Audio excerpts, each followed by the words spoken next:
This is Vintage Story. It's a survival/progression-focused voxel game by Inigo Studios. Apparently it originally started out as a mod for Minecraft, but the creators realized the scope of their ambition was beyond that, and they made their own game. You might have heard of it, might not, whatever. As someone who's played Minecraft pretty much non-stop for 15 years, I really don't venture out into new games very much. But people have been recommending me this non-stop, and sometimes I do wish that Minecraft had a more immersive survival mode. Anyway, I'm really excited to try this. I've only seen a few trailers and that's it. I'm going in pretty much completely blind. I've heard this game is really difficult and maybe you'll enjoy seeing me struggle. Anyway, here we are. Create new world. Okay, so we got options. What should I name it? I'm gonna call this T world. I like T. I'm probably gonna stick with standard for now, but there's all these options, you know, you can focus on whatever you like. I think if I were to pick, I would do wilderness survival, but I don't want to miss out on anything, so we're gonna stick with standard. Pretty interesting. Change log. Oh, okay, there's a character creator. I can hear water. Alright, well, I'm gonna, try to make this realistic to myself. I'm pretty pale. That is weird. Alright. I'll pick the least annoying one.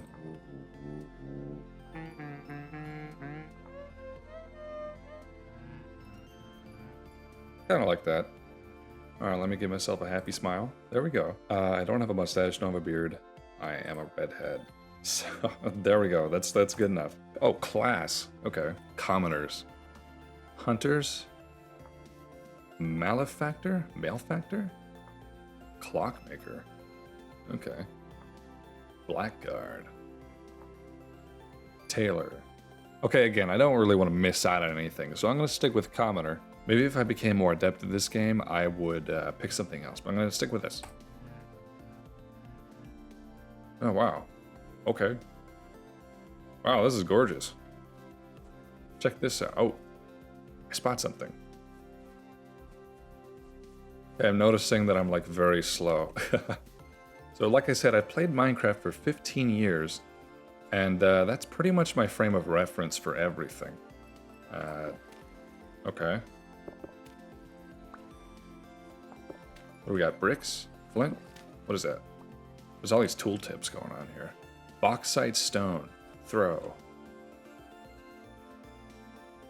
Well, I mean, there's already a house right here. What is this? Oh, is that a wagon? Oh, wow. That's not a block. It's a wheel. Wait, can I push it? Can I give it a push? Hold on. Let me try to push it. No, I don't know how to do that. Oh, open. Chest contents. Nothing. Okay. Interesting.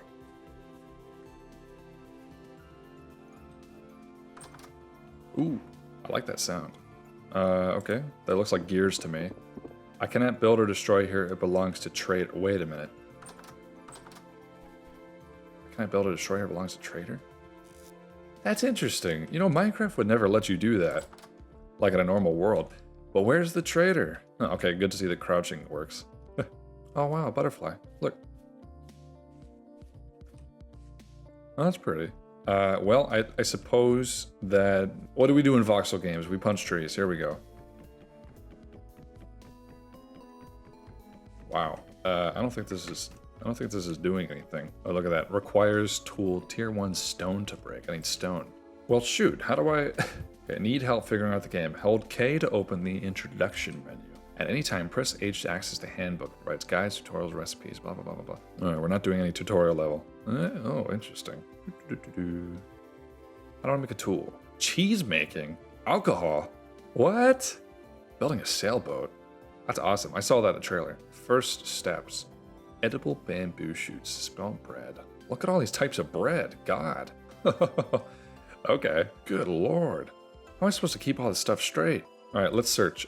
Stone. Tool? Where are the tools at? Look at all this stuff. Look, I just gotta tell myself, this is a survival-focused game, not a building-focused game. But that's crazy, because I feel like this game has 10 times more blocks than Minecraft does. How ironic is that? Okay, look, here we're in our pickaxes. Bismuth, bronze, prospecting pick. What on earth?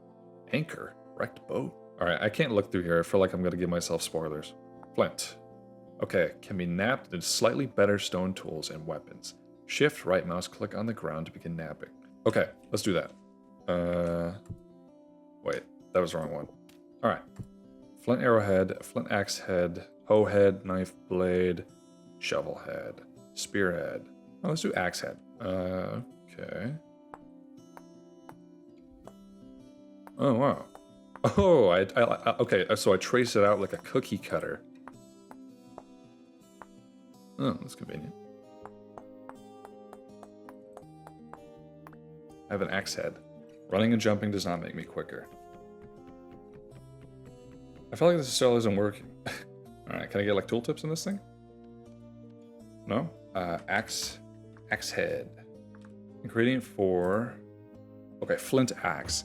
We need bone. I have to get a bone? What do I get a bone for? Oh, okay. Stick. Where do I get a stick from? Oh, okay. Hey, come here. Oh no, I can't reach it. Alright. Nice. Alright, I assume this works just like Minecraft. Oop. Okay. How about that, eh? I kind of like how this guy is holding it. Wait, can I go in F5? Jeez, I look so weird. Kind of cool. I like the clothes, but the proportions of this guy is strange. Nice. That sound is definitely not in time with my axe swings. Whoa! Wow! Okay. Wow, look at that. I got everything. I guess that is realistic, right? Well, I should have just started with the bottom one. Why was that easier to break? That's strange. That's so interesting. Let me break another one.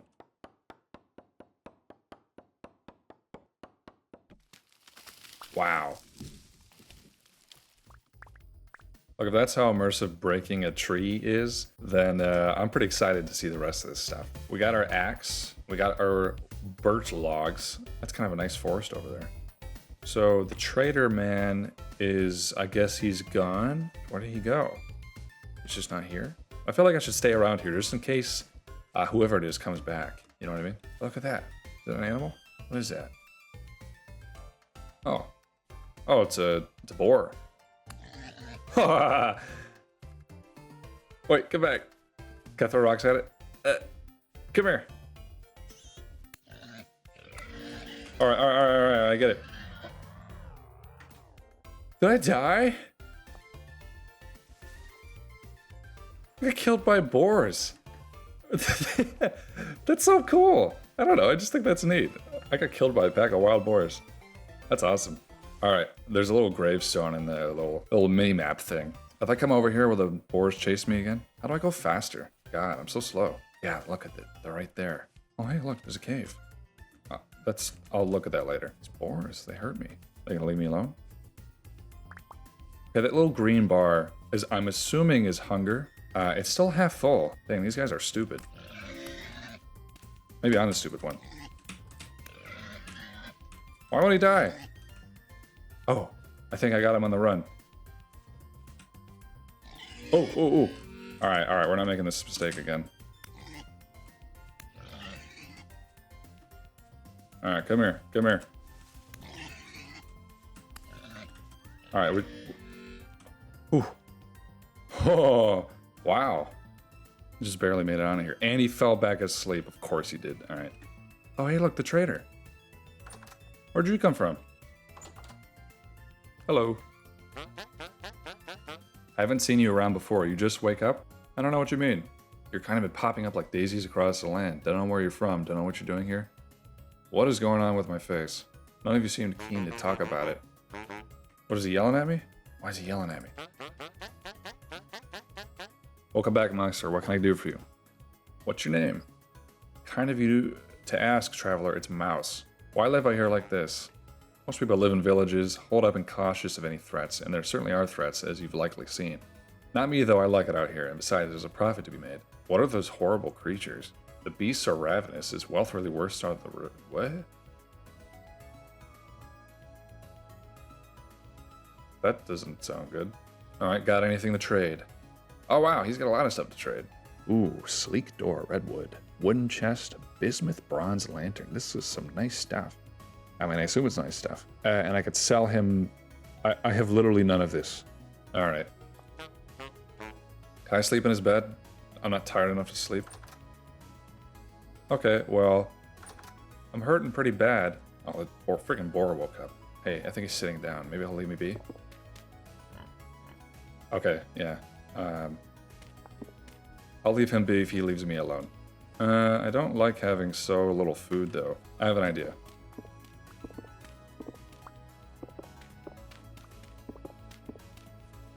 Alright.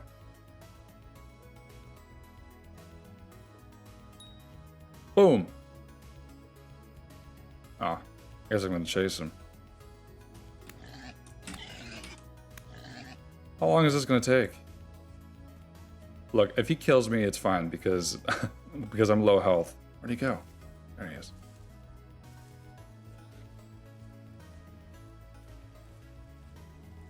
Oh, is it raining? All right, you know something? I've spent way too long literally just chasing around a freaking boar. I need to find something else to do, I think. And would you look at that? Some berries.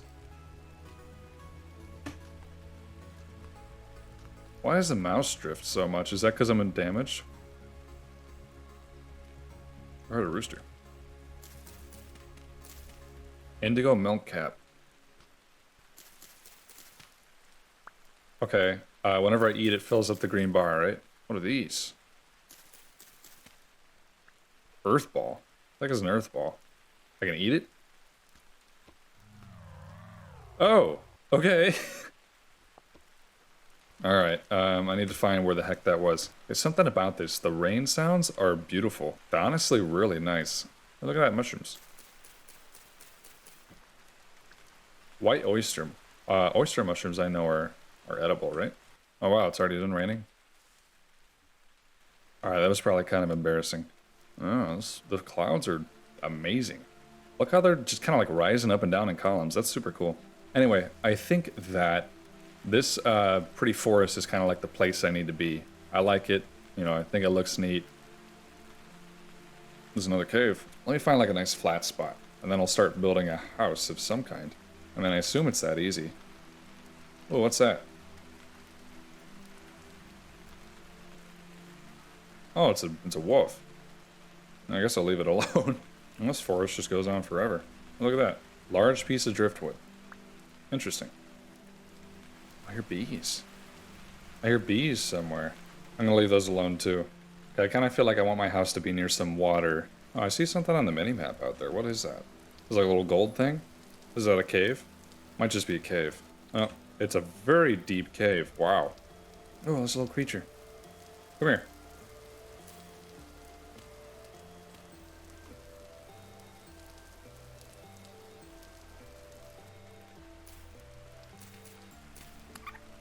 Oh, I killed it, I think.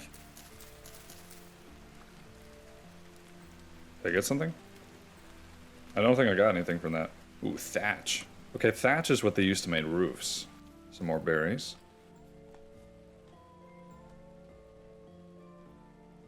Where's that sound coming from? Oh, there's another wolf. I feel like I'm getting the hang of this. King Bolette. I'm kind of afraid to eat mushrooms now. You're a rooster. Oh. Oh. Oh, hey, wait. This is the strat. Get him in the water. Whoo. It ran away. Oh, there's another one. Leave me alone. Hey, leave me alone. Oh, no. Hey, look, a fish. Dang. Nice. Alright, I'm getting rid of this. Okay, I think I need a knife for that to really properly do this. Alright, I'm too dang picky and it's gonna get me killed. Let me just put the house like right over there. On this side of the water. I like how gradual the shift to night is though. That's pretty interesting. Alright, I guess I should wait. Dang. Is he just gonna keep coming back? Alright, I'm gonna put my Minecraft knowledge to use here. I think what I should be doing is just kind of like clearing out all this grass. What was that?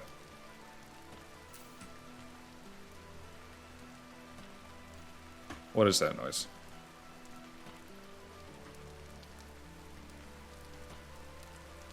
What is that?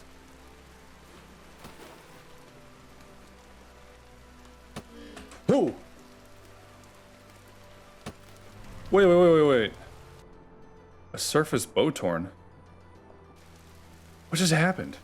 Was I getting shot? I think I just got shot by that thing. I feel like I sound so clueless. Oh, wait. It's aiming for me. Oh, it hit me. Dang. Oh! Wait. Alright. How come I'm glowing? You know, now that I think about it, I don't have a torch on me. It's kind of interesting that I'm glowing like this. Is he gonna leave me alone now? Dang, those things didn't even wait for full nighttime. They didn't even wait for full night. They just came right out of nowhere. It's getting all like red. It's kind of weird that's red, right? Yeah, hello. What are these horrible creatures? Ah, these miserable souls. Cursed ones, drifters, they come and go, lasting grief and rage. Punished by God they were. They could seek atonement, but nay, all they wish to do is spread more misery. Interesting. What crime could have led to such a dreadful fate?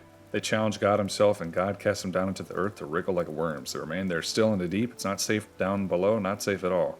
Okay. Oh, it's very dark. Okay, well, I'm gonna borrow your... I'm gonna borrow your bed. What's happening? I got a lot more hungry. Okay, well, it's definitely not morning. I mean, I can see the stars kind of, which is pretty. Can I go back to bed? I'm not tired enough to sleep. Well, how do I know how tired I have to be? That's not helpful. I can see off in the distance over there. The sun... Oh, hey. Looks like it's coming up. This thing's been bothering me, though. Hey, come here. Ow! Ah! Dang, these guys are crazy. Leave me alone. Oh! Can they get me in here? Hello. What is that? You guys see that? Hey, get out of my way. I'm looking. There's like some black mist over there. Yeah, no kidding. It is dangerous out here. Am I more tired enough to sleep? No? So literally all I do is wait out the night. I can't even do anything. I guess I'm just gonna wait here. I'm too afraid to go out, and I don't think there's much else I can do, so let me talk to Mouse a little bit. Why gears? They're limited, they're durable, and they're frankly useless to us. Perfect for currency. Wish they weren't so damn heavy, though. Oh, so that's money. Can't reproduce them? Afraid not. You can always pour some ore in a mold and leave it in the rain for a while.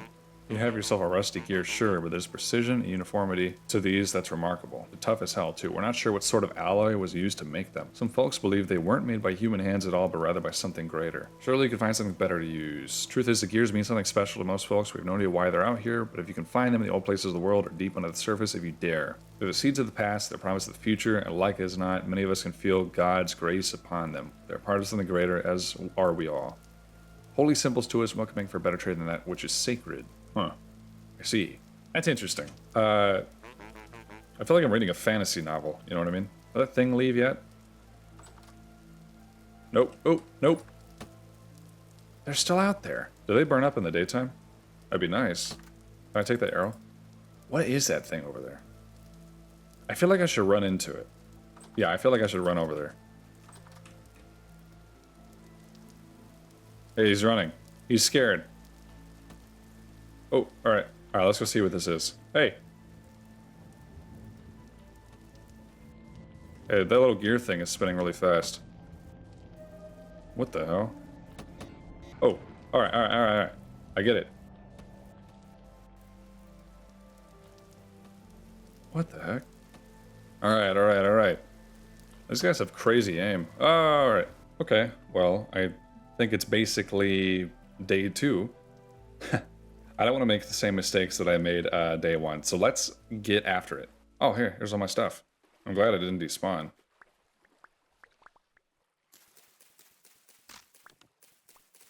Oh, my axe broke. What is this? Birch seed. I don't think I need that. It's pretty, though.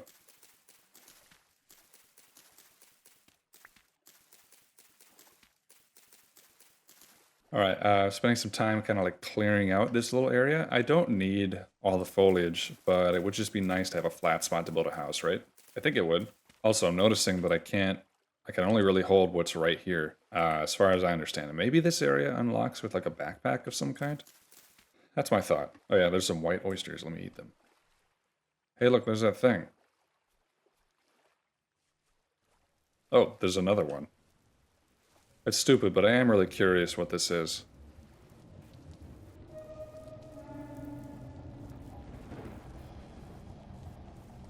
Okay. What am I meant to be thinking about this? Yo, that gear thing is turning down.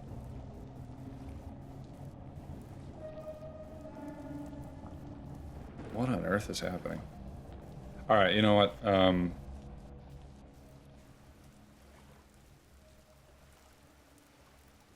Yeah, tempting to see what happens when that gear comes all the way down, but I'm gonna leave it be. Because whatever that thing does, I don't think I'm prepared for it. So they're really ominous and I wish they would go away.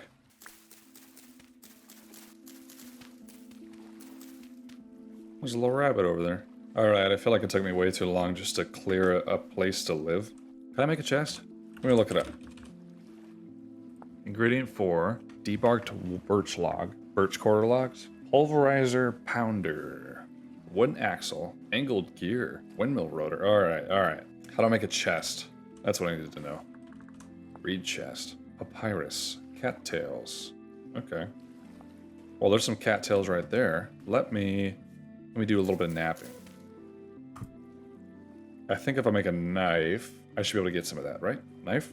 Knife blade. Okay.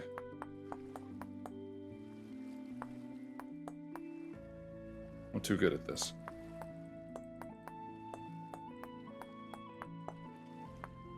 Hooray! Alright, I want that. Take that, make a knife. There we go.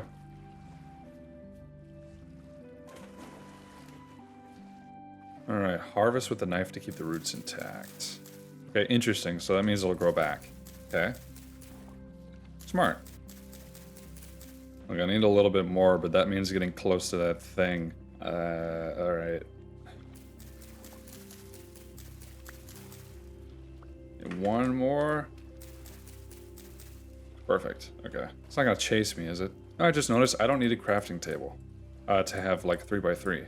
That's interesting. I thought I was supposed to make a reed chest. What did I do wrong? Hold on. Reed chest. Oh, it's... Oh, 3. 3, 3, 3, 3, 3. What? Okay. So you stack. Alright.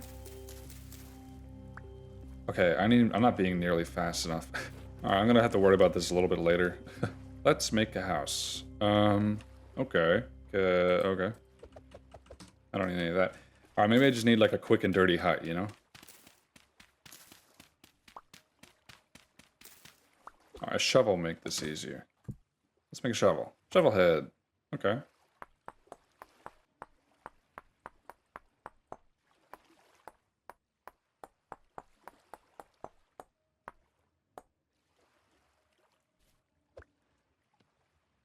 Flint shovel. Okay. That's a lot easier.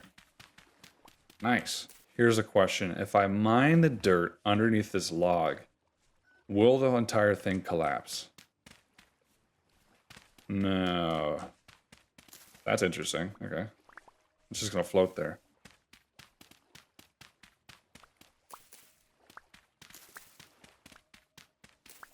Alright, I'll be honest, this is quite the learning curve. Let's start building.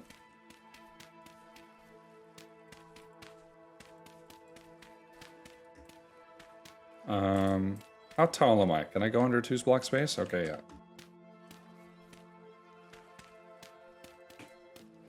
yeah. Building doesn't seem to be that convoluted. Okay, so we're really starting from the beginning here because, like, now I'm thinking about it, making a normal wood chest that would take 5 seconds in Minecraft would be really difficult here. I mean, for all the effort it takes to make a reed chest, just to weave reeds together, or just to make an axe head or something, like, getting the materials to make a nice wood chest must be very time consuming. We're almost done with the dirt house. Heck yeah. Low fertility soil. So, not good to grow things in. Alright. Pink salmon. Interesting. Oh, hey, there's another fish. I can harvest it.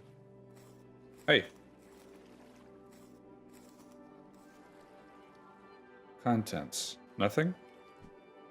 Well, that was lame. I didn't get anything from it. Oh. Oh, I got a bone. That's something, right? Oh, hey, look, it's bugs. Gross. Alright, I'm just gonna, like, put this thatch out here. Does it need more dirt? How do I get those things to go away? I keep hearing they're freaking creaking. Whatever. Oh my gosh, there's grass already growing on my house. Boop, boop, boop, boop. Beep. That little chimney in the back. Heck yeah.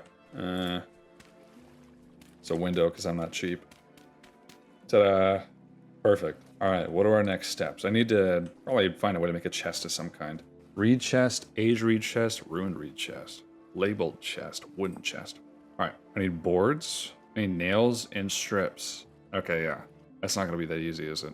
Yeah, okay, that's our only options. Reed chest, wooden chest, and then like these treasure chest things. Okay, so I can use cattails. Alright, that's what I'm going to go do. I'm going to go hunt for some cattails while I still have the daylight. So I assume I just go near water.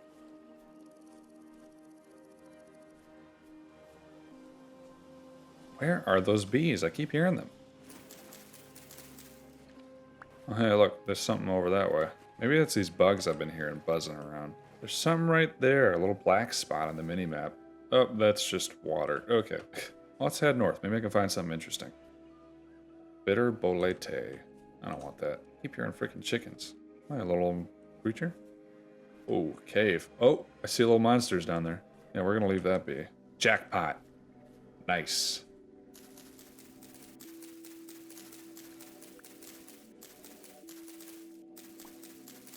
Alright, by my calculations, that should be enough to make a reed chest, but just to be sure, I'm gonna grab these over here since I'm in the area. It's kind of nice over here. I swear I hear bees. This is driving me crazy. Where are they? Fine. Look at that. Ooh. Bearded tooth. I feel like I've had this mushroom before. Maybe I'm thinking of lawyer's wig, or like a lion's mane, or something. That's what it kind of reminds me of. Bearded tooth. Interesting. Ooh. Oh, hey. It's kind of pretty out here. The forest is kind of giving way to some plains. I have an idea, okay? I just want to see. Oh, look like there's a storm coming. Alright. Let's pillar up. I just want to see. What is around here? Let's get really high up. As high as we can go. Or, you know, as high as I can go with dirt. Okay. Alright. There's plains and forest and desert. Okay, well, I guess it's not that interesting. Alright, I gotta hand it to the game. It is very pretty. Alright. Alright, finally back. And I found 2 berry bush leaves that I thought might be helpful. I think I can just kind of plant them right beside the house. Boom. So I have a food source. Those stupid things are finally gone. Thank goodness. They're freaking me out, man. It's getting into the evening. Let's make a reed thing. Ta-da! Reed chest. Nice. Oh, okay. Can I get it to sit in a certain direction? Not that I didn't like it, I just thought it was interesting that it's directional. Okay, basket contents. Wow. Let's put a bone in there. Some of this dirt that I don't really need. Cattails. I'm gonna keep the birch logs around. Bearded tooth. Cool. That's super neat. I get up these berries I found. Are those crickets? Those crickets? Is that what that is? They're like hopping away. You see that? That looks like a cricket to me. Am I just freaking them out? Yep, that's a wolf. Okay. Oh, a little bunny. Can I get it for some food? No? Okay. Blueberry bush empty. I'm gonna find as many of these as I can. I feel like this is gonna kind of be my lifeblood for the time being. Blueberry bush flowering. We're ripen in 8 days. I'm lucky there's so many of these nearby. Okay, so when I mine grass, I can create a fire pit. That's interesting. What does that do? Fire pit in construction. I feel like I should get some more grass here. Oh my goodness, there's a cave. Ooh, stalagmites. That's what that is. See these like topography right here? That's interesting, huh? Look at these ridge mountains up here. Let me see if I can climb this thing. Oh my gosh, there's a boar. He's gonna bore me to death. Alright, well, sun's going down. I think that I should definitely get out of here before things get hairy. Ooh, stormy.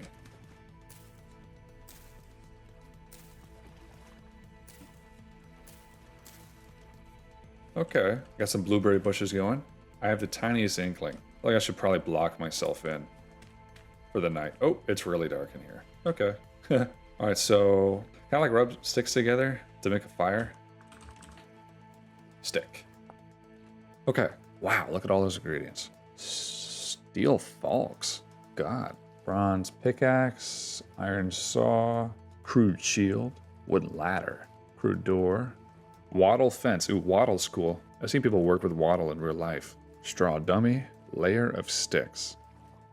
What's the point of that? Sign, sewing kit, bamboo gate, wooden fence. I need to make fire. How do I make fire? Alright, guides. Fire. That is a coke oven. Coke is to coal what charcoal is to wood. Oh, okay. Alright, let's do this. Meal making. The creation of meals will allow you to subsist for longer on the food you've gathered. Create a bowl and a pot with pottery and fire them in a pit kiln. Once you have a fired pot, place into a fire pit. This will add 4 cooking pot slots to the fire pit inventory where you can place ingredients.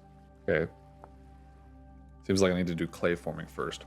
Clay forming produces many pottery items and also tool molds. As with napping, hold shift right mouse with clay in hands to create a clay forming surface. A selection of recipes will be offered once you have selected a recipe to form it. Use the left mouse button to remove voxels and the right mouse button to add voxels. Once the shape is complete, pick it up and fire it in a pit kiln. Okay, so it's telling me that I need clay. How do I get clay? Red clay in soil, red clay in soil. Seems like that's the only way to obtain it. I just want to torture something. Can I get a light source? Temporal stability. Cyan gear between your health and hunger bar is your temporal stability meter. Staying in areas of low stability will drain your temporal stability, which is indicated by your gear turning counterclockwise. If your temporal stability reaches 0, you will enter the Rust world, where tough enemies are more likely to spawn and you will take constant damage. Certain areas, especially deep underground, are temporarily unstable. If your temporal stability is dropping when on the surface, you might want to find another place to settle down. Sometimes you will encounter temporal storms on the surface which have the same effect as having low temporal stability when a temporal storm is approaching. Chat box will let you know so you have time to prepare. Ways to increase the temporal stability. Enter temporally stable area, which is indicated by your gear turning clockwise. Killing drifters will recover small amounts of temporal stability. Putting temporal gear in your left hand, a knife in your main hand, or holding right mouse will transfer temporal stability from the gear to you, but consumes the gear and some of your health. Rifts. Rifts are portals to the Rust world that appear at random on the surface, which spawn drifters and cause your temporal stability to drop greatly when up close. Disappear on their own after 1 or 2 in-game days. The amount of appearing rifts depends on the current global rift activity. This is too much stuff. There's a lot going on here. Torchlight currently deters rift appearances in case you want to make your base more rift proof. Alright, okay, torch. Obtained by breaking a torch. What? Burns for 48 hours when placed. Created by cooking, smelting, roasting. Okay, crafting. Dry grass, stick. Papyrus, stick. Cattails in a stick. Perfect, okay. Let's do this. Have some dry grass, stick. Was it more? There we go. Torch. Okay. What is that? How do I ignite it? Fire. Fire starter. Okay. Need dry grass, stick, and stick. I've got that. All right. Hooray! Okay, now I have a torch. Can I carry it? Nice.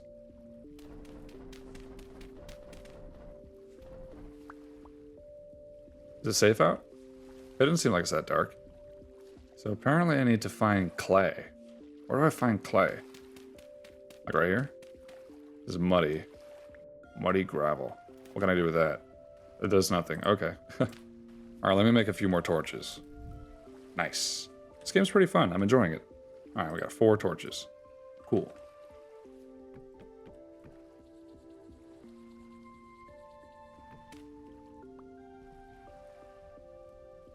Okay.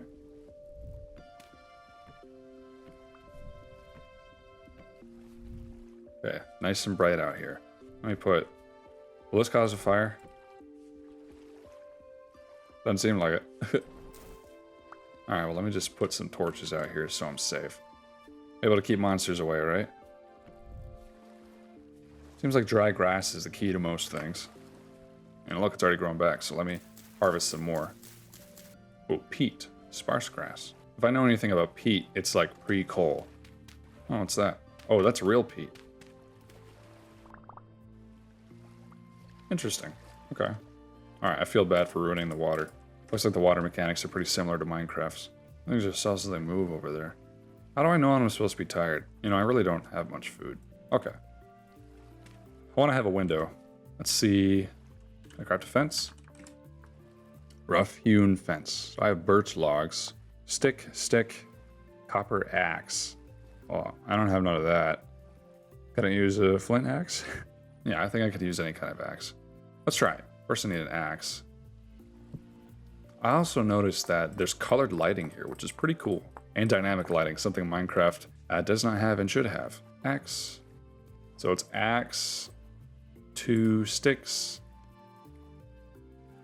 Look at that. Rough-hewn fence. That's kind of cool that the axe is involved in a crafting recipe. So put this right here. I could kind. All right. I could kind of see outside if I put that right there. I hear some monsters, but they can't get to me. Oh, that's too bad. That's too bad. All right. Well, hope it doesn't root on my berry bushes.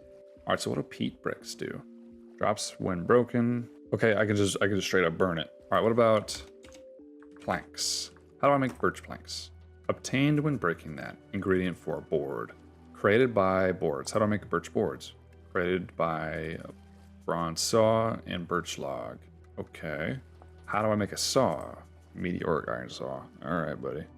Okay, it looks like I have to get one of these saw blades in order to do this, and I don't think anything close to being able to do that. Copper. Copper saw blade. That looks like it's the lowest one, so let me think about this. How do I find copper? Do I have to go mining? Created by smithing. Got your anvil ready? Time to get real.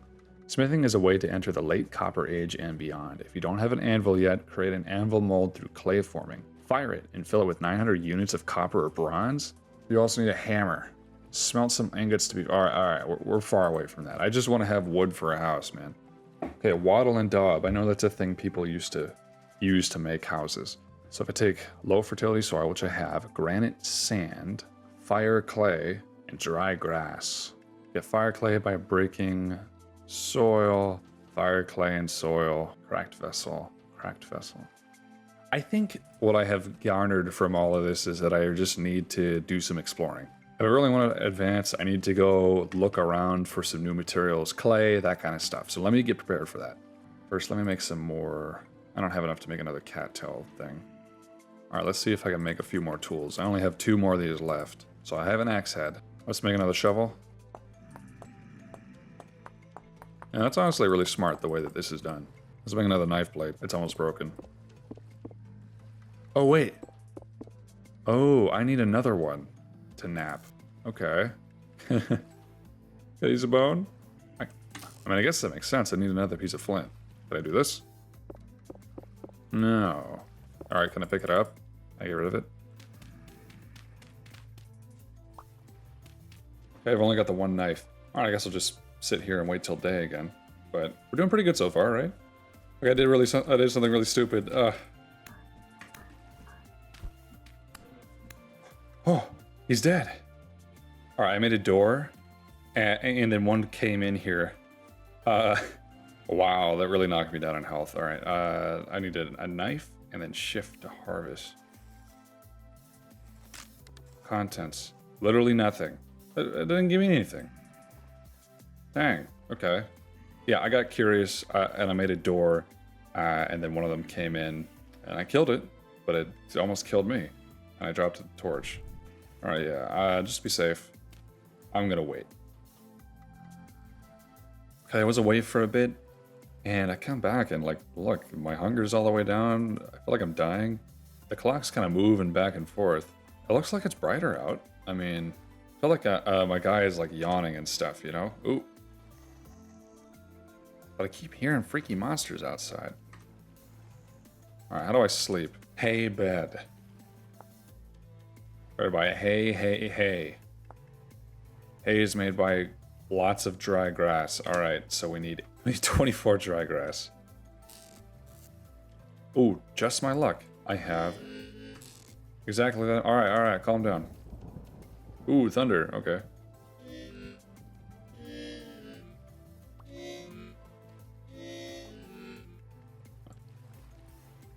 Okay, gosh. Alright, get out of here. Sleep. Phew.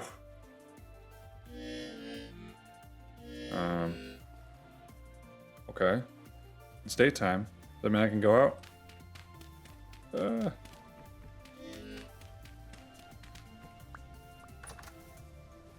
Good morning. Any berries? No? Oh, it broke. Alright, I have some mushrooms. I know I could probably eat those. Oh my goodness gracious. I wanted to go adventuring, but maybe I should just take it easy.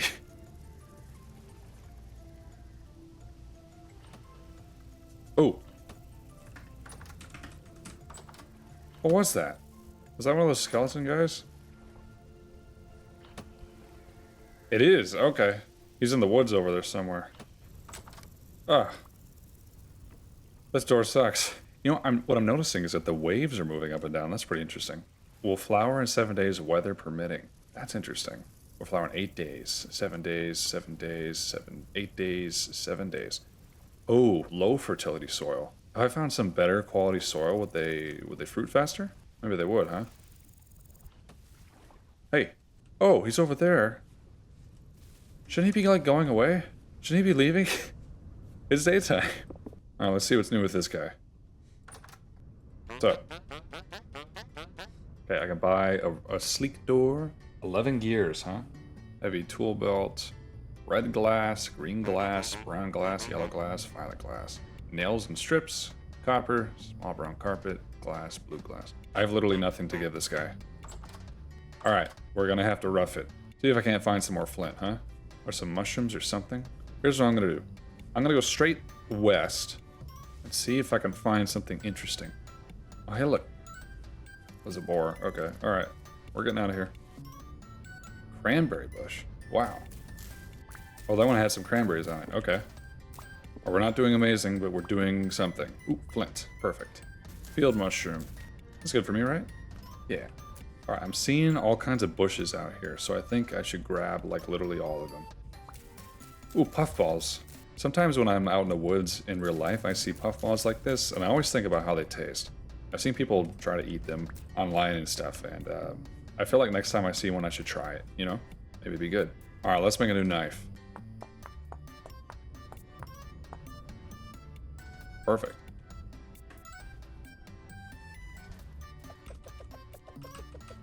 Okay, so here's something I'm noticing. We have sandstone sand and bauxite sand. I feel like maybe I can use the sand to make glass and then sell it to the trader. Oh, medium fertility soil. That's interesting. Here's what I'm going to do. I'm going to leave the sand here. I'm going to dig up a lot of this soil. I'm going to take it all the way back. I'm going to plant all these cranberry bushes on the medium fertility stuff. I'm going to run back here and grab the sand and then keep going looking for cool stuff. Stay there. Oh shoot, is it already getting dark? What? I heard something. Okay. Let's chop some more trees while I'm out here.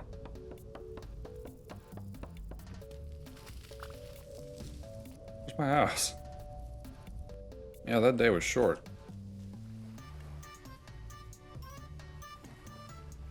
Alright, yeah, let's plant some of this stuff.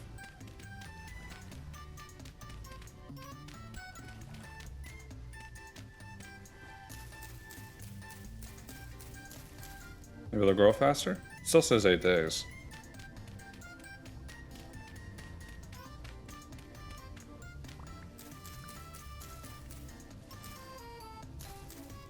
I don't like this tree being in the way. Get out of here. Leaf decay. Interesting. Okay. Don't break. Ah. Alright, we had a semi-successful day. Let's put these puffballs in here. And the flint. We don't need it right yet. I feel like it wouldn't hurt to make some more torches. And really, we kind of need some more reed baskets to hold all our stuff, don't we? Nice, okay. Let's put a torch right there for a chimney. Like one like back here-ish. It's very dark.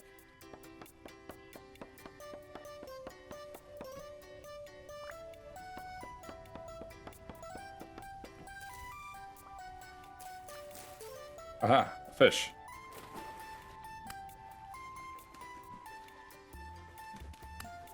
Nice. Ooh, hey, I got something this time. Raw fish, fresh for 2 days. Okay, I think I can make a bonfire, right? I feel a little bit safer out here now that everything's kind of lit up. Let's try it, it wouldn't hurt, right? Okay, create fire pit. Shift, refuel.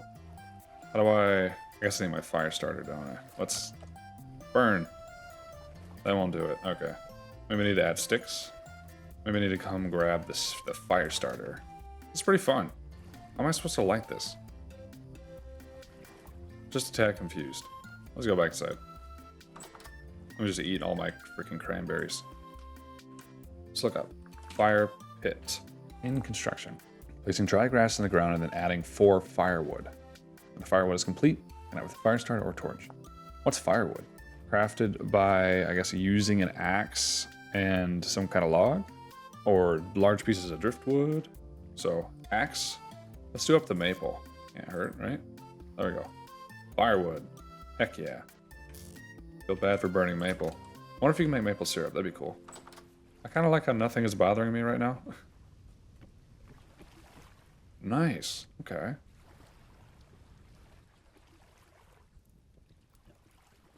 Look at that. Alright, let's cook it. Can I cook it? I can. Alright, so I click. Ooh. Oh, we need more heat than this. Okay. That's interesting. It's gauging my temperature. I mean, that is immersive.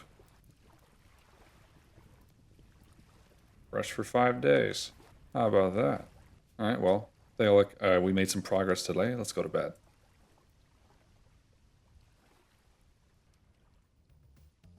Alright. Look at that. It's daytime. How nice is that? I feel like we really got something going here. Let me eat this up. That didn't really heal me that much. How long is this going to go for? I guess I'm going to leave that alone. I don't need to cook anything right now. Get rid of this tree behind my house.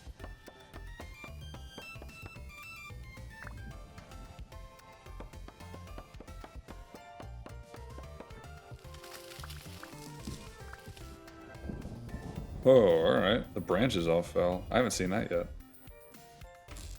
Alright, we need some more basket things. So let's go harvest some more cattails.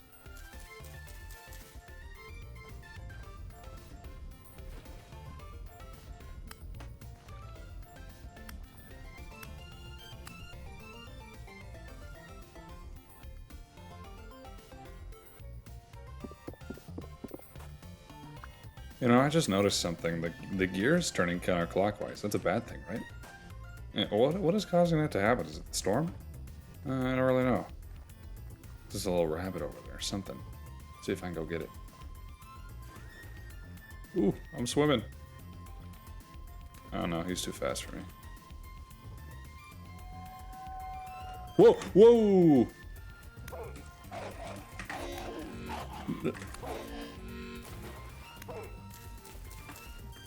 Let me be. Oh no!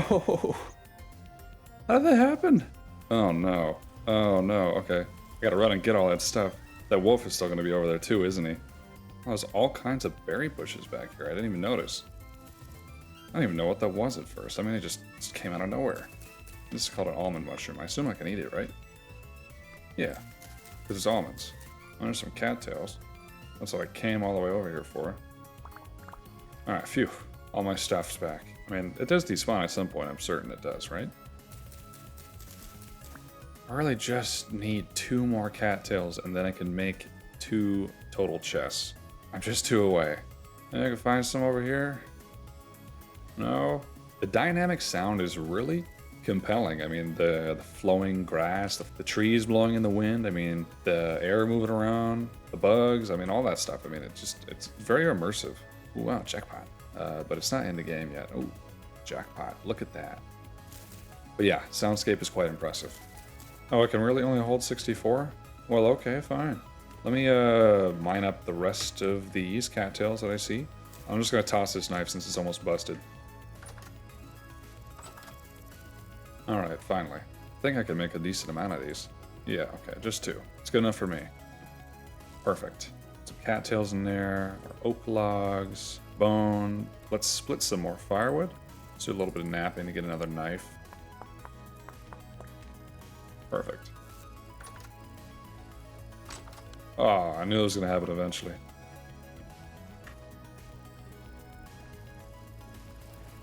Nice. Some raw fish cooking.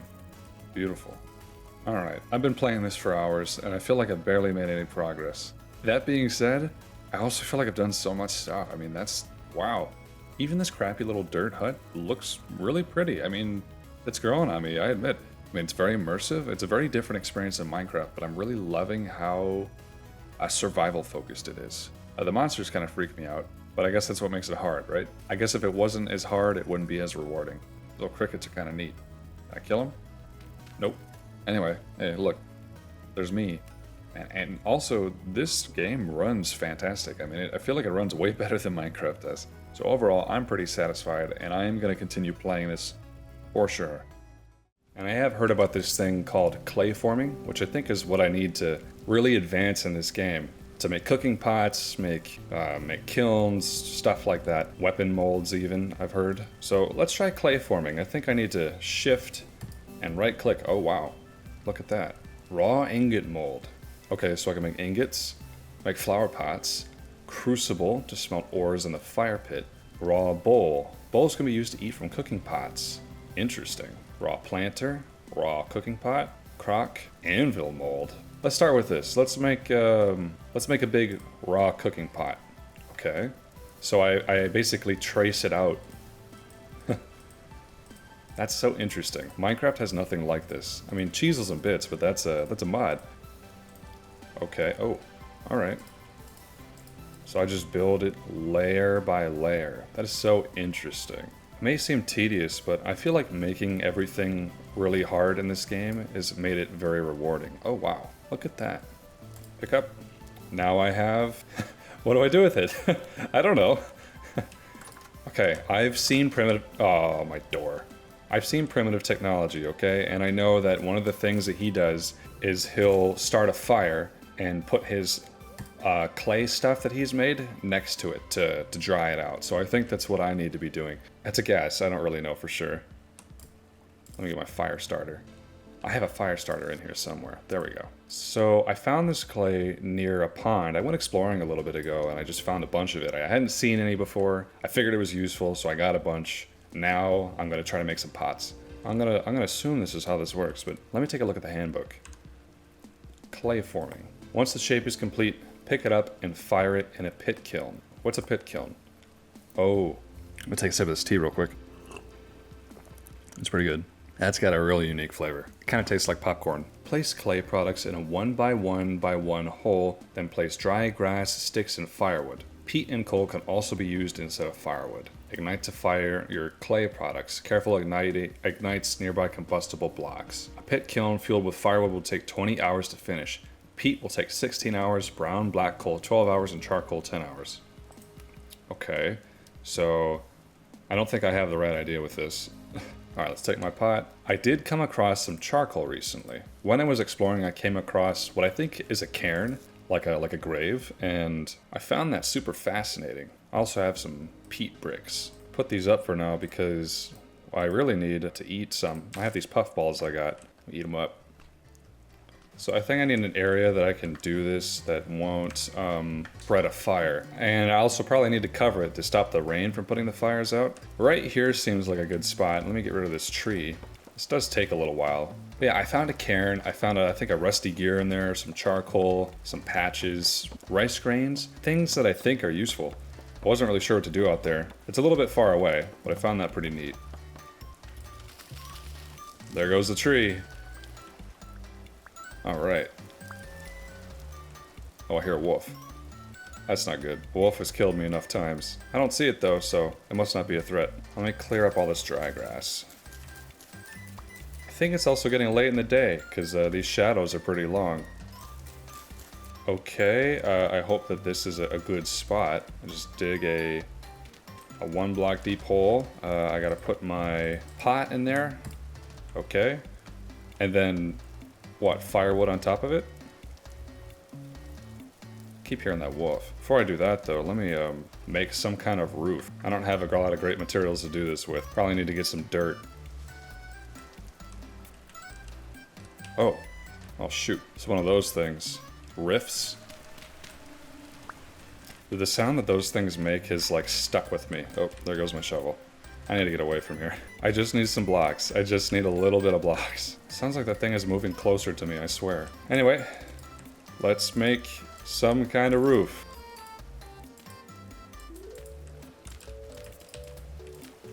That's terrible. Alright, let's see, I have charcoal, I've got peat bricks, and firewood. So, how do I do this? Oh, create fire pit. Okay.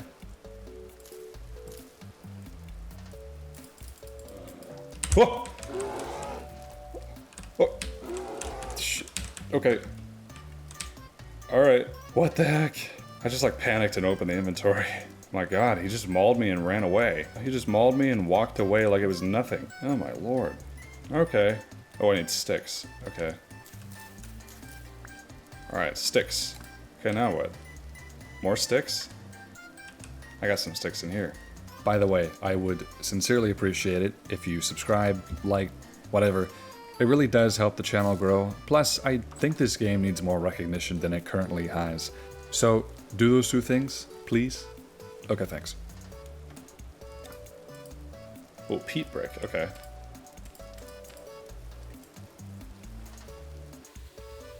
This is taking a minute. How come this isn't working? I feel like I keep seeing the animation restart. Oh, that did it. We have fire. That bear is booking it. Whoa. Yo, should I be concerned? Let me clear some of the brush away from here. It says 20 hours, right? So let me just take a nap or something. Alright, good thing I have this chicken. I don't have a really good window. I wish I did. This is all I got is this rough-hewn fence. Alright, well, whenever I go into the shack at night, that's when I start reading through the handbook. Panning for ore. Let's look at that. Panning allows the player to obtain small quantities of copper and a few other types of nuggets, as well as other items. It is a useful way to obtain copper nuggets in the early game if you're not finding enough through exploring. All the player needs for panning are a wooden pan, water to stand in, and either sand, gravel, or bony soil. Muddy gravel will not work.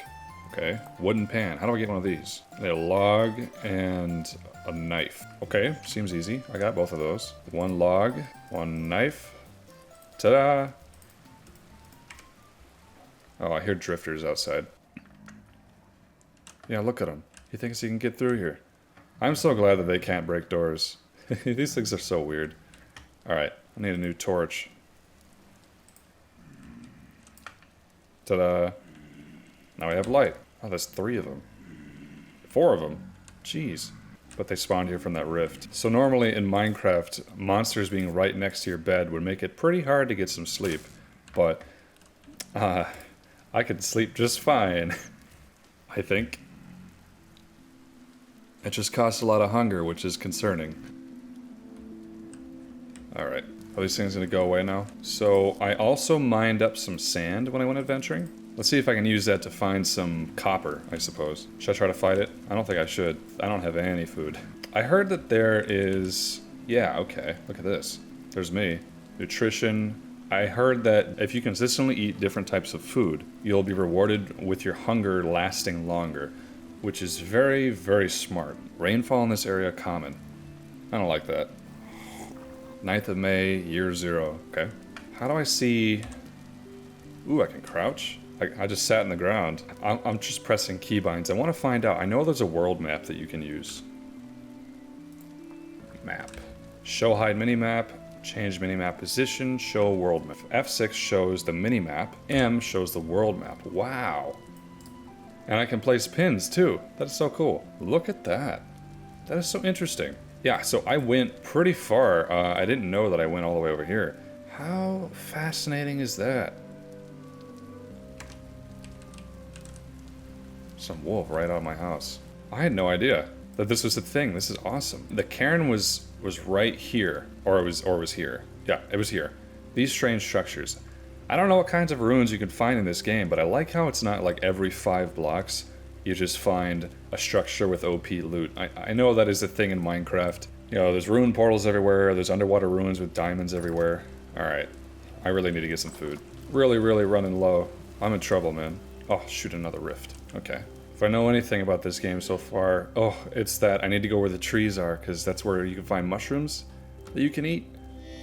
Right? Oh, boy. Oh, stop it. Alright, help me out. We're not doing great. At least it stopped raining. What's this? Oh, pretty butterfly. Oh, look. Old drop milk cap. Okay. Nice.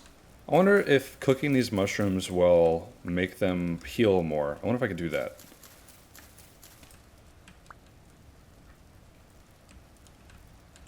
Oh look, there's some berry bushes. Will flower on 1 day, weather permitting. Let me mark that on the map. Why not? Berries. I don't want to harvest them, because if I harvest them, they'll reset their flowering. None of them have any berries at the moment, though. It's like a little ravine. I haven't been this way much. At least I don't think I have. Another cranberry bush. Nice. I'm not coming all the way here for this, so. Oh, that's pretty. Yeah, look at that. There's a fish down there. Time to dive. Oh! What? What? I jumped in water. Are you kidding me? I just have to walk all the way around here. Heather and catmint. These flowers are really pretty. Yeah, so I jumped down there. I'm not gonna do that again. Gosh, I figured the water would break my fall. Thankfully, all my inventory stayed inside the hand baskets, so that's really interesting. Your inventory is only created when you hold a basket or a backpack, and these are pretty cheap to make. Like if I take it off, I'll lose slots. Isn't that interesting? Oh, let's kill this fish. Where's my spear? Look, I know I had a spear somewhere. Oh, there it is. It's all the way down there. There we go. Alright, come on, fish. Dang it. I'll just stab it. This guy is fast. Are you kidding me? Come on now. Ah. Okay, it seems like I'm aiming high. Ooh. Got him. Alright, let's see what we get. I like that I'm just gutting the fish in the water. Nice. Ooh, and I get a bone too. Pretty good. Ooh, that's poisonous. I don't want those. Alright, this is gravel, so that means this is the spot. So, just click on a block to add material. Can only gather sand or gravel from a block with air above. Okay. Oh, interesting. So I'm panning. How long is this gonna take? Whoa. Whoa, whoa! Wait, I heard I could sprint with left control. Dang, this is so much faster. Is he still oh, he is. Okay, alright. This guy cannot catch me. Whew. Wow. I didn't know I could run that fast. While I'm here, might as well cook up some of this fish that I got. Alright, let's cook her up. I haven't really looked at these details before. This fish gives me 100 saturation when I eat it. So when I cook it, it should give me more, right? Okay, 200 saturation. Nice. It still didn't feed me a whole lot. Ah, I swear those things follow me everywhere. Anyway, our pot is done cooking, so I don't know what to do with this. Not yet. Yeah, I don't know what to oh, cool. Look at that. Yeah, it looks like I can put stuff in the pot. That's helpful. Okay, which means I need some meat. to actually put in there. I don't have any of that. It's freaking rifts, man. So when I press C, I can see that the rift activity is medium. You know, I don't know if that's just because of where I am in the world, or if that has something to do with, like, it's just like the weather, you know, it just happens every once in a while. Rainfall is common, rift activity is medium. I'm wondering if I didn't really settle in a very good place. You know what I mean? You know, what I do see is that some of these cattails have grown. I know that cattails are very useful, so I will be taking these. That's how I make chests. That's how I made these baskets that help me hold all my stuff. Pretty helpful. Alright, let's go hunting. The one thing I know I can consistently find is fish. I wonder if I can get something else. I don't have any food, which is not very nice. It's always so rainy. I really would like to be a place where it isn't raining so dang much. Oh yeah, and I saw this tree before. It's an apple tree, I think. I don't really know what to do with it. I think I just gotta let it grow, right? Oh, would you look at that? Almond mushrooms. I know these are good to eat. Ooh, a rabbit. Just saw a rabbit. Where'd he go? Oh, there he is. I don't know why I'm whispering. This grass does make it kind of hard to see. Where'd he go? Oh, there he is. Wait, there he is. Boom! Huh! Nice. Nothing? Oh. Alright, well, we'll make do with the mushrooms. I don't think I've really been this way much. Oh, hey, look, another dead thing. Carcass. Interesting. Oh, wait! Oh! Oh, hey! Oh! Dang, he caught me that time. Oh, and it's raining over here? Are you kidding me? Yeah, I need to move out of this spot. There goes that wolf. Oh, that's why it attacked me. It has baby wolves. Oh, that's adorable. Wolf pups. Okay. Bitter bolete. I didn't cook the ones I got last just because, well, I got hungry. I had to eat them.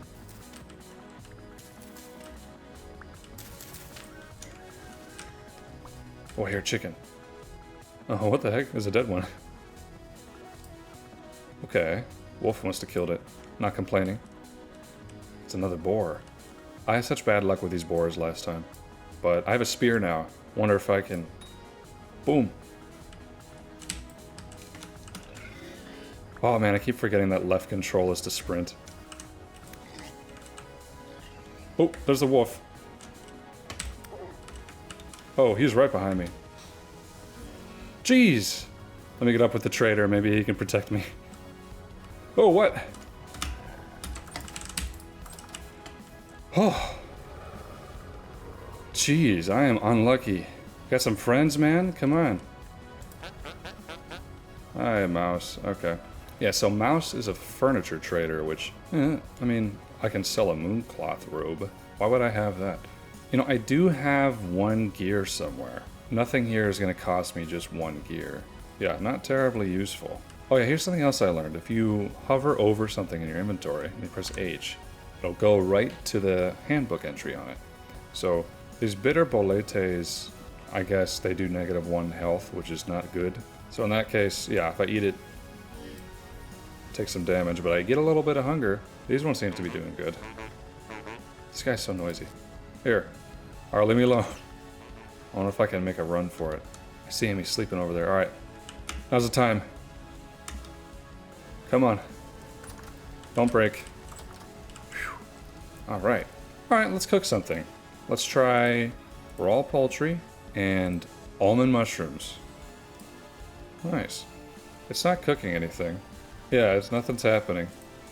Alright, well I guess I'll just cook the chicken that I got. I need to do a little bit more research on the cooking pot stuff, I think.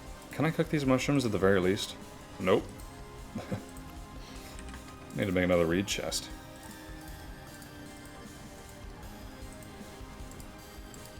There we go. 2 more. I have a lot of these now. I should probably sort these out somewhat. Let's call the plant stuff over here. Animal remains, so like bones and feathers, hide. I got a hide when I killed a rabbit before. Put wood stuff in this one, which there's not a whole lot of it. I do have a lot of sticks though. Yeah, I don't know how I'm gonna keep that going. I'm just gonna leave it be. Alright, let's consult the handbook on this one. See meal making guide. You cannot eat from a cooking pot directly. You will need a bowl. Meal making guide. Create a bowl and a pot with pottery, and fire them in the pit kiln. Once you have a fired pot, place it into a fire pit. This will add 4 cooking pot slots to the fire pit inventory. We can place ingredients. You can cook many different meals by filling 2 to 4 slots of the cooking pot with ingredients. All used slots must hold an equal amount of items. Is that where I went wrong? I put in 4 mushrooms and 1 chicken breast. You'll need a bowl to eat it with, so... Vegetable stew, first 2 slots must be vegetables. Porridge, first 2 slots must be grain. Soup, 1 water, 1 vegetable. Place the water using a bucket. Okay, how do I get a bucket? That's what I want to know. Wood bucket, rune bucket, rune bucket, rune bucket. I need boards and flax. Okay, that's a little bit above what I can do at the moment. Let me plant this cranberry bush. Oh, it's literally been raining for days here. All right, let me chop up some logs here. Yeah, it's on top. All right. Let's do some clay forming. Raw crock to preserve meals and pickled foods. I think, again, that's something I can't really do quite yet. Let's make 4 bowls. Wow. If I press G, I can just sit on the ground, and then I can make it. You know, this is really an ordeal. That'll be worth it though, right? Alright, I got 4 bowls. Nice. I wonder if I can go stick it in the pit kiln now. Kinda dark, but should be good, right? Alright, first I need dry grass. Start a fire pit. Oh wait, no, I need to do it the other way around. First I need to place the bowl, and then the dry grass. And then... Wait a minute. Whew! I know what that sound is. That's one of those bow-torn things. There he is, I see him. I see him over there. Alright, fine, I'll do it in the morning. Bedtime.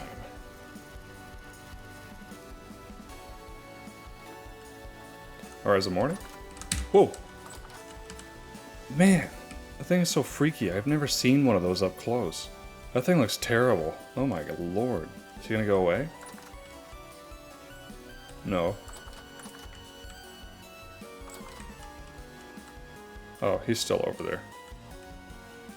Am I safe? Ah, I'm starting to starve. Alright. Whew. Here we go. Come on. Oh, no, no, no, no! Ah, now he's just sitting there. He's just sitting there and he just killed me.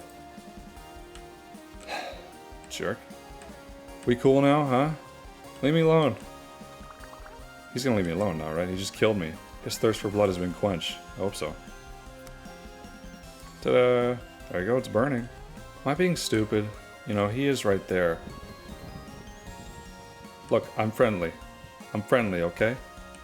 I'm friendly. Okay! I really thought that was gonna work. No, I really thought that was...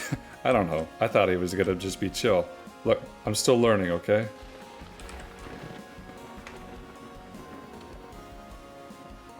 What was that? Oh! Alright, let's try panning again. You know, I didn't really get a great chance to do that last time.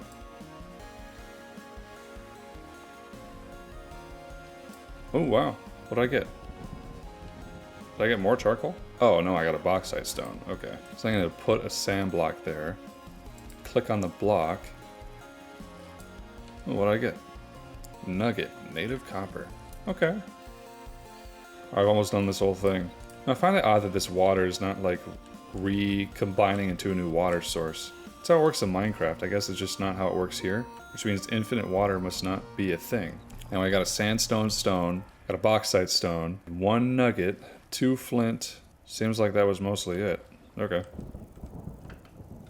Seems like a storm's coming. I don't get very rewarded for doing this, do I? Okay. 2 total sphalerite. That's interesting. 20 pieces smelt into 1 copper ingot, 5 units of copper. What is that? Oh, okay. Bye. So I know that I can make a raw crucible. If I keep panning for copper, then maybe I can make something with that? I'm gonna keep doing that, I suppose. Alright, so I got 2 native copper nuggets, 2 sphalerite nuggets, 1 quartz chunk, and a flint arrowhead, as well as 6 sandstone stones and 1 bauxite stone. Not bad. I mean, I don't think it's bad. Let me try making one of those crucible things. Okay. I'm realizing that maybe forming clay and doing this kind of thing is definitely a nighttime activity, but I've already started, so. Oh, ta-da, crucible. I'm gonna hold on to this till later. I also heard something that a torch will extinguish eventually, but if you just break it and then place it back, it'll restart its burning. So, a little bit of a trick. Okay. Actually, since it's finally stopped raining, I might as well go around and light the torches I have around here. They do keep rifts away, so that's a plus in my opinion. Ooh, I'm starving. Okay. Let's see if I can find something. Oh, well, there's a rift. Of course there's a rift. So, I'm still running even though that I'm out of hunger, or saturation, I guess is what it's called. Which is surprising to me, because shouldn't I not be able to do that? I mean, doesn't it take away from me in some way or another? Ooh, here, chicken. Come here, chickie. Oh, a goat? No way. Oh, are you kidding me? Leave me alone. I'm gonna starve to death out here. Die. I'm not good at this kind of thing. I think I lost it. Ooh, mushrooms. Yes, perfect. Maybe I can find that chicken now. These trees are really pretty. It's pretty back here. I like it.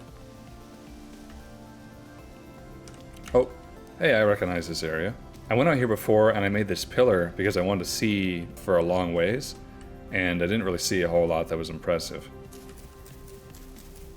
So while I'm out here, I get all these blueberries and mushrooms. Lots of stuff here. Nice. Indigo milk cap. So, I don't remember, but were these poisonous? No, they're good.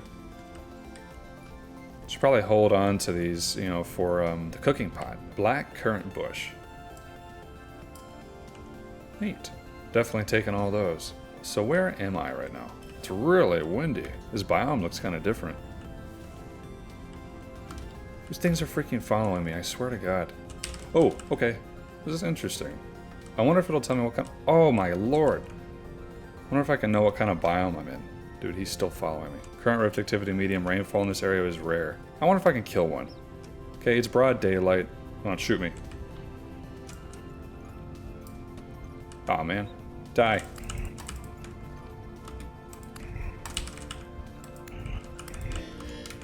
Yes, I know, it hurts. I hate these things, okay? Little chicken legs. What is this thing even supposed to be? Looks like it got blood-eagled. Nice. Oh, he died. And there's a bunch of fish here. Perfect. Oh, okay. Looks like his buddy showed up. You're not tough. Nice. Okay.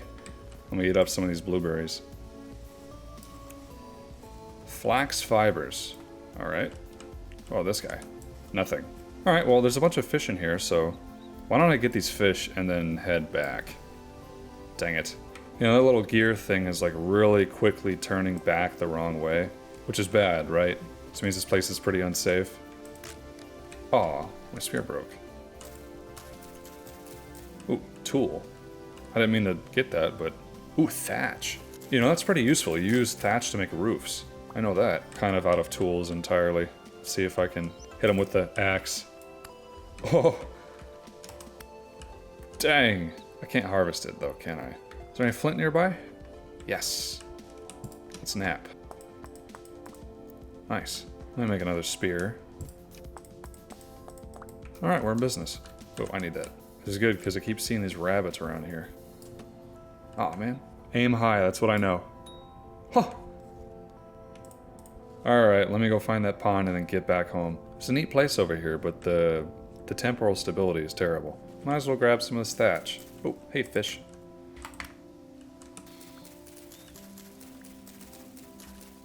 Alright, I'll bite. What can I do with thatch? Ingredient for slanted thatch roofing. Burns at a high temperature. How do I make this? Okay. Looks like I can make thatch roofing just by putting this thatch together. Okay, well, that's good to know. I think it's getting dark though, so I should probably make my exit. Fire, clay, and soil. I kind of need to have a shovel for that, don't I? So let's just do it. Fire clay. Cool. So how is it different from the clay that I normally have? I think I had red clay before. Why don't I mark it? There's clay right here. What is that? Cave entrance? No, I don't want that. Vegetable, mushrooms, bees, ruins, rocks, ore. So I don't know what this is supposed to be. I'm gonna say it's clay. No, I'm gonna say it's fire clay. I put red for fire. Waypoint number 2 added. All right, let's get back. This forest is really beautiful, especially this whole area. Very nice. Reminds me of redwoods. Kind of. What is this anyways? Pine logs? Bauxite sand and bauxite gravel. Huh. Hey look. Red clay and soil. Let's mark this down. I guess I'll mark that one red for red clay. Ooh, earth balls. I know these are poisonous. I've had them before. They killed me instantly. Let's plant these berry bushes. I have so many of these, it's ridiculous. Ooh, these guys are tall. Blueberry bush, black currant. Dang. Let's check on the pit kiln over here. I bet it's done. Ooh. 4 bowls. See if I can fire up that crucible. Oh, that's cool. So if I left click it, it'll just automatically go. It'll stack to something. That's pretty helpful. Rawhide, small, fresh for 4 days. Oh, they're perishable. Okay, I guess that makes sense, but I don't know what to do with that. Let's handbook. Ingredient for all these clothes: salted hide, oiled hide, soaked hide. Making leather. Step 1 of 4. Soak rawhide in a barrel of lime water or diluted borax. Okay. Yep, I don't. That's above my current level. A lot of things are, I'm finding. Bones aren't perishable, I know that. Okay, so let's take the crucible. We have dry grass, got some charcoal, and sticks.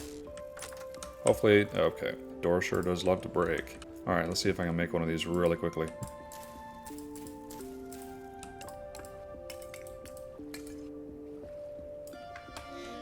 Nice. Did I just take damage for the fire? Alright, well, we'll let that go.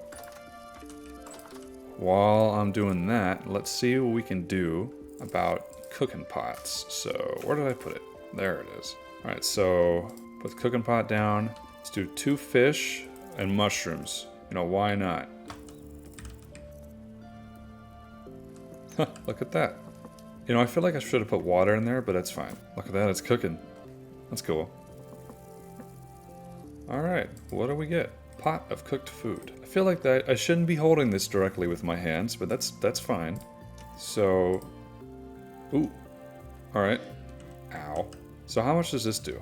750 saturation and 240 vegetable saturation. That's pretty good. All right, while I'm at it, I suppose I'll just keep cooking. This reminds me of Breath of the Wild cooking. I do up my salmon and my. Let's put a black currant in there. Be like an accent. You know what I mean?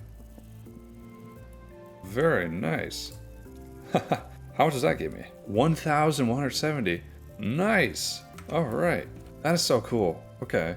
Time to go to bed. Let me... Oh, well, I don't want to waste my firewood. Time for sleep. You know something I'm noticing? My gear is kind of wiggling back and forth. I don't like that. That's concerning to me. I like how I can just set these on the ground, though. Let's eat up. Wow, that was definitely worth it. Let's reset these torches so they keep burning. That feels a little bit cheaty, but it's okay. Alright, this is still going. I think it's going to take a while. You know, we've done good so far. My vision for this game is I want to have a manor. Not a mansion, but a manor. You know what I mean? Like way back in the day, manors were like a little functioning society. You had people taking care of the rooms, taking care of the animals, taking care of the food, people who ran the place. You know, it was like a little colony.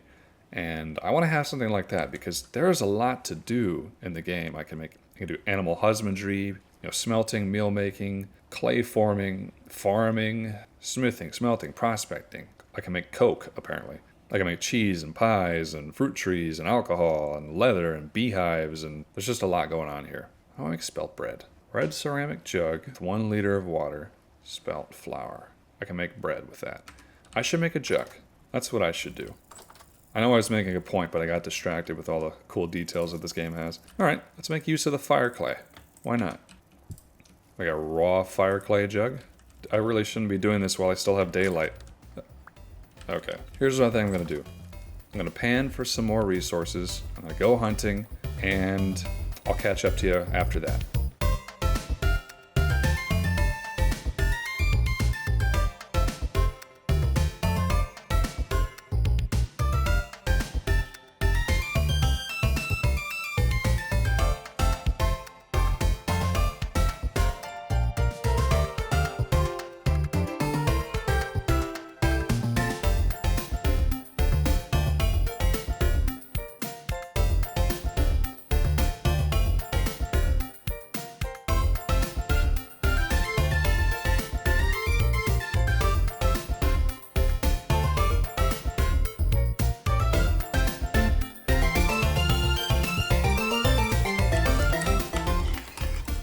Oh. Oh, it died. Oh, man. I was doing so good, too. Huh. Bowl full of water. Oh, no. Did I lose my meal? I did. Yeah. I remember reading in the handbook. Shoot. Yeah, if you drop your bowl full of food in the water, it'll disappear. That sucks. Frickin' bore. Not letting this go unpunished. Alright, where is he?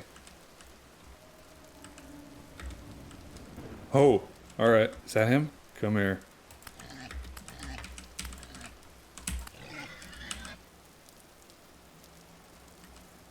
You're a crazy dude.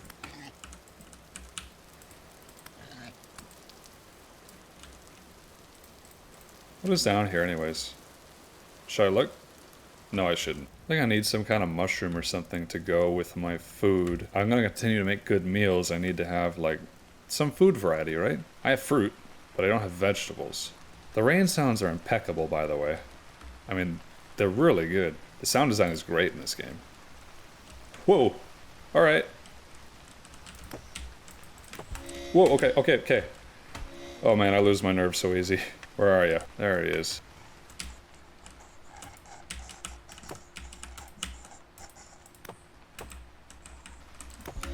Oh, he is... Alright, I know I can kill this thing, alright? Whew, I did it. All that for literally nothing. Okay, literally nothing. That was a raccoon. I'm not gonna bother him. Ooh, there's a chicken. Man, it's really hard to see in here. Where am I now? I wonder if I've been here before. You know what, I haven't checked the map in a bit. Wow, look at that. Alright, I need to get back. I'd say that hunting trip was definitely successful, though. Oh, hey, my crucible's done. Well, I'm probably never going to use these hides. That's unfortunate, but it's the truth. This fat seems like it doesn't go bad, so that's nice. Never did end up panning for much ore or anything, so let me do that right now. What do we get? Nothing. Okay, promising. I wonder if I can get struck by lightning in this game. I assume I can. I just wonder how rare it is. Ooh, I just saw that. Look at that. It was lightning. That goes somewhere. This goes somewhere. That goes somewhere. 5 units of copper. 20 pieces smelt into a 1 copper ingot. Does that mean I need 15 more of these? Let's do the handbook. 20 pieces smelt into 1. Yeah, okay, so 5 units is something else. 20 pieces means I literally need 20 of these. I'm going to leave that be for now. What about this? What does this do? The crucibles use to melt on metal bits and nuggets and to be poured into molds. Well, I can't do that right now, so let's put that just somewhere. Alright, well, let's cook. Might as well, right? I think I can put this... Oh yeah, 1 liter of water. How about that? Okay. Let's put 2 meat and a mushroom. And that doesn't do anything. Do I need more water? Huh. Do I need an entire liter of water? How do I get that out? Oh, okay, so how else to be in one spot? That's interesting. We'll create 1 serving of red meat soup with gold drop milk cap. Let's do Ah. Oh, I can only have a little bit of meat. I can't have more than that. Can I put a bolete? Okay. Interesting, right? A light temporal storm is approaching. What does that mean? This is not good, right? Like, that's a bad thing? It looks kind of red out there. Let me, I'm concerned about this. How do I know when it gets here? Okay, well I got my meal. Cooking is kind of relaxing. I just pour it in here. I can see why a jug would be useful. I bet you I can put more in it, right? Yeah, okay, I guess I can't really put too much meat in here, can I? Oh, no fruit. Another bolete in there. So my little guy is yawning and stuff. I think he does that when he's sleepy. Alright, let me work on this clay, I guess, while I'm doing this. Multitasking. Perfect. I don't have any more water. I'm afraid to go outside now, so let's cook all this meat together. And a little bit of fruit. Yeah, there we go. Yes, I know you're tired. I like this fire clay color. Ta-da, my jug! Alright, well, I'm too afraid to make a pit kiln right now. It's too dark out, so I'm gonna leave it be. There you go, you can stay right there. That's so interesting. It's like it made the meat and it sprinkled berries on top for the visuals. That's pretty cool. Whoa, that hurt me. Why did that hurt me? Health negative 2.5. Oh, some of those mushrooms were poisonous, weren't they? Or is it because it's hot? But yeah, these gold drop milk caps are poisonous. So yeah, I don't want... Here, the temporal storm can have those. Yeah, might as well make some more stuff. Some nasty thunder outside. I honestly like listening to thunder, though. Oh, that made 2 servings. Because it did 2. Cool. This one, though, I guess I need to toss it out. These mushrooms are getting a sea burial. And... that... I thought this was supposed to... Oh, okay. That is a big bear. Yeah, I thought I was supposed to be able to toss that in the water and get rid of it, right? That didn't happen, though. Alright, what else can I make? Alright, lots of meat, because I have lots. Actually, you know what? No. Blueberries. Let's make some more bowls, because I have to select tool. Huh, that's interesting. Is this faster? I don't know. I just realized I don't have a bowl to eat this with. Can I eat this now? Ugh. It won't go away. It's 0.6 of a serving.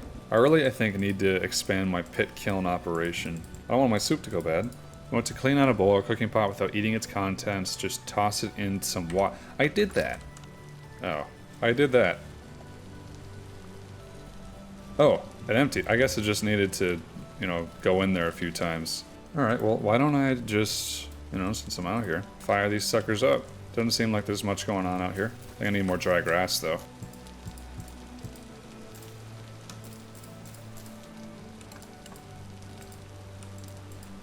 Oh, I don't have enough of that. Dang it. I know, maybe I have some peat somewhere? I do.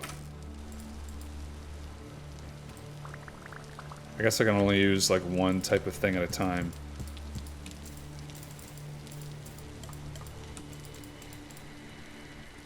Nice. While I'm at it, why don't I get these jugs going? Just take a spot right next to it.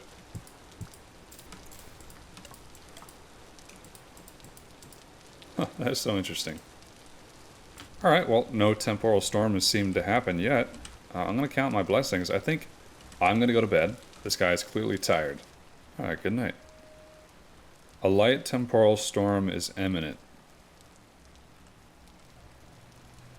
I hear something.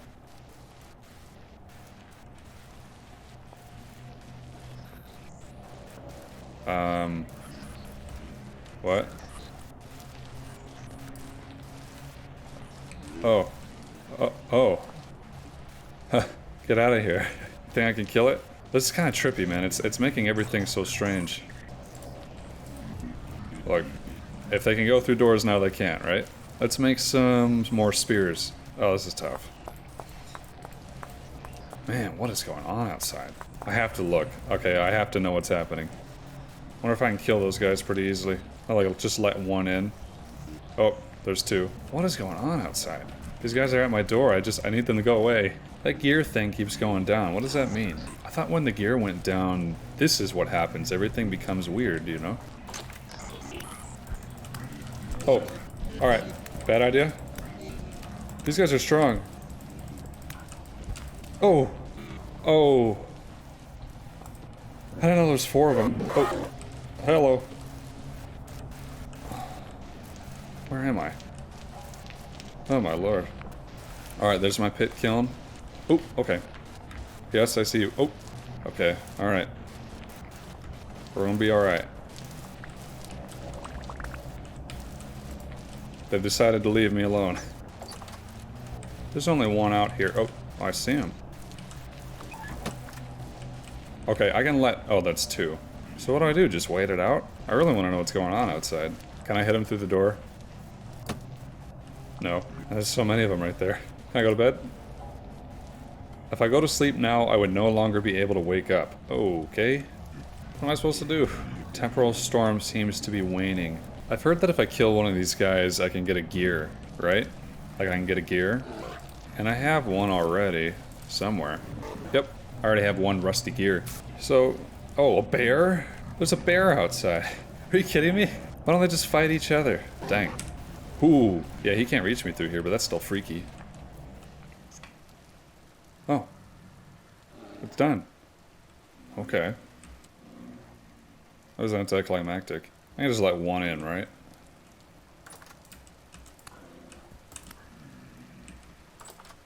Get out of here.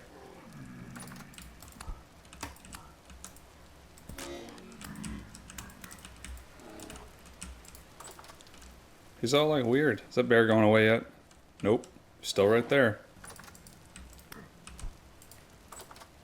You're stuck in here with me. Oh. Okay. He's so weird. Look at he's like flickering. Is that normal? Flax. Fibers. Well, okay. I don't even know what I'm supposed to do with that. I found some peat underground when I was really just digging up some soil. And this stuff helps me cook things faster, so might as well get it. I was getting some soil because I think that I want to add an addition onto this house. And I like to have some more space, you know what I mean? Have some meat cooking because it was about to perish. Let's make a staircase. Okay, maybe remove this chimney.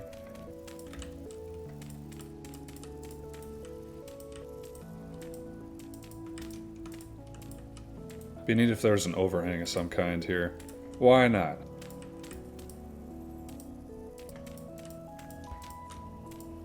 Placing is so different than Minecraft, you know?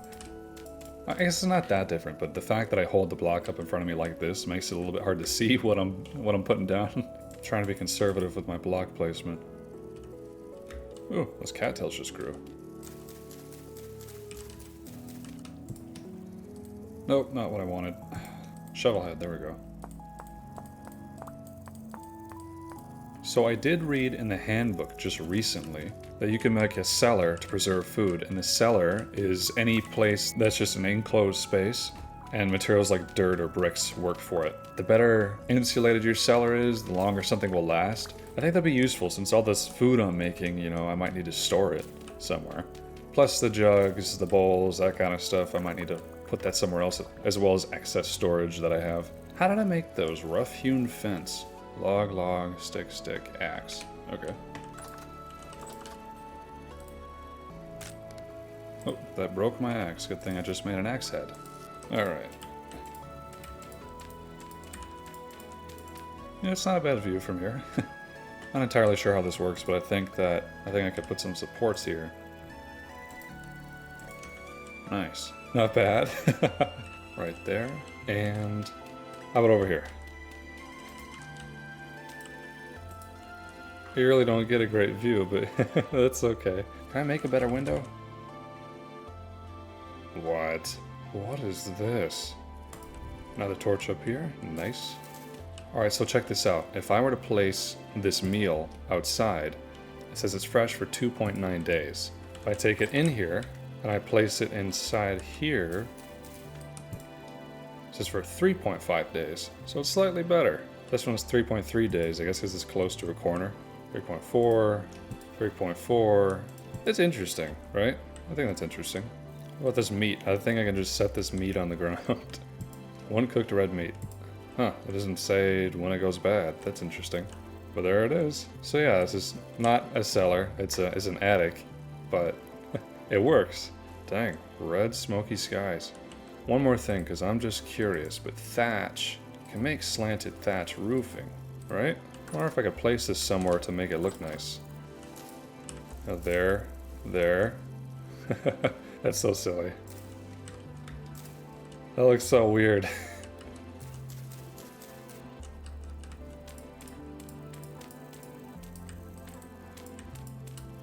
So way on top. Why is it so bright out, but it's like black skies? That's kind of strange, isn't it? Shouldn't it be darker now? Oh! I didn't mean to jump that far down.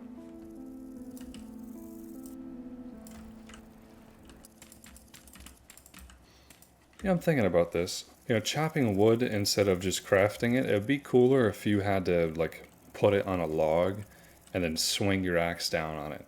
It would be a little more realistic. I could imagine that might be a little bit more annoying, though. Huh. This one's still going, but this one's done. Nice. More bowls. Perfect.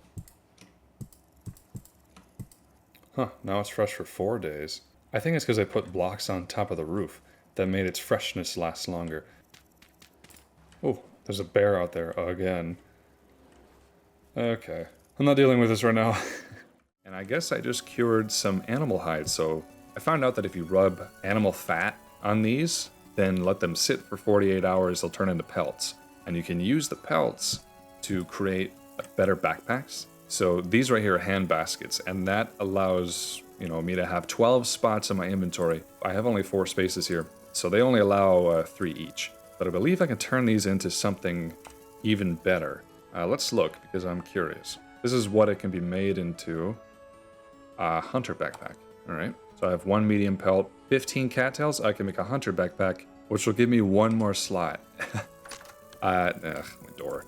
It's not much, but, you know, it's neat. Let me run and do that really quickly. I want to see if I can find some cattails. I know there are some in this direction. While I head in this direction, this area right here is kind of the area near spawn. It's also a nice flat spot. It gets a decent amount of rainfall. You know, there's a trader right here. This would be a great spot to build a real house, not just a dirt house, a real house. And I'll tell you, I am completely unfamiliar with how building works here. I know that you can chisel, and you can chisel blocks, and you can rotate them via like wrenches and stuff. And I know that wood beams kind of work as like drawing a line in 3D space. It's something like that. I made a habit to go on looking some public servers to see what was possible to build in this game, and I've seen some really cool stuff. It's just different than Minecraft, which I've been playing for 15 years, and that's exciting to me. I'm still pretty poor. I just have stuff that I've scavenged. I haven't got mining yet. I mean, I'm too scared to, but I know I'm going to have to eventually. But I want to have something at least a little bit nicer, and after, you know, looking around, seeing kind of what's possible, reading the handbook, I think I have some options. What did I say, 15? Perfect, okay, 15. So, like this, right? There, that gave me an extra spot. Nice. Oh, hey, I can make more. Ooh, I can make 3 more. Let me do that. Oh, yeah, here's some ruins. This is interesting. In Minecraft, you're kind of limited to stairs or slabs or whatever, but here you can do a lot more. Clearly, it works quite a bit different, which is pretty neat. I don't think I have the tools to make something this specific yet, but I will one day. So I went hunting a little bit. I suppose I need to cook a meal. I got some more animal hides, which I think I'll cure and make some new backpacks. I got a lump of fat, which is pretty useful for making animal hides, like I said, but also there's another thing you can do with it, and that's make oil lamps. Let's see if I can even open all these. Yeah, okay, so I've got about 5 of them. They don't go bad, thankfully. I've heard that if you combine this with a bowl, you can get an oil lamp. Wow, it's already lit and everything. That's awesome. Yeah, let's just put it right there. Why not? That's pretty nice because I keep making these torches, you know, and they always burn out. This one's burned out. I mean, this one extinguished from the rain, that one extinguished. It's nice to have these. I make 1 more for upstairs. Also, I love how there's dynamic lighting in this game. It's perfect. Put it right there, right behind the bed. Well, I need to make a source of fire here for the fire pit though, so let's build a fire starter. That's 2 sticks and 1 piece of dry grass. Pretty cheap. Dry grass, 2 sticks, and there we go. Alright, let me get some more of this firewood.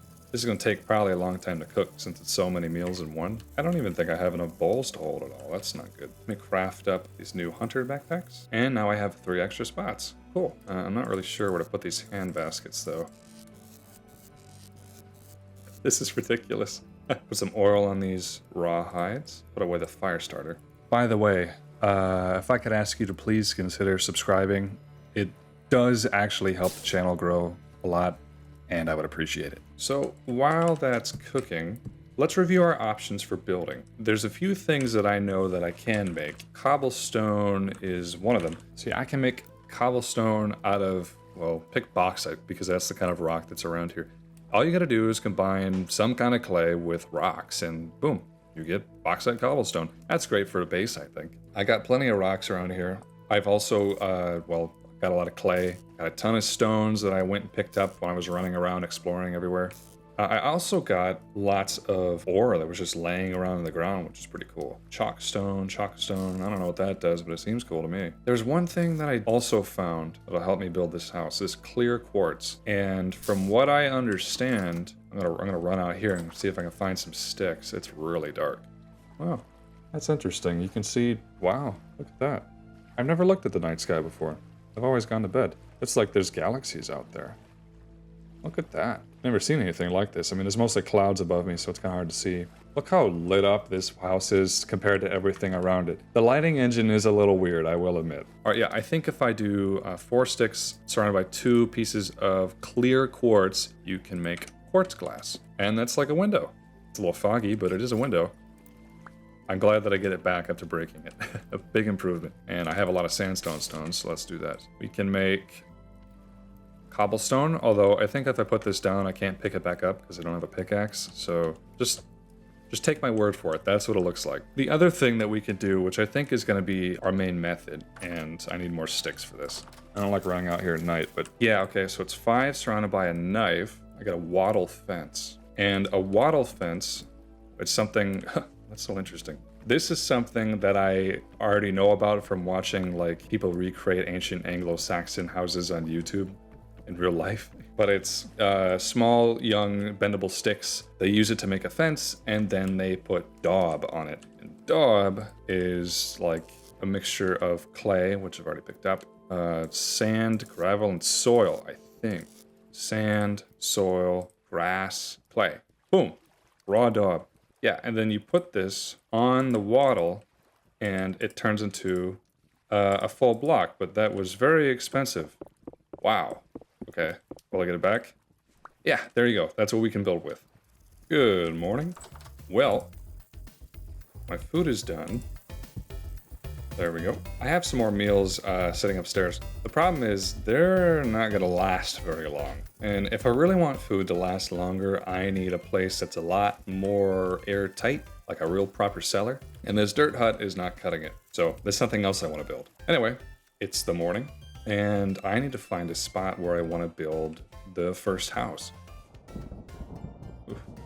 We look here, rainfall is very common, which is good for crops if I wanted to grow crops. This is a pretty nice spot right here. You can see it's very clear. There are other clear spots, of course, but this one's really close to spawn. I think somewhere in this general area is where we should build.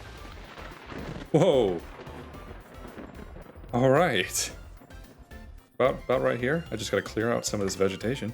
Let's do that really quickly.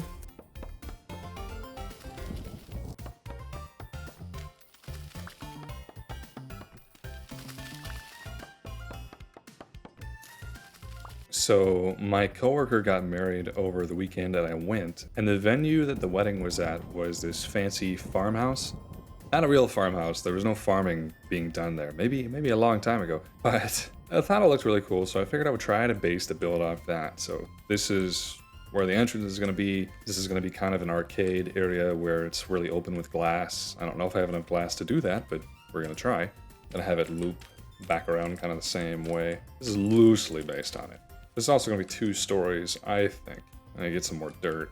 Sorry, I meant soil. This is soil, not dirt. 2 windows up high, like that, and call it good. Right now it's just a rectangle, but I mean, if you think about it, a rectangle is a very effective use of space. I don't think I need to complete it to kind of figure out where this is going. First things first is the base. How many blocks is this? Let me count it. 1, 2, 3, 25 by 9. That's how many cobblestone blocks I'm going to need, although I like to have the floor made of cobblestone just for aesthetic purposes. So 100 and, no, it's 225 cobblestone blocks to do up the entire floor. I don't have that many. Or to craft up some bauxite cobblestone, I would need, how many for 225? I need 113 times 8. That's 800 and, well, it's actually 304 bauxite stones. Or some kind of stone. Ugh. I really need a different door. 304 blocks of at least one kind. I have a lot of granite stones. Granite would be a nice color. Sandstone stone is kind of what I have the most of. Not quite 300 though. I'd really like to have granite stones. I wonder if I can find some. I have chalk, but that's really far away. Let's pack some of this stuff away. See if I can't find some granite stone. Before I do that though, I really need to make some more bowls. Okay. Platforming is a lot of fun. I'm gonna make 4 raw bowls. I also learned if you hold Alt like this, you can free up your cursor. You don't have to look and point. So if I hold down Alt, place clay. This is one of the coolest things about this game. I don't think that's true. I'm sure there's a lot of cooler things, but I just like it. So I think every 25 voxels I place, every 25 cubes I place, I consume 1 clay. I think it's place these down into a hole in the ground, add dry grass. I don't have enough. 4 sticks. Oh, and I need a fire starter. Oops. This takes a minute. There we go. Now it's started. All right. While I'm here, I might as well cook up the rest of this meat before it goes bad, because this is going to go bad pretty soon. It kind of stinks, because this stuff this isn't going to last very long. These meals are going to go bad in a few hours. So if I hold on to it, like physically, it'll last a little bit longer. It's kind of lousy, you know, I don't really have a great way to preserve food. There are methods of food preservation, which are pretty interesting. That's a game mechanic I can read about in the handbook. So I can make a cellar. Like I said earlier, any fully enclosed space is considered a cellar. I'll have a low and consistent year-round temperature. I can make a crock, which I can put a meal inside and then seal it, you know, to preserve it for a long time. I can put stuff in a storage vessel. I can pickle things. I want to learn how to pickle. Maybe my problem is that I just make too much food at a time. Alright, night-night. Oh, this one goes bad in 1 hour. So it's 3 in the morning. Rift activity is calm, thank goodness. Temperature is 19°C. Date is July 8th, year 0. Hate to carry all this food around with me, but it's probably necessary. Anyway, let's see if I can find a bunch of granite stones somewhere. I believe this direction, there's some granite type mountains I could probably try my luck at. But before we do all that, I am going to brew myself a cup of tea. What kind of tea am I going to brew? I don't know what kind of tea. Oh, the tea I decided to make is called Green Earl Grey. Normally Earl Grey is made from black tea, but this is made from green tea. I got this at a really cool grocery store for pretty cheap. I've never seen anything like it, and it's a personal favorite. I decided to experiment a little bit and add some heavy cream. That's something I normally do with an Earl Grey, but I'm curious by nature. Alright, live reaction. It's not bad, actually. Honestly, it's kind of comforting. Like, Earl Grey tea is kind of a nostalgic taste for me because it's one of the very first teas I ever tried. This green Earl Grey, it's a little easier on the stomach. You know, I think that... What is happening? Oh, I guess he's like minding nothing.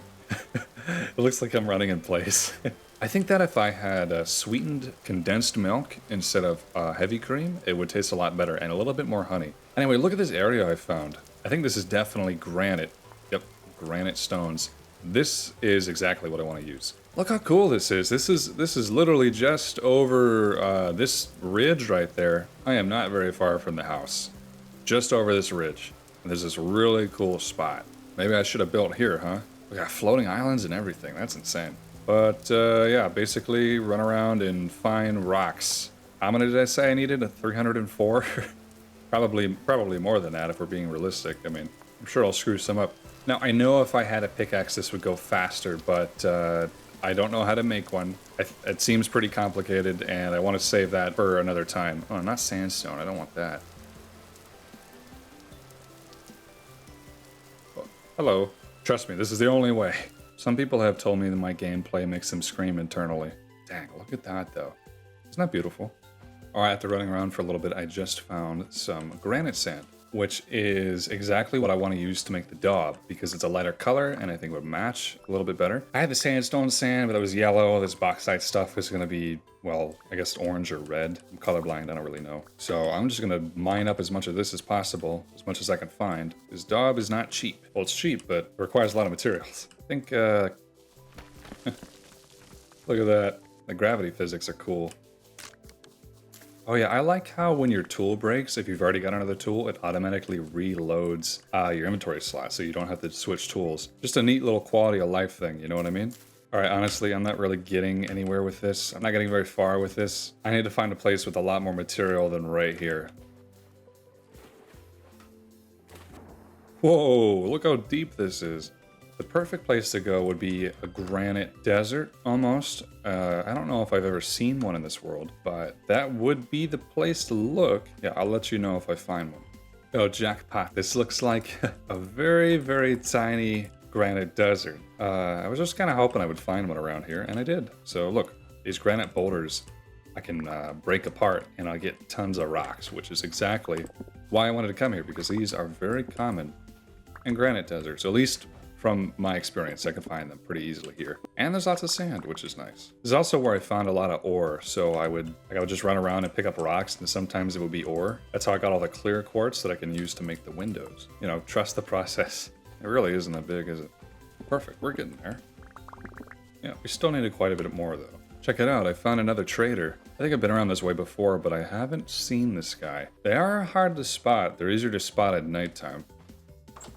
All right, what kind of trader are you? The poor one. What's your name? Hi, Oliver. The clothing I found so many clothing merchants. I could sell flax twine, which isn't that hard to make. Clothing trader. Boom. Anyway, this is pretty clearly not a granite desert. This is a bauxite desert. Pretty close to the dirt hut. I definitely didn't find enough granite. Ooh, look, fire clay. Nice. I've heard this stuff is rare. There's some fire clay right there too. That looks like fire clay as well. I think fire clay is used to make like forges and things like that. There's probably some right over here, if the darkening of the map terrain is any indication whatsoever. Yeah, look at that. More fire clay. I don't need any right now, but I will, I'm sure. All right, it's getting dark. Almost straight west and I'm homeward bound. This tea is cooling off. It's still pretty good. It's different. This is really pretty though. I like how open it feels. Ooh, more fire clay. This is kind of pretty, isn't it? Yeah, I like that. So I found a trader just north of here, and he buys gears for peat. Peat's pretty easy to find, which means it's a good way for me to get gears and buy things. I don't really know what I would need from the store, but I do know that the trader I live closest to sells glass blocks and other furniture. So let's say I dig up a bunch of peat, you go to that guy, you can just barely see his little wagon over there, get lots of gears, and then bring it to the furniture trader, buy chairs and drawers and things like that to put in the new house. Oh, there's a rift. Yeah, we better get back. Okay, a light temporal storm is approaching. Man, I haven't even started really building yet. Okay, well, I've only managed to get 64 cobblestones, which is not ideal. Oh, it looks like I can actually pick this up. Huh. Okay, no worries. In case I make a mistake, it's not a big deal.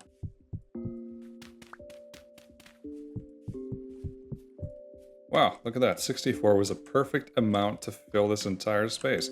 Now, I definitely want some kind of floor, but you know, at the moment, this is good. Now, I need daub, and to make a daub, I'm gonna need a lot more sticks. So I guess I'll start destroying bushes. I don't know if I ever told this story before, but one time when I was a kid, I was a big fan of primitive technology.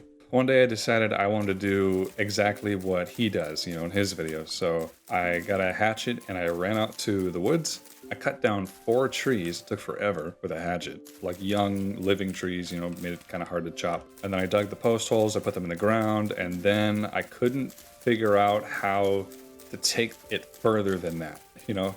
Like, he made it look really easy, but I didn't know how to, like, how do I put cross beams, build a roof? I started to realize it was way over my head, and then I just, like, stopped going out there. So that sat out there just for a long time, just posts in the ground until my dad got rid of it. So there you go. I need a lot of dry grass for this too, if I recall correctly. I think scythes are in the game. If I had a scythe, would this go faster? You know, I just like whew, cut it all. That'd be nice. Never used a scythe in real life, but I'd like to. It seems satisfying. World's first lawnmower? No, the world's first lawnmower was a goat.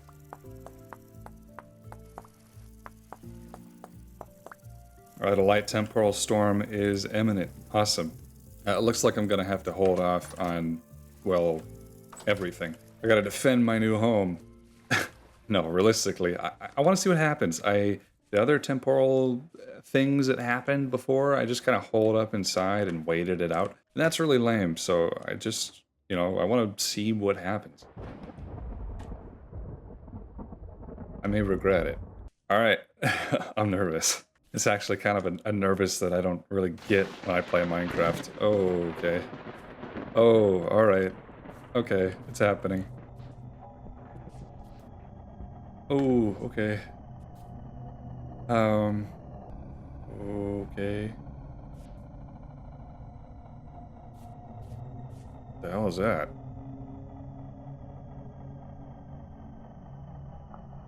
Hold on, let me turn on my view distance.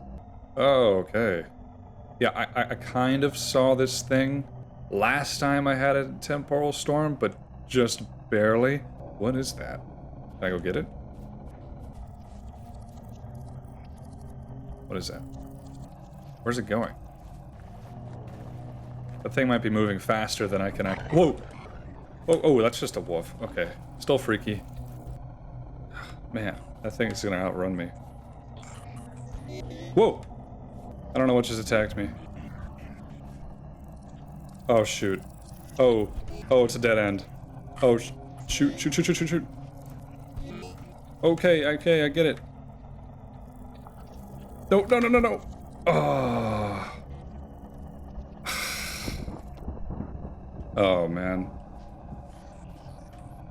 Oh, okay. Oh, okay. Alright, I learned my lesson. Shoot. Jesus, these things are fast. Oh, man, my house. Please don't break. Nope. Oh, he can't fit through. That's comforting. Oh, great. I guess I'll wait it out. Alright, well, the temporal storm is over, and those clouds are booking it. I went and got my stuff. It was still there, thankfully. I made some shingles, which was difficult with everything being all wavy. Thought that might look cool, so...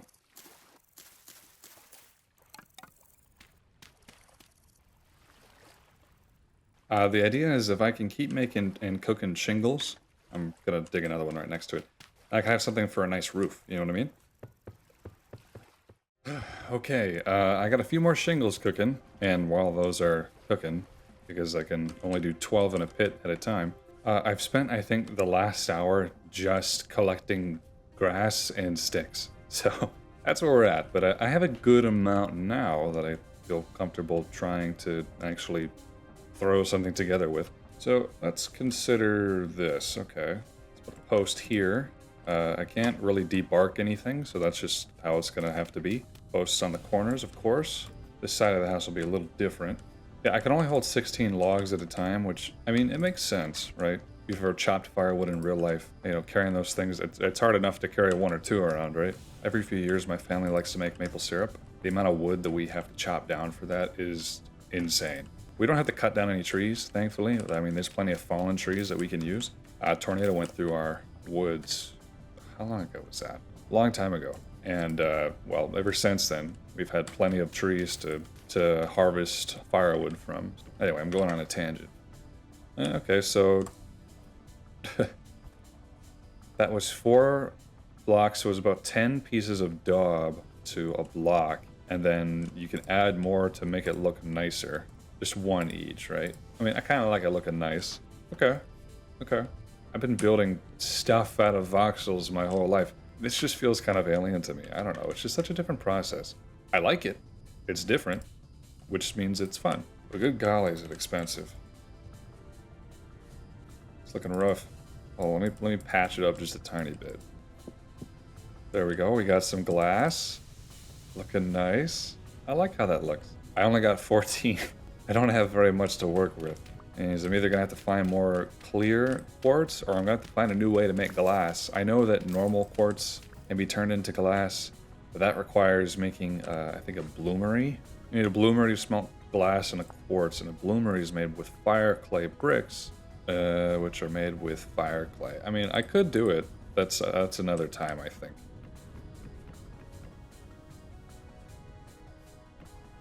Oh, okay. I can rotate this. That's neat. I guess that makes sense. I just didn't think about it. Patchy walls look terrible. I want this to be a nice house, not like a weathered house. You know, maybe for something else. But that's a little better, right? I don't know. Now that I think of it, the house that I am basing this off of has a little bit of an overhang out front. One right there. One right there.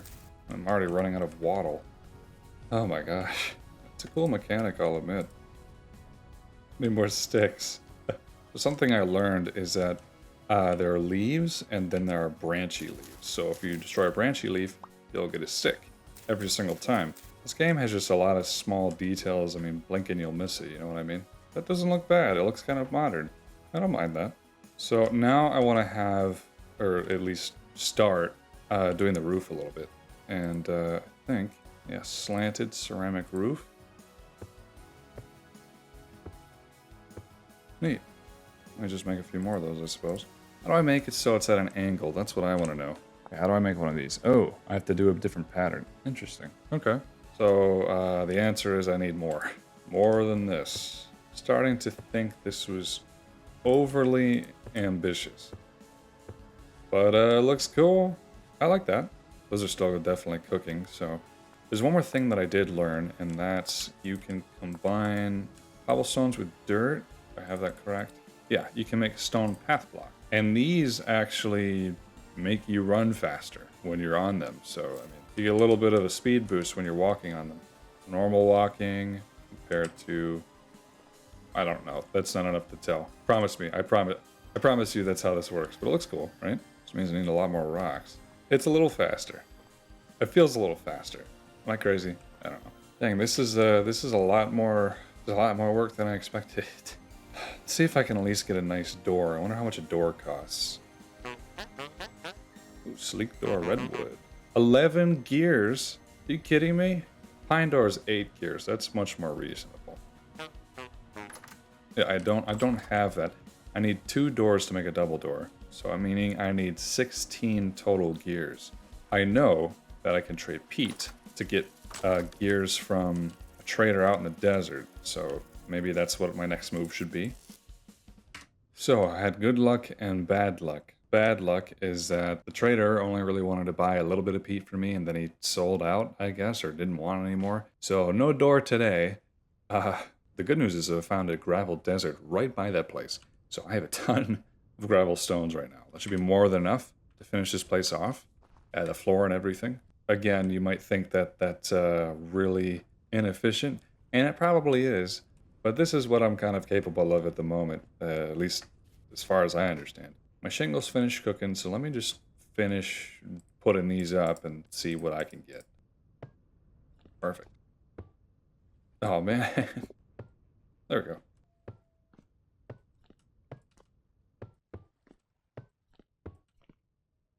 Huh. Well, we're getting somewhere. Look at this. I'm panning for gold. Not really gold. I'm panning for all kinds of treasures. This is a really cool thing that Vintage Story has. You can take sand or gravel and you can stand in water with a hand pan and see if you can get minerals out of it and stuff. And I found out that if you get this bony soil, which is only found in ruins as far as I know, you can pan it and get all kinds of treasure. So far I've got gears, which are the currency of this world, a bunch of bones, flax fibers. I got some silver nuggets, flint arrowheads. Ooh, storm rolling in. I got a copper spearhead, which is really good because I haven't hit the copper age yet. I got a candle, which was already lit. I did get a little bit of gold. I just noticed that. That's cool. A rib cage. Age lore book. So I feel like this is important. I know that this game has an overall story. I just haven't really gotten invested in it yet. That's enough of that for now. Hey everybody, my name is Monster, and this game is a ton of fun. I would definitely recommend it. Ah man, I'm getting hungry. Good thing I just made some stew, or that soup. actually. So I noticed something about this world, maybe you've noticed it too, and that's that everything is turning orange. My berry bushes, I mean the leaves somewhat, the ground even a little bit. I'm a little colorblind, so it took me a while to notice. But this game apparently has seasons. Right now, we're in September, and I've heard that winter is a pretty difficult time of year, so I need to probably think about preparing. And I am, or at least I'm trying to.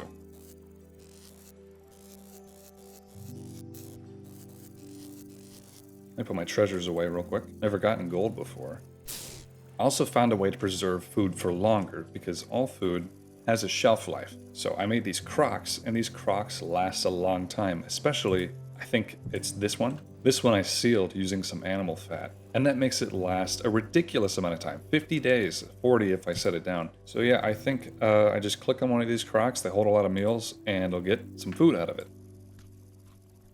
Which is wonderful. But yeah, fall I think is almost upon us, which means winter is shortly after. I've been doing a lot of work getting the materials for this house. So building is a lot more difficult in this game. That's something I've definitely learned. These clay shingle roofs, I've had to fire every single shingle individually. To get the cobblestone, I had to run around and grab all the rocks for it. The windows, I had to look up for clear quartz in deserts. I mean, I've done a lot of scavenging so I can have the materials to finish this house that I've started. And I think I have enough, although I don't think I have enough sticks. I need a lot more sticks, which I get from just running around and beating up bushes. But yeah, I want to finish this house, and I need a lot of sticks to do it. So yeah, even though I'm learning this game from scratch, I skipped the tutorials so I would have like an authentic learning experience, which I believe was definitely worth it. I know that's frustrating for some people, but I mean, there's plenty of probably vintage story videos where the person reads the tutorial first. This is how I prefer to play. Regardless, it's super challenging and very fun. I haven't played a variety of games. I've pretty much played Minecraft for the last 15 years, and for the last 3 years, I've been playing only old versions of Minecraft. So I switched from modern Minecraft to alpha and beta. I've really been playing a lot of alpha recently, like in the last year. The contrast between alpha Minecraft and Vintage Story is very stark. I mean, alpha Minecraft is very, very simple, very limited. Vintage Story, it feels like the possibilities are endless, and it's very complicated, and I don't know everything about the game, whereas alpha, I pretty much have it all figured out and have for years. So again, I like that. I like that I'm going into this blind, unknowing. That's how I first learned Minecraft. When I started playing when I was a kid, I didn't know everything about the game, and that made it seem all that more magical, in my opinion. Okay, it's about 3 in the morning. I broke tons of branches, beat up a bunch of bushes. I got 55 sticks, which isn't a lot, but it's something. I might as well make use of this copper spearhead because I hear monsters outside the house. This is pretty cool. Look at that. Yeah, I've never had copper tools till now. I found this copper knife in the basement of some ruins. It was a pretty good find, and it just kind of highlights my need to actually start mining and doing something instead of just running around picking up rocks, Oh, man. I also made all these storage vessels. So the thing about the storage vessels, you got to build them up one piece of clay at a time. And I made, I think, about 9 of them. Yeah, you build them voxel by voxel. It's very, very time consuming. And then you have to fire them in a pit kiln overnight. And that's how I got these, but it was worth it because they hold a lot more space than these little reed baskets. All right, I think it's getting close enough to day. Oop. Time to test out this spear. Boom. Get out of here, man.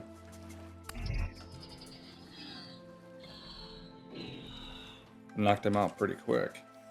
See if we get anything. Nothing. Per usual. Look at that, the shiver. This thing is called a shiver. Jeez. Dang, this guy's fast. These are drifters. They're so weird. They're not very scary. These things, though, these are insane. Come here.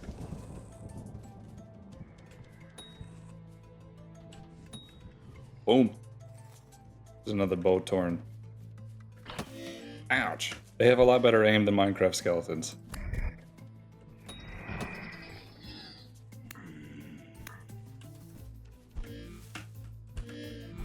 Oh, shoot. Okay, okay. Alright. I get it. Oh! Okay. Oh, alright. One heck of a spawn point. Yeah, I'm not quite the combat master I like to pretend that I am, so...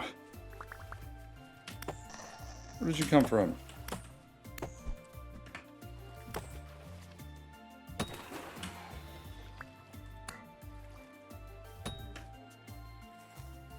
Ooh, I got a gear off this one. Nice. So yeah, good test run with the copper spear. I want to do up this back wall. I think it would also be cool if I had a chimney. I also found out you can make something called fanned cobblestone if you use sand and gravel, although I think I need to, yeah, switch it around. Probably need a little bit more, but I've been using it for the floor here. Yep, I need some more.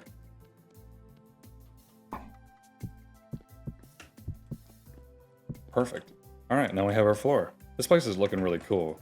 I want to try to chase out some kind of chimney thing. I don't really know how this works or how I'm going to use it. You know, I'm not familiar with this game and everything about it. I figure, though, I ought to give it some kind of space. It's a very large hearth. I don't know if that looks good or not. Very big, but, you know, maybe it'll allow for a lot of different kinds of cooking. For some wattle fence. Got about 10 windows left to work with. Not amazing.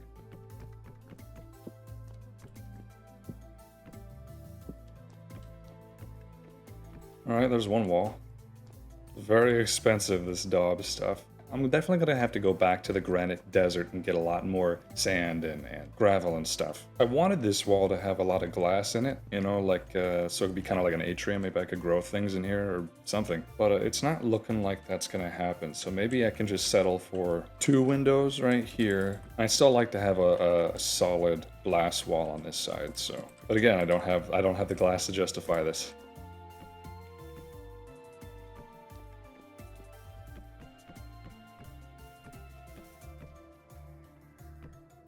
Dude, come on.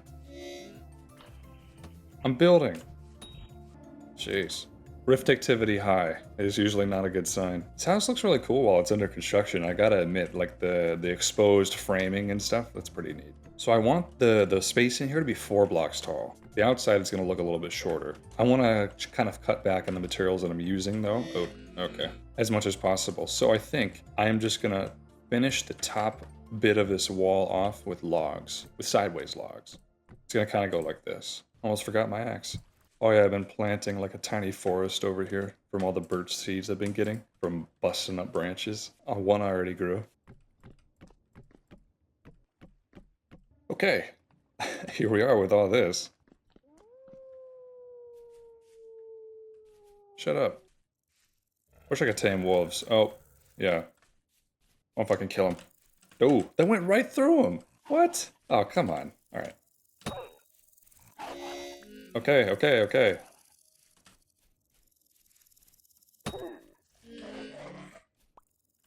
Don't you run.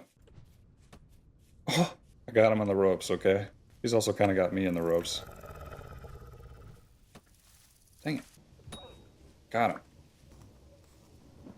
Oh, nice. Some animal fat. I really needed that. To any wolf lovers I may have upset with my display of aggression, I apologize. It was kill or be killed. I also killed a bear. I got the hides somewhere. I killed a bear. I got 3 huge hides, and then I oiled them up, let them cure. I killed them with rocks that I was saving for the construction of that build. But yeah, I did. It was really difficult. I think I used 64 and then some. I used a spear a few times. So unfortunately, this bush meat, this stuff that you get from animals, I guess you don't typically normally eat. Can't really turn bushmeat into meals. You can't cook with it. You can only fry it up on its own. I guess it's to discourage you from trying to kill predators or like scavengers. Yeah, building this house, it's very expensive. Considering that I want a second story to this whole thing, it's going to take a lot more materials. Yeah, daub is made, I think it's sand, dirt, grass, and blue clay. And that was the last of my sand. Okay. So yeah, more glass, more sticks, more logs. Hopefully not more shingles, though I probably will need more. Yeah, a lot more resource collection has to be done. Which means it's time for one of my favorite things about this game, adventure.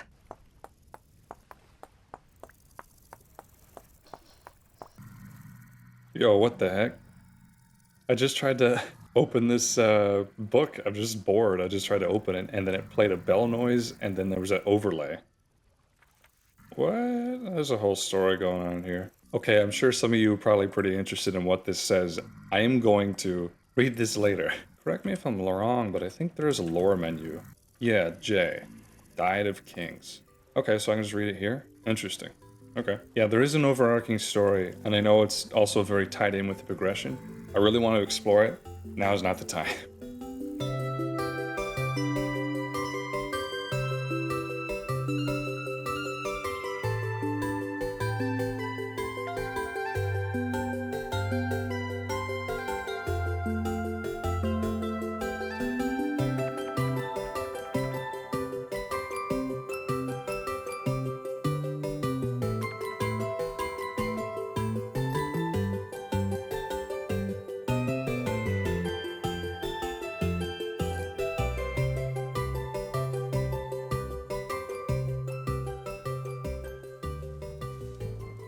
Wow, look at that. I know it's raining, but dang, that is gorgeous. I mean, that is really beautiful. A house out here in this area would be amazing. I mean, I found a lot of great places to build houses or bases or something, but I mean, right here you'd have quite the view. Imagine a giant castle with huge windows just like pointed this way or something. At the moment, still searching for clear quartz. I know that you can turn normal quartz into glass somehow, but I think that's above like the tech that's currently available to me. But what isn't above it is running around and looking for quartz to pick up.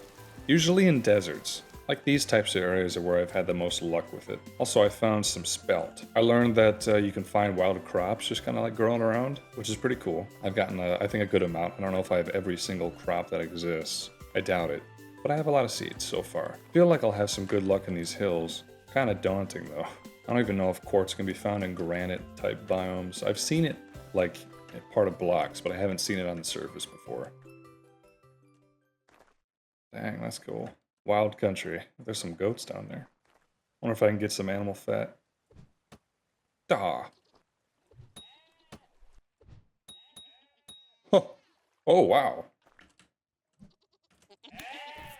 Oh. Wow. Dang, that guy's powerful. Well, that's not good.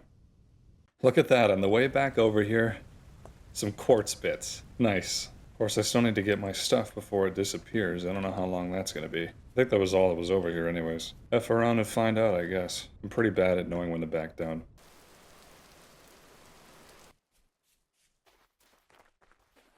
Oh boy, I really don't like how late it's getting. That's so pretty though. Okay. Thank goodness it's still all there. Let's call it even, huh? Some good loot though. Alright, well, it's getting really dark. It's 20 o'clock or 8 p.m. So either I can make a bed out here, or I can find a trader. And they always have beds with them, which is nice. It's easier to find a trader when it's dark, because their little wagons are always lit up.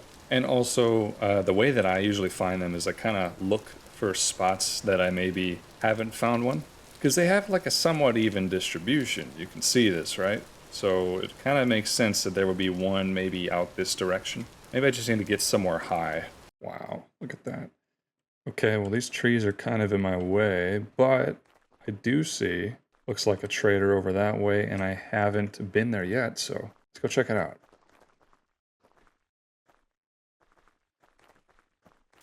Alright. Hey there. What's your name? Haldor. Okay. Building materials trader. Oh yeah, these guys are really useful, I've noticed. So, plaster. Plaster.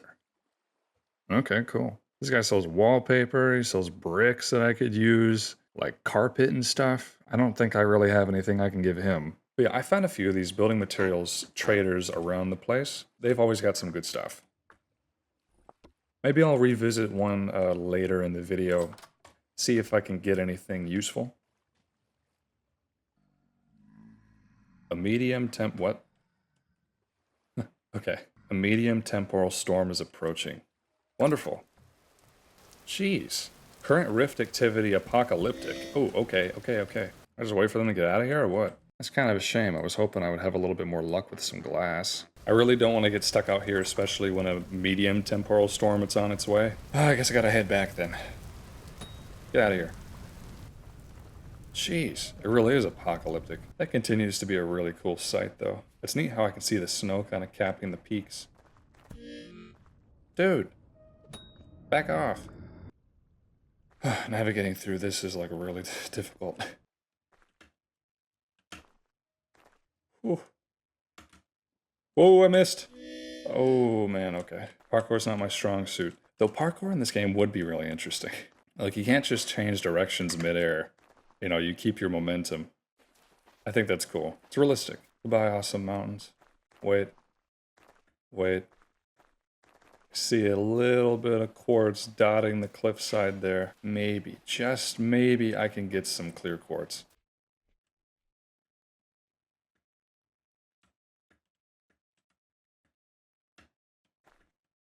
Okay, come on. Oh, a medium temporal storm is imminent. Alright, that was really stupid of me. Okay, but I'm so close. I'm so close, okay? I know you guys are probably yelling at your screens right now. I'm so sorry. Oh, okay, fine. Let's leave. All that cliff scaling for nothing. Yeah, and I'm low health too. That's not ideal. Okay, alright. Oh, there's that guy. He's going towards my house. That's interesting. It looks like he has bolts on his legs. Hey, look, it's Stonehenge. Yeah, I've been here before. I've been to this Stonehenge before, and if I'm correct, there is a trader somewhere nearby. If there's a trader nearby, that means I can probably, maybe, find some refuge. Oh, this is so trippy. Open up. Hey, Farhad. You're freaking me out, man. This guy sells artisan stuff, literally nothing. Okay, literally nothing useful. I can sell him a reindeer herder fur coat, which is the colorful wear of a Sami. The Sami is a real thing, you know? The Sami people, like the northern indigenous like nomads of Scandinavia, like those are real people. Yeah, okay, I guess I'm gonna stay in here. Perhaps now would be a good time to read the lore book. Okay, Diet of Kings. Scribe's Notes 1318. Jeez. Master Jonas Fawkes, please come forth. The lords and ladies rose when he entered the room. Even the kings gave him small gestures of welcome. He walked to the center of the court, his attendant behind him bearing a great collection of drafts. My lords, as I'm sure you're now aware, we face a nightmarish threat. This disease, or plague as it has been called, is not overly complex. Neither is it beyond our vision. It is, quite simply, desolation made manifest. Here his attendant began laying out a number of medical diagrams upon the floor. Master Fawkes issued from one parchment to the next, gesturing as he went. It rots the body in its entirety. It begins externally with numbness and darkened skin. Proceeding further into the ligaments, the victim may lose control of entire limbs. Eventually, the flesh sloughs off in small heaps. By this time, the victim has likely entered a cataleptic state. This may as well be a blessing for them. The rot will have overtaken their eyes and ears now, depriving them of their senses. Arriving at the last parchment, he paused and gazed upon it. Many of the gathered assembly also leaned forward to see the image more clearly. From the scribe's desk, it appeared only to be a drooping mass of charcoal smearings. This is all that remains of the poor souls. In its final stages, the rot consumes the mind and the body whole, leaving nothing left of distinction. Here His Majesty, the King of Undland, interjected.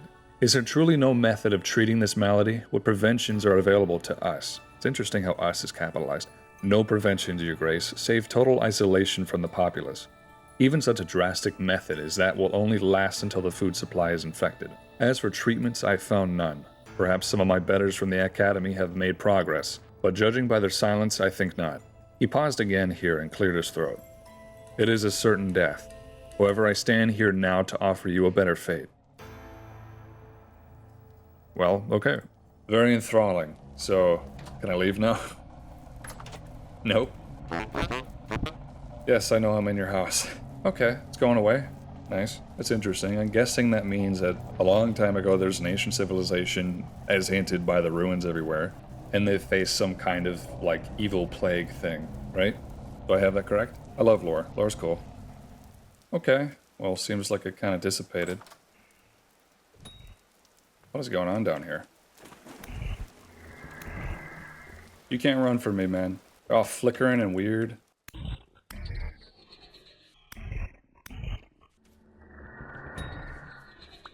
Never get anything good from these guys. Oh, flax fibers. Ooh. I see you trying to run away. This guy's tough. What is this? Temporal gear. Can be shattered to create a returning point. Can be used with a knife to restore temporal stability with some pain involved. Returning point. Returning point. So spawn point? Like if I broke it up somewhere, I would spawn back there, I guess? That's cool. Well, that was all fun. I still haven't found any quartz yet, so I'm gonna keep looking. Finally, look. Quartz bits. Oh my lord, that took forever. Andesite. That's interesting. I haven't found andesite yet. It's kind of bluish. Any clear quartz so far? No? Ooh, 2. Andesite. That's kind of a cool color. Maybe I'll take some andesite back with me. Oh boy. Kind of running into the same problem again. I don't see any traders nearby. I think in this case, the best course of action is just to try to really quickly craft a bed. Need about 24 pieces of grass, and then I can make a hay bed. Seems like a nice place to sleep. Yeesh. Well, now it's really dark. Okay, well it's 2 in the morning and now I can't see a dang thing. Cannot see anything. Alright, well as soon as the sun comes up, I'm going to circle this mountain and look for any more quartz I can find, and andesite. Well, after all of that exploration, hours and hours of fighting monsters, temporal storms, scavenging for food and picking through rocks, just trying to find clear quartz to make glass, I have found enough to make one block of glass. It takes 2, I got 3. I can make 1 piece of glass. That's it. Sure, I got my granite sand, but that wasn't challenging to get. That was like the first thing. Oh my goodness. I still need these windows. I want to finish this house, man. Winter's coming.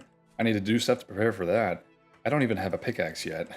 There's a lot of this game I want to do. I have a few options. I can just finish this house, leave empty blocks open for the windows, and worry about it later. The second option, I can run to these building materials traders, who I've kind of like marked out in pink. There's a few of them around. There's a chance that they sell windows. I think about 16 at a time for like 2 gears, something like that.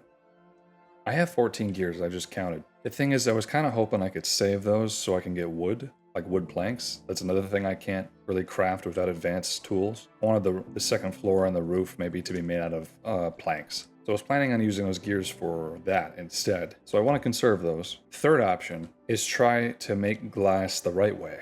I've done a little bit of reading. I have tons of quartz chunks. I have like 2.5 sacks of quartz chunks. Apparently I can use something called a bloomery, fire this quartz chunk in there, and then turn it into glass. Supposedly. I need a bloomery, which is 8 fire clay bricks, and a chimney, which is 4.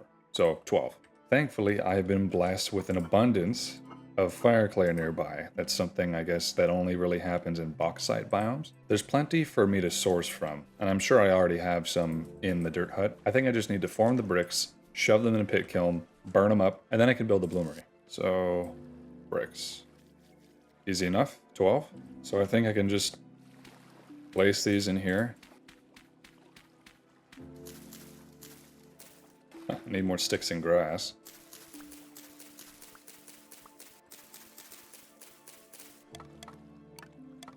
Need some peat. Here's one thing I learned about pit kilns. It's faster to just light a torch with the fire starter and light the pit kilns with a lit torch instead of just using the fire starter on it individually. It's so much faster. Alright, so I just let that cook, I guess. Some of my trees are growing. That's cool. While that's going, let me figure out the shingle situation. Already got quite a lot. I just move those over. I want to make a little bit of room for a stone path. Oh, that's cool. It comes with a little bit of moss. I made a bunch of this earlier. I figured I could have a path going from here to the dirt hut. It wouldn't be bad, right? Look, it makes me so much faster. Goodness gracious. Man, things have gotten significantly oranger since I started. Oh. You know, it's kind of nice to be in a safe area as opposed to earlier. Whoa. Oh, okay, vertical slabs. That's cool. Oh, this is going to be a hassle, isn't it? So maybe if I place those blocks there... What? Come on. There. Okay. Alright, it's tedious, but it works. I'm sure there's an easier way to do what I just did, but I know there's wrenches because it keeps telling me to rotate the blocks with a wrench. Guess what I don't have?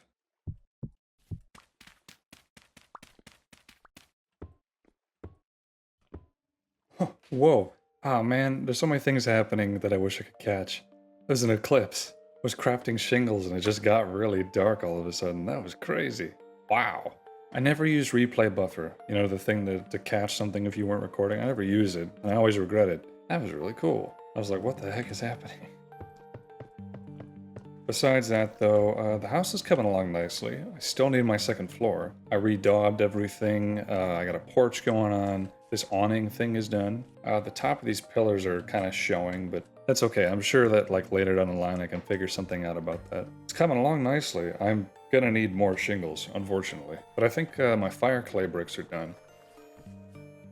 All right. Beautiful. Okay. Bloomery base. Bloomery chimney. I'm not really sure where I'm supposed to put this, so I'll just make an extra spot right here. Beautiful. So I'll add the quartz and then add the coal or charcoal. I have charcoal, brown coal, black coal, tons of quartz. Okay, let's see what we can do. How many can I put in here? Only 24? Okay. Let's do black coal. Just 6 is all that's needed? Okay. Alright, well, how long am I supposed to wait? I have no idea. I suppose while I wait for however long this is going to take, might as well move on to the next phase. So, need a lot more pine logs and sticks, of course. Well, there's tons of pine this way. Oops. Wait, what is that? Something's glowing down there. Shh, okay. Strange glowing cave. Yeah, I don't want to deal with that. Anyway, I came all the way out here to mine up some of these pines just because I don't want to tear them down where I live. I like how they look. This is far enough away that I'm not going to be worried about it. It's a big, lofty tree. That's cool. It's going to take a while, isn't it? Oh.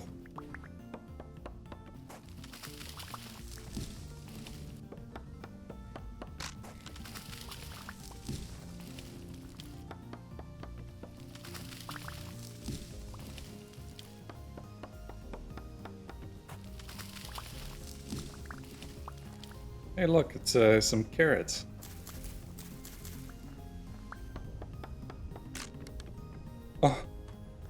Oh, I guess that's all I get. All right, well, while I was waiting for night to pass, I made a bunch of shingles. I believe I can do 48 at a time.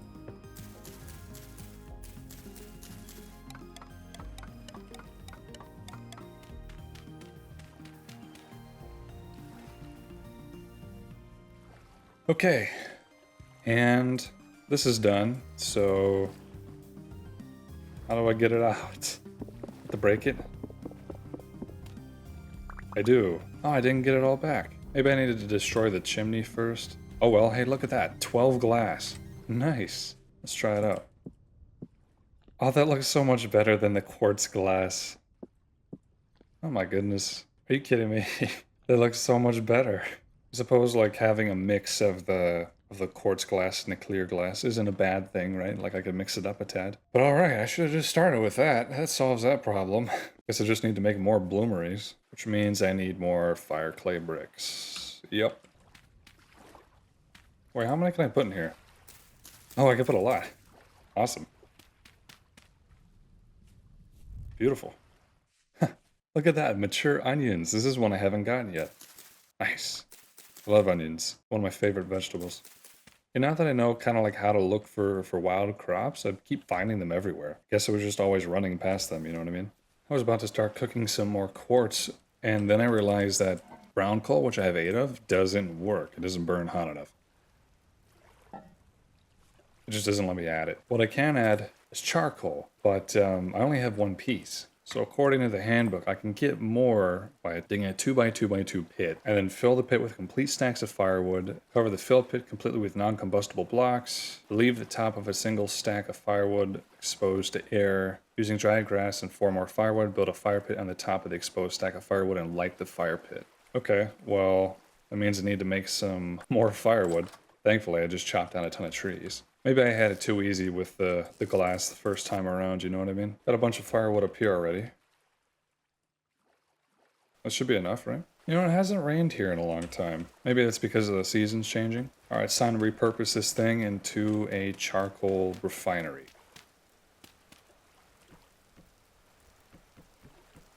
Okay, and then have to start a fire pit on here.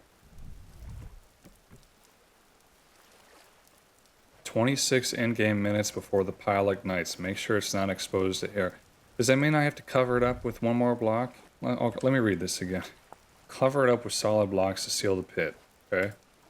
That should be working, I think. I mean, I hope that's all I have to do. In the meantime, I need to get some more granite stones, because I've used them all up, and I want to have a staircase that can take me to the second floor. I'm going to put like a staircase over here or something like that. I also want to see if I can get wood, like planks, for this second floor. Let me do a little bit of measuring here.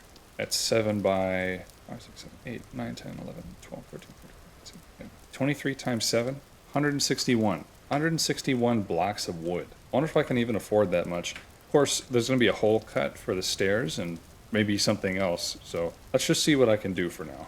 The other thing is that I know that there's a trader I can sell some peat to and some fire clay. He buys both. Maybe I can get some extra gears while I'm at it. Okay, yeah, this guy. Temper.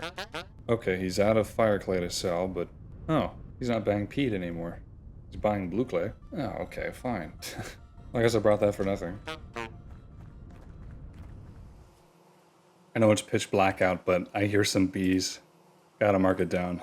You know, that kind of unlocks a little bit of a childhood memory. I'm not gonna say why, but I used to be part of Cub Scouts when I was a kid. And one time, part of like a field trip thing we did was go to a local radio station. This is when I was really young. I went to the radio station, and you know, we're all excited because it's kind of a little famous local celebrity type thing. They showed us the studios, they showed us everything, the equipment, the soundproof rooms, the computers, that kind of stuff. And then as like a little parting touristy kind of gift, they let us record ourselves doing the sign off from that radio station into the microphone, and then they burnt it onto a CD disc and let us have it. So each of us got a single CD with like 10 seconds of us saying a slogan into it to take home. And I recently found it, actually. Of course, I don't really want to dox myself. But why is this so dark? Dude, where's your lamp?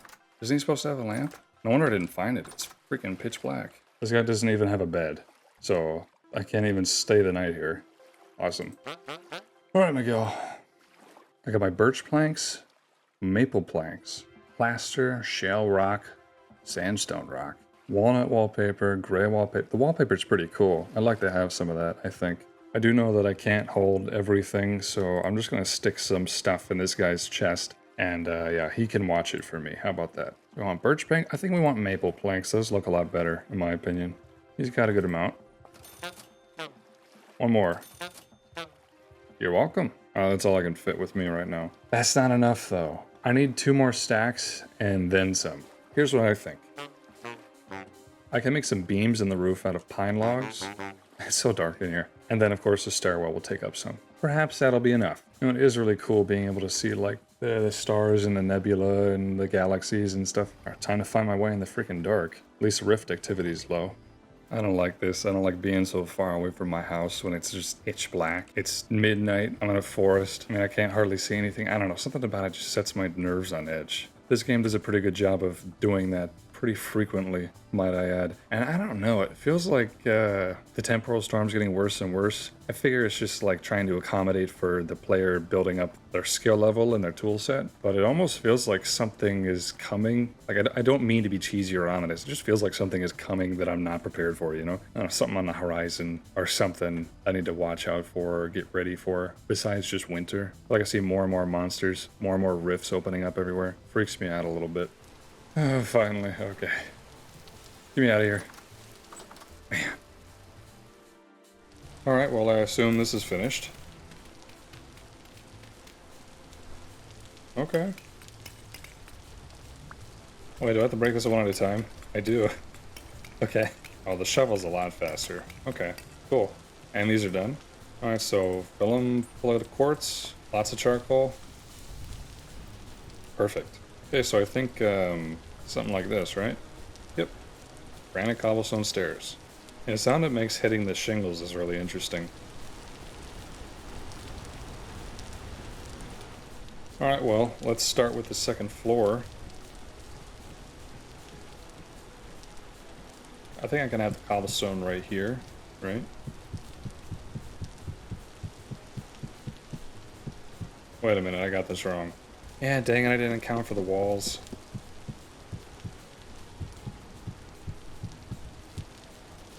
Alright, nice. I only bumped my head on this thing a little bit. Bang. I don't like how close that log is to this, but, yeah, oh well.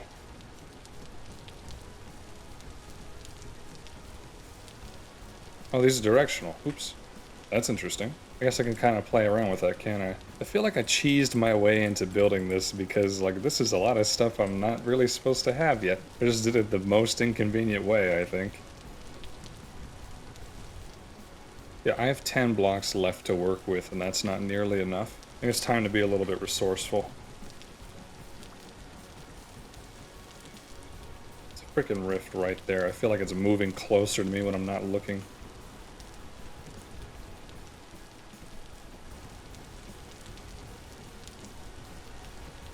Oh man, that's all we got? Oh yeah, that's not enough. I'm gonna have to go get some more from somebody else, I guess.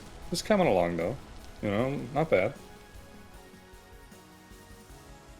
Well, hello everybody. It's been a little bit. I did a little bit more work off camera. You may have noticed there's some firewood here. I've got plenty of firewood, and that's because my character started getting a little bit chilly, started getting a little bit cold. I've been paying attention to this body temperature thing and the outside temperature, which is dropping. Right now it's October 6th. Something else I figured out is that each month has only 9 days, not 30 or something, although that can be configured on world creation. I tried to make a nondescript way of a lamppost with my limited block choice. Turns out that a single piece of wattle fence is enough to protect a torch from being extinguished from rain, which is nice. So what I want to do is I want to have a bunch of torches leading on this path to go to the house, so I can kind of be protected from mobs and things like that. What is that? Is it a wolf? It is. Okay. Also, I made this path. And these trees are growing. It's turning out quite nice. Also, the colors are very rich. We got lots of reds and yellows and oranges. Even the cattails are red, and I don't know how accurate that is to real life. But it's very cool. But yeah, like I said, October 6th. So that means winter is fast approaching. Alright, so I made 2 bloomeries. They both have, I assume, 12 pieces of glass inside. I feel like I'm doing this wrong, but oh well. Look at that, 24 pieces of glass. Very nice. So I bit the bullet, and I went to another building trader, and I bought more maple planks. So I can probably finish up this floor the proper way. Look at the corners of my screen. You can see a little bit of frost starting to build up. Yeah. My body temperature is dropping. It was 36 earlier, now it's 34, and I'm soaking wet. Yeah, that's not good, is it? Whoa, okay. Oh, my lord. Look at, I'm shivering. I'm shaking and shivering. Oh no, he figured out how to get up. Get out of here. I like that there's a little bit of knockback. Oh, how did you get up here? Get out. Leave. Can he climb walls? Jeez, okay. Little midgets don't scare me. Come here. Aw, man. I gotta say, their pathfinding is pretty good. I'm used to Minecraft alpha mob pathfinding. What is in my hand? What is going on? Oh, I'm holding my I'm holding my arms together. I'm trying to keep from shivering. Look at that, he's so cold. Alright, let's start up a fire here. I have a torch right here, thankfully. Okay. Not so bad, right? Look at that, the body temperature is going up. That's good. I really have to get this house done before the winter starts. So I'm going to do my best to tie this up as quickly as possible. Look, the outside temperature has dropped to 0. It's dropped to freezing. Thankfully, I'm still nice and warm in here. Yeah, I'm being surrounded by drifters. I wish there was an easier way to get rid of these guys. I hear a bear, too. Oh man, this is not my night. Jeez. I wish they would fight each other or something. Alright, I dug a hole in here. I wanted to see if they're smart enough to go around it. Come on, buddy. Huh. Oh, man. Oh, no. Look at him.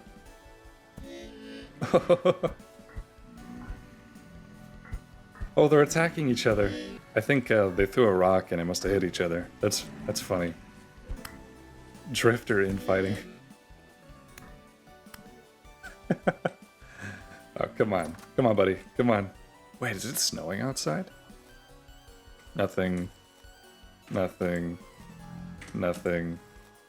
Nothing. You know what I think I realize is I'm waiting for the day to break, and it seems like, I don't know if this is a feature or if I'm just crazy, but it feels like the day is starting later, you know, in accordance with the seasons, which is interesting. Ugh. I thought you guys had left. What's up with his face anyways? He's just got a little black spot? Is his nose? Is his eye? Is that a hole where his face is supposed to be? I mean, what is that? Why do they keep taking damage? Are they getting cold?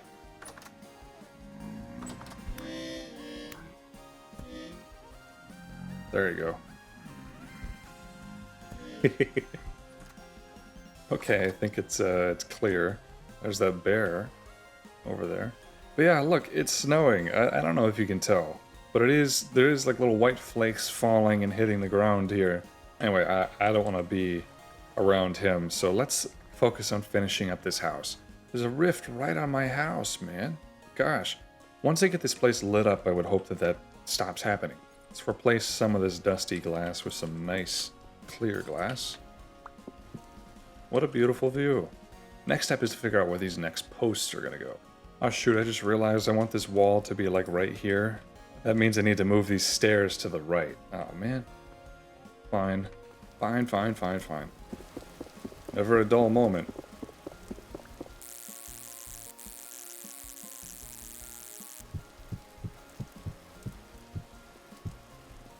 I suppose I can just like shove firewood in this back corner or something. Maybe that'd be a good place to put it. Alright, floor number 2. Guess it should be spaced out something like this. Feels good to finally start the second floor. There's the chimney. That's good, but I think, what if I raised up this middle section somewhat? Just a little bit. There we go, something like this. I suppose let me start with the roof shape, at least. It'll just help me procedurally figure out how this build is going to work.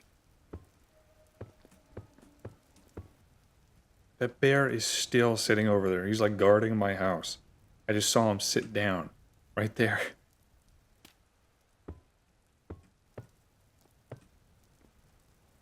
Yeah, and like this, I can get a roof ridge block. Oh, man. Hey! It's too early for this. Ah, shoot. Dang, the monster spawning is crazy. Look at them all. Gah, get out of here.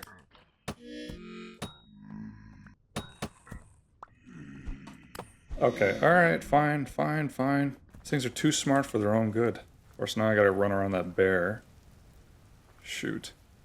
He decided to take a freaking nap right there. Ugh. Yeah, I see you. I see you. This is obviously slow going, so I'm gonna skip ahead a little bit, I think. Well, I went hunting because I was out of food. I got a boar, and then it started to really snow. It started to really come down, and I'm not prepared for this at all. I'm not prepared for this. I need to get as much food as possible and seal them away in crocks. Crocks help preserve food shelf life, and then I need to seal it up with animal fat, which means I need to do a lot of hunting. The house is looking good, by the way. That looks really nice, but I need to kind of refocus my efforts into getting as much game as possible. I've heard the food is a lot harder to come by in the winter. Like, animals are less common and stuff, and so far all I've really been doing is hunting and gathering, literally, and then cooking whatever I find, which I suppose is not viable long term. So let's see if I can get anything. There's wolves everywhere. That's the other thing I noticed. They're everywhere. Wonder if that's just because it's winter or I'm just unlucky. Ooh, chicken.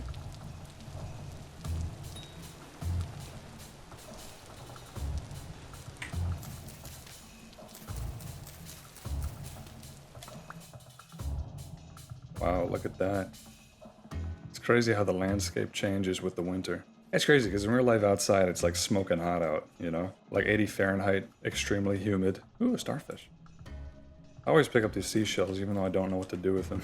Not having a lot of luck with hunting. I mean, There's this fox, right? But I can't cook anything with him. I just get bush meat, which, I mean, can't turn into any meals or anything. Raccoon. What's he got? He had something in his mouth. What is that? Cranberry. Ooh, thank you. Look at that, a sleeping boar.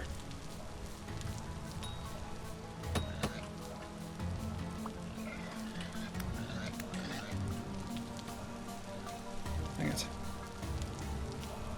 Where'd my spear go? Okay, well now I'm spearless and my body temperature is 32, so I think I should just go home. Gosh. Oh, alright. I'm starving.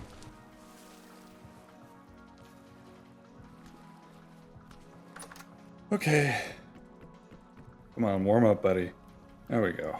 I wonder if I could take these pelts and make some clothes out of them. Yeah, fur coat, knee-high fur boots, fur gloves. Looks like they're not too hard to make, right? Wish I could make a bone spear, but I can't. Now let's see if we can make something to wear. So first I think I can do this. Knee-high fur boots. That makes a fur coat and gloves. Yeah, there we go. I suppose I just swap these out, right? Boom. And look at that, I'm ready for winter. Kind of. Alright, let's cook up some food here. Thankfully, I've been storing some vegetables and some mushrooms upstairs that I can use to cook. Though they all have literally the same exact saturation. 2 of those, 2 of those, 2 of those, 2 of those. It's strange, because I think the snow melted. Like it went away. Which is accurate, I suppose. What is that? Oh! Okay. Oh, alright. Yes, hello, I see you too. Nice. Let's do red meat, chicken, bolete, blackcurrant. 1 more meal. That's all I could get. Well, good morning. Things are changing rapidly. Wow. Thankfully, ever since making my comfortable clothes, I haven't had to worry about being too cold, which is nice. Right now I have a charcoal pit going, and I just made some more glass. That was... What? Oh, they're hot. Oh, they must have just got done cooking. That's so interesting. Okay, that's just kind of funny. Certainly they'll cool down quickly in the snow. I had wanted to go panning for bony soil because I can get gears that way. Just because I want to buy a door for the house from Mouse, the trader over there. And he sells doors, or she, I don't know. But they're very expensive. And I have 6 gears. I need, I think, about 16. Can I hold them now? Nope. That's so bizarre. I can indirectly hold them. Fine by me. The snow is really beautiful, I gotta admit, though. Right? I mean, it looks pretty nice. Here we are with the house. I filled out all the walls with wattle fence. So hopefully that's enough. I've just gotta fill them up with daub, which I've made a lot more of, and then that should be good.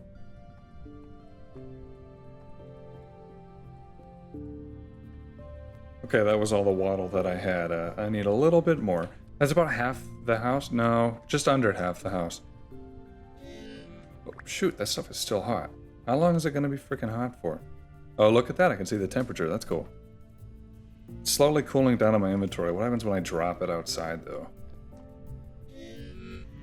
I think I have enough stuff to craft the daub that I need. I think. I just need a lot more dirt.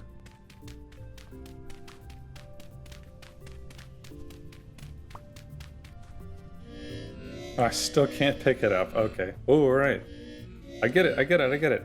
Alright, what is it? Blue clay, grass, dirt, sand. There we go.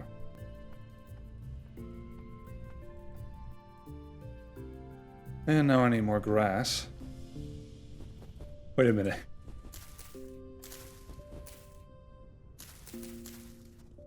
Oh no, do I have to break the snow first and then the grass? That's exactly what I have to do, isn't it?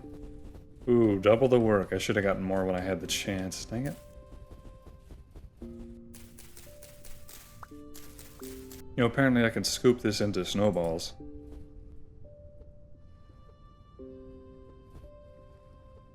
Not sure why I'd want to. Snowballs be made into anything? You put rocks in them, I guess. I hit myself. Huh. How about now? Hooray! Temperature 123 Celsius. I feel like that's still too hot to pick something up, but no well. I'm so close to being done.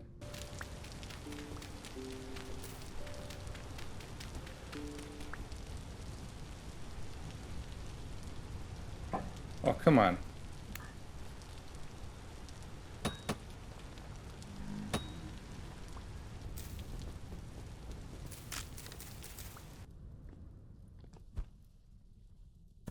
Oh!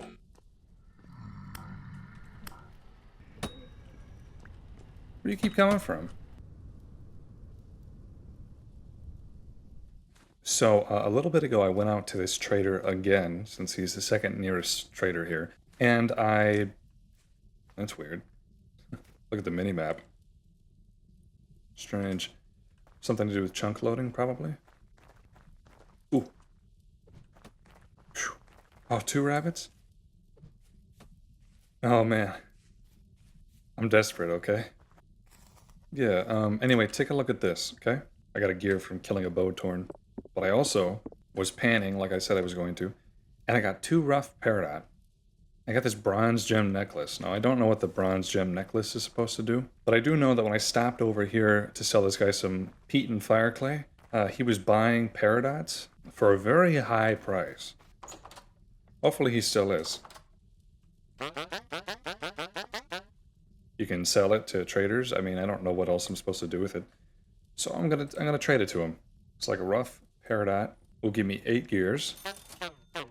1 more will get me... Wait a minute. Dude, you're selling... Come on. Potential. This is potential low, and that's potential medium. I sold him a potential low one. I don't know what that means. I'm sorry. I don't know what potential means. Potential low? Peridot potential? I was hoping I could get 16 gears off of him, but I mean, it's not terrible. Well, would you take a look at that? The outside is pretty much finished. I think I want to do something about these rough edges on the sides here, the tiles. I think there's something I can do with that. But yeah, I mean, here's our inside. Looking good. We have our fireplace that will have a use in the future, I'm sure of it. Here's our upstairs. It's thin, but I'm sure I can make use of this space. The top bits, it's just showing the red ceramic tile. And I'm not sure I want it to be that way. I figure it may look nicer if there's some actual roof in here, perhaps. Yeah, maybe some actual wood. I'm gonna have to think about... Ooh, I missed this one. Yeah, I'm gonna have to think about getting some more planks or something. Something to put in the ceiling here. Started tucking some firewood back here. Right now what I need the most is a door. I'm going to do a little bit more panning. I'm going to fix up this rough edge here. And then I'm going to see what I can do about that situation. Alright, I did some more panning, and now I have a total of 18 gears. I also got an emerald, but I don't feel like running all the way back to that guy and selling it to him, so... Alright, what can I get from you? Brass torch holder. I heard these make your torches burn infinitely instead of having to, like, reset them. Ooh, a copper lantern. Looks pretty nice. Let's focus, okay? I'm here to buy a door, so I can buy a kapak door. I need 2, so I can afford this. I can't afford the redwood door, but I can afford the ebony door. Sounds good to me.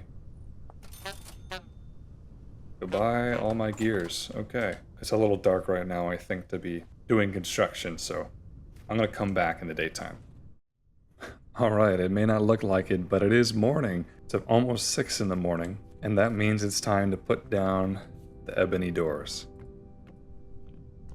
Look at that. Ooh. That's nice. That sounds exactly like a Minecraft door. Am I crazy? It sounds really similar. Besides that, I have 4 oil lamps, because it's all the fat that I had to work with, so let me put these down. Oop, oop. Yeah, you can put them on the side and they kind of connect. Look at that. That's cool, right? The inside of this place is just going to have to use torchlight for now, because I just don't have enough. I don't have enough of these oil lamps to go around, unfortunately. I'm shielded completely from the snow in here. I can't even hear the wind, which is good. You may also have noticed I did up the rough edges of the roof there with some upside down stairs. Same on this side and the opposite side. So look at that. That's weird. It's not weird, it just means that the snow is hitting it. But yeah, there you go. That house is done. Also, there's this cave in front of here. I don't know if any of you ever noticed that, but it's right here. And perhaps one day I'll go in there, but not today. What the heck was that? Did you guys hear that? That was the second time I've heard something like that. What is that? The first time was when I was standing under this tree. I was standing right under this tree cutting grass, and then I heard that noise. What is that noise? Is it something underground? It must be. Regardless, I don't feel like finding out. But if you know, please leave a comment. And also, don't forget to look for the secret message in this video if you want to win the giveaway thing, a free Vintage Story Game Pass. I'm rocking the bronze gem necklace, whatever that does. It looks cool, I guess. There it is. But yeah, that's going to be the end of the video. I finally got this house finished, on the outside anyways. Between this video and the next video, I suppose I'll get moved in. I'll transfer everything that's important in that dirt hut over to here. I'll decorate it. I'll start trying to make this place livable. You know, it's going to be kind of sad because I liked living in that dirt hut, honestly, but it's time for an upgrade. This took multiple months, multiple in-game months to finish, but it's done.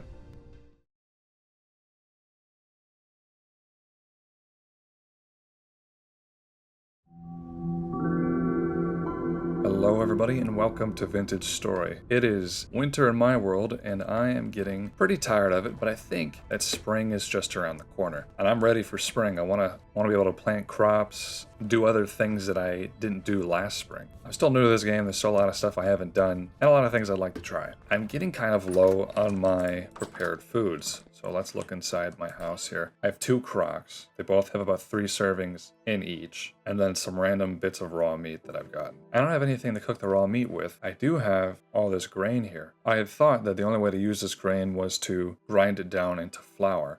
But apparently, that's not the case. I was told that I can actually just cook it right away. And that's what I'm going to do. So I'm going to put my pot there. Let's grab some firewood. Do my meat. And add a little bit of grain. No? I think I need water? Let's try that. How about that? No? I'm surprised. I thought I could make a meal out of this. Okay, look. First 2 slots must be grain.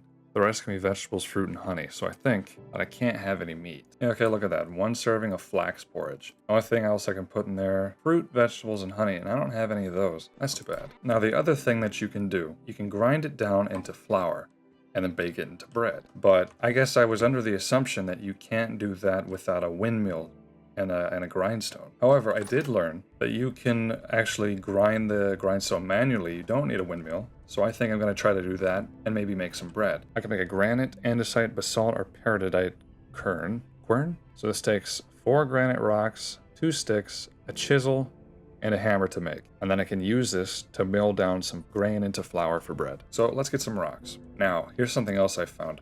I explored this cave a little bit that goes right underneath my house, and I found down there something really interesting. But before I mention what the interesting thing was, I do want to state that I am doing another giveaway. I'm giving away 1 free Vintage Story Game Pass to anyone who can correctly guess what my favorite thing to do in this game is and why. Just leave a comment, say your favorite thing to do in Vintage Story is this and this is why, something along those lines. And whoever guesses it correctly first will win the Game Pass. I have a lot of trouble coming up with reasonable things to make giveaways about, so I hope that works out for everybody. You know, good luck. Anyway, the way that we get entire pieces of solid stone, I think, is you have to break all the blocks surrounding them. And I figured that out when I was mining earlier, so pretty interesting. Look at that. It just breaks off, and we need 4 of these. Nice. Alright, that should be all that we need. Yeah, and this cave goes for a while. It's super scary. I'm not gonna really worry about it right now. But I did find something very interesting down there, like I was saying before, and I'll show you real quick, because I dug a tunnel straight to the bottom. It's right down here. Very deep. I can already hear monsters. But yeah, it's this thing, a translocator. And I'd found one before, and I had no idea how to fix it, because I don't know, I just found it to be confusing. But then I was clearing up some junk around here, and I got metal parts, and it turns out that's what you need to fix it, along with temporal gears. So I had this stuff, fixed it up, and if I stand on this thing, I'm sure you can figure this part out. I get teleported to a completely new location. So this is where I got teleported to. This is my house, okay? It's just about the center of the world. And this is where I am now. This is very far away. Another interesting thing about this place is it's very close to where I died last time I came this direction. This entire path was a one-way trip. I traveled all the way out here, I was loving it, and then I got killed by a goat in this valley with a bunch of stuff I thought was pretty important by a very cool peridotite mountain that I wanted to build a base by. So the fact that there is a translocator so close to where I died and the mountain is really cool. There's one problem, okay? It's underground, but not only that, this cave is super freaky. Look at that.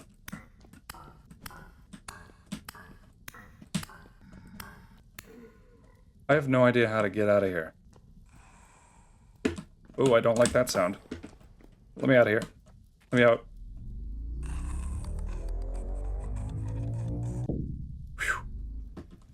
That was a close one. So yeah, it's very dangerous. One hit from one of those guys, or two, and I would have been dead. I don't feel like exploring the area without some proper gear, some armor. And I don't have any. I don't have any armor. I just have this stuff that keeps me warm. So that's another thing I gotta figure out. Okay, so we got all this stuff to make a quern, whatever. Maybe I should look up how to pronounce that. I was thinking I'd just stick it right here. This is a decent spot. So let's go for, what do we want to make? Okay, we have rye, rice, flax, and spelt. This is making me hungry. I have a lot of rye, so let's do this. So, what do? Add, remove items. Oh, I was just standing too close to it? Okay. Oh, alright. Very straightforward. So I do know this is how they used to do it back in the day, right? The windmills would be powered by the wind. They'd turn these massive millstones, and they just grind the crap out of grains. It was a very efficient way to make flour. I just think that's super, super cool. And now, of course, we do it in factories, and we bleach it, and we do whatever the heck else. But I find that traditional ways of doing things are really fascinating, and that's another reason I really like Vintage Story. That's not the answer to the giveaway, though. Or maybe it is. I don't know, the fact that it kind of gets back to the roots of doing everything. Maybe if I was stranded in the wilderness, I could use my Vintage Story knowledge to help survive, although probably not. I probably shouldn't rely on video games and giving me accurate advice. Still, cool that I can grind down grain into flour. This is very slow, though, so I can see where having a windmill would come in handy. Alright. 31. I can make a rye dough with this, and rye ale. That's interesting. I could make it into whiskey. My gosh. Look, we just want bread. We want dough. All we need is a bowl of water and flour. Okay. Oh, that was easy. Okay, well now what? I can bake in an oven into bread. We'll create one rye bread chard. Okay.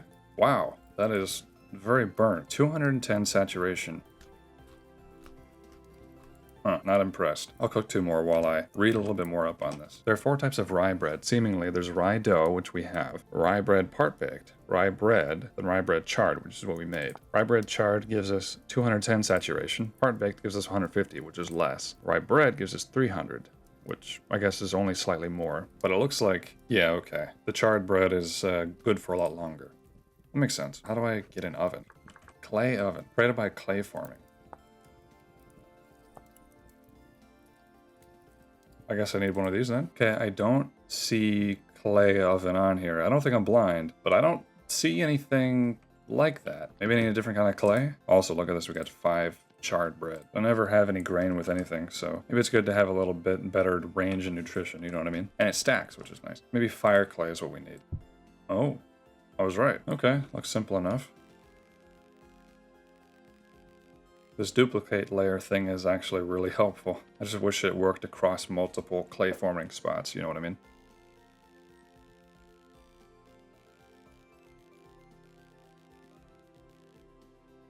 Oh man, I have 2 more. Oh no, hope that's enough. Oh no, I don't think it is. Oh no, it's not enough.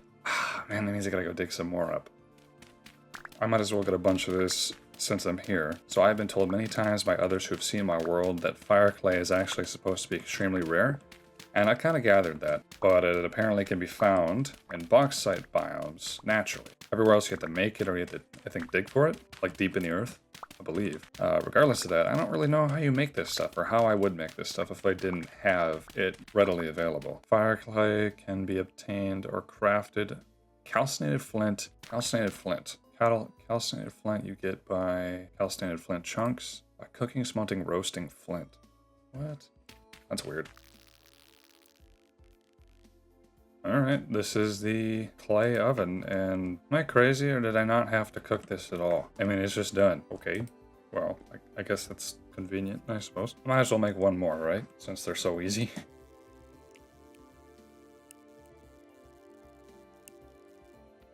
Alright, there's our second clay oven. Perfect spot for it, maybe. Okay, so all we do is preheat the oven before baking. It doesn't seem too difficult.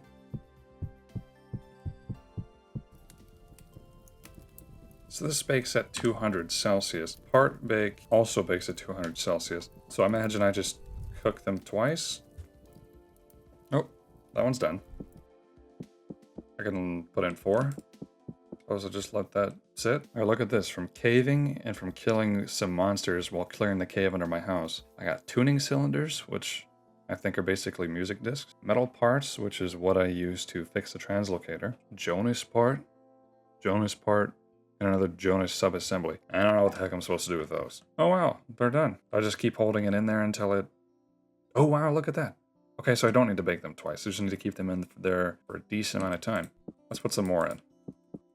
Very cool. Come on, you can do it. Whew. That's a close one. Oh no, they're not going to cook now because they're just below 200. Oh, they are cooking. Oh, they're done. Okay. Wait. I thought that 200 was the temp... Whatever. Alright, well this is nice and simple, and it's not much harder than just doing it on a campfire. I'm pretty happy with that. So I took a nap, and I guess I left these in here for too long, because now they're charred. So, gotta take them out at the exact right time. That makes sense. I'm not too upset about this loss. But look at this, okay? This lasts 61 days in a chest. This isn't even in a cellar. I don't even have a cellar yet. The chard lasts for 1.2 years. How about that, huh? I'm doing pretty good. This winter hasn't been that hard on me at all. You might be wondering, I guess if you've been looking around when I'm outside, what that structure is. This I built not too long ago. It's supposed to be essentially a mob grinder, a place I can go during a temporal storm. So the idea is I stand in here, the monsters are like attracted to me, and then they fall in this pit here. And then down there, beneath this pit, there's little holes I can punch their feet. However, I'm realizing something, and that's that the pit's probably not big enough. I think drifters can fall in here, but not shivers, you know, because they're wider. So I'm gonna widen this up a little bit.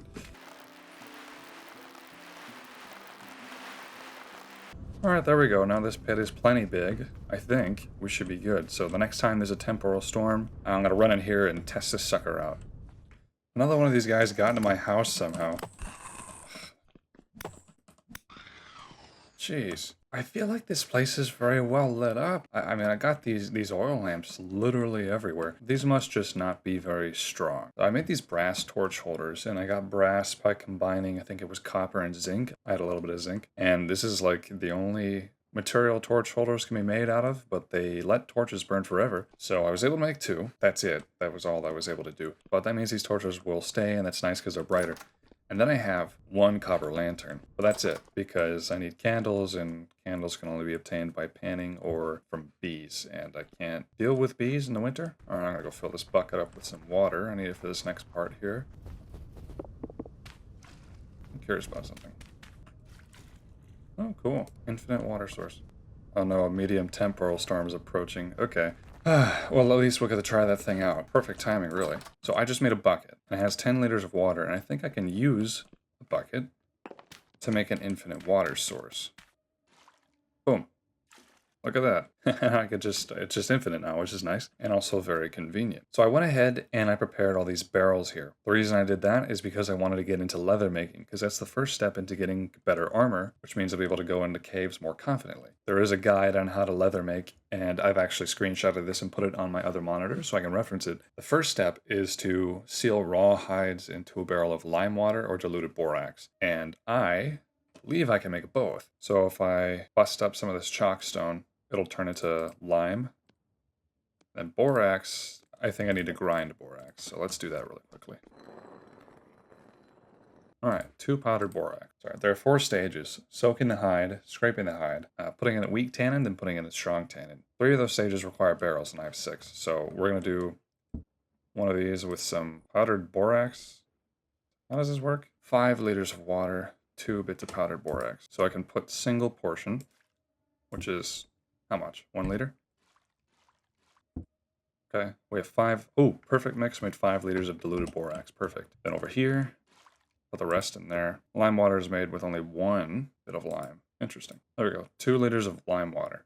How much am I supposed to have in here? I'm not totally sure. Besides that, this is the stuff that we need: lime water and diluted borax. Let me go get some hides and shove them in there before the temporal storm starts. I've been saving some of these. I'm going to use large hides for this. I'm just going to put in 5 of these. And 5 in the other one. How do I seal these? Oh, I don't have enough diluted borax or lime water. Alright, the portions aren't correct. Now, this is really a math problem, isn't it? Diluted borax is in there. We're going to make some more. Okay, perfect. 5 liters of diluted borax. This is confusing. Okay. Okay, now we have 10 liters. I put 1 in here will turn into 1 soaked hide after 18 hours of sealing. So boom, I sealed it. All right, so I got the 2 liters of lime water in there. I need just a little more. I need 4 more, so I need 4 bits of lime and 4 liters. The rest of the lime water's in here. Now we have 6. Seal it with this large hide. There we go. Well, that was an ordeal, but I think we got it. So they just got to sit in there for 18 hours and then 20 hours. The other thing I need to do is have weak tannin and then strong tannin. So I'm going to do this while I'm waiting for the storm to show up. It's 10 liters of water.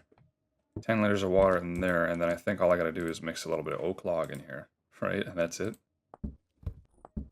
And I might as well make a little bit extra because you need weak tannin to make strong tannin. Boom. This Falx is about to break. I got 57 uses on this thing left. Get out of here, dude. I'll make that 54. Now, I have 4 pieces left of tin bronze. I believe that was all I could actually make. I had like cassiterite, and I only got cassiterite from breaking pots and ruins. I have no way to make more tin bronze. What I'm gonna do, at least temporarily, is I'm gonna make some... Oh my gosh, it's a bear? I can't deal with this. Oh, he's scared. I'm gonna go back to the Stone Age a little bit. I'm gonna make some flint spearheads. Alright, let's see if I can get over there before... He's literally waiting for me. Do you see that? Alright, let's see if I can come around the side before that bear gets any closer to me. The temporal storm is imminent. Alright. I feel like a bear always shows up when I'm about to do a temporal storm. Here we go. And look at that. There's the thing. Everybody calls him Dave, I think. Oh, they're shooting me. Come closer, buddy. Oh, he got me. I don't really have a great way to fight back against these things. Oh my gosh. Alright. I think I got one. They're kind of hard to see. Well, they're fighting each other. I think he tried to throw a rock at me. Maybe these openings aren't wide enough. Got him. I think they're trying to throw rocks in here, but it doesn't fit through the gap. Okay, so the temporal storm is over. I didn't really get anything besides 3 flags. I can definitely think of some improvements that I can make in this place. Namely, I'm too far away from the monsters to actually hit them. So I think that I need to remove those blocks and lower the floor by a slab's amount in order to really reach in there. So I can get under the walls and not just, to the side of them. And I need to probably pack down the dirt underneath there to stop grass and stuff from growing.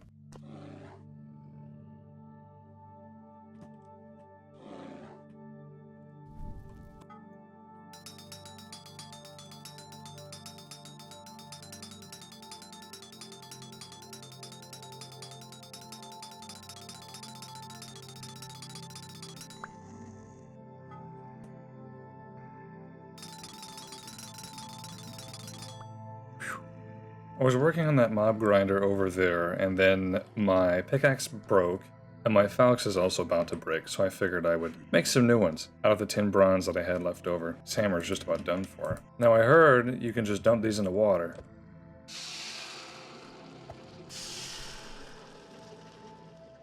And then I'll just cool them down immediately. Look at that. Look at all these things. In other news, all of our stewing is done. Look at that. Got our weak tannins. Oh, the lime is gone. Okay. That consumed all the lime water, but we got the soaked hide. And here we still have a little bit of borax left. Interesting. I was kind of hoping it would stick around, but it soaked up the entire thing. Alright. Next thing we gotta do is scrape the hide with a knife. That's it. That's all we had to do. And then I think we just seal it inside of here. 3 days of sealing. Good lord. Maybe a higher quantity would be a shorter amount of time. And as for these barrels of weak tannin, I put another oak log in there, seal it up. Same for here. Seal that sucker up, and we just wait. Let's look at what we can actually make with leather, since I am going through the effort to make it. So, with leather, we can, books, bridles, I guess, if we had an animal to ride, antler mounts, well, all kinds of clothes. Also bows, plate armor, scale armor, body leather jerkin, all kinds of armor. Let's look at this real quick. This gives us a 40% protection and 0.25 health points of shielding. It is also used to make the next level of armor, which is chain armor. That does a little bit better. But then you can use chain armor to make plate armor, which is even better. And plate armor, I think, is the best that you can do. We need to get here first, I think. And we need a lot of leather to do that. So leather, I don't think we're going to get a whole lot from what I've just made. So I'm probably going to need to make a lot more, which means I'm gonna make a lot more borax and a lot more lime and put some more hides that I have in it. I wanted to try making a longbow because I think it would help me do a lot more damage, and also my only ranged weapon is a spear, and I throw it once and then I have to go get it. So the thing about the longbow though is that I think I have enough to make it, but I have to have this thing called a bow stave, and you have to first cut it out of logs and then let it dry for 168 hours. And that is accurate to real life, right? You cut green wood, you want to let it dry because it will warp as it dries. And you don't want a warped bow stick thing. Bow stave is the right word. Should be simple enough. Raw longbow stave. And it specifically stated that we have to store it outside of a container. So I'm just going to set it, I don't know, right here. Can I not put it on the ground? I guess I'll just hold on to it. Anyway, I filled these 2 barrels. I'm completely out of lime, so I'm just going to stick to borax from now on. I have a decent amount more borax. Yeah, I have 10 more pieces of borax. I don't know how much more that can make. Get out of here, dude. But you may notice there is no more snow anywhere to be found. Look at that. It's all melted. It was slowly melting before, but now it's totally gone. It's because it's been above freezing for a little while now. Look, the ice is almost cleared up. It's nearly the end of March, too, which means that spring is finally coming, and that means I can potentially start a farm, try to catch some animals, and do a lot of other stuff I couldn't do in the winter. Oh, look, a butterfly. Look at that. Okay, so I've made my improvements. Let's go inside.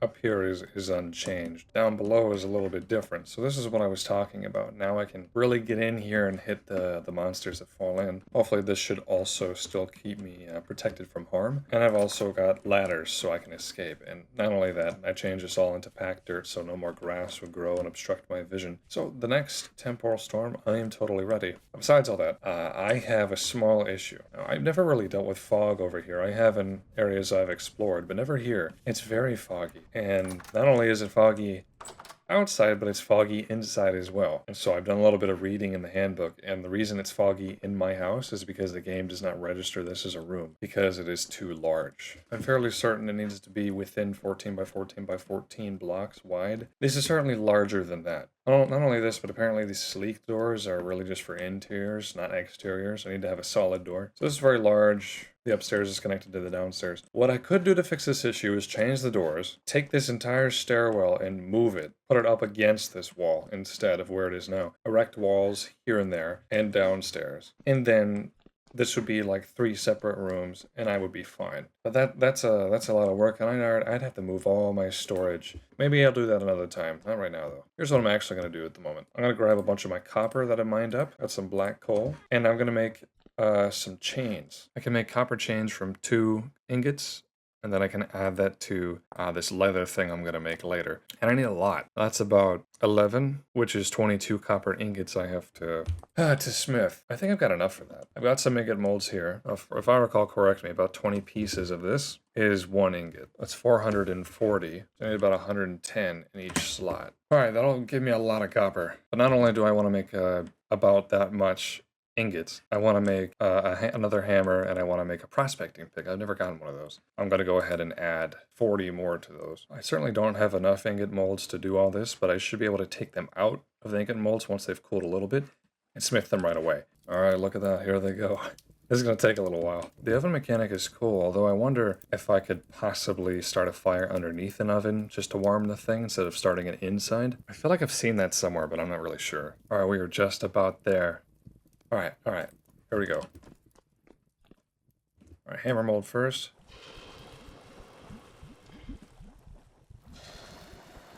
Now we're doing the ingots.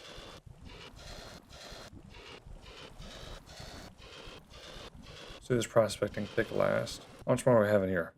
1,008? 1,008 units of copper. Did I screw this up? Oh, there's not enough in this one. That's weird. What if I had made that ingot with slightly less copper? Alright, I'll just let this one cool down some because I am so close to having a dead hammer. We have 1,000 left, which means we got a lot more to go. I'm gonna stick this back in the fire. Let that keep a warm temperature. I'll give you a status update up here. We have our strong tannins ready to go. These still have a little bit of a while to process. I put the rest of my hides in these barrels. So far we have a good amount of scraped hides to go around. Everything's looking good. Been thinking about making some more buckets so I can make some more tannin while I'm waiting. I should probably do that. Grab the strong tannins and just set them aside for now. Fill these to the top with water, both of them. What are we looking here? Oh, look at that. Can I take this out? No, I can't take it out. Okay, shoot. I don't want to break it. I was kind of assuming that once this cooled down a certain amount, I could just like pick it up, but I can't. So I guess I'm just going to keep waiting. All right, 5 oak logs sealed up. Another 5 sealed up. Then we're going to have plenty of tannin afterwards. All right, it's the next morning. I made a hammer and everything is cold, so I'm just going to take it all. So interestingly, time, as in sleeping, time will speed up and it will affect how quickly these cool, or at least it seems to. But it doesn't affect things that are cooking. So this is still going, and it's still nice and warm, relatively. I'm a rich man. Alright, I'm sure I can kind of just grab this at the temperature it's at right now, right? Well, I have 82 units of copper in here. What did I do wrong? 82 units of copper? What? Where's the rest of the copper? I had thought that I did this perfectly. I would like another shovel since mine is almost broken. Oh, look at that. I went to 100. It said 82, but it went to 100. That's really weird. So I'm going to put it down as some weird, janky bugginess. Now begins the long, arduous smithing process. Copper chain. What a mess this is. It's like I'm making a metal waffle. Ta-da! Copper chain. Can I just... Oop. Huh, not bad. So I just need to make 11 more of these. I will spare you that process, I think. Okay, leather working update. We have 1 prepared hide and another one here. Look at that. Next thing I have to do is seal it in with some strong tannin, which I've got over here. It'll turn into 6 leather. Not bad. As for the rest of these, I'm just going to stick as much as possible in them. I do 12 medium ones, 12 in here. And as for this stuff, I'm going to consolidate it over here. I do about 4. Yeah, so that's nothing impressive, but it is something. And I suppose I'll make some more tannic acid while I wait for these, because it's another 3 days before I get anything. Any leather. And even when I get that, it's not going to be enough. I have to wait another 3 days after that to do up the rest of my hides. Gotta make a lot more tannin. Okay, small update. The strong tannin is finished being made. This, whatever level this is done. So I have my 12 prepared hides. Over here, another 12 prepared hides. Another barrel of strong tannin. This one has 4 prepared hides in it, I guess. All right, and this one's still going. It's kind of close to being done. I think it's about 12 in here as well. Seal her up. 12 in here too. Seal that one up. Then I have 4 prepared hides. I don't know what I can do with it, really. I'm just going to set them aside for now. In any case, you may notice, I did start putting up some walls here. This one is finished. This one needs a little bit of work. Wait till you see downstairs. Okay, this stairwell is a little different now. I decided I'd bite the bullet. I was just waiting for that stuff to percolate or whatever it is. I'm like, all right, I might as well just start moving everything. So I moved everything. And I know that there is a mod that allows you to pick up storage containers and move them over, like pick them up in your hands and move them over without having to break everything inside of it. I think it's called the carry-on mod or something like that. I've heard of that, but I don't have it. So I moved this all, I busted up one at a time, filled them back up with their items, moved all the lumber over. Change these doors out for, oop, that guy scared me, for some real doors. I just need to make 2 more walls. The one that was above here and the one right here. And then I think I'll be getting the room bonuses for everything. Of course, that leaves us with the question, where do I put all this crap? And I'm figuring that out. I'm thinking that, I'm wondering if it should be upstairs. All the storage should be in this room because it's very tall, and then have all the workshop stuff, the barrels, the smithing, all that kind of thing down here, which this is also pretty disorganized, but this would be the place for it. I'm still trying to get some more, raw materials to finish the walls up while I'm waiting for the leather to finish, but that's where I'm at the moment. It's a complete mess in here. Alright, as soon as I stopped recording, I just got a message. Another temporal storm is approaching. Now is the perfect chance for me to figure out if that mob grinder over there, are they mobs? I guess maybe that's not correct. That monster grinder is as effective as I'm hoping it is. I'm definitely not healed though, so maybe I can take a light nap and that'll do something. Alright, here we go. Okay, that's a lot better. Oh, okay. Okay, I didn't think it was going to start so quick. Think I can get over there in time? Alright.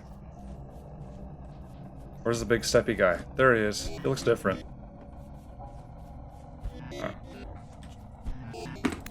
Oh no, we're not doing this right now. Please, God.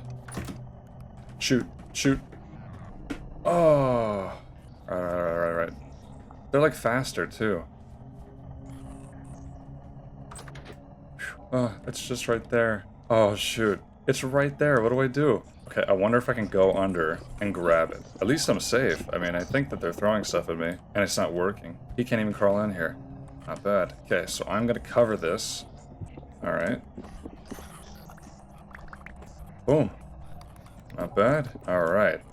Oh my gosh. This guy got killed by another mob. Probably threw a rock at one of them. This is crazy. He's dead too. They're just killing each other. I'm glad I can finally hit them with the Falks though. This place is honestly perfect for this.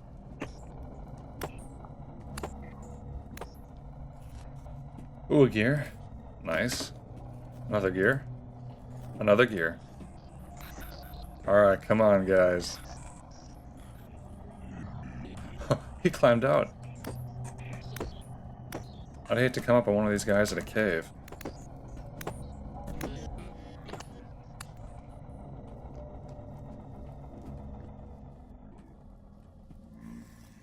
Okay, it's gone. So I got 3 gears from all of that, which means that this was kind of profitable for me.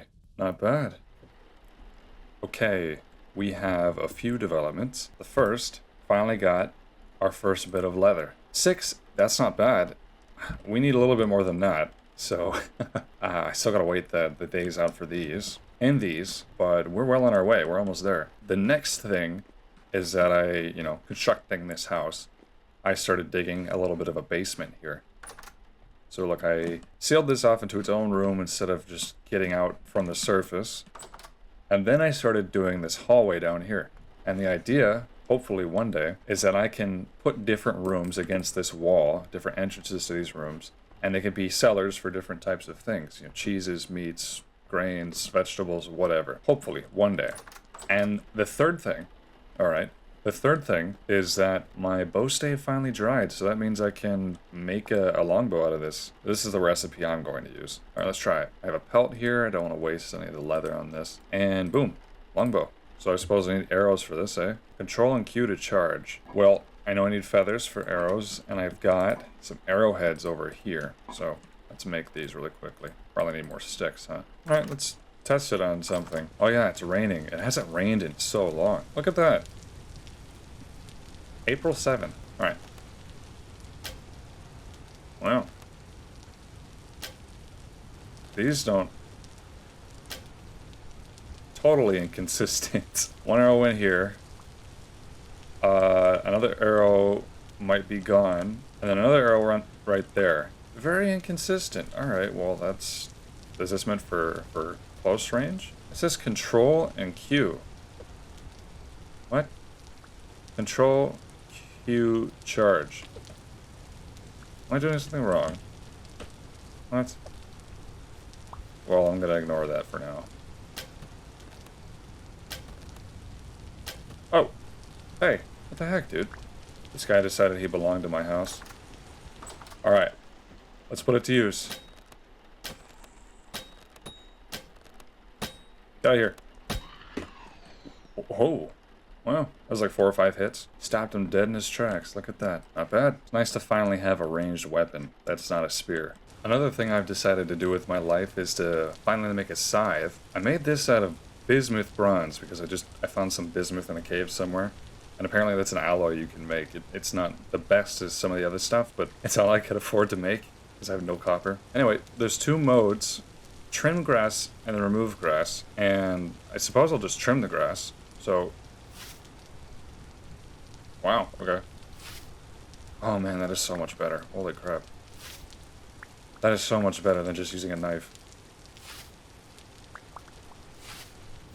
Now here's my question. This thing has a durability of 750 normally, so 723. If I use it once...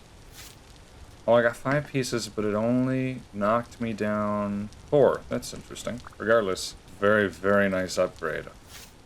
Okay, we're gonna put this thing to use. Boom. Wait. Dang it. Alright, come on.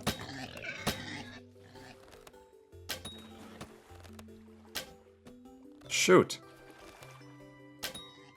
Ta-da! Not bad.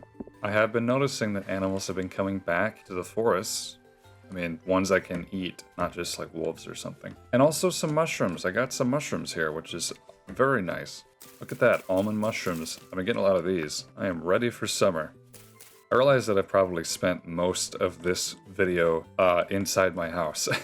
Just kind of waiting things out. The next video I make on this, I definitely want to change things up, and I want to be outside more. I want to farm. I want to start planting crops. I want to start planting fruit trees, and I want to try to capture some wild animals. That's what I really want to do, and see what I can do with that. I've heard that's pretty tricky, but I'm sure that I could probably figure something out. Look, a rabbit.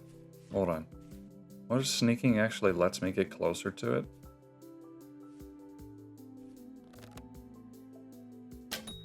Boom. Boom! It only took 2 hits. 1 piece of meat. Beautiful. Also, I just want to mention these rift things that spawn everywhere. I am fairly certain the developers just got their sound from a train, if you listen very closely.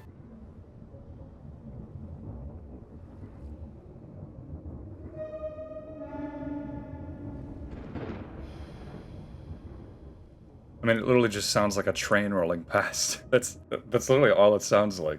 Anyway, it doesn't really matter, but I wonder if my suspicions are correct on that one. What's happening in here? Oh. Get out of here, dog. You see, mobs keep spawning in my house. That's because I only have 2 of these brass torch holders. I do know, when I was exploring all the way out here, I found some ruins that had a lot of aged torch holders in them. And that's the only other way to get it without making it yourself. And of course, torch holders, they allow your torches to stay lit forever. I died over here with them. That's also where my translocator thing takes me. So once I have my armor, and I'm brave enough, I can go grab it and properly light up my house. Hopefully. But anyways, oh my goodness, look. I wasn't expecting this, but it's done. 24 leather. 24 leather, look at that. Okay, let's try it. I think the recipe, there we go. Body leather jerkin. Figured an armor stand existed in this game, and sure enough it did. It was pretty easy to craft. Wait a minute. Oh, I just put it on. Oh, cool. Look at me. Not a great view. There we go. Not bad. Oh yeah, I can put it on him. I can also make leg leather jerkin. Not bad. All right. The next step. I did end up smithing tons of chains. And take a look at this. This is the brand new refurbished workshop. Everything has been put up on a shelf. It's very organized. We finally have rooms in this house. I got some tool racks going on here. Pretty cool stuff. But anyway, pretty sure this is enough copper chain to get what I want. All right, let's try this. Fairly certain. Do this and then this. Boom. Chain armor. That's all I had. I guess I can't do the legs. Look at that. Pretty fancy. I suppose I can take off these winter clothes, huh? They're in terrible condition. Oh no. I don't really know what to do about that. Look at me. Oh. Wait. You can... That's cool.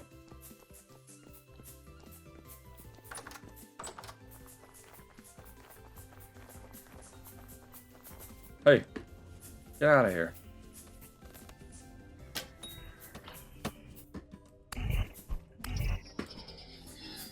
Not bad. Very cool. Now I just have to figure out, you know, the head and the boot and the leg situation, I think. But I'll get that taken care of. Since I've got enough, I think I'm also going to make myself a little leather helmet. Now, I don't think you can upgrade leather helmets. I don't think that's a thing you can do. But anything else kind of requires... Well, that's kind of cool. Look how I'm holding it. Under my arm. Anything else requires more copper, which I just don't have. So we're doing this right now. So, boom. Look at that. Stylish. I feel like it'd be unfair to make you sit through watching me make this armor for however long, just to not let you watch me struggle in a cave. So I'm going to do that. I've got some bandages. I made a little bit more food. I brought some blocks. I got that. I have a storage vessel because I'm surely not going to have enough room to store all my drops. Okay. Here we go.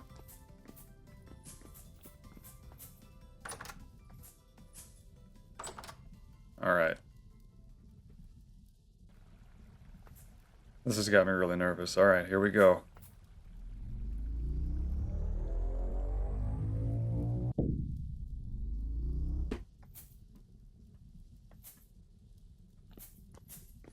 Okay. Well, we're here. What is this stuff? Basalt. Because it's all flat right here. It's almost like this is the bedrock layer.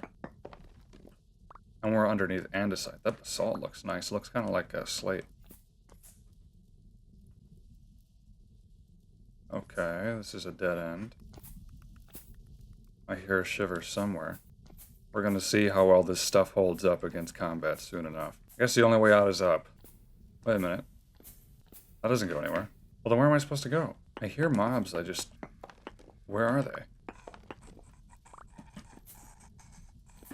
They sound very close.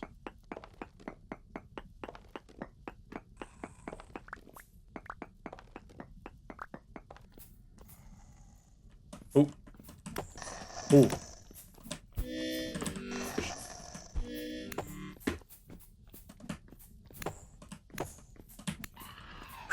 Gosh, that still did a pretty big dent in me. The armor definitely helped. Well, it seems like my best lead is to go this direction, so I'm just going to start mining upwards and see what I can find.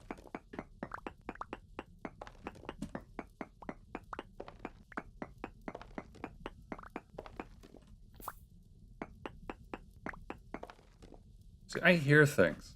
It's... I don't know what's going on. How deep am I? Will the map tell me?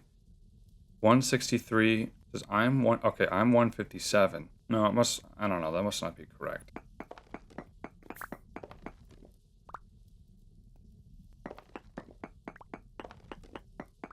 You know, I've noticed something while I've been sitting here mining. Some of these andesite rocks have like flecks of blue in it. This one. But over here, there's none. It's like a rust color, but mostly gray. And that tells me, I think that means there's several textures for the same block, which is pretty cool. It's such a small detail you wouldn't notice it, but the lengths that the developers go to make everything a little bit more unique is really, really admirable, in my opinion. My pickaxe is gonna bust soon. Oh, peridotite? Peridotite? Does that mean we're getting close to the surface? I thought it was dirt, and then I was excited.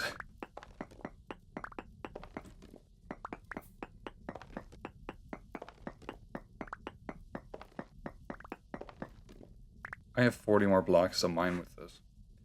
And we're still not, well, anywhere. So I think I'm gonna go straight up. I hope that's not gonna be the wrong move. I'm just gonna go straight up and place dirt underneath me and hope for the best. I have 40 left. Certainly that should be enough to get me where I need to go. This is kind of a gamble.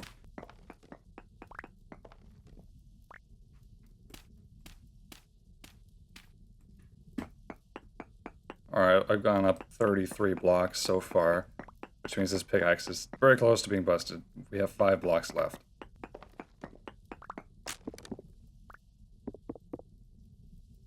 Well, okay. I guess I gotta go back down. Back the way we came.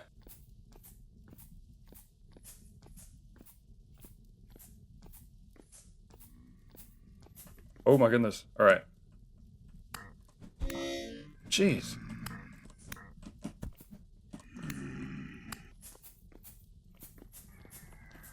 Oh shoot. Ooh.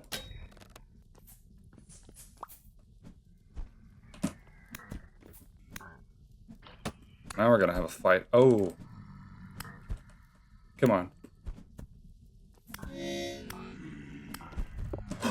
Oh! My gosh. Oh, I still have my armor on. Oh my goodness, look, they just tore through the leather legs like nothing. That's very damaged. This is not doing any damage reduction now. I think I can do something about that though. I think I can repair it. If I take just some leather, grab this thing. Yeah, I should be able to add leather to this to fix it. So let's try it. Boom, 3 pieces. And we're good as new. I don't have enough copper to make anything, really. But I have 2 tin bronze ingots. That's it. And that's what we're going to work with here. Thankfully, all my important tools are here. Oh, 89 durability. That's not very promising. Okay. Hopefully I can get what I need from that. It is pretty convenient that I can just take the torch right there and then immediately put it back.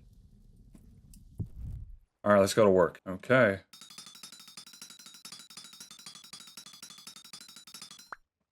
Ah. I'm gonna make some fat candle things too. They're cheap infinite light sources. Good enough for me. Okay, here we go.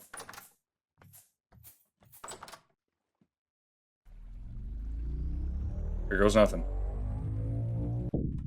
I just realized I brought my freaking tongs with me. So far, so good. Okay. Not bad at all. Except I have way too many rocks. Alright, back at it. And I'm just going to continue going on this like normal because at least I need a way up and down out of here.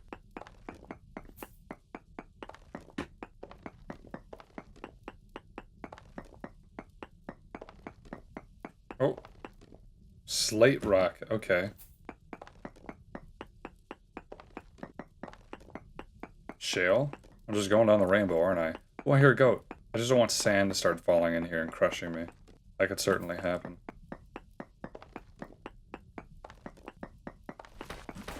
I knew it! I knew it!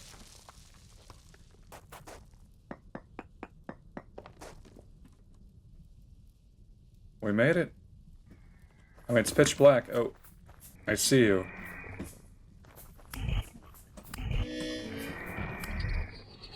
Here we are. It's gonna be a while before it becomes day as well. Oh, okay. I'm out of here. Well, I guess maybe I can take shelter in this cave and then just wait until morning. Okay, that's good enough for me. It's about 4. Alright. Leave me alone. Hey, I believe I just gotta go that direction, actually. One day we'll capture a goat just like this. There's another goat. That one's white. Huh. I'll be pretty happy when I get to this stuff. It's been a while since I've seen it. Oh my goodness. Quartz. Quartz everywhere. You know, I had a lot of good stuff when I came out here the last time. I got all kinds of new seeds. I got, I don't know, just a lot of good stuff. Oh, copper. And I have no room for it. Yeah, it's starting to look more familiar. This is very far away. It was very stupid for me to go exploring in winter, but I was getting cooped up, staying inside the house all the time, you know what I mean? I wanted to go see somewhere new. And then about halfway through, I ran out of the food that I had brought. And then I just subsisted off of foraging and hunting all the way to here. And then I got killed by a male goat. This peridotite, though, is a very interesting stone. I only really ran into when I came out here. Is it green? I mean, I'm not great with colors. It looks green to me, which means it might be pretty cool to build with, if I ever wanted to do that. I mean, I've got a lot of it here and a lot of it waiting back at that mine. Hopefully it's still there. I would assume it doesn't despawn, since it's unloaded, right?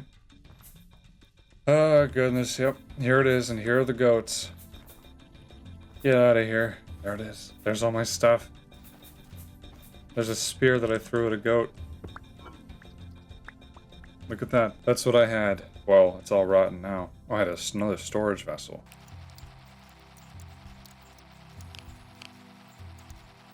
Okay, I think I got it all sorted out. Here's another question. Should I take revenge on these goats? There's a lot of goats here, which means I can make a pretty good goat farm, I think. Seeing if I could get them all the way back home, which, again, very far away. But I'm not going to mess with them for now. Finally, I got to where I needed to go. I accomplished my goal. Look at this stuff. I got soybean seeds, pumpkin seeds, cabbage seeds, onion and rye. I had 3 H torch holders. That's good stuff. That's a real treasure. Some lead I got somehow. An obsidian knife I found. 2 skulls, a normal skull and a deformed skull. What on earth is that? I don't even know. It is late spring or early summertime in my world, and that means it's time to farm, or rather, it's time to learn how to farm, because I've never done it. It's an essential part of this game, but I've never really gotten into it. I've been going into this blind, but I've picked up a lot of things since I started. I've been reading up in the handbook a lot, and I'd like to try my hand at farming. There's a few things I want to accomplish here. Of course, planting crops, which I plan to do, but also capturing and domesticating animals is a pretty big part of this game. It's a lot more in-depth than Minecraft, so that's what we're going to do. Now, after exploring a lot of this world and just kind of spending a lot of time learning the surroundings and gathering things, I've picked up a lot of different types of seeds. So we have soybeans, turnips, onions, cabbage, flax, carrot, rye, spelt, and pumpkins. So we've got a lot to get us started off of, and that's everything that I've gathered over time. I've also got fruit tree trimmings. I have about 6 different types. We have red apple, cherry tree, pink apple, peach tree, pear tree, and pink apple, which I have a lot of the pink apple. So 5 types. Not only that, but I've taken to gathering every berry bush I can find whenever I explore, as much as I can fit in my inventory. And I've come over here and I've planted them. So we have quite a variety of berries to pick from. Some of them have already come in, but I'm going to leave them for now. We have black currant, big field of black currants, lots of cranberries. Cranberries are very common around me. Over here we have blueberries, most of them are ripe. Red currant bush, also ripening. White currant, which I don't have very much of. It's kind of rare. This is just kind of a hodgepodge of fruit bushes that I planted earlier without any kind of order or care put into it. But suffice to say, we have quite the variety. Before I plant anything, though, there's something I want to do. It's in regards to animal husbandry, so I don't know a lot about it, but I have been reading the handbook, and it says you can catch baby animals with a basket trap or a crate trap. Now, crates are very expensive, but basket traps are pretty simple and easy. I've got a lot of these over here from where I used to live. I'm going to take these suckers out and repurpose them. I'm going to grab as many as I possibly can here. Okay, in total, I got about 11 that I can spare. So let's set these traps with some bait. Now, there are 4 types of domesticatable animals in this game, and I think each animal has their own slight variations here and there, but I don't know if that necessarily matters for our purposes. We can domesticate goats, pigs, rabbits, and chickens. Now, I've already captured some goats up into the mountains, and it's kind of far away, but I managed to get some in a cage. Pigs, I don't think will be a huge challenge because you can just kind of agitate them and they'll follow you, especially into like a pit or something. So I'm not worried about that. However, hares are very fast. Chickens are small and easy to miss. That's what we're going to be trying to get with these basket traps. Essentially, I guess all I have to do... Yep, there we go. 11 basket traps, which means we need 11 bait of some kind. I don't necessarily know what they go after. Let's do a mixture of grain and fruit. Let's put some of the fruit that we've grown to use. I think blueberries would be the best. I can't think of any wild animal that doesn't like blueberries, so let's get some of those.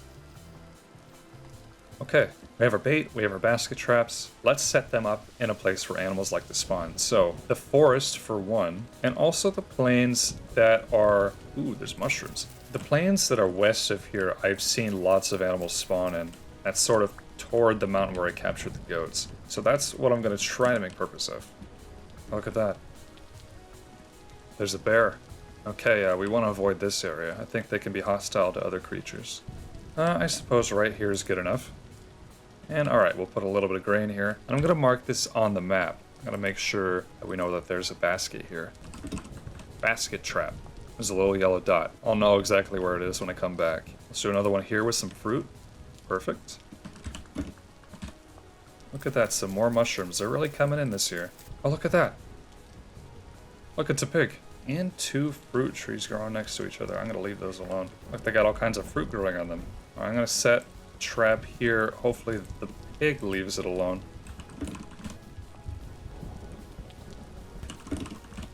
Now, there's a rather large wetlands and lake system over this direction that has lots of small animals spawning around it whenever I ran through here. So I'm going to go right up at the base of these mountains and set some more traps.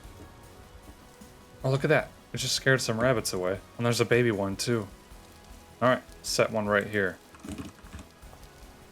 Oh, look at that, and chickens, too. Okay, I'm definitely setting a lot of traps around here. You know, these chickens, they're pretty slow. I mean, they're not super fast. I could probably chase them into a pit, but I'm going to wait and see if these basket traps do the work for me. So I'll tackle that later. This dang pig just ate my freaking trap. I just watched you do this. I just walked up here and did it. Well, that was a pain. Besides malicious pigs, I've placed all the other basket traps, so that's about 10 of them that exist now. And according to the handbook, trapped animals will die within about 24 hours. So that means we have basically until tomorrow morning to go and get them and check them all. So since I'm working in kind of a limited time frame, I'm going to get as much done as possible between then and now. With that said, let's get to planting crops. Okay, there's a few things you need. Hose. I have 2 copper hose.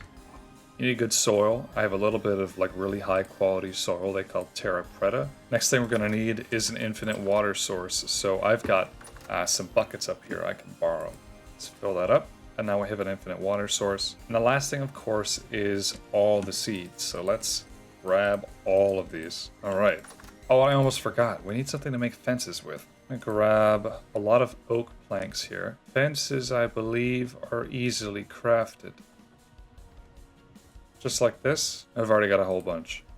The other thing I thought might look good is if I take the bark off of these oak logs for fence posts. Okay, there we go. 16 debarked oak logs. I'm going to grab a little bit more. Earlier I was kind of jumping around this area over here. This is a layout I made for the farm. So these 2 side rectangles that I've kind of traced out, let's look at the map here, are going to be crop areas, and this is going to be a barn. That's the idea anyways. The barn is going to be kind of an ambitious project, but I've gone ahead and got a lot of the materials for it, at least I think. Alright, that being said, let's get this crop system going here. Okay, not bad. I just got to tear up the posts here and replace them with the new debarked oak log posts. Very nice.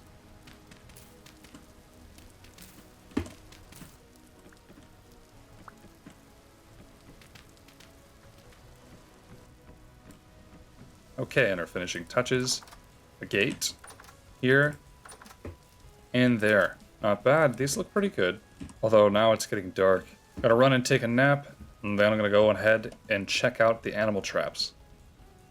Okay, so it's the next day. I went and checked all the traps. Half of them were left alone and the other half were tripped or destroyed. No animals. Nothing caught I'm starting to wonder if there's a better way to use them based on what we saw with the pig earlier, going up to the trap and eating out of it and destroying it. That happened to several other of the traps as well. I just wonder if I can use that to my advantage. The other thing is that some of the bait was going bad, so I'm going to have to go and replace it the next time I go out. Anyways, I did a little work around here. Made a gate like this. I made gates over the fence. Nothing fancy. So let's just get to planting. But yeah, you can make oak pathways to walk on. So I'm going to put pathways, splitting this whole thing in half along every line divided by these posts. Thankfully, I made a saw in preparation for this. Okay, let's cut these up and make some pathways. Are these directional? They are. Interesting. I'll need a little bit more than this, but this is the general idea. Now, this will not only help us walk a little bit faster, because oak path makes you faster, I think, but also it lets us divide our crops by type. So we can have 8 types of crops here, I suppose, and 8 in the other one. Now, I just have another question, and that's, can these oak paths be placed over water sources? Can it happen? Oh no, it needs a solid face to attach to. Okay. Alright, well, it's worth a shot. I was hoping I could just cover up the water sources with these, but maybe that can't happen. Our other option is to stick them underneath these fence posts to kind of keep them out of the way, and I might just go for that. At the moment, though, I want to get planting. Let's start with our first crop area. This allows us to do 16. It's kind of slow. Now, we have a perfect 16 of soybean seeds, so let's do these. Oh, that's so interesting. Look at that. So, nutrient levels, 50% nitrogen, I'm going to guess. 50% phosphorus, 50% potassium. That P almost tripped me up, but I remember K is potassium, so that means P has to be phosphorus, I think. So growth speeds, moisture 100%. This is a required nutrient K.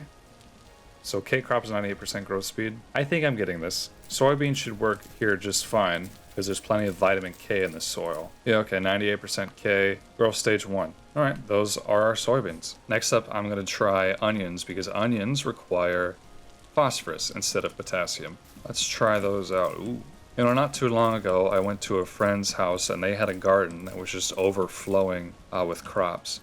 And they offered us a lot. You know, they just had too many to eat. That was lovely. We got onions, peas, everything.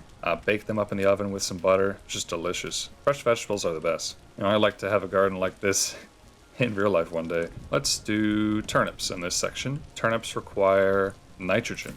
Okay. We're doing good so far. I am just going to speed through the rest of this.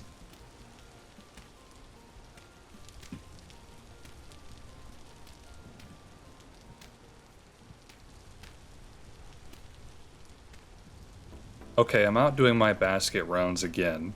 Some of the bait rotted in one of the traps, so I'm going to repurpose it. I talked about earlier how I thought of a way to lure animals into a trap maybe a little bit more effectively. And here's my idea, I'm sure you can already guess. If I just dig a pit around these things, and then see if it gets an animal to go in, maybe even a larger animal that can't be picked up by a trap. For instance, I saw a goat and a pig and a rabbit nearby this location, so potentially this might get us some results. Call this one a basket pit. Now, any others that I find that are tripped or rotted, I'm going to switch them out for pits as well. And then we're going to see what happens. Look at that. There's a rabbit over there. And nope. Nothing came to eat this. Nothing came to eat this mushroom. Nothing came to eat this. Or this. Maybe they don't eat mushrooms? I suppose that's a possibility. Alright, let's cut another trap right here. This time with some grain, which seems to be the most effective at catching animals.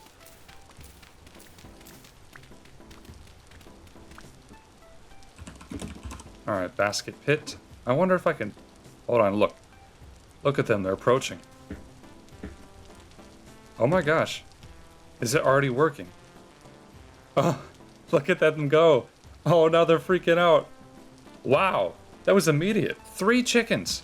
Looks like 2 hens and a rooster. Perfect. That's exactly what we needed. Okay, so these are awfully effective. I don't think the game was meant to be played this way, but it does work, so take that as you will. I did hear something else after reading is either the handbook or just someone told me. Animals will despawn without light. They need light to stick around. So perhaps that's something I need to do, like run back, get an oil lamp, or get probably an aged torch holder. I've got some of those. I just plant them over here so they don't leave.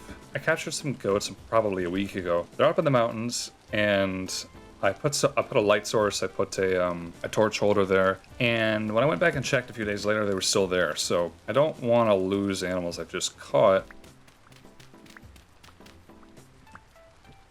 Oh. Okay. Well, alright. That seemingly works. I already have a goat, like I've mentioned, so I don't really need this one, but it is a nice bonus. Besides all that, last night I finished planting all the seeds that I had, and it doesn't nearly fill all these spots. I tried to keep them separate in their own spaces. I can't quite do that, so I just mixed and matched over here. Growth stunted due to heat. Only yield 50% of produce. Is it hot? Oh, it's 28 Celsius. It is hot. I mean, relatively. So that's interesting. Some of this rye really doesn't like the heat. What am I supposed to do about that? That's something I really don't know what to do. I would think that 28 Celsius is a great temperature for turnips. Huh. Yeah, they really don't like it.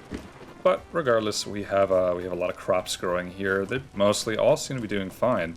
I only had 6 pumpkins. And look here, so I use the terra preta because it's a very nutrient-dense soil for some flax, because flax is very useful. And so look at that. Nutrient levels are much higher. The growth speed is much higher compared to these. So I should get a little bit more bang for my buck over here. Oh, look at that. More stunted turnips. Oh well, we won't be eating turnips this year. Carrots are doing fine. Cabbage is doing fine. Turnips and rye don't seem to like this kind of weather. The next thing is placing some path blocks. So you may have noticed I already dug out this little spot here. For the path, I'm just going to go ahead and place them right now. I like how some of them have like little mossy layers on them already when you place them. It's neat. You know something, it's been raining, I think, the entire time I've been making this video. And you know what, I don't mind, it's good for the crops, it's kind of relaxing. Minecraft rain, and yes, I'm gonna do a little bit of a Minecraft comparison. Minecraft rain is noisy and more obfuscating, whereas this, you know, doesn't hardly interrupt the scenery, right? I like it. Alright, well, there we go, there's our path. And it leads all the way back to the house. Oh yeah, and there was one more thing I was going to do. I was going to put water sources underneath all these pillars. Now I don't necessarily need to, but when it stops raining, and it will, it'd be good to have them, I think. Although, of course, I don't really know how the water spread or the moisture spread really works in this game, but I suppose I'll find out. Better than nothing.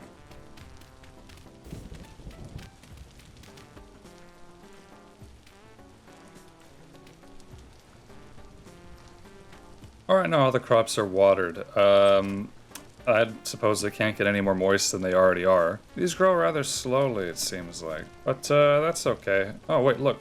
There's soybeans. They're already sprouting up. And these grow pretty fast, don't they? Okay, it's a tad dark, but I've got my trusty little lantern on me. My one singular lantern, because I don't have any bee farms to get candles.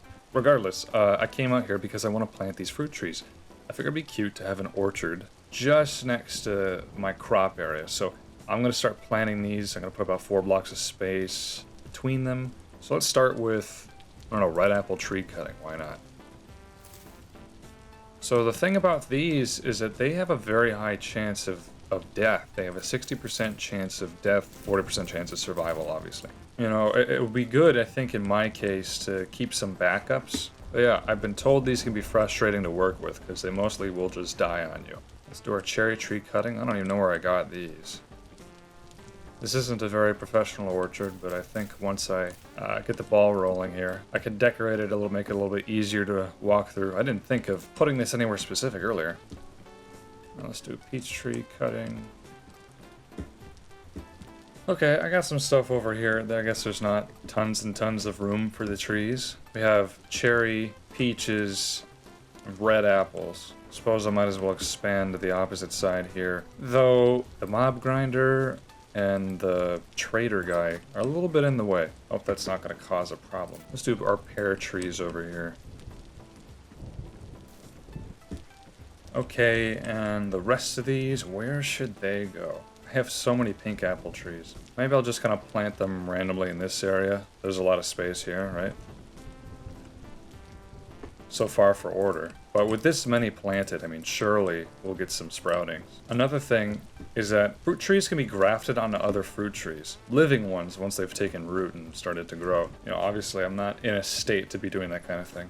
Lantern goes back up. Now comes the potentially more interesting part, building the barn that's going to hold all the animals. So I was doing a little bit more reading, and I realized I made a mistake. There are 5 types of animals. There are goats and sheep. I have sheep trapped up in those mountains, not goats. I guess I looped them together in my head because they both have horns. Whatever. There's also bees, of course. So there's 5 animal types. Bees have completely different rules, so I'm not going to keep them in this barn. As far as goats and sheep go, they both essentially serve the same purpose, so I will be satisfied with one or the other. Now, in this barn, I'm going to split it up into 4 sections with a hallway down the middle that allow me to have the animals inside and that kind of thing. I collected a lot of larch and pine logs to get kind of the colors that I wanted. So I'm going to strip these larch logs down, and then I'm going to wrap the surrounding base with larch. I want to get some pine planks going on here. These are directional, aren't they? Yes, they are. Interesting. I'm going to leave that looking like this. I think that looks good. Right here, there's going to be a window. And then I'm just going to continue this pattern all the way around.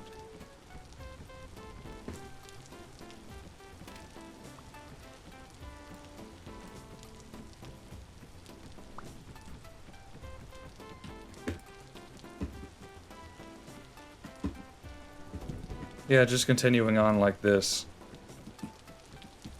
It may not look very barn-like now, but I have a pretty good idea of how I think this will end up looking. The reason I chose these colors is because barns traditionally are red with white trim. Larch is the lightest wood type that I at least have found, and pine is the reddest looking wood. I'm very colorblind. I don't really know. I mean, it looks kind of red to me, so it's good enough in my opinion, right? Next thing this place needs is some windows for all these open spots.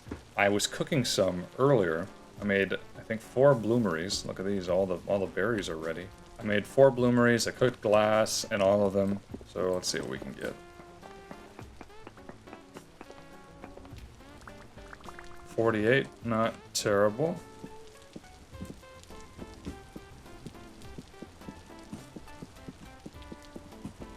Very pretty. Maybe this will be one of those hipster, modern-looking barns. Now that I kind of have these outer walls in place, the next thing was to build the inner pens and the floor, and then get animals in here. I'm gonna take as much dirt as I can and compact it into packed dirt. Probably gonna need a lot of this stuff.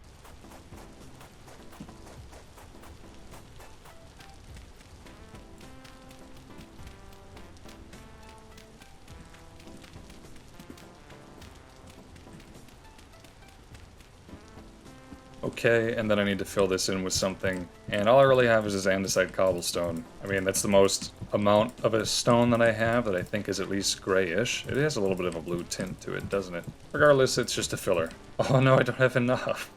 Oh no. Well, that's a shame. Hold on. Okay, I have some shale, which obviously looks quite different, but it is a little bit darker, which means it matches the path better. Maybe peridotite would have been better than this. I don't know. Whatever. We're leaving it for now. For the pens, I have some leftover debarked oak logs, so I'm going to make use of that.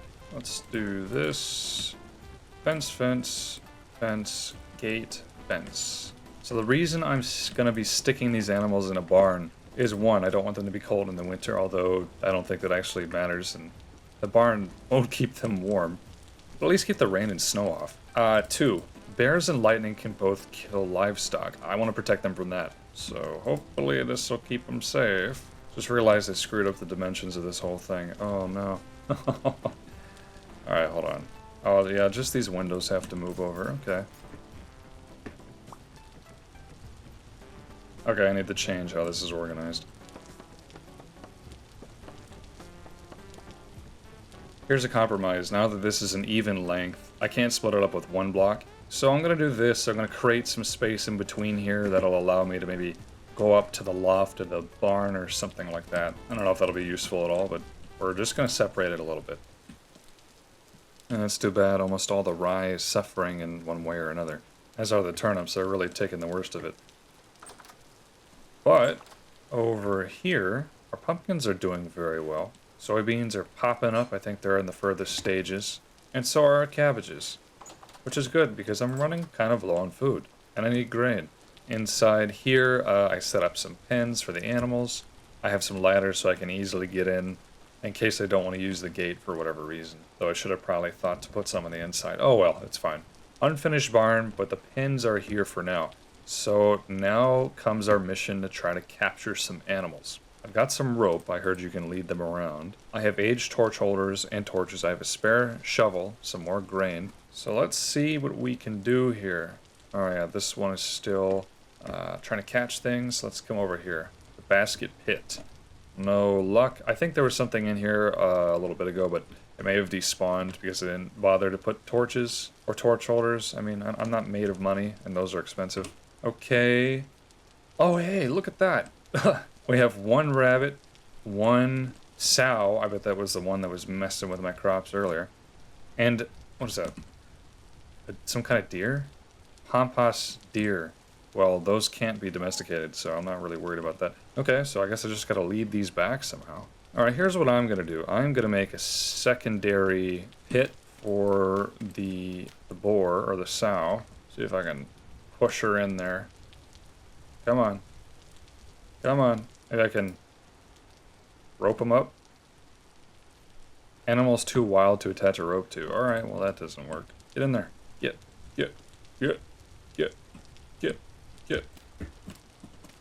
Okay, cool. Separate. I was really counting on that rope. If I hit it, will it chase me? Hey, pig.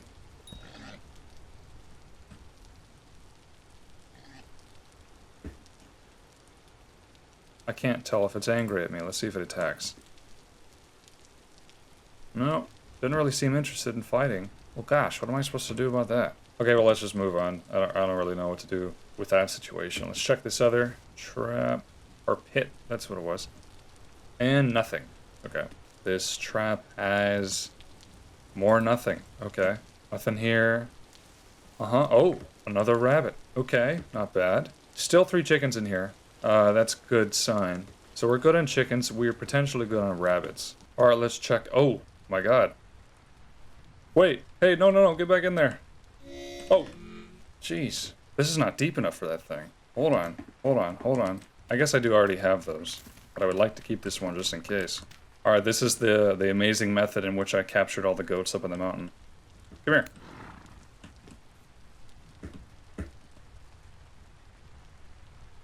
Where'd it go? Oh my god.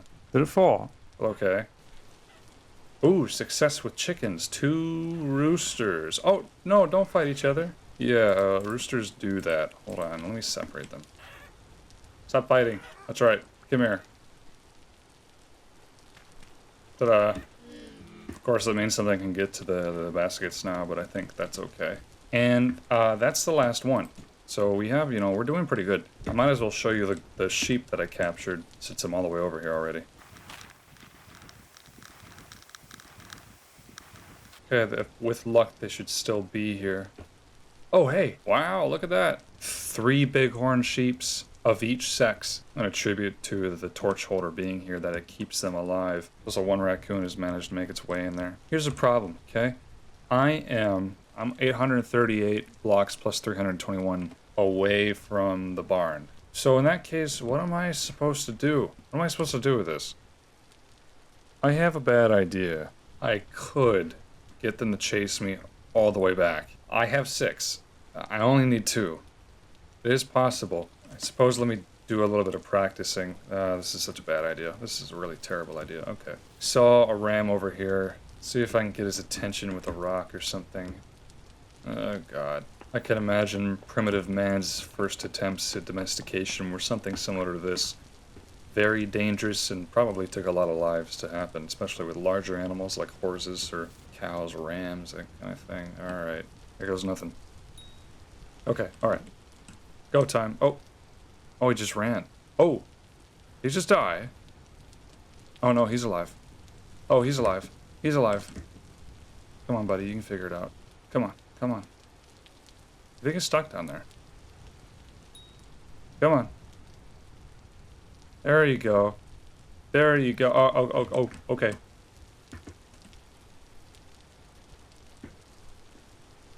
Where'd he go? Well, shoot, did I lose him?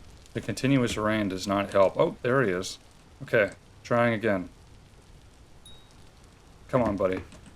Come on. Does he just get distracted or what? Oh, God. Come on now. Come on. Alright. Shoot. If I keep throwing rocks at this guy, he's just gonna die. Alright, here he comes. Here he comes. Now's the moment. Okay, okay. Shoot. Oh, yes, yes. Oh, yes, you're very strong. Oh, right. Ah. Okay, this is take 2. Tag, you're it. Come on. No, that's not the right way. You got this, man. Come on. Come on. A little too eager. He's very fast, yes. Oh my gosh. Oh, a wolf. Bad timing. Oh, bad timing. Oh. Oh. Go away. Oh, I killed him. This is not a working method. Okay, well, at least I tested that theory. God. Everything is made worse by the fact that those goats or sheep are just so high up in the mountains. Okay, look, I was running back home. I'm very, very close. Very close. Flat ground between here and there. No mountains. And look who I found. I gotta try it, man. I gotta try it. Alright. Oh. Oh, okay. The hunt is on. He is fast. Will the water slow him down? Yeah, a little bit. Okay.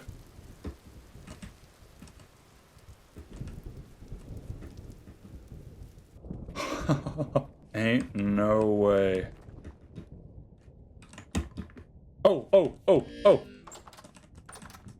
Oh, I can't believe it. Ladies and gentlemen, we got him. I'm kind of concerned that this is easily escapable for him. Mainly, he ran right up and over this thing. So I'm gonna put this here. Here's a question. I guess I should probably test this. He can climb over 2 blocks, so can he climb over a fence?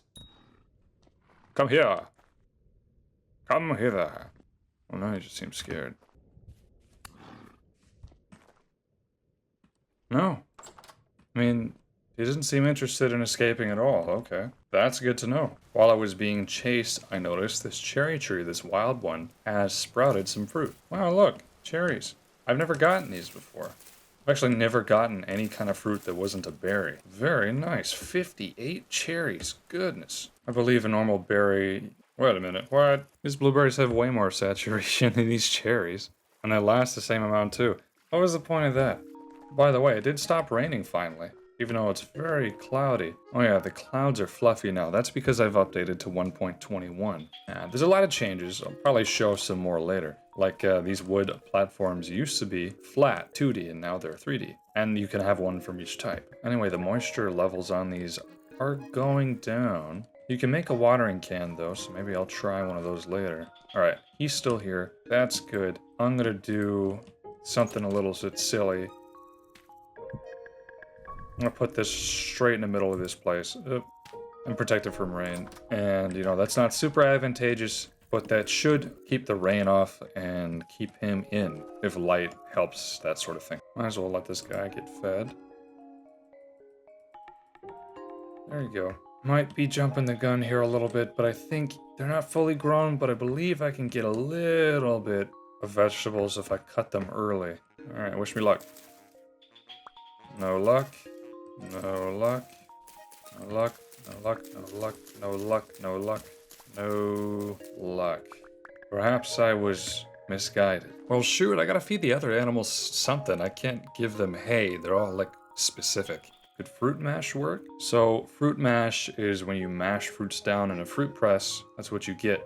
You separate the juice from the matter. So it takes a copper rod, some fat, resin, boards, chisels, and a hammer.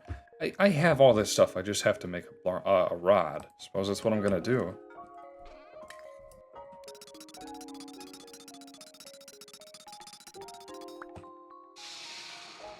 Alright, fruit press. Alright, let's try this out. Place juice container. Let's try the cherries that we just got. Okay. Oh wow, look at that.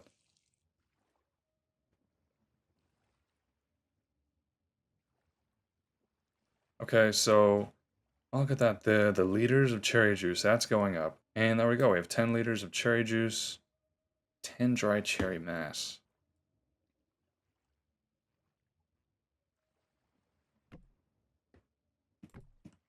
Look at that. That is just full of cherries. And the cherry mash, because that's kind of what we really wanted. Okay, this is kind of crazy, but I chased a rabbit over here. I was just wandering around, and look, right there. I wonder if I can get him in the barn. Come on, go in, please. Okay, no, not quite. I think I need to go to this side and just completely block it off. If I'm gonna get this to work, that is. Come on, buddy. Yes, okay, he went in. Whew. Oh, he's stuck in here now. Pick your poison. Just need him to go on one of these open gates. Come on. Come on, buddy. Let's encourage him a little bit. This guy's crazy. Come on, bud. Oh, it's a female. Sorry. My mistake. Up and over.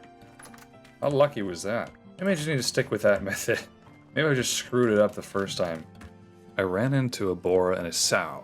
I wonder, if I attack the boar, it'll most certainly chase me, but if I attack the sow, it runs away. Maybe if I attack the sow and the boar's nearby, they'll both chase me? I'm not too far away. I'm kind of far, but you know, it's not a hard walk back home.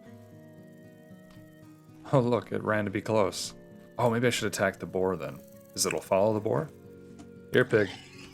Will it follow?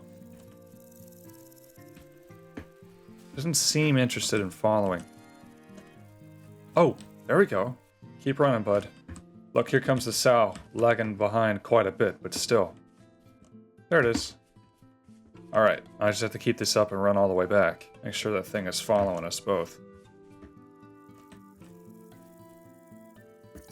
Aw, they fell asleep. Cute.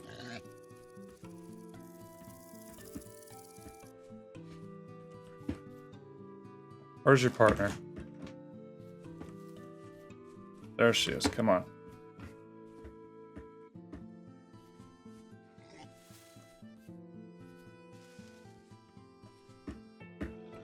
Dang it. I'm gonna have to stick with just this guy, I guess. On my lucky day. Hey buddy, come join us. You know, it's very pretty through here. No napping. Keep falling asleep.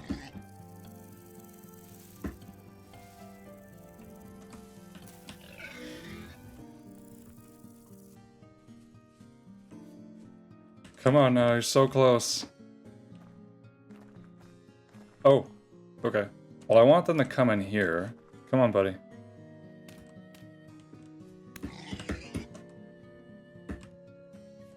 There we go. Oh, is he gonna go in on his own? Yeah. Not bad.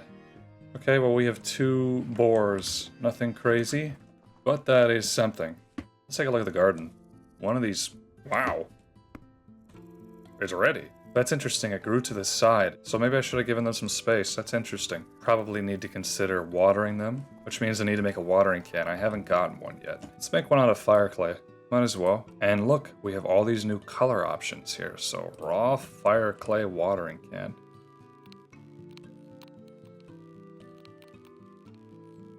Ta-da! And then we just have to bake this sucker up. Light her up. Okay, everybody, we're gonna try something. I'm just gonna see if I can make this sow run for me until it gets to the barn. There's another pit here that can act as sort of a checkpoint. If I can chase her into that pit, then chase her from there into the barn, we should be good. We only need one. And that'll be our first male-female pair of anything. Be free. I need to run this direction. Be free, pig. Oh. Oh, okay. Oh, okay. This works. I didn't think it was going to attack me. Gosh. Maybe it's because I was standing so close to it that it felt like it needed to chase me rather than throwing a rock at it before. There's no point in hitting this checkpoint if I can just get it to follow me all the way back to the barn. Come on, pig. Wow. Let's just block this off just in case. Perfect. Yes. That's right. No. Phew. Look at that. We got boar. We got sows. Perfect. We have another great opportunity. Over there is a male goat and a rabbit that I don't know the sex of. I didn't make plans in capturing goats. I mentioned earlier I wasn't really concerned about it, but it would be nice, especially with how close this is to where I live. I feel like this one will be hostile to me, so if I get close enough... Oh, no, it ran. Interesting, okay. But it ran into here, which means it's kind of a dead end, isn't it? See if I can chase it out. Or attack it and make it follow me. I've been killed by these goats many times, you know that? They've attacked me, so I don't know what I gotta do to convince them that I'm worthy chasing. Chasing him seems to work for now. Come on, buddy. I'm gonna leave him there. I'm gonna prepare this barn for when he enters. Look at this. I've sectioned this off, and now this is 3 sections instead. Actually, since this one's the largest, I'm gonna have him come in here. There he is by that tree. Just gotta get all the way around him. This is somehow easier than I expected. This is hard to do up in the mountains, I suppose. Run, run, run. There you go. All right, come on. You can do it. Okay, this is not gonna be easy to do. Oh no, that's the wrong one. That's not bad though, actually. I can just move him easily from here to there, I think. Skedaddle. Good boy. Let's see if we can get a female goat somewhere. I don't like how far I'm having to go for this one, but it might be necessary. Oh, there's some. There's some. Okay. So any of them that don't have huge horns. There you go, there's one. It's kind of rough through here, but I think we can do it. Alright, come on. Alright, come on, goatie. What's neat is it runs for me in pretty much a straight line away from me, which makes this pretty helpful. Perfect. This is the tricky part, through the bushes. Easy to lose them. Oh, I see you. Oh no, you're not supposed to go in there. Let's see if I got a female. Yes, okay, I got a female. Alright, come on. Yes! Gah! Dang it. There we go. A male and a female goat. Look, they're so happy. I probably need to get these guys some troughs so they stick around. And a light source. Still haven't got very many of these. But dang, this is easier than I expected. Wow. Our beautiful watering can is ready, and look at that. It's it's very different. It's neat that we have a lot of ceramic diversity with this new update. It makes me wonder. I've seen in some of the update screenshots that there's tons of colors. I don't really know how to get to that point yet, but I am very curious. Dry farmland, all right. Let's fix this up. This is kind of interesting how this works. I can see why it would be useful to maybe have a little water pool out here or something.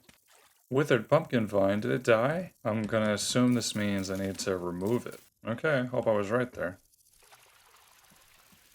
Yeah, watering this is gonna be taking a while. It's making me miss the rain. But you know what? The closer it is to the fence, the more moist it is. Or the further, obviously it's at 0% moisture, so adding in the water did help. Let's see if we can keep this luck going with this rabbit guy here. Push him to this pit, that direction. Or I can run him all the way back to the barn. Come on, buddy. These guys are tough because they're so small, you know? Especially in these bushy areas, they're just so hard to spot. I don't know if I've already lost it or not. Where did it go? There he is. Yes. See if I can get around and push him into that pit there. Where'd you go, rabbit buddy? Not in here. I'm very tempted to start a brush fire and just wipe out this area. Just gotta look for movement. There he is. Yes. Okay. All right. All right. He's sleeping right there. That's right. He's in the water. Go that way. Go that way. Yes.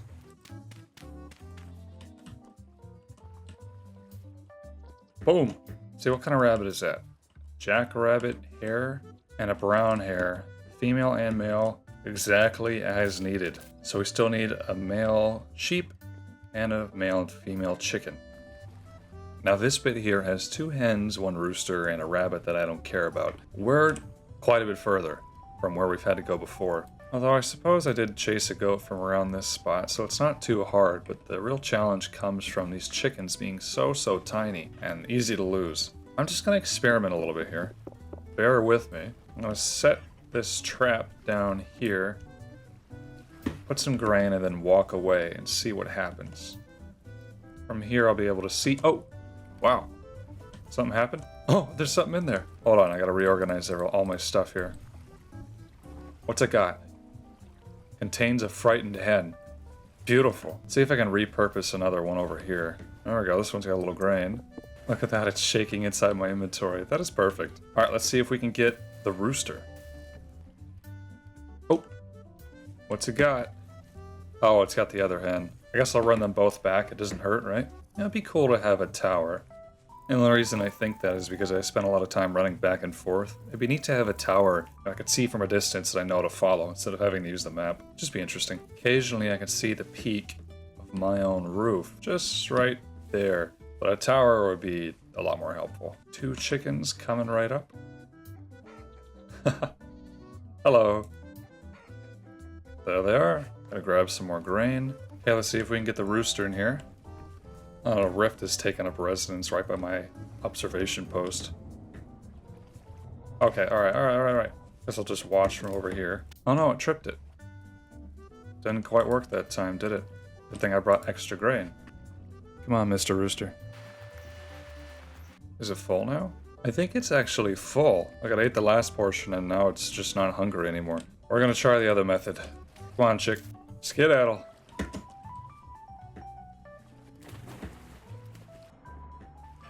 That's interesting. Once animals, they get too far out in the water, they'll just stop trying to swim away and they'll immediately head for the shore.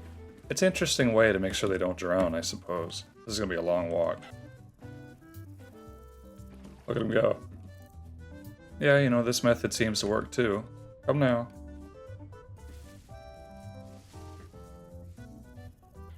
Whoa! Oh my god. Oh my god, he just fell and died. Well, shoot. Okay, there were these 2 roosters over here. I had to separate them to stop them from fighting. That one has a good weight, and this one has a low weight, so I'm gonna go for this one. Oh, there it goes. Oh, come on, man. I'm pretty sure he's not gonna go after a trap again, but I might as well try. You know, they did a good job designing the chickens. They're pretty. Oh, look. He's trying to walk to that one. Alright. Do your worst, bird. Oh, he's so hungry. Yes! Got him. Welcome to your new home. We're doing very well. In fact, we're only missing 1 female sheep. And that's it. I'm shocked at how, easy this suddenly became. So in this game, the guide specifies that chickens need something called a hen box, a place for them to sit and lay eggs. I'm going to make them one of those. It should be pretty simple to do. Actually, I make 2 since there's 2 hens. 2 hen boxes. Let's put them, I don't know, right here. Not bad.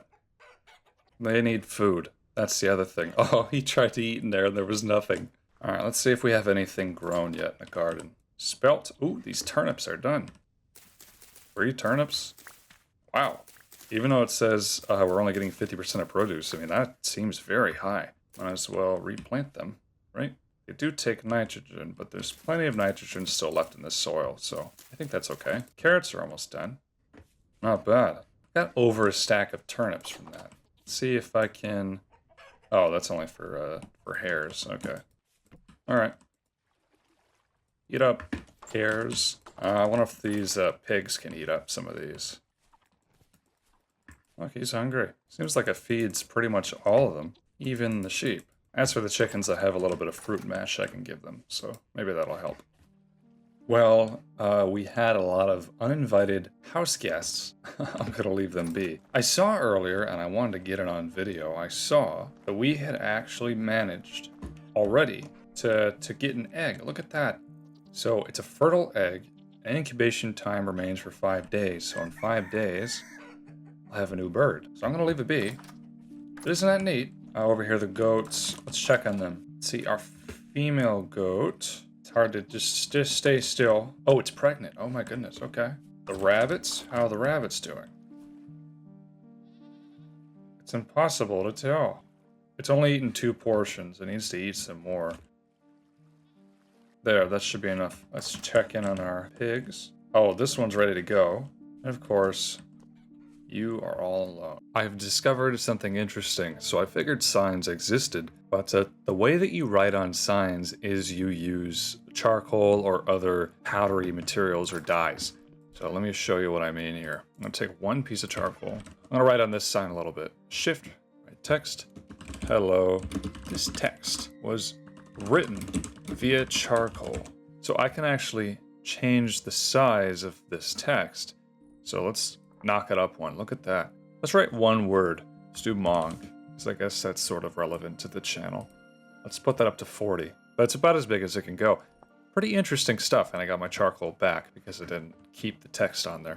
Anyway, after all this animal catching, getting some good practice, watching the crops grow in, we're still missing the 1 sheep, as I've mentioned a few times. But I feel like I've built up my skills to the... Wait a minute. Oh no. Oh no, it escaped. Oh no. Oh man, I put this here to see, to make a ramp for the next sheep that I caught, but... Oh no, it escaped. Where did it go? Oh man. Is it nearby? I kinda needed that thing.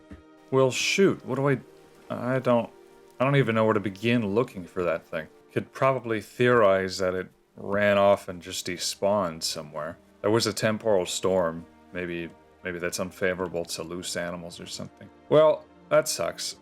Oh yeah, by the way, look at this. So most of our fruit trees have decided if they wanted to live or not. Look at this. Pink apple tree cutting. This is dead. So if it dies, we can cut it. And we should get, 2 firewood. And then these ones that are alive, they sprouted a tiny bit. So they're going to continue to grow. Most of them are dead. But these are going to continue to grow. Oh, look at this one. Cherry tree. They'll probably produce fruit next year, not this year. There's a saying, it's like the wise old man plants an acorn so his grandson can chop it down and build a house. Something like that. Anyway, I've put some plans into place on how to capture this guy. Or these 2 sheep, I guess. I've dug these little pits, and I've marked them on the map as checkpoints with these very big, black, obnoxious gears. I've got quite a few of them here and there. I'm going to probably repurpose some of these pits as well. But essentially, these are like little safe spots. If the goat gets too fast, I can drop him off in here, wait till he de-aggroes, heal myself or come back or whatever, and then continue the march of time. And I've kind of placed these in areas that are seemingly advantageous, because in Vintage Story, when you jump, you actually slow down a little bit, whereas in Minecraft, you speed up. I want to jump as little as possible. I want to go through as little terrain change as possible, and so I've tried to put these pits along the flattest parts of terrain I can find. Now, the other thing is that water usually also slows down animals, and there's lots of pools around here, so it's kind of a safe route for me to take. Like, at this point, I could deliberately cross this pond if I really wanted to get to the next pit. I've also tried to clear some of the brush in the way, but that's a monumental task that really just requires a brush fire, and I don't want that to get out of hand and lag the crap out of my game. This is our last pit, which also has a rabbit friend. So starting around here, I began to build ramps that would help me very easily access the pits above instead of having to scale the mountain and whatever else. Running down these should be pretty easy to do, but going up them, it does help a lot. So there's this one. Oh, get my freaking arm out of the way. He's blocking the wind that's coming off the mountain somehow. Interesting. And then I've built these bridges over some of these little crevasses, these miniature ravines. And that leads right to the pit, which I've largened and added some troughs so they would stick around. And I think actually some of these ewes are pregnant. Look at that. Anyway, I guess the goal is to separate one of these into its own pit, lock it off from the others, coax it out of the pit by aggravating it, and get it all the way down the mountain into one of those pits. And I'm pretty worried about this. It seems like a pretty hard thing to do. I've got bandages. I've got some good food. I've also made, look at this, I've made bear armor. This is a new thing. Look at that. That's really cool. I killed some bears earlier when I was running around. In the new update, bears now drop their own unique hides, which you can then use to craft into armor. Like this. This is kind of like a high-end Stone Age armor type. And it doesn't offer me like tons and tons of protection. Let's see. This gives me 0.5, but 55% protection. They're pretty good. They have low durability. They give you a little bit of warmth, not that I need it. But they just look super cool. I figured I might as well. I had to kill 2 bears to get this stuff, to get a full suit of it. Alright, let the games begin. Just gotta convince one of these goat creatures... Oh, my bad. To come over and hear it. They can't fit through a 1-block gap, thankfully, but look at them, they're staring at me. So if I aggravate one, it's very possible that it may aggravate the rest.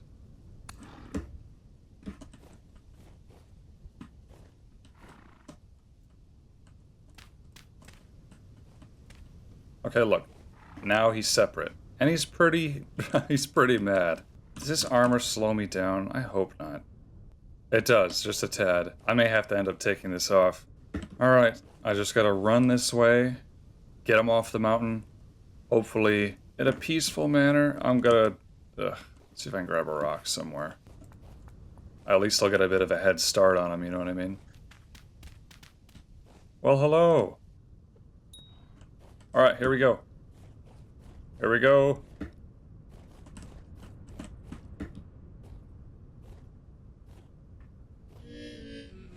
Yeah, that was just fall damage. Oh shoot, I forget which way to go. I think it's around this direction.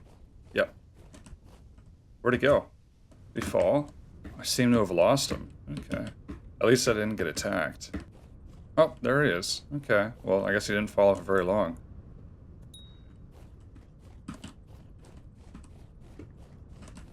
There we go. There we go. Oh shoot, he's quite fast. Don't worry, I have bandages. Oh right. Yeah, we're definitely gonna need this pit. Oh no. Oh.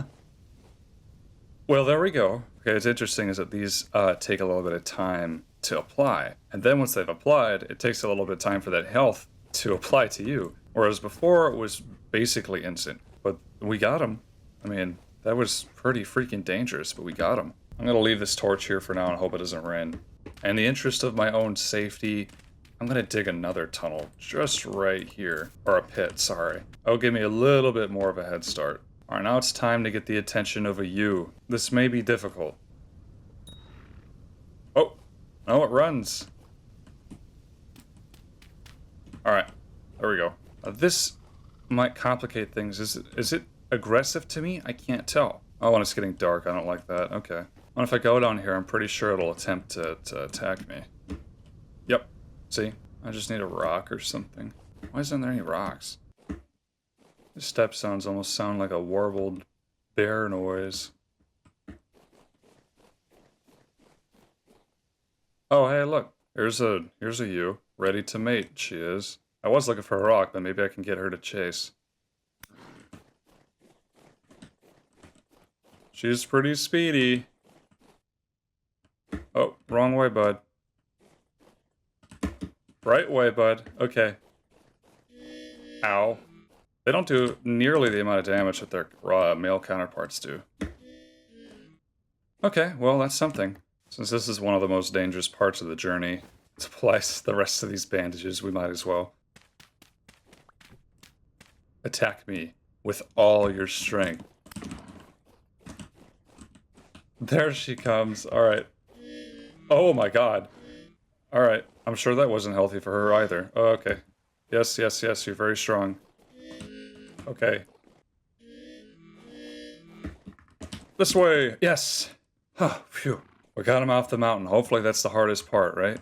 But dang, was it damaging. There's this treasure hunter trader guy who's right by here. I'm gonna take a nap here, hopefully heal up, make it daytime again. Yes, excuse me. Oh. He's only got a bench. Well, thanks. What does this guy sell anyways? Ooh, temporal gears. Treasure map. Oh, treasure map. Ah. Jeez. Is that just decoration, or does it actually lead me somewhere? I mean, it's pretty expensive. I have more than enough to buy this. It has not escaped me that there is a new dialogue option here. I think most of the NPCs have something like this now, a number 5 dialogue option with the new update. Know of any interesting places around here? Got something big for you. Too dangerous for me, but you might be able to handle it. I can't give away a haul like this for free, though. Bring me a tin bronze pickaxe, and I'll tell you where to find it. Trust me, it's worth your while. Okay. Well, I don't have one of those. I don't even have any cassiterite. Cassiterite? Cassiterite. Yeah, that's what it is. I don't even have any of that, so there's no way I could give him one of those, but I'm sure it has something pretty big to do with the lore. But that's just gonna have to be for another time. Part 2 of the great sheep relocation begins now. I feel like if I attack the ewe, they will both chase me. Nope, just her. You're fast. Okay. And this armor makes me slow. But it doesn't make you smarter than me. Haha. Alright, let's get the other guy. This guy is a lot stronger than I am. I almost wonder if it's beneficial for me to just take the armor off. I don't know. Hey, buddy. I'm sorry. Here it comes. Keep coming, buddy. Keep coming. Keep coming. No. Wrong. This way. Don't. Why is he... Maybe he is smarter than me. Come on, bud. Come on. What the heck is he doing? Where are you going?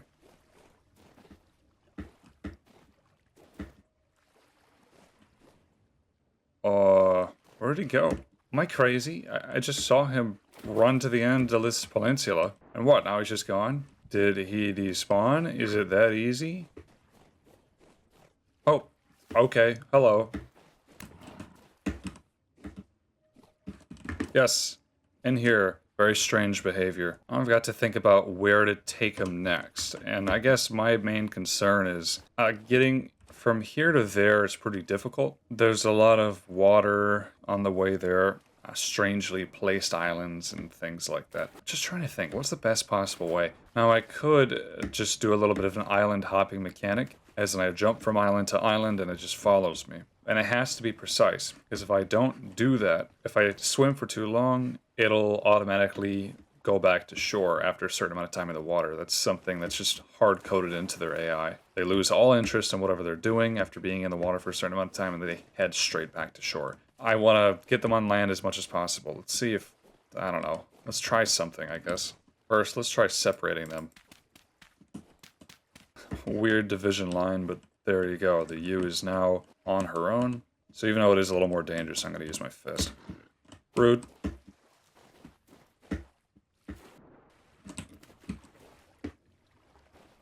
Where'd she go? Hold on. I'll try. Alright. Yay, you did it. Looks like she has no problem swimming.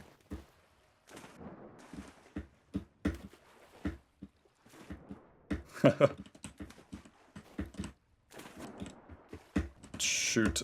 I'm a little bit unmoored right now. Oh my gosh. Yes. You're very fast.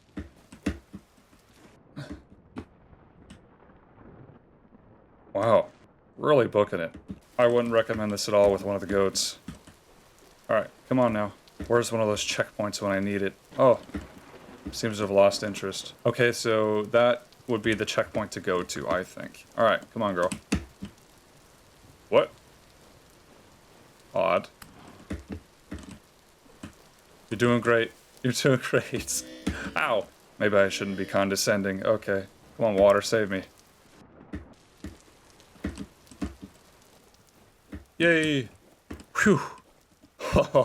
We went quite far.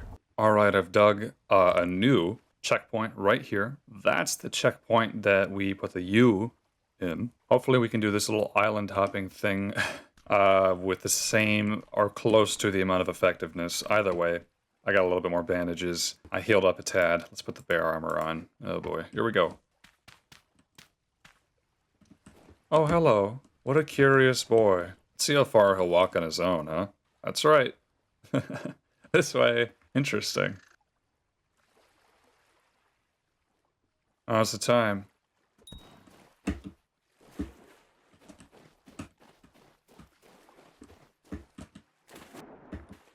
on, bud. We're... Okay. We got a pretty good head start. Oh. Hello. That's right. This way. Oh, gosh. Okay. Alright. Alright. Come on now. Yes. Alright, so I'm going to unpin this one. I'm going to pin that one, because that's where our U is currently residing. Managed to do that entire run without any damage taken, which is pretty nice. Especially along this route. There's lots of open caves. I just have to be really careful not to drop them down into one of those. That's right. Come on out.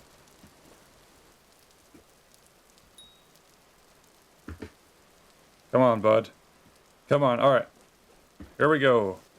Oh, he's so fast. This armor makes me so freaking slow. Oh, a lake. Alright. Come now. Boom. United again. Ah. I could see the peak of my house. Alright, halfway between here and there is this one. So let's go for that one next. Now, the closer I get to my own home, the less afraid I am of dying. See if we can separate these animals again. Alright, there we go. Let's start with you. No, not you. Alright. Ice block. It's August, and there's still ice in the water. That's crazy. Alright. There you go. Your turn. Here we go. Oh! Oh, man. Okay, thank gosh it didn't fall in there. Oh, phew. Amazing. We're currently in the closest checkpoint to the farm. Look at that. I don't care if this kills me at all. Let's see if I can get them both. I just don't want to hit them with more rocks, you know? I feel like I'm pushing it with the rock thing. I guess that's what I'm gonna have to do. Alright. Be mad. Be angry. Where's the U? There you are. Oh, okay. Here they come. Ow. Rude. Come on. Come on. Yes, I know. Ow. Wow. Maybe one day I could experiment with player launchers using these things. But hey, look. We got him. I can't believe it. We got both of them. That was the last animal that we needed. Now we have everything. Well, the last thing that I have to do is finish up this barn, which is a considerably more relaxing task than being chased by gigantic rams. So, let's get after it.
Ta-da! Here is the overall structure of the barn. I think that this is a wonderful shape, but we still have some places to go here. There's a few details that can definitely be put in. I've been using slate as the roof, which means I had to go mine it somewhere, and that was incredibly tedious. You know, this is a slanted slate roof, and there's also these half-roof things, which look very nice. But there is no roof slab, so I can't decrease the pitch of my roof once I got to the top, which is what I wanted with this barn. So I was forced to use regular slate blocks. I don't have a huge problem with that. It's just that you look close, it does look awfully out of place. I have a solution to this. First of all, when it comes to cleaning up these sides, because they also hang over a little bit, I haven't really gotten into chiseling yet, but I feel like it's probably about time I get my hands on it, you know? So I'm pretty sure that I can take out sections of blocks and things like that if I just... Oh, wow, look at that. So I right-click it, and as I suspected. Okay. Look at that. Now it's perfectly in line with the rest of the roof. Very nice. So I just right-click it, and it becomes a chiselable block, if that makes sense.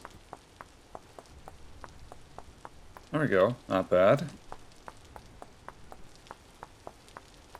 I think it looks better, though the next thing I really want to get done is this is obviously kind of a crude shape. So I want to fix that up. I feel like it would be neat if I chiseled a small section out of there, make it look a little bit more fine, instead of these harsh outcroppings and things like that. So let's try it. So I think I need to change to smaller, yep. Ooh, I like that.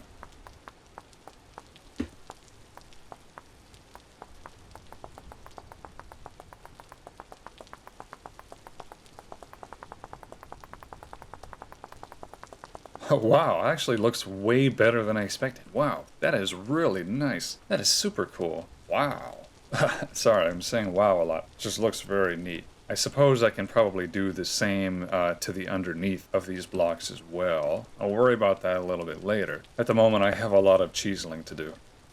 Here's a cool little trick that I picked up here. So if I look at one of these blocks that I'm chiseling, I've been putting the slope down here that leaves some black parts exposed, and I would like it to be pine. So if I look at that and I press F, this is plus sign, drop blocks here to add a material. So I'm going to do exactly that. Now I can choose between which ones I can add and replace. So I'm going to pick pine planks, remove those two pieces, add in pine, and look at that. Now it's seamless.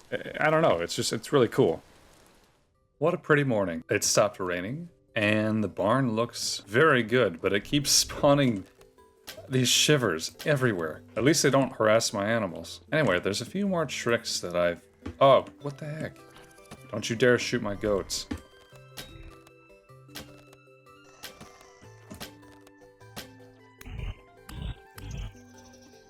Yeah, I need some light sources in here for sure. Anyway, there's something I'd like to try that I've seen around, especially in the title screen menu. But if you take debarked logs, which is what I've made the base of this out of, I think you use a hammer and axe. Something like this, right? Oh no, that's how you debark them. You use a saw, cut up debarked logs, you can get something called a support beam. And that is what I want to try. Because they're kind of like thick lines you can trace along the edges of things. I'm just going to try this out based on what I understand of it.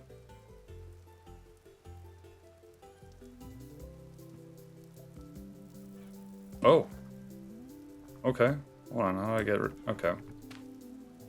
Easy enough. Set beam, start, endpoint, snap to 4x4 grid. Okay. I'm going to click here. Oh, wow. Look at that. Well, that's fascinating. Yeah, now we have some trim. That is super cool. Zoop.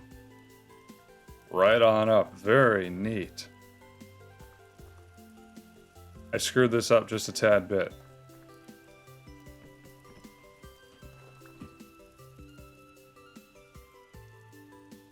Huh. Fascinating. Okay. There we go, that's what I want. Beautiful. Isn't that pleasant? That is super nice. It's kind of like chiseling, I guess. But this is a really interesting way to do things. Now, I already figured a little bit about this by looking at other people's builds, title screen menus, going on servers. I've never done it myself, but it's very intuitive. My idea when I started this build here is I thought it would be interesting to make a lot of these beams everywhere, and I think that I'm going to try to do that. Here's something interesting. That beam isn't quite as lined up with that one. Odd, but I don't understand that at all. That is actually really beautiful. Now I want to see if I can create a support beam that kind of trims out this roof a little bit. Oh, look at that. I really can have all range of angles. Huh, look at that.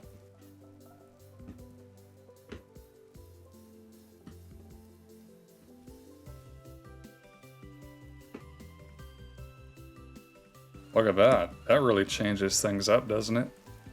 Huh. Okay. All the beams are up, at least the ones I deemed were necessary, and the weather is a little bit rainy. It's good for the crops, but it's not good for the visuals. I think this turned out great. I moved the beams from the outcropping just below the ridge of the roof. I think that looks a lot better. They were really hard to remove. I made this window up here. I think that looks really cool. Added some more trim around the sides and things. Over here, I did some traditional diagonal boarding. I felt like it looked better than without them, so there's that. Over here, same thing. I bet you could probably guess what's on this side. More diagonal boarding. It's amazing, really. This place is not totally safe. I've had lots of mobs spawn in here, and I don't like that. But the thing I'm really worried about the most is wolves and bears, since we're right on the border of a forest. And winter, when it comes, we'll have the game spawning a lot more of them. I need to have some kind of gate system in place. It is possible. There are very large gates in Vintage Story. I've seen them. I've even prepared to make them. And I'm going to do it right now. By the way, the fruit trees are really growing, but they're not going to bear fruit till next year, so I went and found another fruit tree that was wild, and I picked pears. There was 2, and I got a lot of pears. They're not very filling, though. But they're still cool. Alright, so I believe I need nails and strips. If I take, I think essentially it's like this. Yep, 2x4 gate pine. Wow, that is expensive. Here we go. Beautiful. 4 2x4 gates. That was very, very pricey. So let's section these off. I have some birch planks, I'm just gonna use these. They look good enough, I guess. Alright, another block is in the way. Oh. Alright. That's not exactly how we want this to go. I think I've got to remove this beam here. That's okay. Boom. Ta-da. Giant barn doors. Look at that. Very cool. I love that. Holy moly. Let's knock them out over here. Current rift activity apocalyptic. Very nice. And beautiful. Now the interior is obviously far from complete. I want to have a loft here. I want to have support beams and ridges and trusses and things like that inside this barn. I like to have a nice place to store grain and hay for the animals to eat during the winter. But that's something I can worry about later. I really like how this looks. That's very cool. The only thing that'd be cooler is some lanterns decorating the sides of this place, but, you know, I need way more materials for that. Let's take a look at our crops.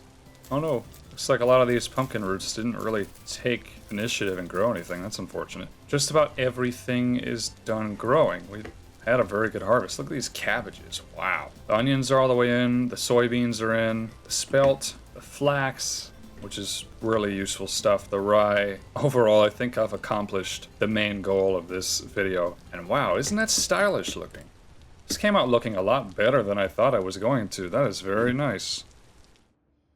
I originally filmed an entirely different outro for this. I mean, it was pretty simple, right? And then after that, I kept working on the barn. I was having a lot of fun fleshing out the design. I made a bunch of lanterns. I stuck them everywhere. All the crops are pretty much fully grown. Look at this. I chiseled the arch. I think that looks cool. So the outside hasn't changed much. I just added a lantern here, a bismuth lantern, because I could do that, I guess. It's also becoming more fall time. I spent a lot of time decorating the inside, and you know, I was like, oh, I'm gonna have to wait till the next episode to show it off, but I feel like it'd be more satisfying if I did it now. I'm actually almost done editing this video. I was looking at the outro and I'm like, yeah, I should just show off what I've actually done here. So look at the baby chickens, they're so cute. I love birds and I love baby chickens.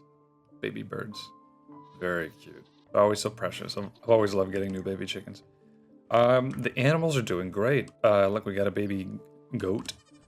I think that's it as far as babies go. So I done up the inside of this place with a bunch of stripped oak logs. So I tried to create trusses and that sort of thing. A lot of support beams have been used down here. I created 2 Molbchalkos lanterns. I don't know what that is. It's like lead and copper and something else, I think. And I went panning and I just got a bunch of candles from panning because that's a thing you can get, I suppose. Up here, nothing in the loft yet, but I have put a lot of work into this. Whoop. Look at that. All the oranges and the yellows are coming in. That means it's fall time. Even some reds. It's actually October 1st, which means winter is fast approaching. And this is first and foremost a survival game, meaning that I need to prepare for winter. I need to prepare for the food shortages I'm going to face. And look at this. Ignore the rift, that's being annoying.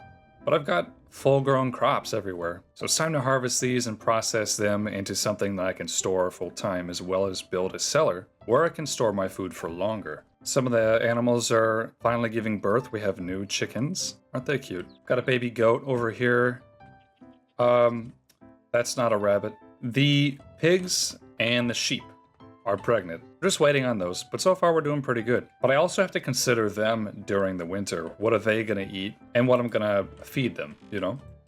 Downstairs, I have the unfinished layout of a cellar. I was planning on finishing this hallway and then putting doorways here that lead to separate cellars. And the cellars will store different types of food. I'll probably sort them out because they can only be so big. According to the handbook, they can only be 7 by 7 by 7 blocks. So I can't make them super huge. One thing I've always also wanted to do is make alcohol and make pie. So we're gonna do all those things. Okay, I ran very far away to try to get the rifts to despawn. I foraged a lot of stuff, found a lot of berry bushes I hadn't seen, a lot of mushrooms, but besides that, I think it's time to finally harvest these crops. So I don't think I need a knife. Now, unfortunately, a lot of these turnips had their growth stunted because they don't like the heat here, or at least they didn't during the summer. And you know, that's too bad, but I think that when I harvest all these crops here, I'm going to replant mostly turnips and rye because they thrive better in colder weather. Look at that. The rye also has stunted growth. Holy smokes. Wow, that was 16 rye plants. We got more than 2 stacks. Like it says it's stunted, only yielding 75%, but that is really good. Dang. This is satisfying.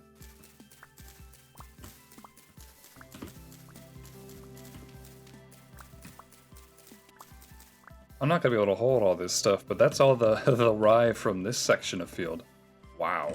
All right, let's go for flax. I think I planted more flax than rye, but we'll see.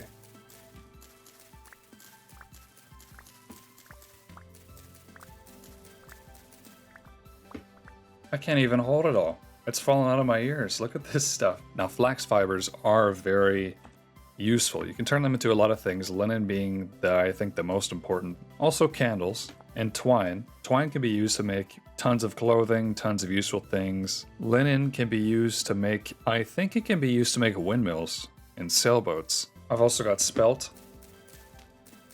The only thing left on this side to harvest are carrots and 1 onion because this is what I had left over. What's nice about these is that they have a very long shelf life. The onion especially is 28 days, look at that. A grain is very long shelf life, but the onions and the carrots could last me through the winter if I store them properly. Over on this side, I've got more turnips. Some of them didn't really come in, that's unfortunate. Got more flax over here. And I grew some on terra preta, which is a very high nutrition soil.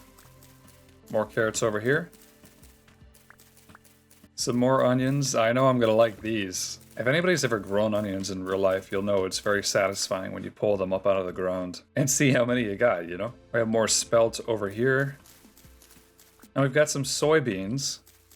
I'm curious about these. Oh, it looks pretty different. Perishable fresh for 3.4 years. They don't have a nutrition profile, do they? Turnips have 100 saturation, but soybeans, I can't even eat them. What do I do with these? I can pickle them. I can put them in meals and pies. I guess I can't eat them outright. It's interesting. Over here, I had some pumpkin plants going. Feels like they're kind of done producing. I've only ever gotten one pumpkin from these, and I realize it's because I didn't really plant these correctly, but it was my first time. See, this one says withered. I'm sad. That one's a withered. They're all withered. I was told that if I leave these and wait till they fully die in winter, I'll be able to get seeds from them, because I break them now and I'm not getting any seeds, which is bad news because I don't have very much pumpkin seeds. That means these turnips are still coming in. I'm going to leave these alone. The last I have are the cabbage, and look how pretty these are. It's a very nice model, and they're very easy to grab. Look at that. They just come right up. I only got 28 of them, but they're very healthy. Look at that, 300 saturation. In total, it's hard to go over how much stuff I actually got. I've just been shoving it in every container I can get because I have so much. But it's not a bad problem to have. I'll eventually be sorting this into the cellars, where I'll hopefully have a lot more room. Now that I've done my first ever harvest, there's one thing I wanted to do for a long time, and I mentioned it earlier, but it's make a pie. So I'm gonna make use of this rye grain since I have so much. I'm gonna grind it down into flour by putting it in this quern, or this grindstone. Now it is a slow process, and I know you can automate this with windmills. And one day maybe I'll get one of those, but that'll have to be another time. That gives us 8 rye flour. I believe all I need to do is mix the flour with water to get dough. At least that's what I did last time, I think. I just went out and harvested these berries from the wild. Let's do a blueberry pie. Love blueberries. You know, and I like blueberries and pancakes. Ooh. Okay. I read the handbook a little bit on how to do this, so I think all I've got to do, add filling. Wow. That's a lot. And then add the crust. And then I can change crust style with a knife. I don't have a knife. Change crust style. Ooh. Ooh. Oh, I like this one. That's a classic. Okay, I love that. Wow. I'm gonna make one more since I have enough. Blueberries, delicious. I'm gonna do it the same style because maybe they'll make them stack. I'm not sure. So I have to heat up these clay ovens. And look at that, the temperature is raising. So how hot do these have to be? I guess we're gonna find out, I don't really know. Well, that one's done.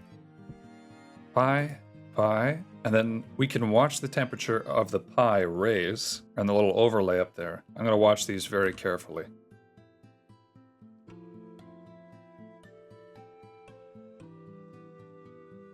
I think the baking temperature has to be higher than this, doesn't it?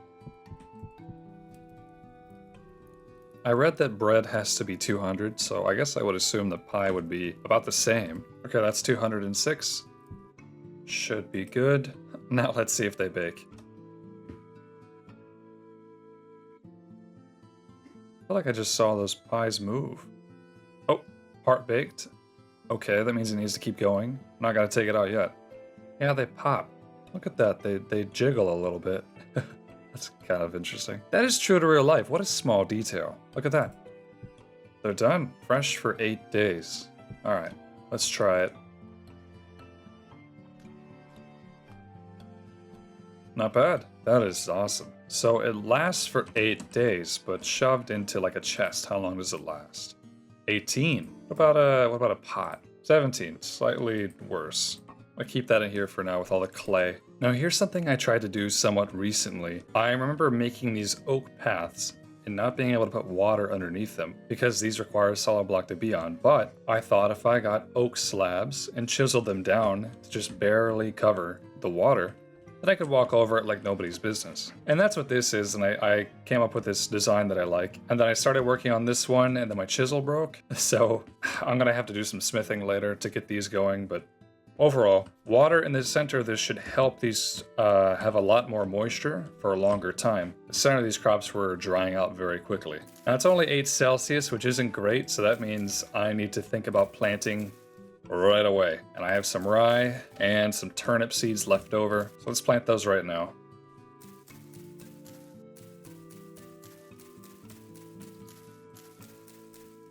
Now there's one other thing about this game, and that's that soil has nutrition levels. So rye specifically takes nitrogen, and it looks like this soil is kind of barren of nitrogen at the moment. Same with turnips, they're both nitrogen crops. You see, as I must have planted something here that took a lot of nitrogen.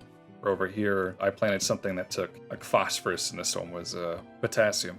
That being said, there's ways to raise the nutrition of soil. So here I have compost, which I got from stewing rot in a barrel for like 20 days. Saltpeter, which I mined out of a cave. And bone meal, which I ground bones in a quern to get. So we almost need entirely nitrogen for all these crops, so I'm gonna use the compost, which has 40% nitrogen, and see if that'll help a little bit.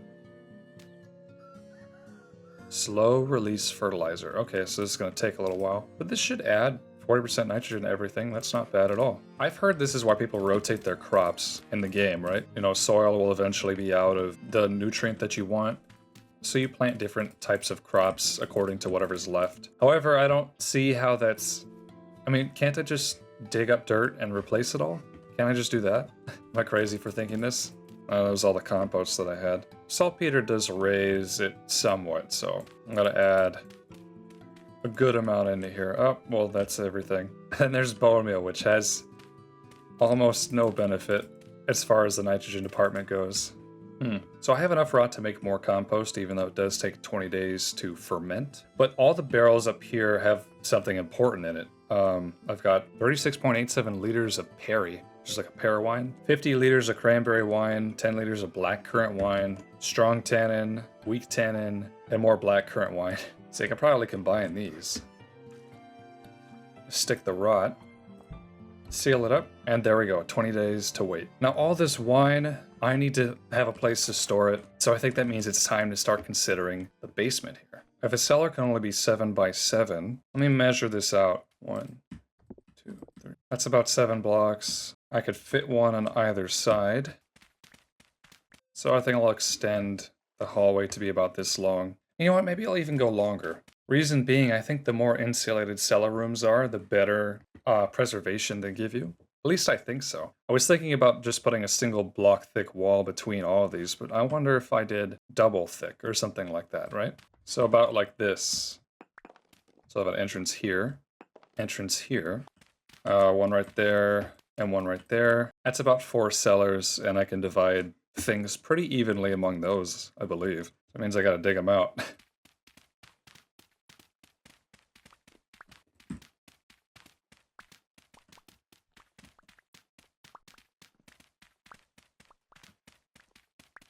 This is a lot of digging I gotta do. My gosh.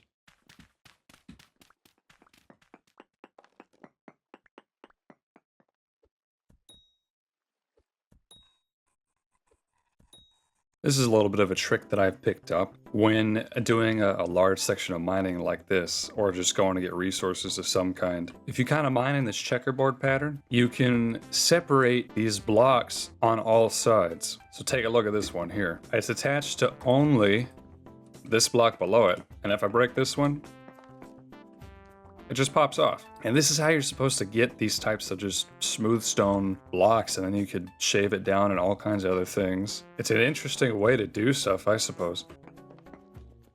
But that's how you're supposed to obtain these. There's not silk touch. You separate them on all sides, you basically trim them out. But I can also use it to my advantage, because when I clear out a large section like this, it doesn't really cost me any pickaxe power to also mine this block. I'm saving a block.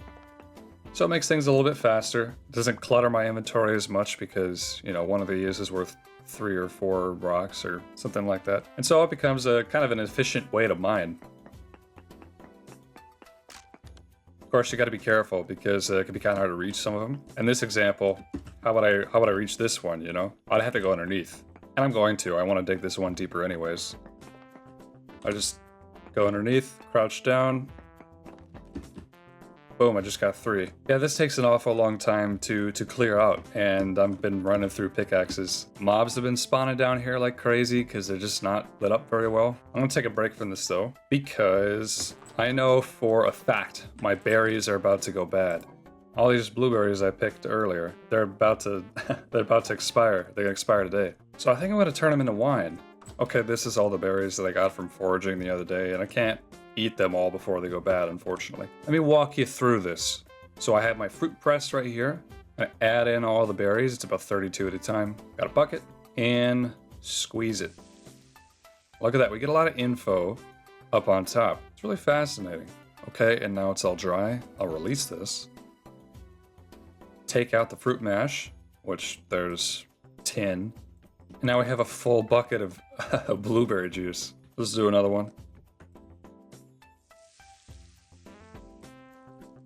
I don't have a great place to put these barrels at the moment, so I'm just going to stick some more up here. 20 liters of blueberry juice. And interestingly, juicing these berries makes it last a lot longer. Though I'd be curious to find out what the nutrient loss was, because I haven't really thought about it. So 10 liters of blueberry juice has 2,000 saturation, and it took 32 blueberries to make, and a normal blueberry has 80 saturation. That's a calorie loss of about 20%, because this should add up to 2,560, and now it's at 2,000. I've squished it down into 10 liters of blueberry juice, which is interesting, but we are trading the nutrients for a longer shelf life. That's all the blueberries I got for now. Now, I made cranberry wine earlier. It looks about 10 liters, has about 800 saturation, which is a lot less. But cranberries have less saturation than blueberries in general. I think about half. Oh, Perry. Yeah, it's about the same. A blackcurrant wine, it's about the same. So turning it into wine, you're left with less than 50% of the nutrients. But now it'll last for years. I guess this isn't enough to squeeze. That's interesting. I mean, it makes sense. Like, it's not even hitting the bottom. Okay, well, that's a shame. But it turns into fruit mash anyways. Okay. So just a little bit of blackcurrant wine will be made. That's okay. Nothing goes to waste. We can feed these fruit mash pieces to our animals here. Oh my lord, look at that. Some of the chickens grew up. They're teenager chickens. Wow.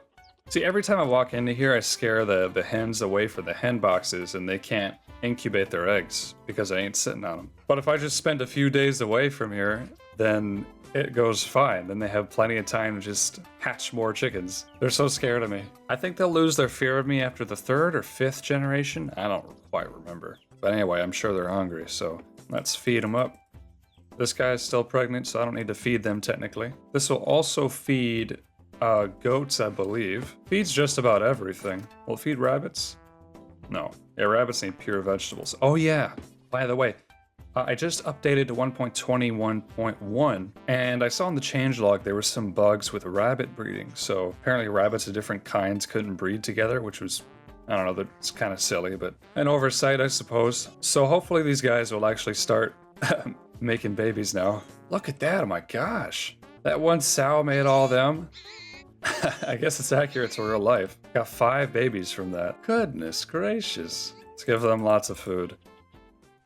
Alright, both of these rooms are completely dug out. And the only thing I'm really worried about before I continue further than this is lighting, because I don't have anything to light these rooms up with. Except these little oil lamps, which apparently only mob-proof a 3x3 area. Their lighting is mostly visual, it's not protective. So the way that we get good lighting is with torch holders or lanterns. And lanterns take candles and a lot of metal, and I don't have a way to get candles except the few that I've found. Torch holders you can make from brass, and brass is made from zinc and copper. Now I have plenty of copper, but I haven't got any zinc. But let me show you something. All these little dots on my map are areas where I've been prospecting. So I did a little prospecting. I didn't record it before. And then I got really into it because it's pretty interesting. Basically, you sample rock in an area and it'll tell you like what percentage of ore might be centered around that spot for the nearest 1,000 blocks or something like that. It distills it into a percentage. So let's look at this one. And this spot,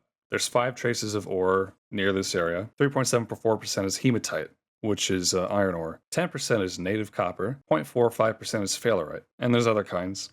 But what we're looking for is sphalerite, because that's the name for zinc ore. Now, I've done a lot of sampling, and what's cool is that when you sample a spot, you automatically get a waypoint and the color corresponding to how good of a sample it is. Over here, 0 traces of ore, minuscule amounts of hematite, sphalerite, but not enough to even put it into a percentage. Right by my house, very high hematite, which is good, I guess, if I want to get into the Iron Age. Now right here, right in this spot, this is the highest sphalerite I could find, and that's exactly what I need to go get. So I'm going to run over here and see what I can do.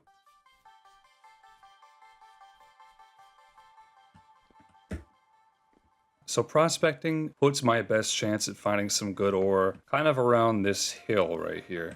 That's all I know. I mean, I don't know if I need to start strip mining here or something. There is a cave nearby. I could go cave diving. I don't really want to. I don't like doing it. Oh, look, there's some goats. Let's do another sample down here. Why not? So let me show you how this works. Prospecting pick has 2 modes. There's node search and there's density search. And the node search searches for an ore pocket nearby. So let's do that first. Just gonna see if there's something around here. It's unlikely, but it'll tell us in the chat. Ooh, it found trace amounts of copper. That's interesting. That means within a small area, there's probably a bit of copper ore around here. That was lucky. Now let's switch to density search. In this case, we actually pick 3 blocks. They can't be super far from each other, but they can't be super close either. And it's gonna ask for one more sample. Let's do that one. And there we go. So we got ultra high sphalerite, very poor native copper, very poor hematite, and the other stuff. Now, even though we found copper right here, it still says very poor. That's because copper is more common. 4%, is considered a low amount for this area. But that still means you could find copper right here somewhere. Anyway, this isn't a mining video. It is something I should do to prepare for the winter because I don't want to mine out in the winter. I don't want to freeze my butt off swinging a pickaxe. But this is something I got to get done. I just tested for some sphalerite. So that means around this spot, there's probably a little bit of sphalerite. Let's get some daylight going on in here. I'll see if I can find it before I run out of durability on my pick. Look, we're getting closer, because now it says small amounts where before it said trace amounts.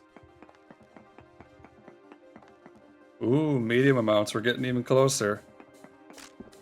Oh no! Oh, I gotta go make more. Oh, I got bad news. Oh my gosh. Because I was waiting for so dang long to pick these berries, some of them started to die off. Look at them, they're all empty. All these bushes are empty. Only a few have any berries left. I'm gonna pick them now.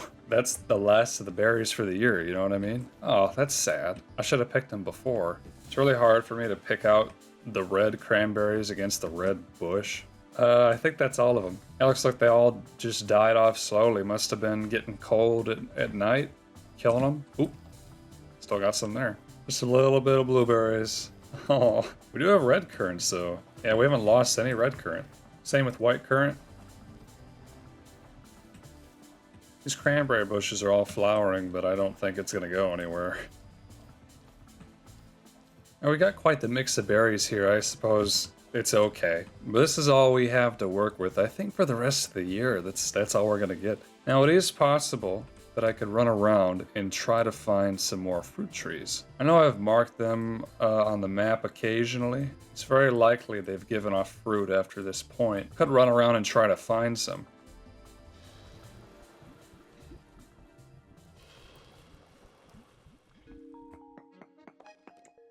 Sphalerite medium amounts. That's interesting because I think up here I detected a lot more. There we go, large amounts. Okay. Whereas right here, small amounts. So by a difference of 2 blocks, that means I think I need to be going this way.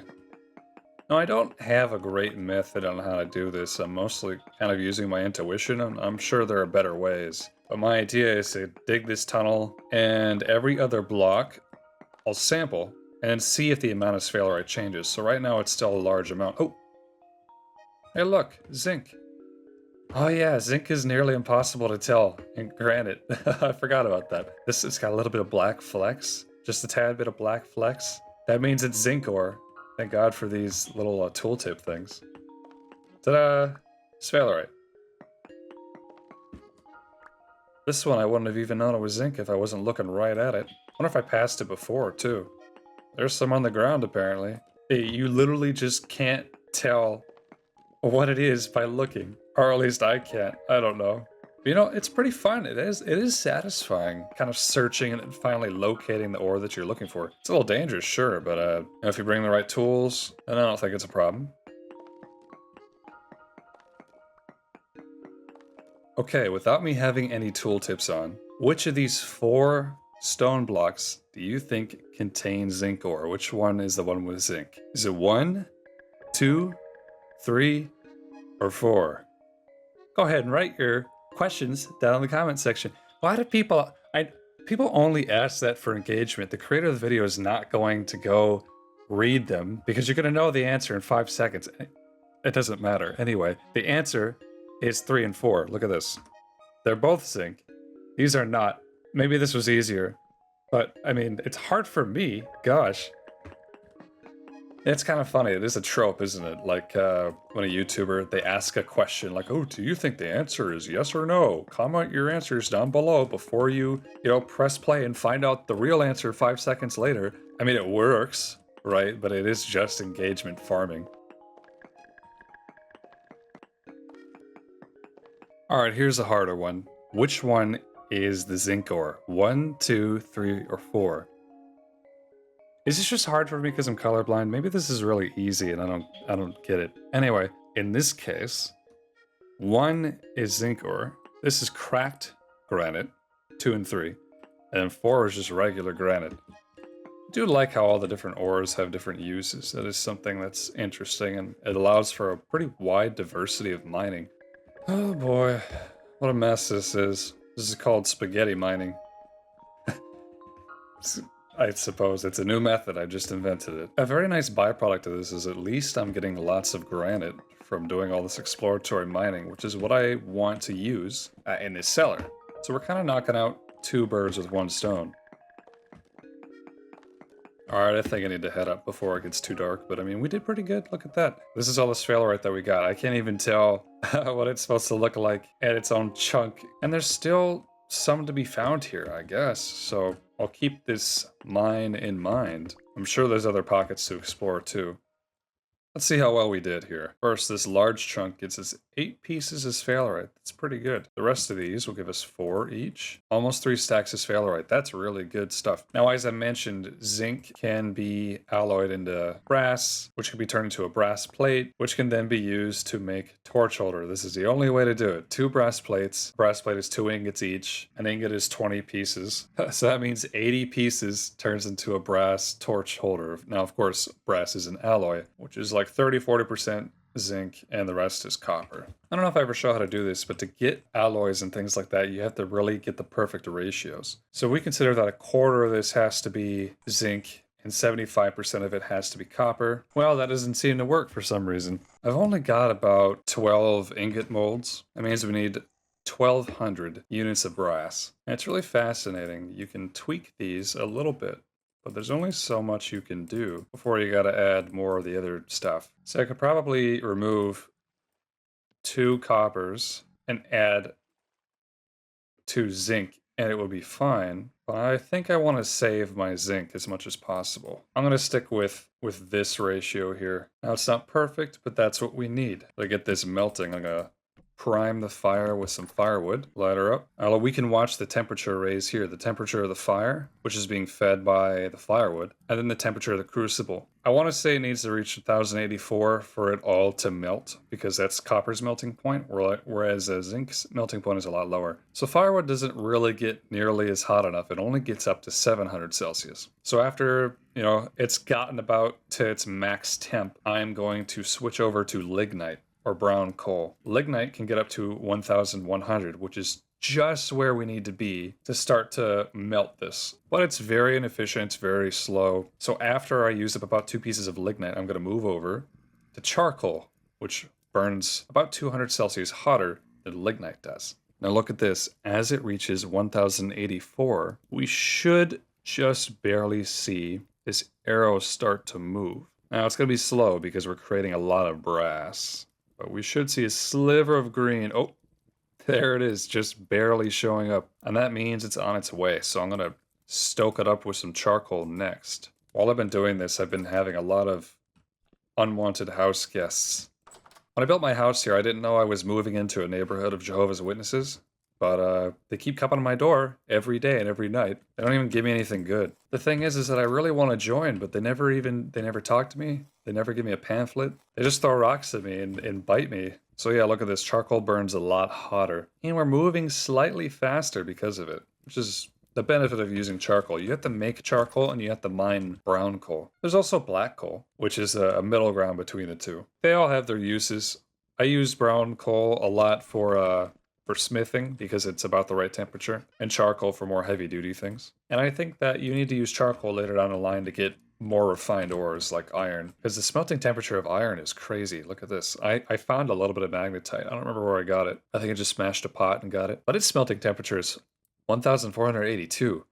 That's hotter than anything I can use. I don't even know how that's gonna work. All right, look at that.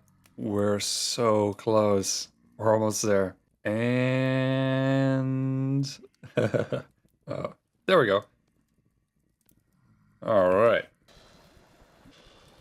I do kind of wonder what would happen if I poured molten metal onto like a drifter or something, but it's always too precious. I don't really want to get rid of it like that. No, but isn't it interesting all the math that goes into deciding how this works? There's so many algorithms, equations. You've seen quite a lot since I started this video. I mean, the spoilage rates of foods, preserving, temperatures, ore probabilities, prospecting, mining. There's so much detail and so much process to everything. And it's not something you really get in Minecraft, which is one of the things that makes this game so fascinating and so satisfying. Like, look, they're slowly cooling, okay?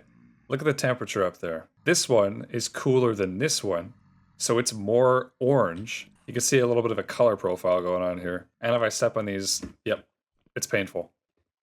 Okay, it's the next morning and these are all cooled down.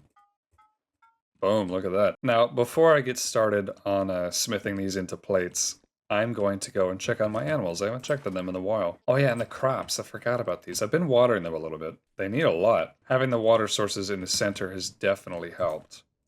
I feel like these aren't really gonna make it. Well, it's getting colder and colder. It's 4 Celsius right now. Oh man. The tippy tops of the mountains, they're turning white. And these are only on stage 2 of 9. I was late to most things, I think, in terms of harvesting and planting, but next year it's gonna be different, I think. I've learned a lot about how farming works in this game and how harvesting works. And there's a lot of mechanics at play. There's a lot of stuff at play. Now, thankfully, the turnips, probably we will get some of those. Over here, the growth rate of the rye is very fast. Because I use the compost, I think the compost is very healthy for this stuff. So look at that. They have a very high growth speed. Like I said about math before, moisture is directly correlated with the growth speed as well. Look at that. 51% N for growth speed, 55% moisture. And as I add moisture, the growth speed gets higher. So that's why it's important to keep your crops watered. The more watered they are, the faster they'll grow. I mean, that makes sense intuitively in real life, of course, but everything is so tied together in this game.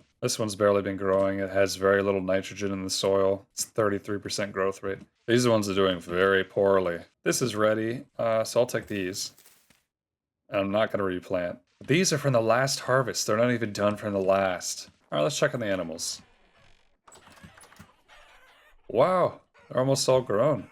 They're laying eggs on the ground. Oh my goodness. That ewe still hasn't given birth, which is fascinating. I wonder why it's taking so long. But I'm going to take this egg because I don't think I can put it back into a hen box. Oh, it pecked me.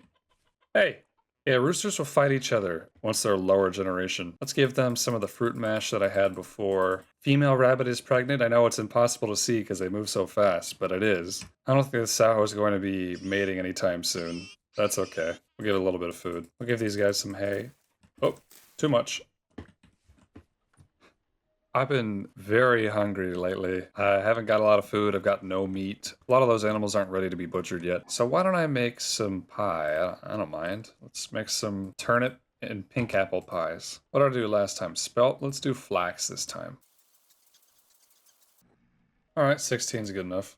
Let's get some pie going. Let's do turnips. Oh, that's interesting. And let's try it this way, I guess. Let's do another one. Can I mix and match? No, it doesn't really let me mix and match. It's interesting. Get these ovens going. Since these are both vegetables, can I do onions and turnips? Oh, I can mix them. This is my favorite one. There we go. This has the same saturation as the other pies. Alright, let's get these going. Cabbage has a lot of nutrition, so let's try that one.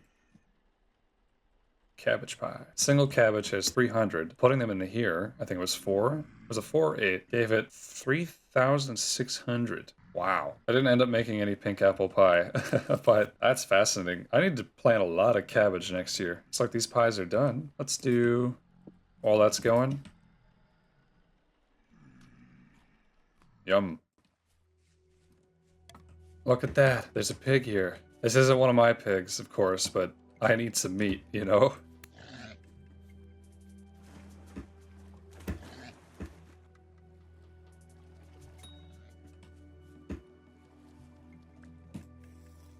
Oop, oop, oh. Oh, look at this. We got ice coming in. A little bit of snow right here. It's 1 Celsius. Earlier it was 0 Celsius. And it was snowing, and I didn't quite catch it on camera, so I think what I need to be doing, I need to go around and find all those fruit trees I've marked on this map here. See what I can get out of them, if anything. Oh, okay. No pink apples here. Maybe I've already harvested that one. Oh, shoot. There's a rabbit. Boom. I don't want to rely too much on my animals I got right now, because they're still growing. Anything I can get while I'm out here, I'm going to keep. Oh, we're getting lucky.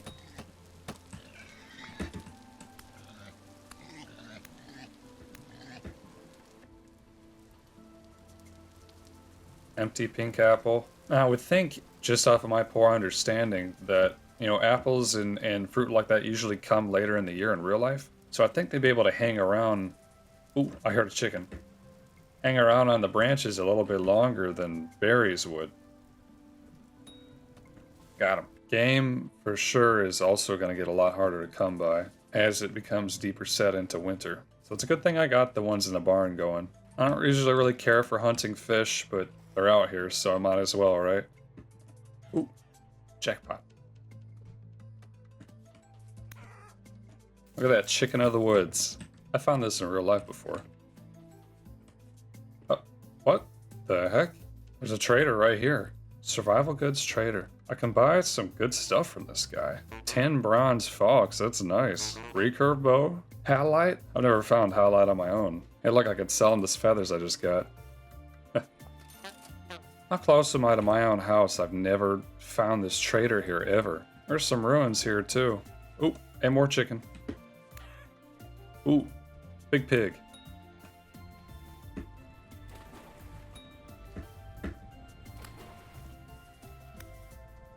Look at that, somehow this pig ended up in this cave. I ain't going in there. Oh, what? What the heck? Am I cold or something? Why is this that just appeared out of nowhere? I don't know what it is. I'm gonna go back though. Now I can't hardly see it, but some of these trees got fruit. I actually can't see a thing. I'm literally using the minimap only. I can't tell what is going on. That's so bizarre. It's just totally invisible. And that was so weird. The frost overlay appeared immediately. It's pitch black. I wonder if the moon's even out. Maybe that's why it's so dark. It's a pretty successful hunting slash foraging trip. I mean, we got 18 red meat, 5 raw fish, 4 raw poultry. Got a little bit of fruit.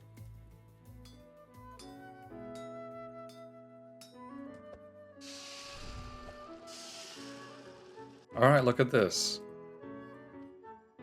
2 brass torch holders. I thought I only made 1, but I actually makes 2, which is wonderful. Because these are hard to make. If you're curious at all about the process in which I have to make one of these, take 4 ingots, pile them high up in the crucible, or the forge. I only use 1 piece of coal, because I'm cheap. Light them up, and they're going to cook in there. Before I was doing this, I made some cranberry tea that I picked up in Maine. It's cranberry black tea. actually. I don't really care for fruit teas often because the fruit is usually overpowering the taste of the tea leaves. Either that or there's no tea leaves at all and it's just fruit, and I don't care for that either too much. But this is good. It's a great balance, and it's rare that I find a fruit tea that I like. And then I had a cinnamon raisin bagel with plain cream cheese because I was so hungry. All right. They're cooked up. Now, this is the biggest pain out of doing it all. It's forging, and these can only forge into one thing, and that is a brass plate. So just kind of hit the voxels until they kind of get into the shape that I want, which takes a little bit of finagling. Alright, that's good enough, and then I use the more precise menu to get the little bits into where I want them. Then split the rest off once I've filled all the green spots. And there we go, brass plate. Cool it off. Do the other two. Let it never be said that this isn't a voxel game.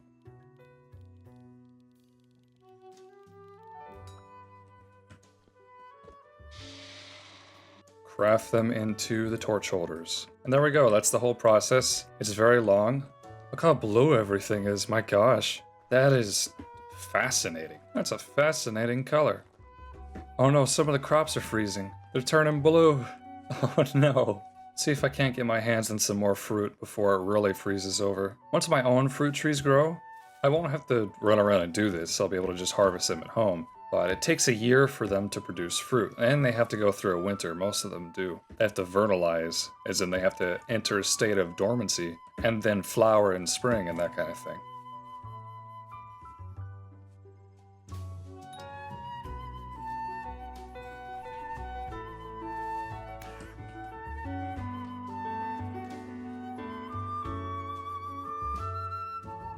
Look, are we gonna get lucky? Yay! Anything here? Entering dormancy. I guess no apples for me. Does that mean that I just missed it? That the fruit tree season is over, essentially? That's too bad. I would have liked some yellow apples. It's getting pretty frosty out here, but there is one thing I want to mention, which is the turnips haven't been stunted by the heat because they're coming out at a colder time of year. Look at this. I get a lot. Whereas before when I harvested the turnips, what was it, like 2 or 3? It seems like I'm getting way more bang for my buck. Hope the animals, like, don't freeze or something, but God, look at all those chickens. And look at this. Bunch of baby bunnies. Isn't that cute? Give some of our new turnips to them. I think. Oh. Oh, wow. Well, they're all grown up. I think you can actually pet Generation 1 animals. I think. This sheep is still holding off on me. What does that say? Lactating for 7 days, can be milked but will become aggressive. Wait a minute. When ewes and nannies have recently given birth, they can be milked. The more domesticated they are, the more likely they will be to produce milk for you. Milk goes bad quick, so make sure to drink it or use it to produce cheese or it will go to waste. Well, how do I get the milk out of them? It's kind of a silly question. I was not expecting this to be possible.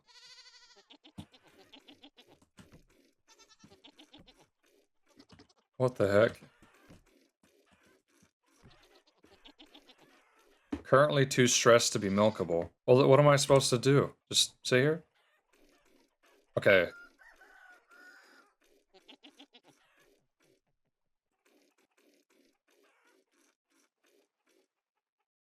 Oh, wow. Huh. 10 liters of milk? You had all that inside of you? Are you crazy? What do we do with this milk?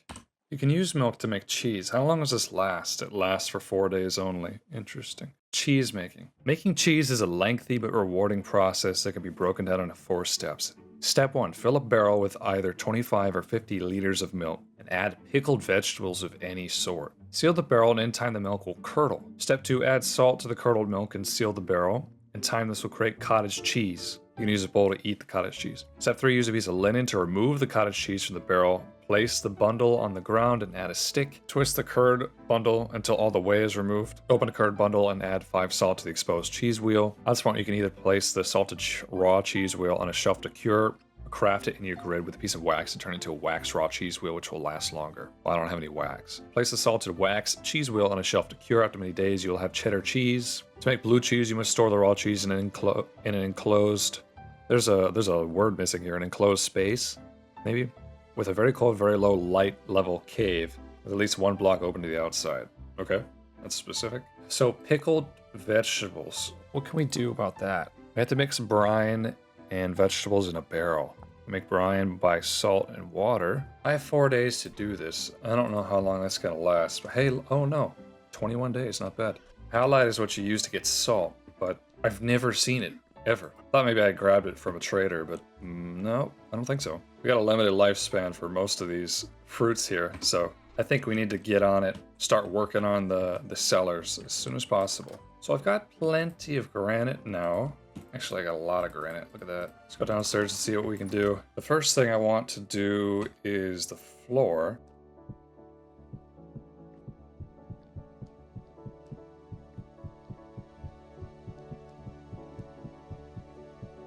That's the floor of one cellar. That's the other one.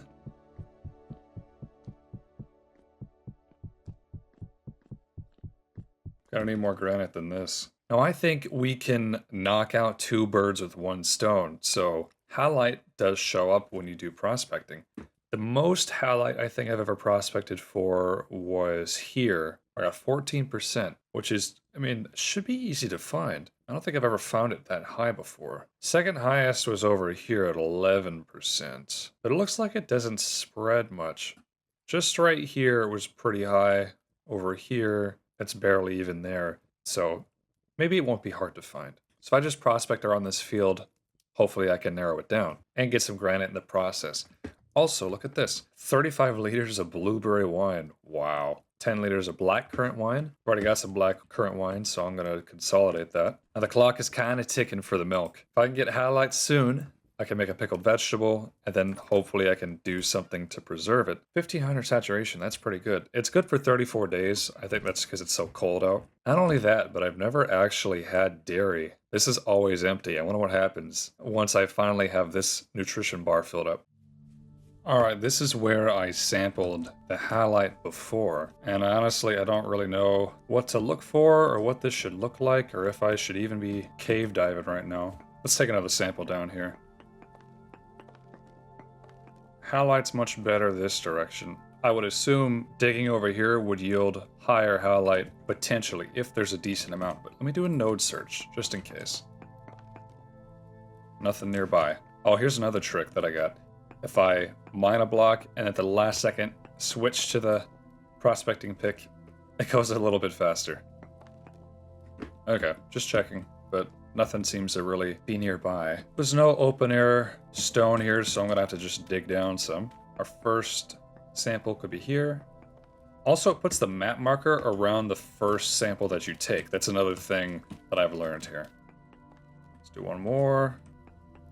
Very poor halite for decent chromite. Very poor borax. The halite hasn't really changed between here and here, so let's triangulate. Let's go right over here, take a sample, see if it's relatively the same, and maybe we can kind of locate the center of this halite chunk. This is all very theoretical.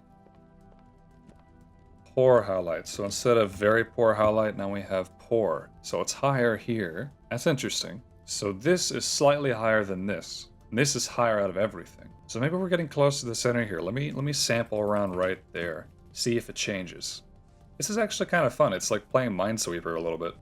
But what I don't know, how far away the area you're sampling in, because you can do real close or you can do real far, does that make a difference in your results? I'm not really sure. I feel like it doesn't actually matter. I don't know, I've never been able to really find anything on it. So if you guys know, or if that changes anything, leave a comment, I suppose. Okay, so back to poor halite. We have 14.9.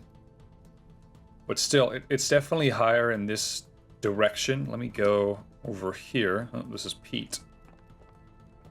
Poor halite. Oh, we're getting better. 16.7%. Let's do up here. Seems like a good spot. Slightly lower than here. Let's sample right by this lake. Halite's even lower. So it's the highest, I think, between these 3 spots. Let's do one more. 16.09. That's interesting. So it's highest here, or slightly higher there, but then it gets lower. We'll do one more, then call it good, and then start doing a little bit of strip mining. After taking all these readings, I think that I should probably be digging right here, the place that I'm standing, because this is the highest sample that I took. There's a lot of high samples around here, and it gets lower the more I go out this way. So I think this is probably the best spot. Let me warm up really quickly though. It's a trick on really quickly getting warm. Have a heat source with you. Oh, just light some random foliage on fire, and then you're good. I think 37.8 is about as high as you can go, so boom. Oh, let's get to digging. I'm about to have a lot of more sandstone. I really want to granite, but oh well. Okay, let's do a node search. See if anything shows up. Nothing, okay. How about now? Nothing. Ooh, bauxite. How about here? No ore node nearby. Ooh, granite. This is what I came here to dig in the first place.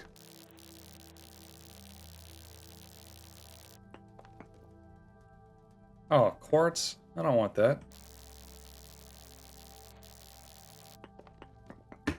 Oh, well, there's the quartz. I can't break it, I don't have bronze. Let's do an experiment. Let's do another density search. Now that I'm underground, I wonder what I'm gonna get. Oh, still says pretty decent halite. I mean, well, it says poor halite, right? But I feel like 16% is pretty high. Okay, I've been getting trace amounts of chromite, which I wasn't looking for, but it's not a bad thing, I suppose. Ooh, small amounts. Will my greed get me killed? Very possible.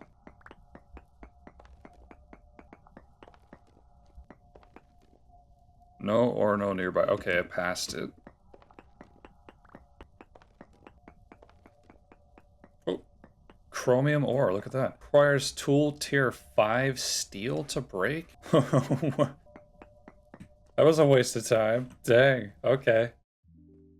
After searching for halite for a very long time, I had zero luck. I eventually went to the wiki, and I looked up, how am I supposed to find halite? How do you find this stuff? It seems to be kind of a rare spawn. Using node search with the prospecting pick doesn't actually locate it, apparently. So I could have been close to it and never have known. You're supposed to do strip mining in sedimentary rock, or a certain way, but I don't know, it just seems kind of unobtainable for the time being, so I'm not going to focus on that. The other way to get it was to find a trader, a certain kind of trader, I think commodities or survival goods trader, and buy it from them, which is what I want to do. But first I have some other things I have to tend to. You also may notice, it snowed a lot while I was gone. Winter's here. Guess that means I need to make some winter clothes. While I was in here, I made a bunch of clay forms. I made a bunch of raw clay storage vessels for the grain that I got. I made cooking pots on accident. I made 8 more crocks, and I probably need even more than that. They haven't been fired yet. That's something I have to do. And I use fire clay. And the reason I use fire clay is because it's abundant where I live, and, why not? I'm hoping that with the new update, I'll get a cool color when I fire these. But before I do anything, these berries are about to go bad. They have very little time left. And so I want to cook these as much as possible. This milk is good for a little bit longer, so I can at least wait for that. I had some meat from all my running around that also needs to be cooked. I got 2 days left on 54 pieces of meat. So let's go, let's have a cook-off. I think I'm going to avoid cooking the cranberries just because they're pretty low saturation. These berries, the currants, the blueberries, those are the high saturation berries. This cranberry stuff I could probably turn into alcohol or something. I'm just gonna have some very simple concoctions going of meat and berries. Well, I can't have both? Well, that's odd. That's quite strange. I figured you could do both. Is it because they're both currants? No, you can only have one kind of berries. I feel like I remember you being able to have multiple berry types. Well, okay, fine. I'll just go through and use up some of the mushrooms that I have, as well as turnips, because I just have so many turnips. There we go. While those are going, I'm going to try to set some of these pit kilns up. Look at that, the trees are going dormant. Pear tree, totally dormant. Those trees, a lot of them still have their leaves. 2 crocks. Let's keep it going.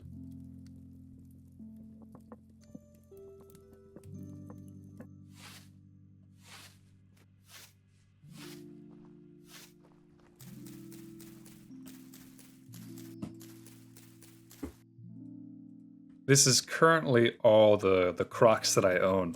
I'm completely out after this. So until I get the other ones fired, I can't really preserve too much more food. However, we can still make pies. And not just fruit pies. We can make vegetable, we can make meat. And I'm gonna do that. First, I'm gonna finish up all the pit kilns before I go anywhere else.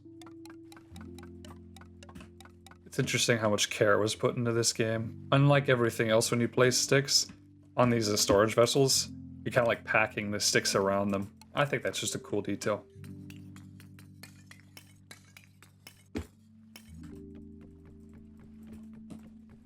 Alright, I hope these don't catch my berry bushes on fire. Oh, this was just put out by the snow. My goodness. I didn't think snow would put it out. Good to know. There we go. Oh no, look, it's 2% spoiled. Oh no, the red currants are 25% spoiled. It's because they've been in my inventory, they've been rotting faster. Alright. Okay, we gotta be quick here. Oh, wow. As usual, gotta do the classic. It's interesting, once it becomes a pie, it doesn't say anything about being spoiled. So that's good, at least. Can I put chicken in there too? Yes, I can, okay. And that's all the meat. Let's do up the spoiled berries.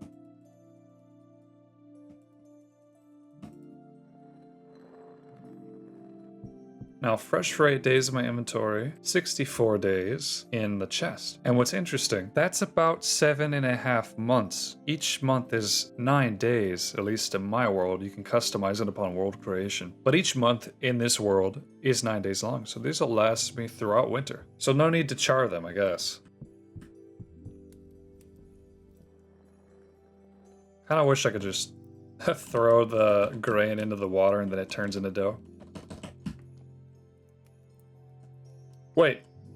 Oh, it just destroyed it. What the heck? Let me ask you a non-Vintage Story related question. Have any of you guys heard of Allomeria? It looks pretty cool. It's like Terraria and old Minecraft mixed, basically, but I think, you know, the developers obviously put a lot of work into it. The trailers look a lot of fun. I think I certainly would like to try it, maybe even make a video on it. If you haven't heard of it, look it up. It's Allomeria. It's a really cool indie project, at the very least. And it's free. I love free games. Especially free creative games. Alright, I'm gonna keep making pie.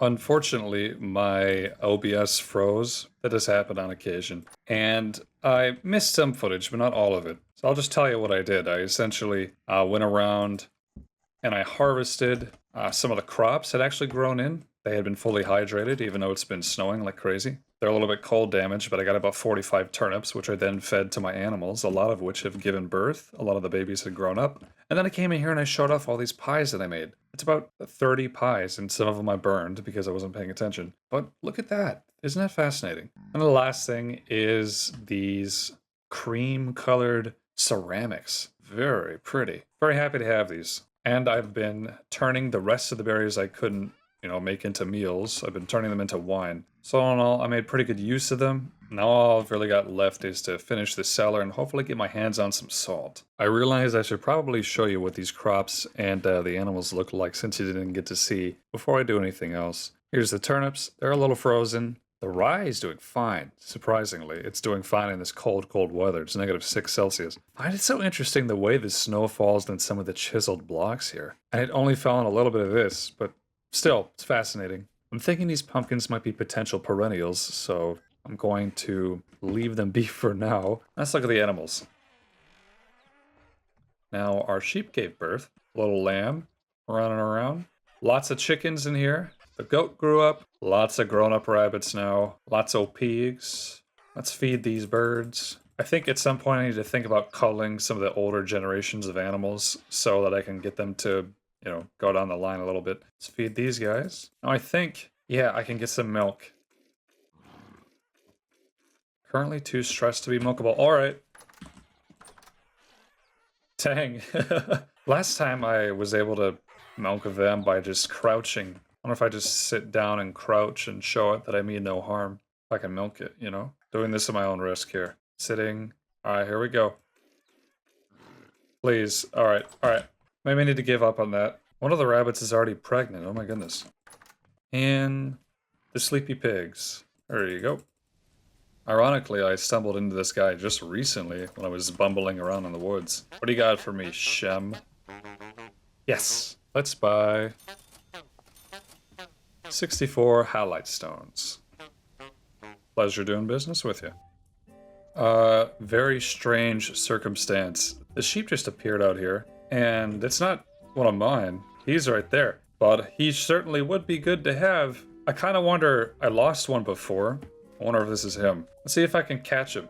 Why not, right? Here's another thing I'll do. I'll remove these fence posts. This should be enough to block all of them from escaping. Come get me. Alright.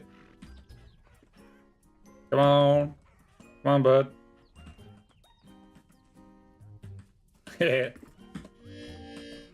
Sucker. Now we have another sheep. Alright, let's make some pickled vegetables. I'm just going to use soybeans here because you can't eat them normally. I think that the way we get salt is... Do we just smash it? No, we gotta grind it up. Alright, let's make some brine. Think that... Yeah, okay. 1 salt, 2 liters of water makes brine. How many soybeans can we put in here? It's 32. Wonderful. And I'll take 14 days. The milk is still good for 22 days. So, not bad. Okay, let's finally finish up these cellars. Now I have 4 of these granite rocks from mining. And there's something cool you can do with these. So I think if I take a chisel and a hammer, you get polished stone. And if you take that even further, you can get slabs, and then you can get little bricks, and then whatever. But I'm just going to get the polished stone, put that right in the center, because I think it looks cool. Don't mind me.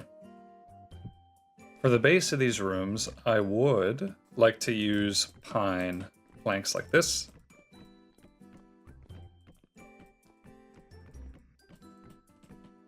Ta-da! Perfect amount. Okay, the next thing I want to do, which might be a little bit different, is I want to try to make use of plaster. So plaster, it's kind of like wattle and daub, a little bit harder to make, but it's got a cool look to it. Let's take a look. Quicklime and sand gets plaster, it's just a white block. Quicklime is made by cooking lime. Lime is you get by grinding up certain stones. And I have chalk, so that should be perfect for this. And this also needs to be ground in a quern, or a kern. Alright, 16 should be good enough for a demonstration. Turns into quicklime at 825. I guess I need a little bit more than firewood here. It's a good thing cross-contamination doesn't exist in this game, because I feel like all the food and weird materials I've been grinding in this thing seems kind of unsanitary. So I guess I just need to take some sand. Let's see if sandstone sand works. Boom. Plaster. Okay, it's that simple. What's cool about plaster is that you can turn it into all these different little shapes here. You have diagonal plaster shape, you can have square, straight logs. Really kind of fascinating. So I want to try to make patterns and stuff out of all the different rooms. I think it'd be fun. Alright, let's see how these turn out. Huh. Oh look, it's at the top. Okay, need a wrench.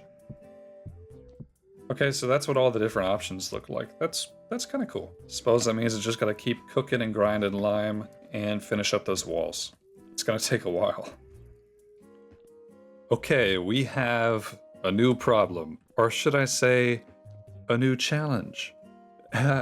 However you want to think about it, it was what? About 128 pieces of chalk that led me to being able to create this interior. I think this looks super cool, by the way. The problem is, that wasn't hardly enough. I probably need another 64 to finish these walls, I would guess. And then there's all the other rooms. Let me do some math here, hold on. So we got 3x7 for each wall.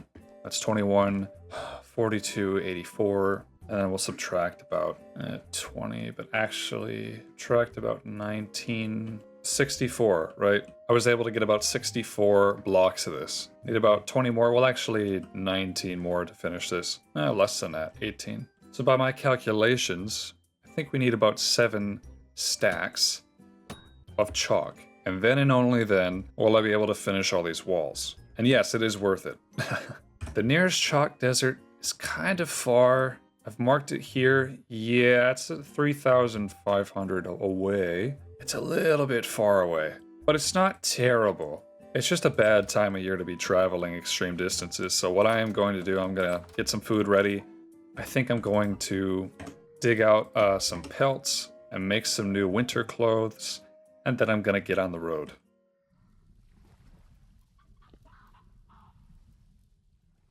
Is this some kind of animal?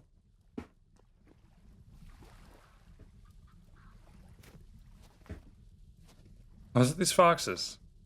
Oh, is it the baby fox? Oh my goodness. That's cute. Anyway, I've been traveling. I think I've been making some pretty good time. Look how beautiful the mountain is. I'm about halfway there. It's hard to kind of run through all this snow. Dang, isn't it pretty? Look at some deer.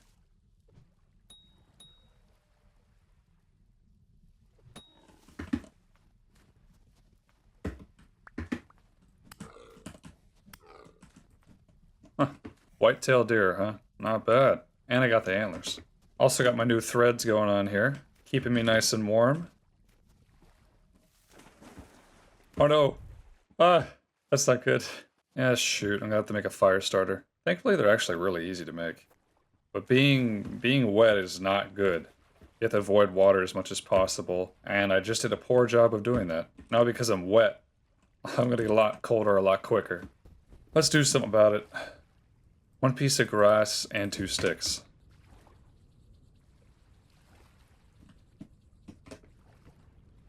No problem. I'm gonna sacrifice this bush to help warm me up a little bit. Once this is lit, look how quickly I'm going to warm up. Quite literally within seconds. Okay, this is supposedly the chalky mountain. There was a desert I talked about earlier, but I found that I'd actually marked one that was a little bit closer. It was this mountain here. It's supposed to have a lot of chalk. Might as well take some samples while I'm here. Oh, that's pretty. Oh, hey. That's what that is, right? That's chalk right here. Dang, that's not much. Or how much did I say that I needed? 7 stacks, I think it was. Maybe this isn't the best place to be looking. Looks like the layer of chalk here is very thin. Yeah, I said I wanted to get about 7 stacks, but it doesn't hurt to get an extra. Yeah, I think that means it's time to go. Well, alright. I'm a little worried about getting out of here safe. Another thing I realized I need to get is a lot of sand, but I don't have any more room, so that's going to be the next thing. Wow, look how pretty that is. Well, let's get a better look at it, actually.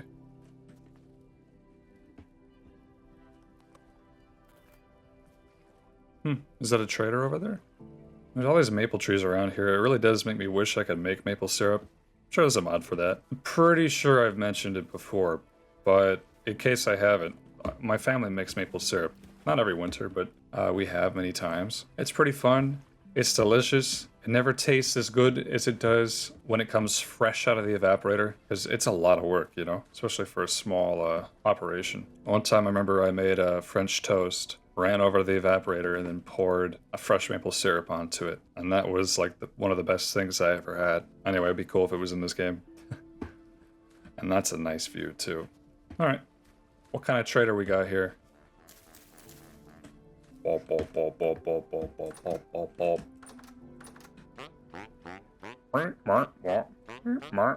Oh, treasure hunter. A farming vessel would probably be a good purchase because you have a random chance of getting a seed I think you haven't discovered. Here's something. If you say know of any interesting places around here, he will say give him a tin bronze pickaxe and he'll tell you where to find this like huge dungeon. And that's a lore thing. That's the next lore option. And I would love to do all the lore stuff. I've actually done a lot of panning with bony soil. And I've gotten tons of like lore books that I should be reading, and I haven't gone into them yet. And I know there's this big dungeon that's like the next big step in the story or whatever. That being said, I think it'd be pretty cool to do all that live, like on a live stream. I don't know when, but I feel like since it's story stuff, I should save it for like a live event, which I think would be pretty cool. So keep your eyes out for that, I suppose. Alright, let's get the heck out of here. This weather is kind of making me excited for real winter. Like being inside and working when it's kind of blizzarding like this. It's a very cozy feeling. Anyway, so I made a mistake. 2 bits of lime cooked down into 1 quick lime. They're not 1-to-1, it's 2-to-1. So I actually had a lot less than I thought I did. But I did decorate some of these rooms up. I got some patterns going on here I think are pretty cool. Here's another one.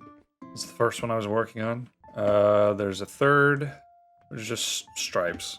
These are very poorly lit, but I haven't got the torches down here yet. And then this one. I don't have enough. I've actually got enough to do 3 walls because I got the extra stack of chalk stones. But I don't have enough to fully complete the last wall, which is so sad. So that means I gotta run all the way back, grab more chalk, and make my way back here. That's the update. So far, doing pretty good. But more errands to run. Also, cooking all that lime was just so time consuming, just grinding it all down. To cook it, I had to use pretty much all my coal and charcoal. I only have 15 left, so not amazing. By the way, one of these birds killed 2 roosters. I guess they really wanted to duke it out. Now I heard that I think roosters stop attacking each other after a few generations, and I assumed this was going to happen. Because this is what happens in real life, you know? My roosters, I think I mentioned, have attacked each other. Killed each other even. Hard to stop them. Anyway, disappointed in you all. Might as well make use of them. Bad birds. Bad birds. It's fun to take care of the animals, though. There's a lot of goat types. It'd be neat to find other types of goats. Look at all the rabbits. They really do multiply like crazy. Sorry, that was an incredibly long transition because getting the rest of the lime, turning it into quick lime, then making it into plaster, doing the trips back and forth, getting killed by wolves and things on the way there and having to go back and find my stuff. It took about 6 hours to do. I counted. I started around 8 a.m. It's 6 hours. Real life hours, not game hours. It is currently January 5th, year 2 of this world, but here it is, the interior of the last room. I actually really do like how it looks. It looks pretty dang cool. But gosh, it took so long. That means all the room interiors are done, at least structurally. I still have to decorate them. I gotta put in, you know, the doors, the pots, the chests, fill them with food, that kind of thing. When I was waiting for a temporal storm, I made this, which I think this is pretty cool. It's like a little stairway. This is the best I could do to create it. It was a little difficult. And I used walnut wood. And I haven't used walnut wood anywhere, but I did figure out it's probably the closest color to whatever this trim is made out of on the plaster. So I kind of like that it was matching in tone to some degree. I think that was a cool idea. I guess I could have just chiseled something as well. I didn't think about that. Anyway, these rooms are all done. I just got to fill them up, decorate them, whatever. I had to do another charcoal pit because it was running out. When I was traveling, I found a ruin pit, like a big pit. There was a giant ruin. It was full of treasure, and I was too scared to go down there, so I got none of it. Well, I did find a translocator room, which usually has some pretty good ore that I can find there. This one had some magnetite. I got some more magnetite, some sphalerite. Pretty nice stuff. But yeah, next thing is, gotta start decorating. Okay, I took a break and got myself some more cinnamon bagels and some blueberry cream tea. Added heavy cream and honey. So let's temporarily at least light these places up. That's nicer. And then I think these I can just remove for now. I wonder if I'm gonna need more of them. I really don't want monsters to be spawning in here when I'm up in my base. I mean, I know they're not gonna attack my food, but I just don't want to hear them, you know? Ah! So much for that theory. Oh my gosh. So maybe I'll move these down just a little bit. I don't know now. Suppose I should hang on to these.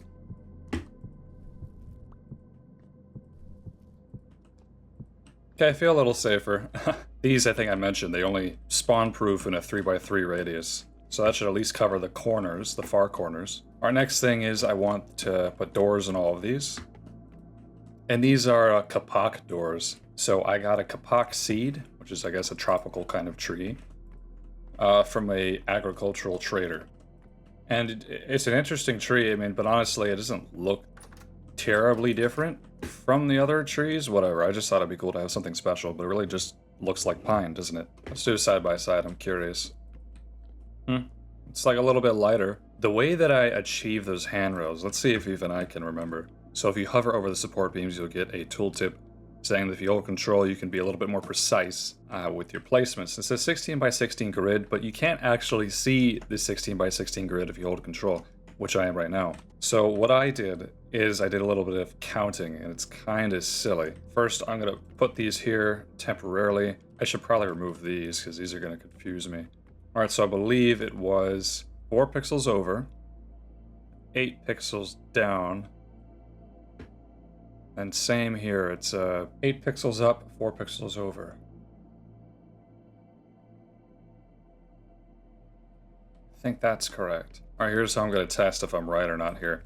The next thing that I did, and this was made easier by the fact that I already had a handrail, so in 4 pixels over, 4 pixels in, holding control, and just boom, attached it right to the other one. Okay, I think that was correct. Okay, good to know. I don't know if I said it before, but it's very tedious.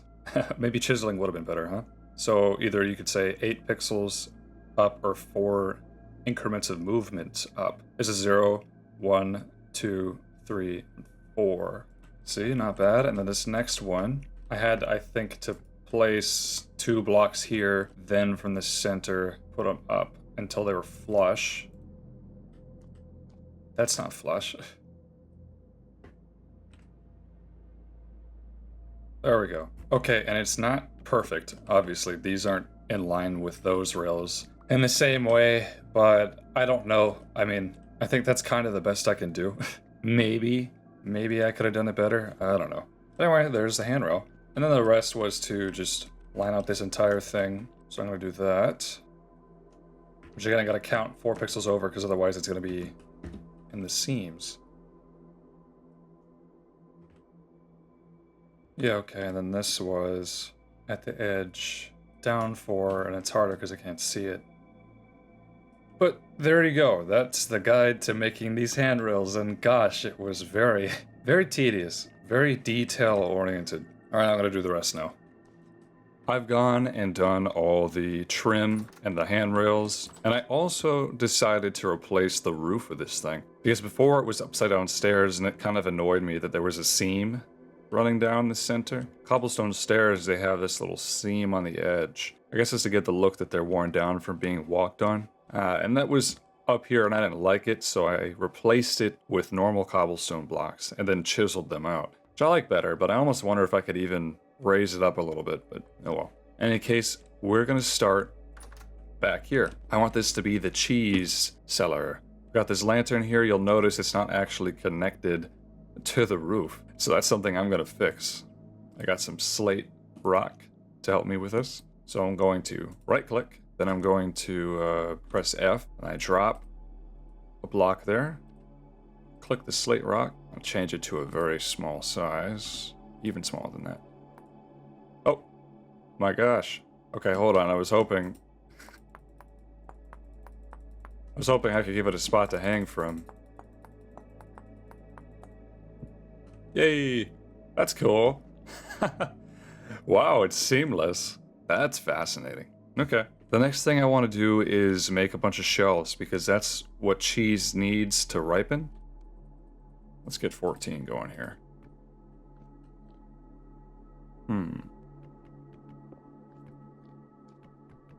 Alright, hold on, I just made some barrels. Because I want this room to have a lot of barrels, so I can make the cheese in.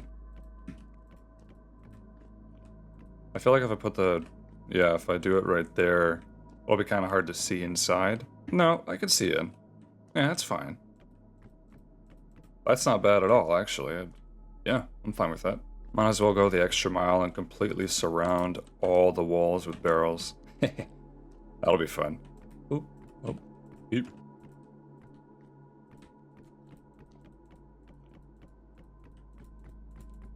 Okay, now I got all the shelves. Let us make 2 chests for whatever needs to go down here. Look at that, a beautiful, beautiful cellar. That's very pretty. Let's get some cheese going on here.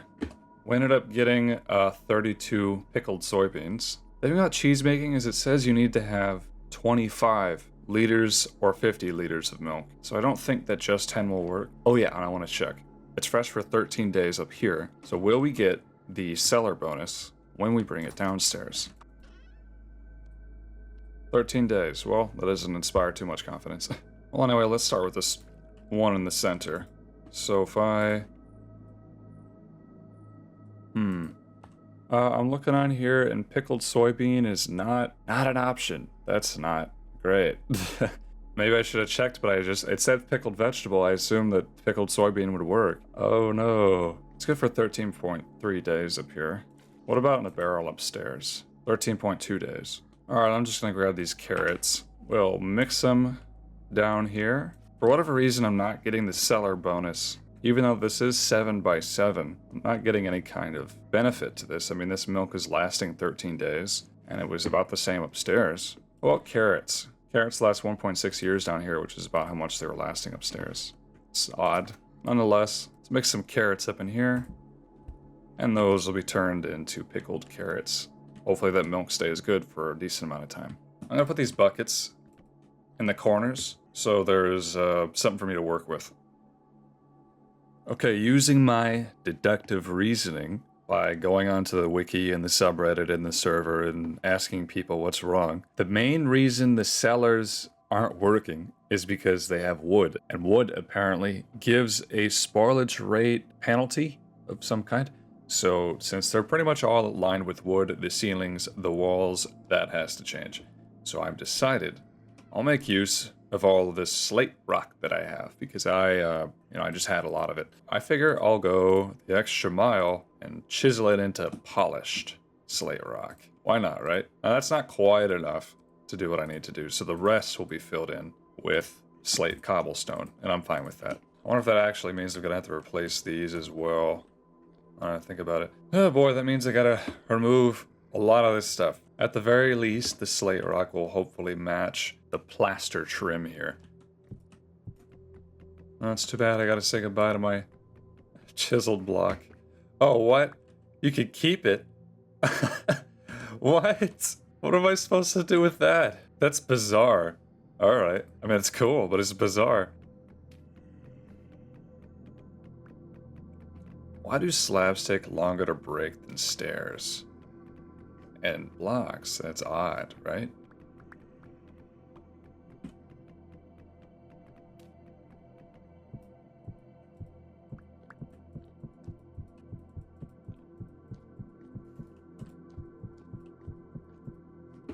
Well, that's kind of like spooky. Whatever. There we go. That's not nearly as charming as it was before, now is it? Perhaps I'll add, like, trim or something. I didn't even think about down here. I definitely don't have enough blocks to do the bottom down here. Oh, shoot. Could I go the full length and then just have plaster all the way down? We're really in a pickle here. Well, at least for now, I'm gonna try to use the slate rock. Oh, you know something? I wonder if this is an issue because this door is inset, making it slightly larger than 7 by 7. Yeah, I wonder if that's a problem. Oh no. Oh boy, alright.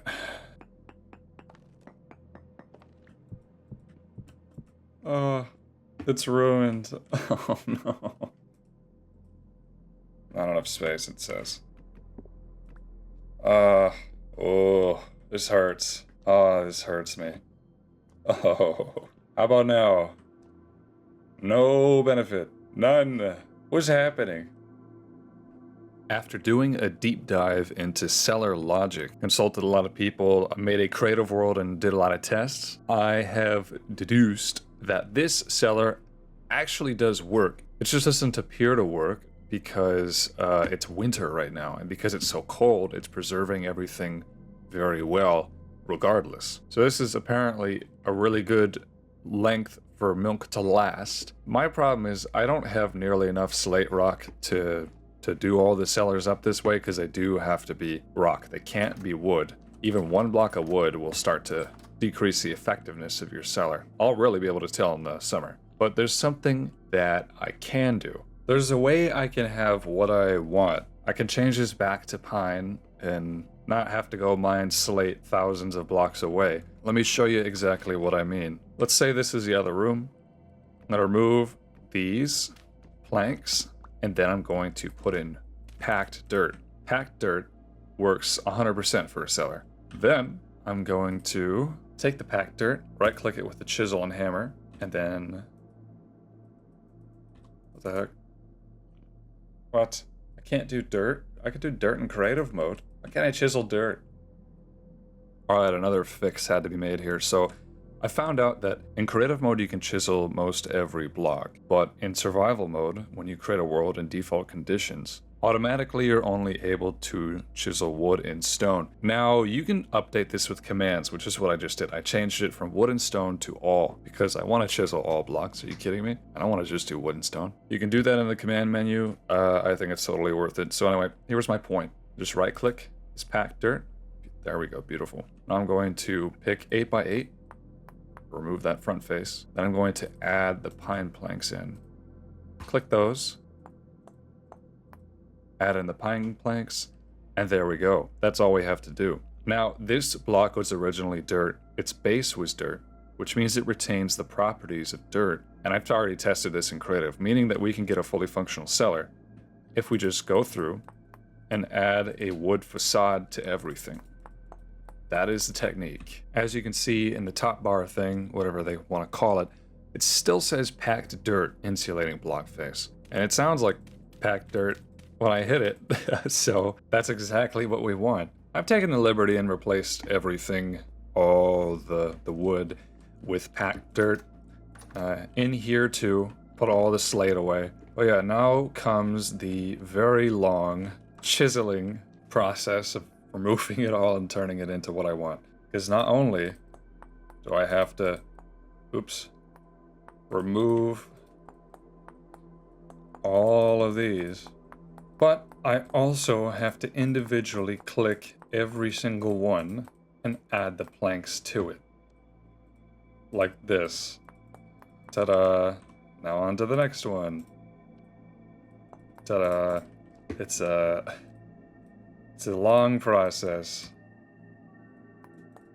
At least, you know, it's not that much of a cost, considering that I already had all the planks and dirt. I had so much dirt I was coming out of my ears, you know? So I'm only upset about the time sink. Here's a weird thing I just noticed. All the ones I just chiseled on these two walls show up as pine planks, and if I hit them, they sound like pine planks, or if I hit these, it sounds like packed dirt. So I think the solution is to remove that. Let's change to a smaller chisel size. I want to make the majority of this block packed dirt instead of, 50-50. So now it's 75-25. Okay. Now it's packed dirt. So even more work. Even more work. Okay. I found a time-saving technique. So as long as at least the majority of the block is packed dirt, and I suppose it does, of course, depend on rotation because these are fine. But as long as the majority of the block is packed dirt, then the game will think it's packed dirt, right? So in this case, I put 4 extra smaller pixels of packed dirt, right? So just a little bit extra, and then some wood on top. So that makes the majority of this block dirt. And as you can see, sounds like dirt to me. You know, this whole experience has been very educational. Okay, now every baseboard is finished properly. Very tedious work. Time is the most valuable resource in Vintage Story. It's not iron, it's not copper, it's not pine resin or something. It's time. That's what it is. Anyway, now I gotta do up this roof. Now I'm curious how splitting this 50-50 is gonna affect things.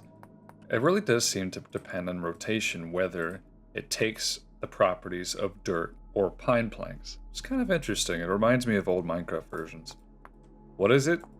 Pine planks. Huh. So the bottom half is pine planks. That's interesting. Well, that just means... Now we gotta do it like this, and there we go. Packed dirt. This kind of feels like cheating. You know, once this is done, it's gonna be all wood interior. I guess I should be concerned that I'm misinforming people who want to make their own cellars, you know what I mean? You really shouldn't use wood, apparently. This is disorienting. I was hoping I wouldn't have to do it like this. Now, I'm sure some of you may be thinking that I should use this opportunity, since I'm already chiseling the entire roof, to make some cool designs or something like that. And you're not wrong, maybe I will, but honestly, I'm so tired of using this thing. I just want to, it was nice looking enough before, I just want it to be done. Okay, I did the outside, so I guess here's what I'm curious about. These were originally stairs. I wonder if I could carve these into something, like, different, actually. You know, this makes you pretty hungry, too. Look at my hunger bars just going down like a rocket. Kind of wondering, what if I just turn this into, like, some kind of circle?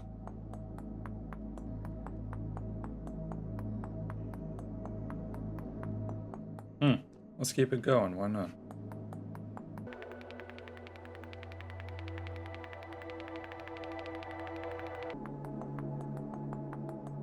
Okay, well now we have some kind of a circle going on here. Yeah, it's a little thin. Could stretch out some, I think.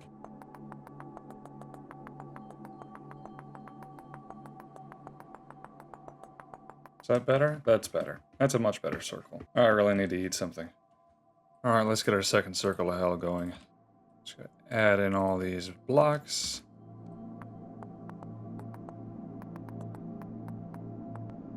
There's our second circle. Just realized I forgot that I could hold Alt and do it. That makes things faster. And look, this still counts as packed dirt, which is perfect.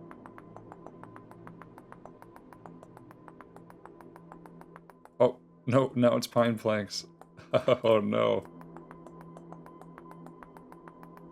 Yes. Alright. I actually kind of tested this, and I'm not sure by how much, but doing smaller and smaller sections of a block takes smaller and smaller durability away from your tools. At this point, I should only be taking away fractions of a durability point, or whatever you want to call it. But at least it's not taking one away every single time, because that would be awful.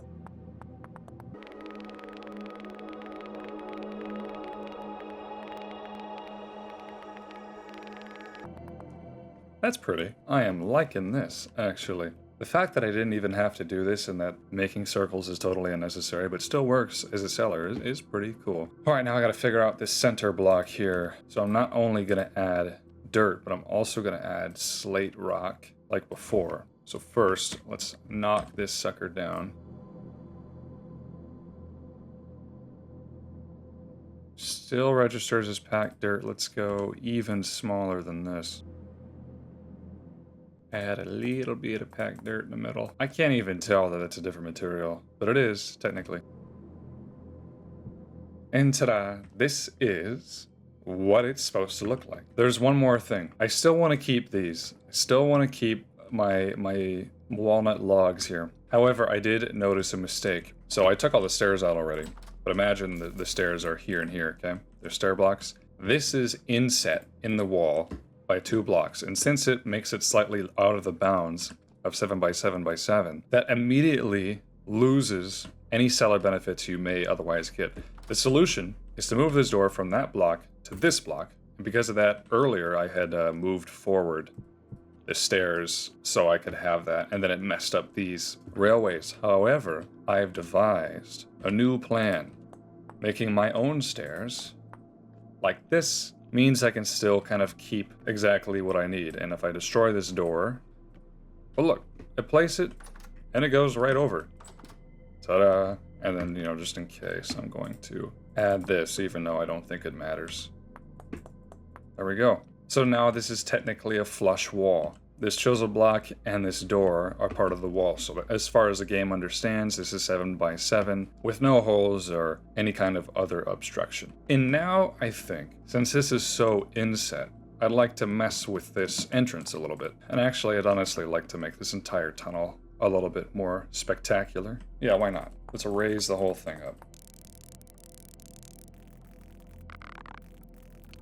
Okay, I don't have nearly enough to show what I mean, but just go with it. Chiseling really is an addiction. It's a bad addiction. You know, I think I mentioned this earlier. I don't know if I did, but I just recently passed 100 hours in this world. I think I'm at 110 now. So, yep.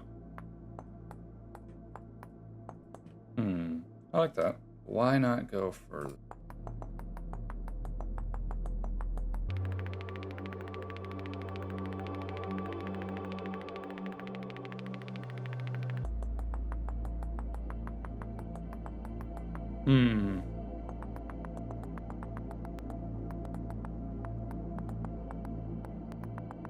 I don't like how that casts a shadow like that. Alright, I like that general arch now just to continue it all the way down. Okay, after giving myself carpal tunnel, I think this looks a lot nicer. I think it would be pretty cool, and this is kind of what I meant earlier, is if I kind of chiseled this out to have the same shape as this hallway. I could pretty easily achieve that, I think. Let's go even smaller.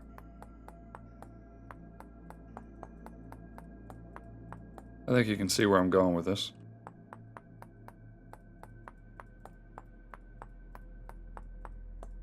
Look at that. That's actually very pretty.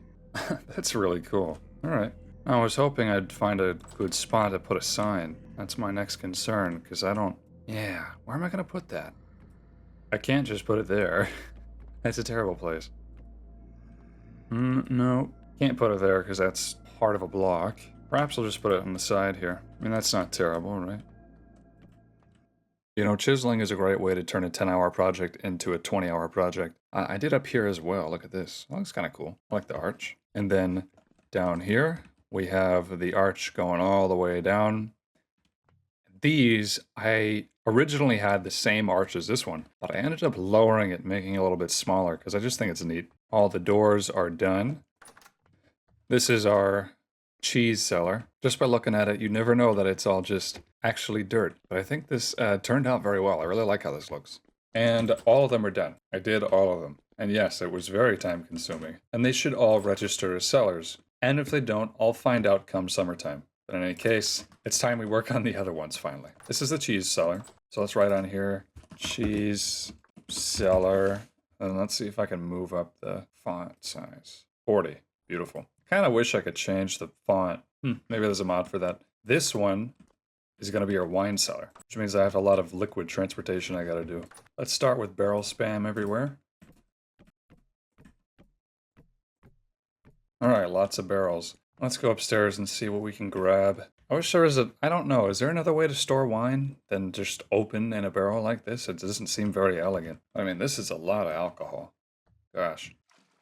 I feel like it might be more efficient to get a bunch of buckets of these and then store it in a chest. Because a chest, you know, only takes up one spot. But I think you could hold a lot more. Oh well, we'll find out.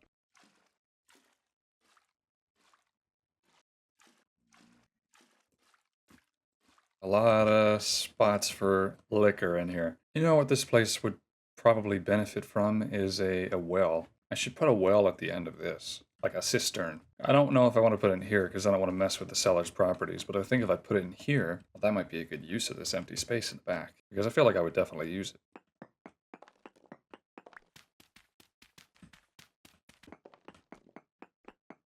Alright, this is good enough space.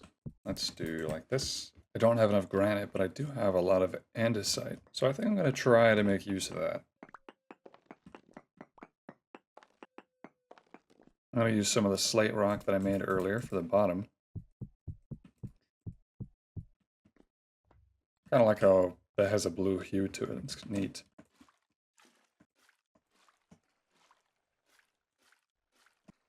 I don't have enough granite cobblestone, but I do have a bunch of stairs left over. So I think I could just kind of chisel this the way that I want. Because look, that changes the texture. And look at that.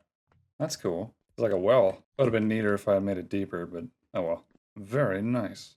I think that for these, I'm going to put 2 chests up here. I'm going to turn these into shelves. That's weird how it changed the texture. Well, let me think about this. Let's scoop out the inside. Let me place these first. Yeah, just in case. I'll break these bottom ones.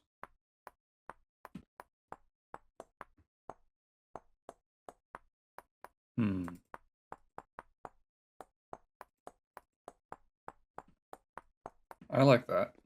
That looks nice. wonder if I can shrink this just a tad bit, only because I feel like it's a little bit long. I like that. That's cool. Let's do the same over here.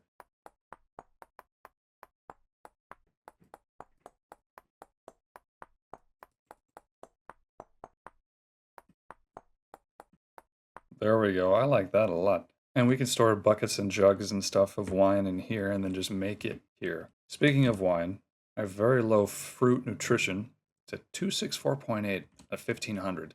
And here's my curiosity talking. What actually happens when you drink this stuff?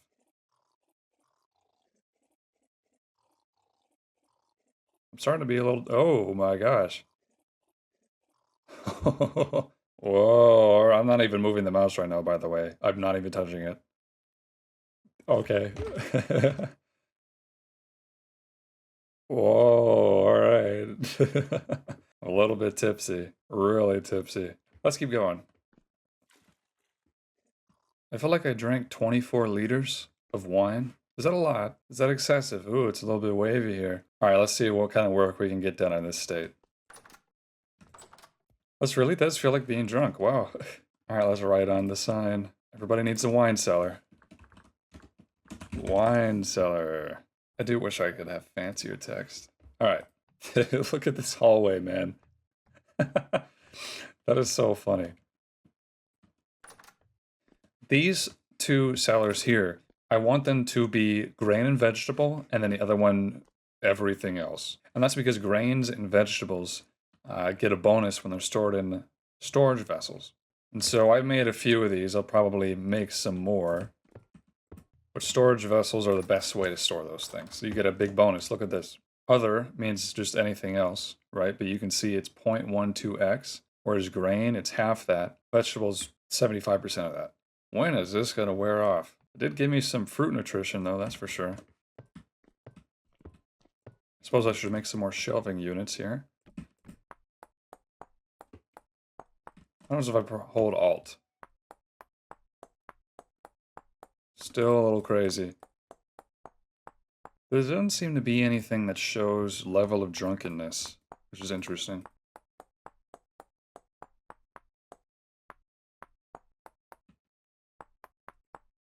Huh. It's already worn off. Okay. That wasn't too bad.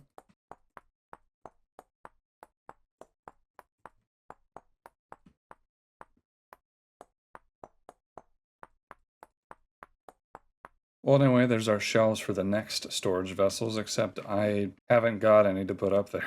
Oh, I have this one. I need some to put around these walls, and that's going to be some future endeavors, making more of these. At the moment, this is good. Let's do grain and veg cellar. Oh, it doesn't go as big as 40. That's too bad. Let's get all the grains and vegetables I can get my hands on. So on the first one, let's put flax grain. Why not? Let's keep it sorted. Spelt in the next one. Rye. And this, I think I'll keep this entire bottom row for grain. This one I'm going to put carrots in and the pickled soybeans. Some soybeans, a little bit of cabbage. So now everything's in here. I'll make more vessels another time. Now it's time for the meat cellar.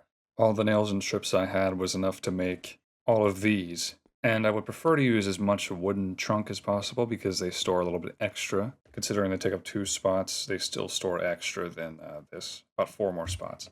Here's what I think. I'll do a label chest here. I can put them in the air. Awesome. Chest there, because that's all I got. But these ones have labels, which means I can write on them. So what's going to go here is meals, meat, and fruit, and anything else. Pump that up to 40. Meat. Can I put these right on top of each other?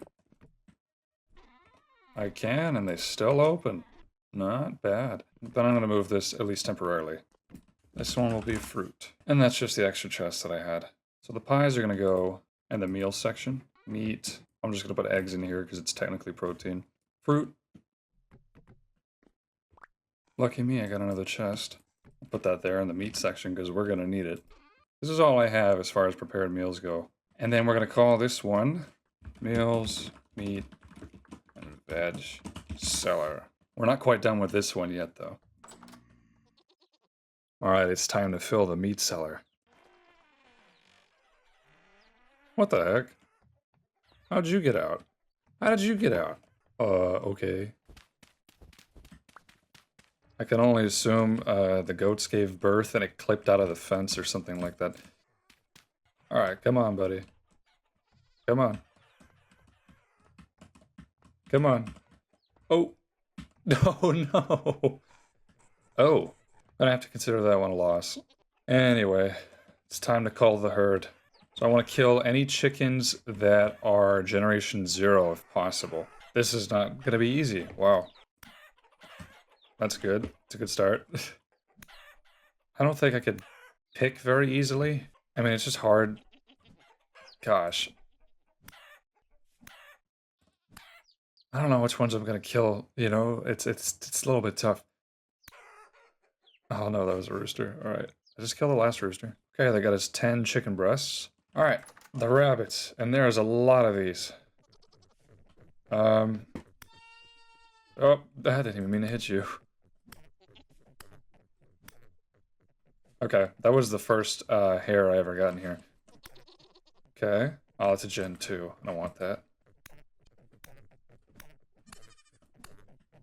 Okay. Oh, shoot. That's a baby. I'm so sorry. This is hard.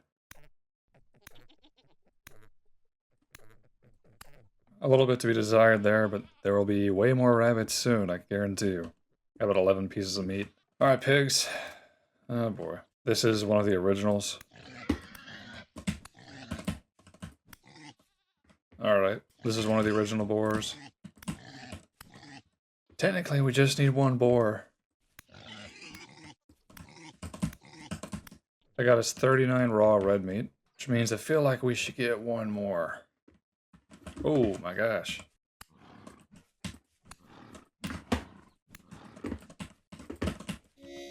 Yes. Phew. Alright. 13. Dang. By the way, none of the pumpkin plants died. These turnips died, but I still got turnips from them. Alright, let's get cooking. I've got 2 stacks of bread. I've got all the meat. Got my remaining fruit and a bunch of vegetables. I'm gonna try to cook this into the most nutritionally dense meals I possibly can. So whenever I go adventuring or mining or exploring or, you know, searching for things or just work, I can keep my satiety. I can be satiated. How about that? No window shoppers. Get out of here. Alright, so I need to have 4 portions at a time so I can stuff them into the crocks. Let's use up the cabbage first. These are going to be my cream of the crop meals. Pretty nutritious meals, I think. While that's going, let's get the bread in there. A little bit smoky in here. I like how the bread appears to like bounce and rise and things in the oven. That's kind of neat. Well, it's dark. Nice. I'm going to use the brand new crocks that I have to fill these up. Hearty meals, look at those. And I'm gonna go the extra mile and I'm gonna seal them with a little bit of fat that I've been saving. And that'll greatly increase the amount of time that it's supposed to last. Let's keep this going though. I want to cook one meal in one of these new fire clay pots. So in the fire clay pot, let's do 6. Because a cooking pot can hold up to 6. Because we have 6 cabbages left, might as well finish it off strong. And 6 apples. This one will do a normal meal. 1, 2, 3, 4. 1, 2, 3, 4. I have a little bit of eggs going on there, why not? Oh no, I charred the bread. That's what happens when I don't pay attention. This one's a little bit less nutritious, so I'm not going to bother sealing it up. This time we're going to mix some mashed poultry. Let's do some onions. Now this one is 6 portions, and it's very nutritious. You can't seal these up, but I'm still going to leave it out because it can hold a little bit more than a crock, which means it's great for traveling. 1, 2, 3, 4. 1, 2, 3, 4. 1, 2, 3, 4. 1, 2, 3, 4. All right, this one's done. Let's do 1, 2, 3, 4. 1, 2, 3, 4. Almost done with apples. Might as well use them up. That's done. This one I'm going to do a stew. It's going to be a little bit different. We do put 5 liters of water, 5 red meat. Is that correct? 2 to 4 slots of meat. Charred the dang bread again. 1 vegetables, 1 to 3 spots of vegetable. Alright. 1, 2, 3, 4, 5. 1, 2, 3, 4, 5. Alright, that'll make myself some soup. Done. And we're out of meat, so I'm actually going to leave this one alone.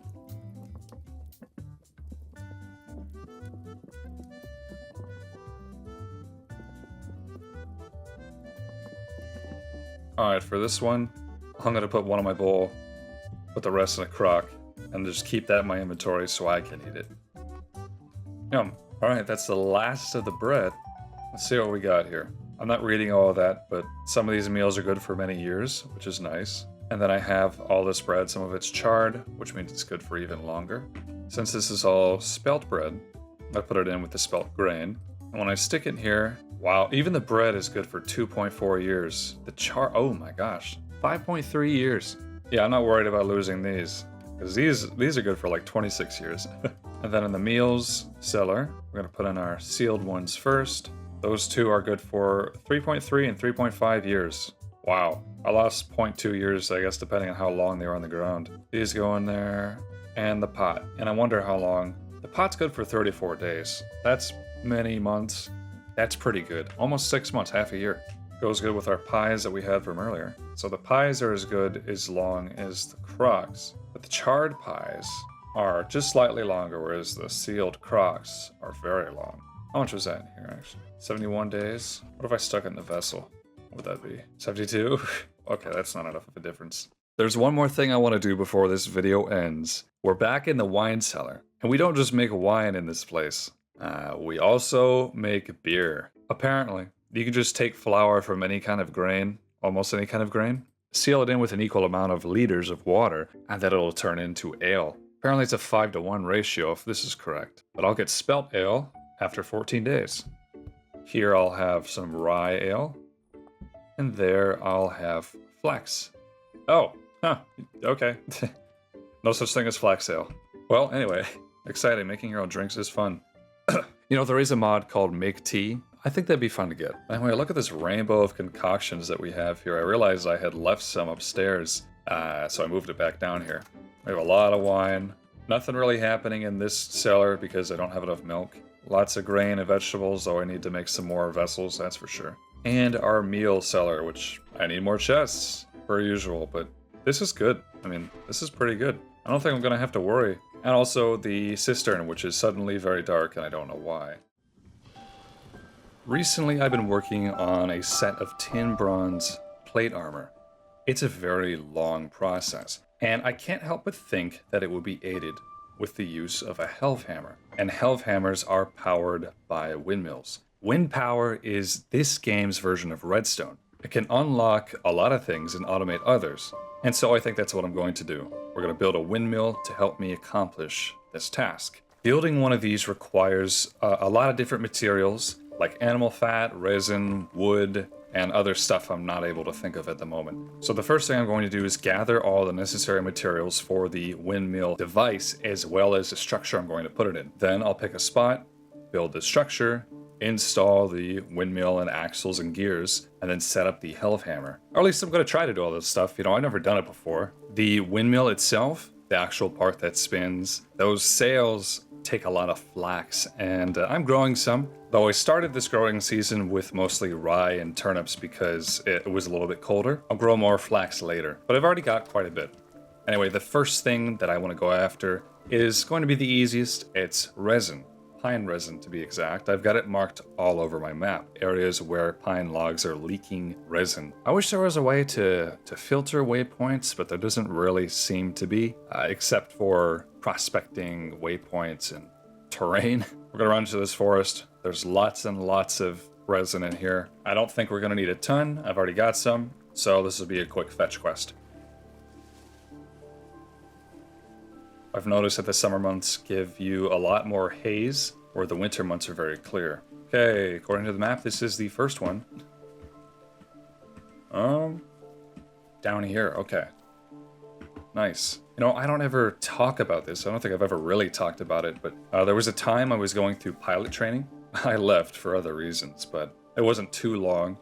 But I remember there being such a stark difference in the air, the way the plane could fly, and you know how far you could see in the winter and the summer. And of course, you probably know that to be intuitively true if you've ever been outside during those months in your life. and a northern hemisphere maybe. But when you're up in the air, that effect is so much more pronounced. I guess in Vintage Story, I just notice it because, well, the seasons change a lot quicker. Gotta love the peace that summertime months bring in your world. Very easy to run around here. Okay, I think that was the last one I actually had marked on my map. There's some north of here. This is some really interesting terrain that's a little bit north of my house. Look at that. It's like an ancient riverbed. All the sand's flat right here with all the arches. It is actually very cool. The terrain generator in this game is very well done. And I know that it can be improved on with mods, but it already has, I feel like, a lot to offer. Although I would like rivers and oceans. Before anybody mentions, I know you can make oceans when you generate a world, but you have to know how to do it, and I did not when I first started, so I'm never going to get an ocean. So the resin I just got, plus the resin I already had, totals at about 40 pieces. I think that's more than enough, I don't have to worry. Which means the next part is gathering animal fat. And thankfully there's also an easy way that we can get some of that. I'll show you. Let's head right into the barn. Well, hello. I think I accidentally killed all my roosters. You know, they run so fast, it's hard to figure out which one you're killing. I want to kill the early generation chickens, but I'm just hoping these chicks grow up to be boys, because if they don't, I'm gonna have to go get one. So I think the best hope is these pigs, because, you know, they're a little easy to nail down. Got lots of boars. Let's pick a generation 1 boar.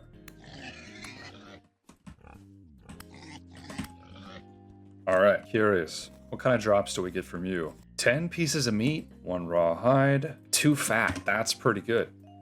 Domesticated animals give a lot better drops than wild ones. I really only need 1 boar left. The more females, the better, but only 1 male is needed. Not as good meat drops, but that's okay. That's 10 pieces of fat, and I think I've already got plenty, so I'm going to call that good for now. I did get a few hides. There is some post-processing to be done. Every part of the animal can be used. Like, for example, I can fill up this barrel. I made this guy right here. It's kind of disguised as a barrel, just so I don't have to keep running downstairs to get water. Let's take some powder to borax. I always forget the ratios. Okay, so I need about 20. I add that. We get 50 liters of diluted borax. We go ahead and add the hides that I got into here. And after 18 hours, I will be able to scrape them and further process them. Nothing is wasted. The next thing I have to concern myself with is chopping down trees. I've actually got quite a bit of them growing out back. You can kind of see through there. Got a few axes. I just made one. I want to get a lot of pine. Pine's the most common. It's a nice color when it's processed, so I can use it as part of the structure. And of course, the axles, the gears, the windmill, it will take a lot of planks. I'm gonna put these away while I'm here. Isn't this beautiful? You may have also noticed, out here I've cleared a lot of land out, gotten rid of most of the trees for a future project, and also it kind of opens up the view to see all these mountains, which is pretty neat. Before there was a forest here, now there is nothing. It's charcoal in my chest now.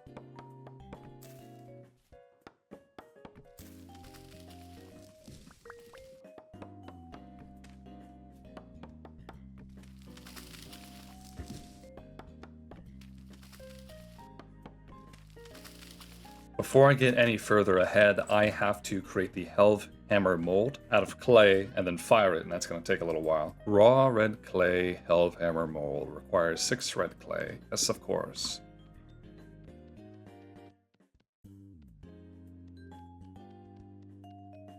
Ta-da! Okay, that's easy. Alright, let's set this down. Peat. There we go. Oh yeah, and I had some bloomeries going. I was making some glass. I don't really know how much I'm going to use, but still good to have. And the berries are coming in. They're going to ripen soon. And I'm going to turn it all into alcohol. It's all becoming alcohol because they don't last very long. The fruit trees will bear much better fruit. It'll all become alcohol. Before the sun goes down, let me tell you where I want to build this thing. I was hoping to put it up on this hill over here. Reason being, I heard that windmills gain like 1% more power for every block higher that they're built above a certain value. It's like, I don't know, we're at 114. It needs to be at 120 or higher, I think. So if I go to the top of here, we're at 125, and then I can build it up from there. I mean, heck, if I really wanted a really powerful windmill, I could probably build it on one of those mountains over there, but that's way too far away. The next thing we need is lots of flax. We have to make windmill sails. So let's take all those. I'm not really sure how much this is going to require. I know that with 64 flax fibers, you can get 16 flax twine. Gotta turn it all into that just cause. So okay, let's take this flax twine. All right, yeah. 4 twine makes 1 linen. That's what we need basically. Okay, and then you can take this and turn it into a sail. Wow, that is pricey. Oh, it makes 4? Okay. All right. Right away, we can get 8. After grabbing some more sticks, we can afford how much? Wow, we're good on that front. That's for sure. Let's make some of the other parts right now. God, you're so annoying. Why you gotta be so noisy? Yes, you. Leave. I don't care if you're having a seizure. Let's craft up some of the windmill parts. Windmill rotor. This is the recipe. I need a hammer. Okay, it was something like this, maybe? Okay, cool. The wooden axle is pretty simple to build. I think it's this and then animal fat. I don't really know how much of these we're gonna need. I'm just gonna make a bunch. Angled gears. This is a specialty item. All right, fat, resin, sticks, chisel, saw, into hammer. Or is it? Yeah, okay. Angled gears. I can't imagine we're gonna need a lot of these, but I'm gonna make 4. Next thing, clutch. This allows us to toggle the wind power, I guess. This is an expensive one. Okay. These gotta go in some certain order. This one over here, that one there, this one here, yes. 1 clutch, I don't think we need many. I'm gonna make a brake. Seems like I probably might need it. I don't really know what for, but I'm gonna make one. 1 brake. And then I need to make large gear sections. I need to make 4 of these and then combine them into 1 large gear. And that is expensive. Good thing I'm made of money. I need 4 of these. All right, I need a lot more than that. These are turned into a large gear like so. Ta-da! Huge gear. What does it look like when I put it down? Oh, that's the clutch. Ooh. It's the brake. Can't imagine I would actually need this. This is what an axle looks like. I guess like that. And then an angle gear. It'll allow us to do some pretty cool things. It looks complicated, but I think it's actually pretty simple once you get into it. I still need a transmission, I think. 2 angle gears, 8 boards. Okay. Okay, 1 transmission. Oh yeah, we need something called a toggle. This is actually what puts that power into the hell of hammers. Uh-huh. Oh, wow. That's the only time I ever got it right the first time. Wow. Okay, I think that's everything. As far as the mechanical structure goes, I'll build more as necessary, but it'll all make sense soon. Alright, that Helve Hammer mold is surely ready by now. Ta-da! Okay, that takes 200 units of metal. I'm going to make as much tin bronze as I possibly can manage. Oh yeah, and I need to make another anvil too, don't I? Because this is going to require an anvil all the way up on the hill. I don't want to take this one. Alright, so I'm just going to make as much tin bronze as I possibly can. All the excess will be poured into various molds. Alright, let's hope I get the ratios right. I don't have a lot of copper left. The crucible, the fire pit, let's put in all the copper. Put it all in there.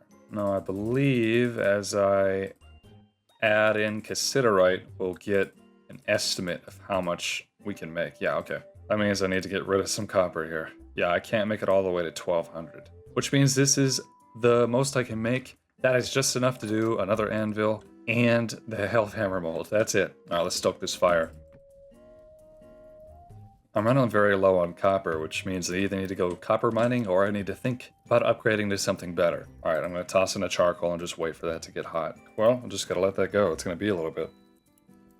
Man, I had the most delicious thing this morning. I had Apple cinnamon pancakes.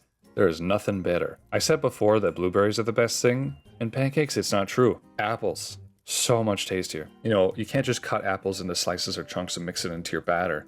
I mean, you could do that, but it's actually a lot tastier if you grate the apple like it's cheese into the batter, and then you mix in cinnamon. And these aren't any ordinary apples. I got the apples, I picked them at an orchard. How much was it? It was $16, and we got like 20 apples. I don't know if that's worth it or not. Seems worth it to me. Though I think we had to pay to get into the orchard because it was real touristy. But they were so tasty, and I ate 2 apples while I was picking the apples to fill my bag. So I consider that part of the price. Got Honeycrisp Lobo apples. I've never heard of a Lobo apple. The only thing I know about Lobo is he's a villain in the DC comic universe. He looks like a member of KISS. I don't know. I haven't even thought about how I'm going to build a windmill yet. I was going to... There we go. First, the Helve Hammer. Then, the Anvil. Now, here's what I don't understand. Is there really a benefit to making different types of anvils? Now, I know that you're supposed to make an iron anvil for like higher steel and iron tools, I think. And I don't really know why, but the steel making process is exceedingly complicated from what I've read. But what would be the point of making a copper anvil and a tin bronze anvil? I mean, they don't wear out. I mean, I've been using it forever.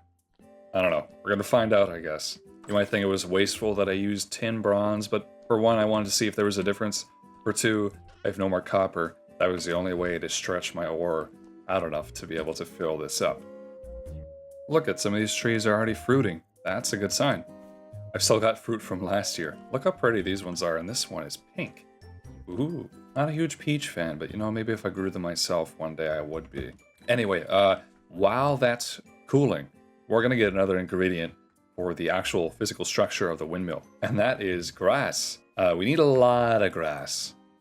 Why do we need so much? Well, I want to use wattle and daub, and daub is put onto a wattle fence to create a cool looking block. That's what I built this entire house out of before I had any copper tools. I was in the Stone Age when I built this house. I'm being 100% honest. And I ran around and just cut grass with flint knives. I thought that was just, you know, how you're supposed to play, but apparently that's a ludicrous amount of effort. Could have been done way simpler if I had just poured some copper in a mold. Regardless, I need grass to make the daub. Not only that, but I actually need the grass to make a green dye. And this green dye can be turned into green daub. You can dye the daub green. And you can make a pretty cool block with the raw daub. This is what it looks like when it's green. I think that's just a cool color. But first, cutting grass.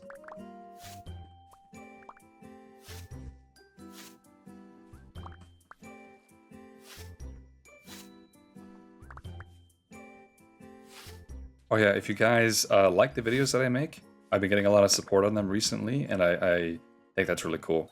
If you subscribe, if you like, that really does help the channel grow. It helps me out a lot. I try to make more slower paced, less like overly edited brain rot style content. You know, the kind of Let's Play that I grew up watching, if you know what I mean. So if you like that, if you like what I make, I really would appreciate it. All right, all my barrels upstairs are occupied. Let's make some green dye. Okay, so I don't really know how much grass has to go in here, so I'm just gonna keep adding it until I get some kind of workable ratio. I bet it's 50 or 100. Yeah, it's 50. 50 liters of green dye after 8 hours of sealing. Okay, maybe I should make more than that. I will put it next to all this wine and beer I've been making. More green dye. We have a Helve Hammer ready to go. Okay, cool. And the newest update of the game, you have to actually break this open to get the anvil out. So, boom. Aha. It says tier 2 anvil, it says tier 1, but I wonder like what the actual difference is. Anyway, Helve Hammer head can be turned into a Helve Hammer. Ta-da. I think this needs to sit in something. I need a Helve Hammer base. Hammer, chisel, wood, wood, wood, resin. Helve Hammer base. It looks like this. Yeah, it doesn't really do anything right now, but it will. The next thing we need is clay and sand. I can actually use peridotite sand to make the green wattle and daub, but I don't want to run multiple miles away and risk my life to get green sand. So I'm just gonna make it here with grass. There's actually, I believe, clay. Yeah, there's a little bit of clay right here by the barn. Not a lot though. Just called a parking garage and tried to cancel my contract, and they said, no, you can't cancel. You have to give a 30-day notice, and they're right. The egg is on my face. But that means I have to pay for another month of it, which is $160. Okay. Alright, thankfully there is a clay patch also pretty close to my house. These spawn in such huge patches that you almost need just a handful nearby, and you'll be good forever. At least at my stage in the game. I'm not really sure how it is further down the line. And all my time playing this world, which is about 130 hours, I've only ever consumed a single red clay deposit. That's it. This is a new one. Alright, I'm gonna go get some sand. I'm gonna collect these woads that I find along the way, because they help me get blue dye. I don't know if I'm gonna need much. I don't even know if I'm gonna need any, but at least it'll be nice to have. I don't need bauxite sand, I need granite, which is over this way. This is where I would run all the time when I needed daub for my first house.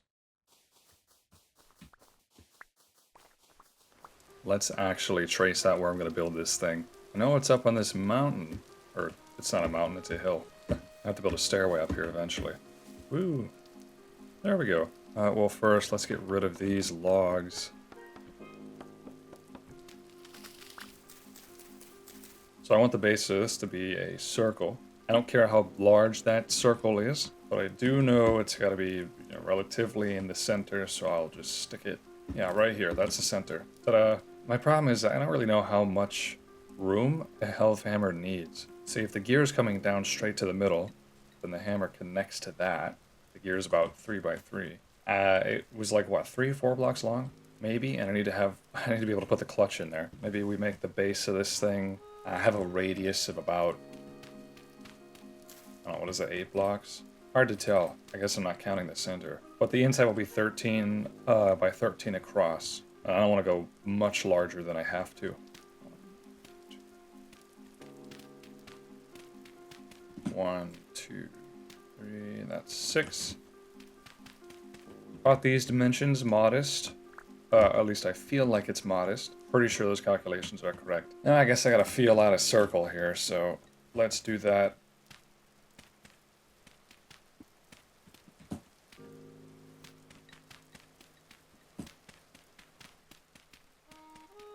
Circle.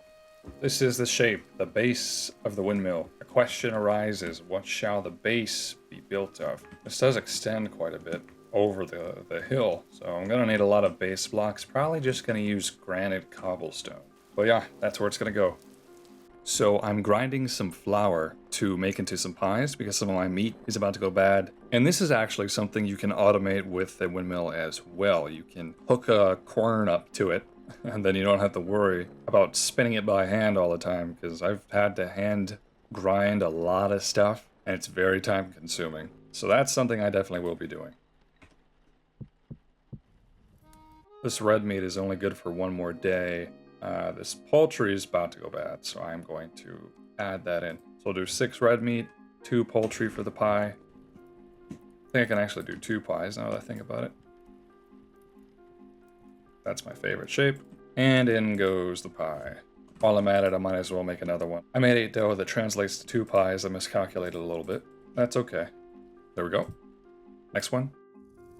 I think for this windmill, I'm actually going to freehand the base of it. I want the top to be a little bit larger than the circle I traced out, so there's room to walk around maybe. So down here, I'm just going to, I don't know, kind of just go in and out and that kind of thing till I get to the top.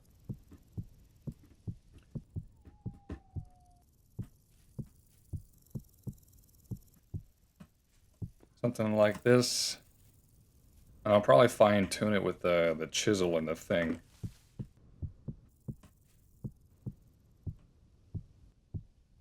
Yeah, something like this. You know, if I was more professional, I'd mix cobblestone blocks with other blocks. But this is what I have. I have a lot of granite at my disposal. I'm going to make use of it. And it's for the base anyway. This isn't what you're supposed to be looking at.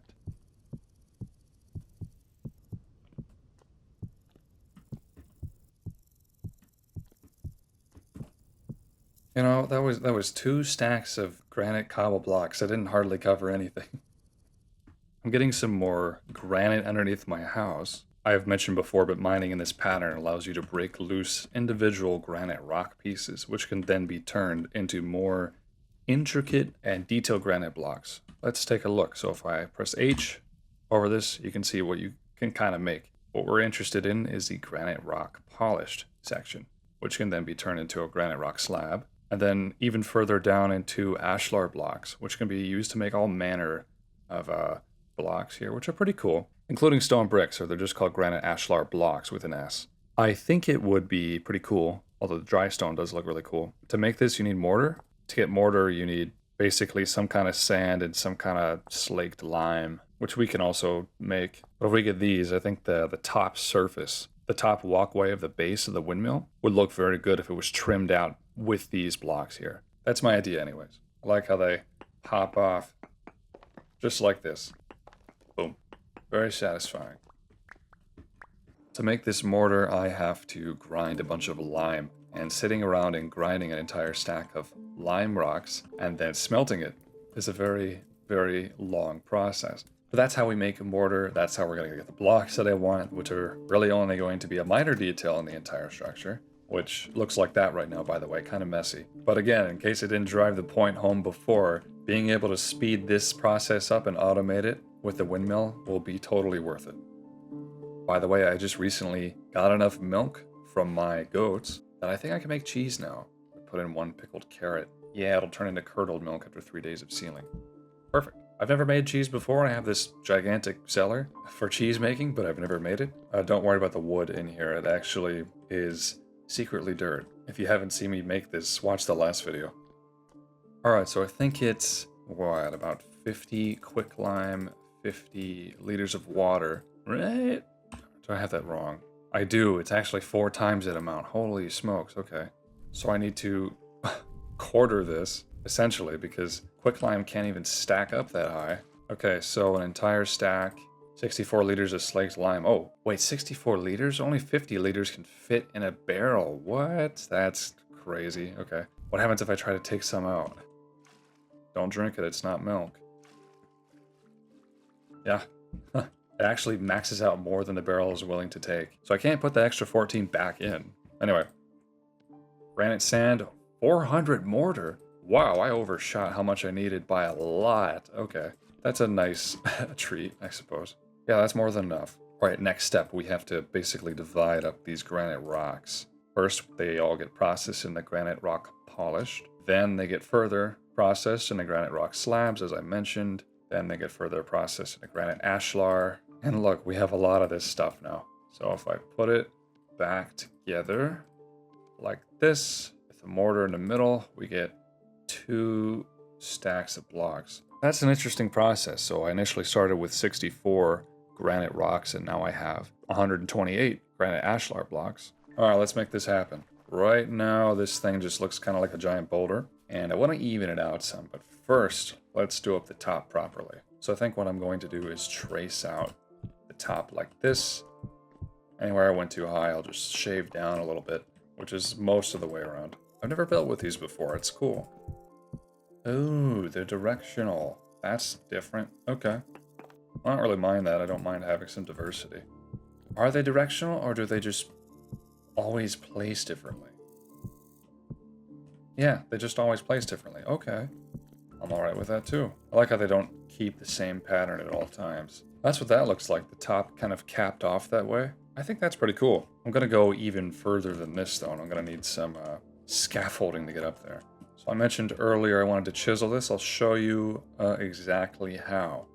So if I right click, I add a little bit of granite cobblestone. I click on it. I'm also going to, I think, let's go a little bit further like this, and let's add in the cobblestone. So just like that, it looks like, you know, it's just a brick, some larger bricks, but then this section is cobblestone, so it creates, well, I don't know if you can tell what I'm doing quite yet. Let's keep going. Add cobble, subtract Ashlar. Or maybe you can see what I'm doing now. There's a wolf over there.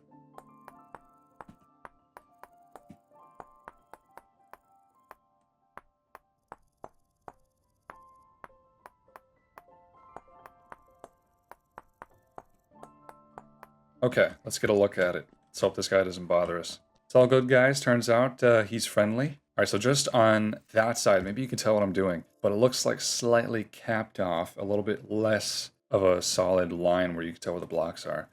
I like that a lot. I might play with it a little bit, but I'm going to do that all the way around. I think it's kind of a neat idea. And I like how evenly you can chisel along the brick lines here. That's pretty cool. Yes! Finally! It's like the third or fourth time I tried to catch this specific rooster.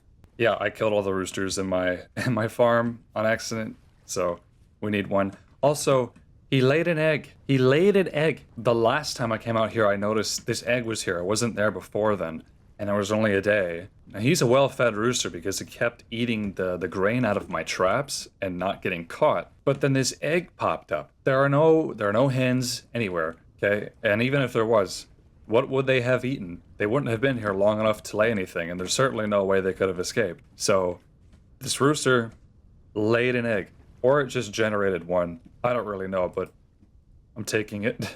Rooster egg. But yeah, I captured an ibex, a little brown goat.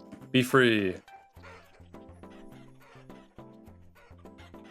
he's moonwalking. Okay, go.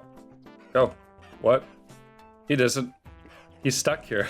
That's concerning. I didn't mean to give him paralysis. Maybe if I reload, he'll be alright. Okay, yeah, reloading seems to put some pep into his step. Enjoy your stay. God. Between the last clip and catching that chicken, I did a little bit of chiseling over at my house because I thought it would be cool. I made this. I don't know, it's kind of strange. Let's see, what else? Over here, I incorporated a lot of bricks into the very top of that windmill platform. So it kind of went a little bit differently than I expected. I think it looks cool. It's just, maybe it's still too uniform. I guess those bricks, they're very orderly looking compared to the chaos of the cobblestone, you know what I mean? But hopefully it stays looking nice. I also went to the trouble of completely filling the empty space, which there was a lot, and the base of this thing with all the dirt that I had, so it's completely filled. That's kind of what people did when they built castles, you know. The outside was stone, the inside was just dirt, something to make it more dense. It can't be hollow in the inside, otherwise it might collapse. So yeah, that's what this is. Oh, ouch. Down in this cave, which I never really saw, you know, till I cleared some of the trees out of here. This is right by my first house. There is, pretty sure, a locust spawner down here. Yeah, I know. You guys need more personality. Like, maybe sometimes you should just leave me be. Anyway, yeah. Those little yellow things over there. They're evil locusts. There's a locust spawner over there. I don't really know of a great way to light it up. Alright, I'm leaving. They're hard to fight and I'm not ready. I must say, that thing looks really cool on the map. Look at that. Also, all the berries came in. And last time I waited so long to pick the berries, they actually just died. So I'm going to take all these and we're going to turn them into alcohol. We're going to mash them, get the juice out, and ferment it in the cellars that I've made. Now, it's not like I'm going to be drinking tons of alcohol during the winter, because honestly, it doesn't seem to have a ton of benefit, besides giving you a little bit of fruit nutrition. But you can distill it further into aqua vitae, which is like a more pure alcohol, I guess. Which just means life water in Latin, apparently. But you can incorporate aqua vitae into bandages and things like that to give them greater healing factor. I'm sure it also has other use cases. I'm not totally sure what they are. I know that's one, and that's a good reason to use this stuff. Because if I ferment it into wine and then distill it, a lot of berries goes into just a little bit of aqua vitae. That yielded us about 4.5 stacks of blackberries. And what's interesting, I have way more berry bushes just stored in storage vessels. I just haven't planted them because it's not like I really need that many. They don't keep very long, you know? There's no way I can hold all this. Okay, I'm gonna pick the rest of these off camera. Okay, a full harvest of all those berry bushes gets us 438 black currants, 736 cranberries, 357 blueberries, 83 red currants, and 42 white currants, which are my favorite, strictly because they're just so rare. I've never seen one in real life, and I hardly see them in this world. But honestly, the currants are just generally the best berries. I think. Anyway, I stuck them in crates because I don't have anywhere to put them, at least not yet. Brought all these buckets up here. We're gonna do a lot of juicing. Also, if you're curious, I have a lot more berry bushes to plant. I just collect them when I run around. Anyway, let's just start with the white currants. This is one process I think that cannot be automated. All right. Good thing about this is I can use the juice to turn into alcohol. I can use the leftover mash to feed to my animals. Is 10 enough to squish? Might not be. You need a certain amount, otherwise they won't. Oh no. The worst part is I can't get them back into berries, so it's just gonna be fruit mash now. All right, well I'm gonna take this down first because it's the only one of these we're gonna have. Sealed. Oh yeah, and the cheese cellar. So this ended up turning into curdled milk, and to turn it into cottage cheese, you need to add salt, right? Wait, hold on. Oh, it's 5 curdled milk per salt, so I need 5 salts. Boop. Nice.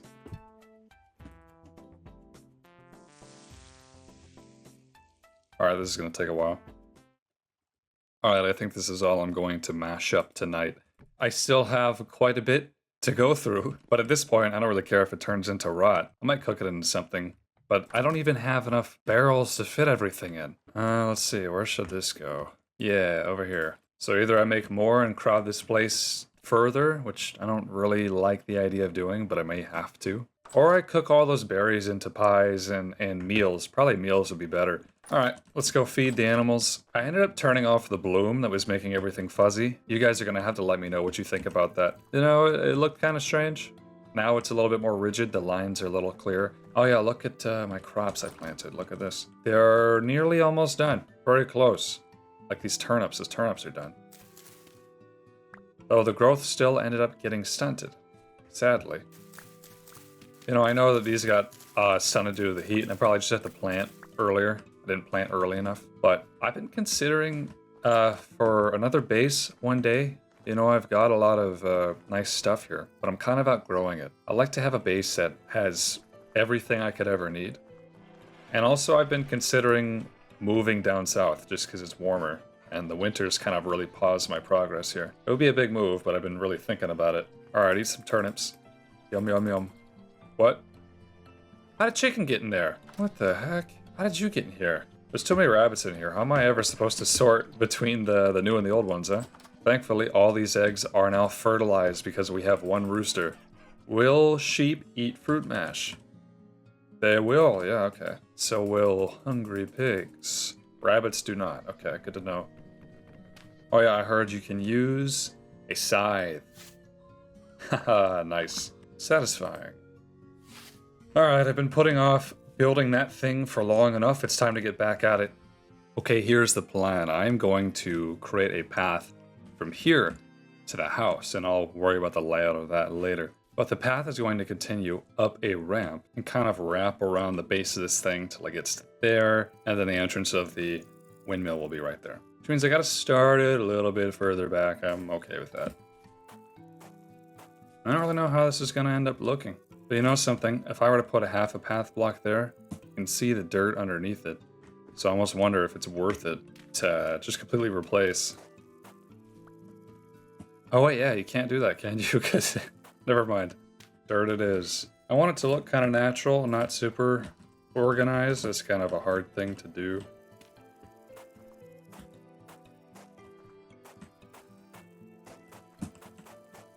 And then this needs to just shoot up that way.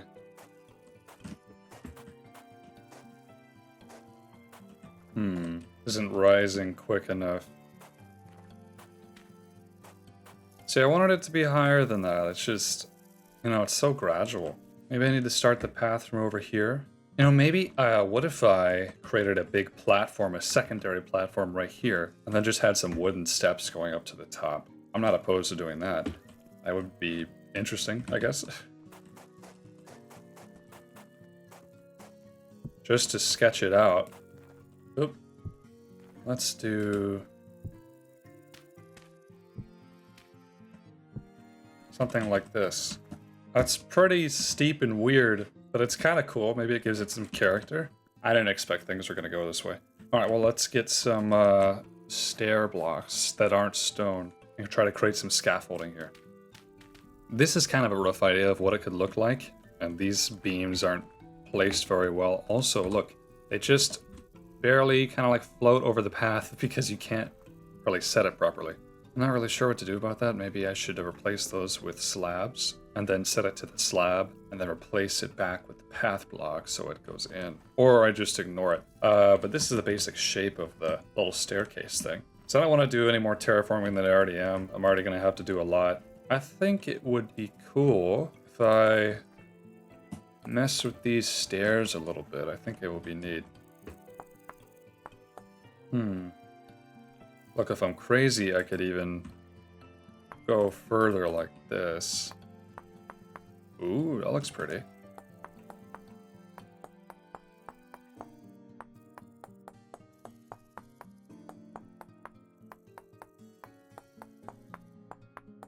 And then maybe I would take a beam and go like that.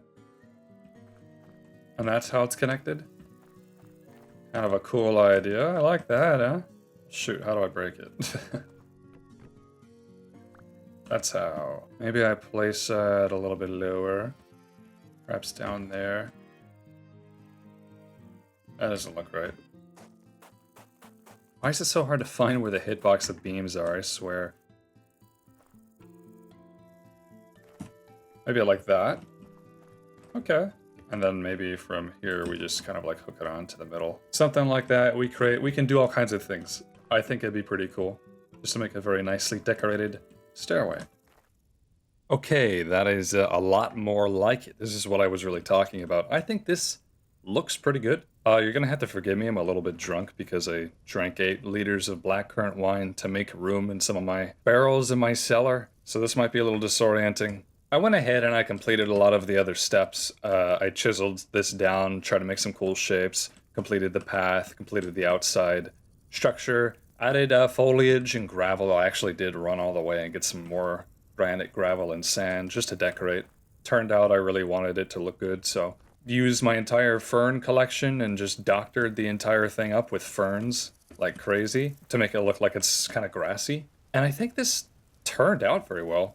Maybe I would have incorporated some more dirt blocks into the mix, and you know, that's notes for the future. But at the moment, I like how everything looks. It's all ferned up, it's all vined up. Been saving this stuff. Oh yeah, I also completed this path all the way to the main path. It stretches. That's all done. I sped through all this part. I didn't record it because I just want to get to building the windmill already. And that's what I'm planning on doing. I just sealed up a lot of the daub and the dye containers, and that takes about 4 hours to do, hence why I'm drunk. So while I'm waiting for that, I think everything is almost done growing, which is good. But let's look in here. What? How did you get out? How did these guys escape? Oh my goodness. Ooh. Explosion.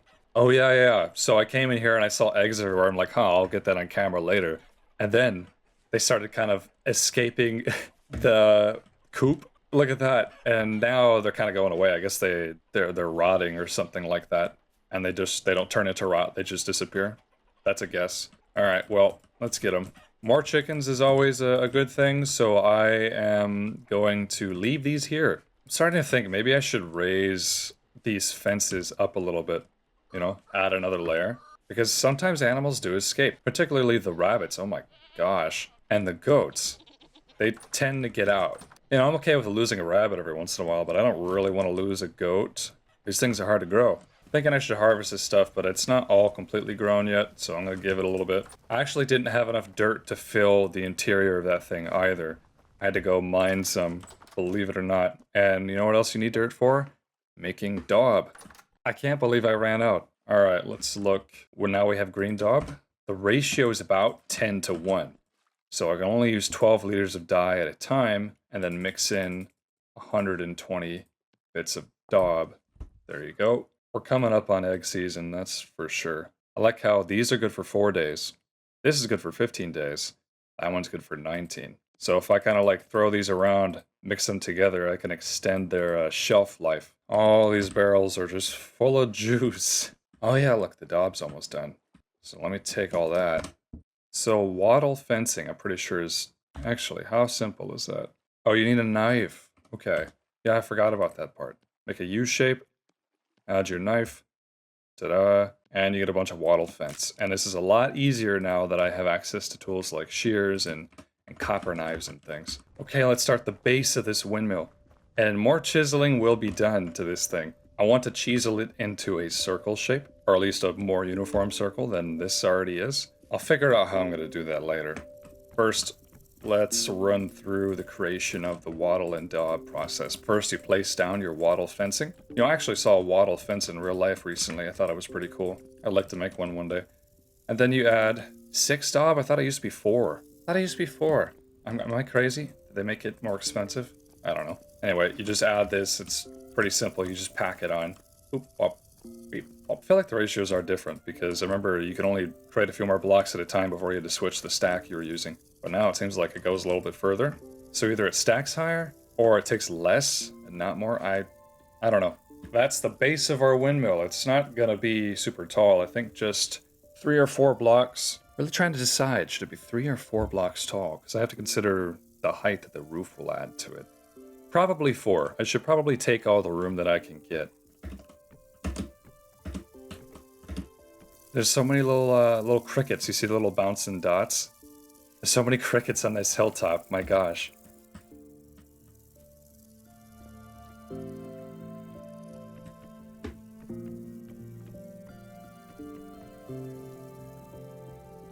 I can't jump over this normally, but if I turn it into a daub block, boom. For whatever reason, creating daub takes a lot out of me.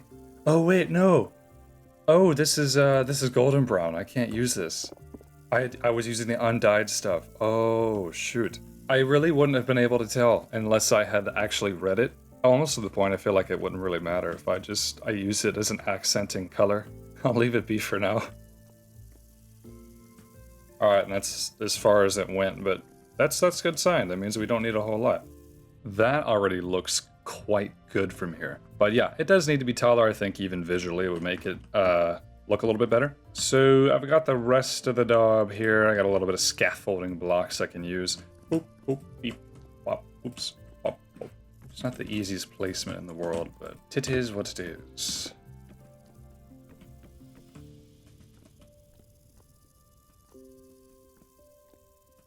Okay, the next thing to do is to throw even more daub. To make it look less crappy, I can do that from the inside. God, there's so many crickets up here. I really don't want these big patches showing. I know that it's like a cool weathering block that you can use. I just never personally cared for it. Maybe one day I'll build something where it seems necessary, but I don't want this windmill to look super ruined. Alright, then you can even go further. Make it nice and smooth. And I'm going to do that. I'm going to leave some cracked looking. I think that gives it an acceptable level of texture. The next thing that I want to do that might be a little bit avant-garde, which hopefully I still have enough daub for. I was thinking it would be cool if I could chisel this shape to be even more circular. And I'm not going to go too far in depth. I'm just going to do the largest amount you can chisel, which is 8 by 8 or 1/8 of a block sections. I'm going to make this more circular, and I have a circle tool pulled up right next to me. I already did the measurements. It would be, this is currently 15 blocks wide, but if you split all the blocks up, then it would be a width of 30. So let me trace it out like this, and then get a hammer in my hand. Kind of goes like this for a better, more realistic shape. Kind of hard to decipher what's truly going on. Also, I think, you know, once I chisel it, I can't add any more daub to it, so I gotta be careful about how I want these to look.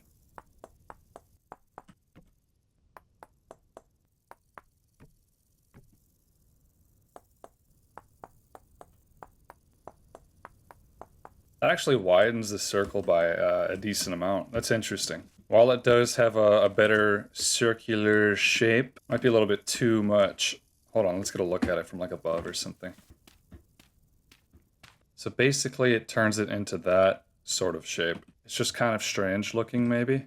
It's a lot of extra daub to beef up the walls like that. I almost wonder, instead of expanding them outward, if I could shrink it inward. It's a 30 pixel diameter. I may have used the word radius earlier incorrectly, but it's diameter, 30 pixel diameter. What if I change it to like 28? So that means shaving off this stuff from the sides there. I'm going to try that, actually. Might as well test it. We'll never know till we try.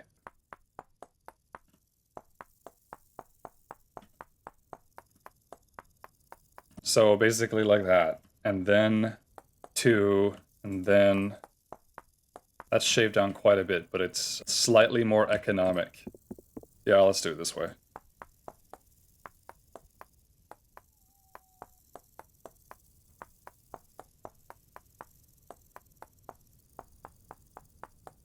No block unchiseled.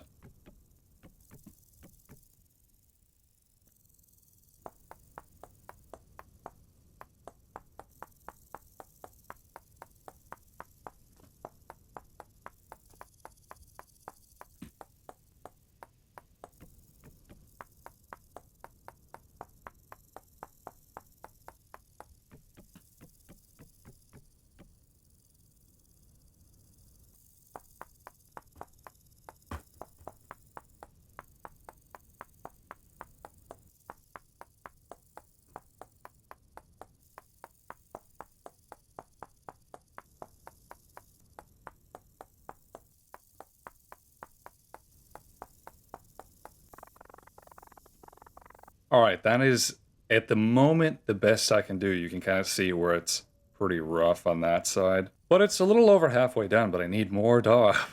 And I think that also means I need more of these bricks, and I don't believe I have very many. What? There's a goat.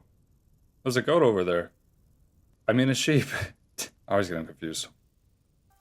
Everything's finally done. It's time to do a harvest. Every time I try to go rye and turnips, they always end up stunted one way or the other. Either I grow them too late and they get cold damaged, or they grow them too early and they get heat damaged, or I don't know. Maybe I need to stop growing these crops around here just entirely and focus on something else that has a better output. It's not like I need it. I guess I don't really, now that I'm thinking about it. I mean, I still have grain left over from last year. Maybe I should just grow flax. Honestly, I've been considering lengthening the months in my world. So on world creation, you can do 9-day months. You can do like 12, 15, and 30, I think. And mine is 9 because that's default. And I've been considering, you know, what if I decided to lengthen my months, make this game a little bit harder, I guess. Like, I don't think the survival aspects are terribly difficult. Most of my struggle comes from trying to find different blocks and materials to build with. I feel like I have a lot of food that, I mean, I can just make bread forever. This is from last year, right? It'll last me almost 12 years. These are my vegetables from last year. I've hardly really gotten into them. I've mostly been giving them to the animals, which I've also hardly harvested. Now, I do know that changing the length of the months also stretches out harvest times, growth times of things. So I don't really know if that would be advantageous. Maybe there are mods. Maybe there are mods I can get that'll make things a little bit harder for me. Let me tell you how I feel about mods, because a lot of people actually ask. They recommend me a lot of mods. The reason I'm not super eager to do that is because I don't want to download a mod just for the sake of making the normal gameplay loop easier. That's not really what I'm about. I would download a mod that adds more to the gameplay, or maybe fixes a bug. People have recommended me the chisel mod that makes chiseling easier. And that's something I might consider just because it's so tedious to do, but I'm not really sure. One thing I am considering downloading for sure is the make tea mod, of course. I actually would like to dedicate an entire video to making a tea garden and tea, but I feel like that mod even isn't complete. It's not quite to the level that I would like. Like, you can make tea, obviously. You can make it out of every herbal plant and flower and stuff, but I kind of wish that you could obtain tea trees, and then you could harvest leaves from the tea trees and process them certain ways to get different types of tea. I think that would be really cool. Maybe one day something like that will come out. I think that would be pretty cool. This is also my first time growing parsnips. As it turns out, I had never actually obtained them before. They seem to be, yeah, just about as healthy as every other vegetable. They don't last as long as onions. It's nice to have vegetable diversity, but I kind of wonder if I should just be growing cabbages. They last a long time. They're way more healthier. I mean, Maybe I should really just prioritize those. I would love to find some more. I think I already said this, but I've been considering moving south eventually at one point, or at least doing a south expedition. Because I think more nutritional things can grow down there. It's July. Let's grab rice seeds. I'm going to leave one just in case. Soybean. I don't really like soybeans. Turnips, I don't like those either. Cabbages, yes. Onions, yes. Alright, let's do a quick replant. I'm thinking the best crops for me to grow right now are really onions, cabbage, flax, because it has a multi-purpose. Oh, I didn't mean to grab parsnips. And rice. So rice is interesting. It's very touchy with temperature, like for this area. So it's pretty hot right now. It's July. It can't get much colder than that. So I hope this stuff grows quick. I think this is probably the best area for the rice to grow. I'm keeping one seed just in case. Flax also takes K, so that's going in here. So cabbage takes, I think, pretty long to grow. So I'm going to plant it wherever the N is the highest. Onion takes P.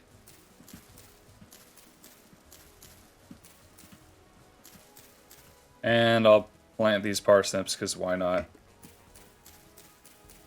Alright. I'm going to let the rest of the farmland kind of regenerate. Oh my goodness. The fruit trees are ready.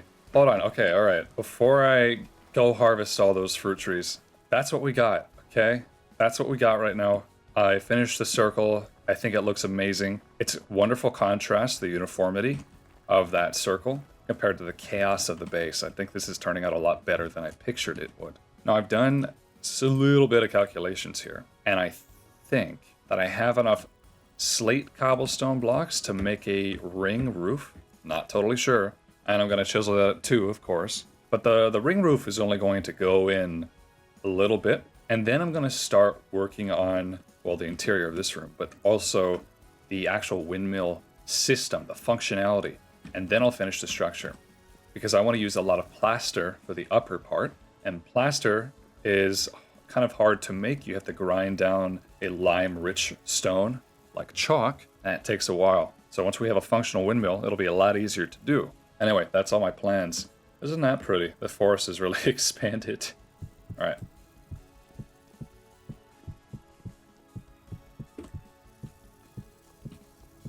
Here's what I think. Let's whip out this circle tool here.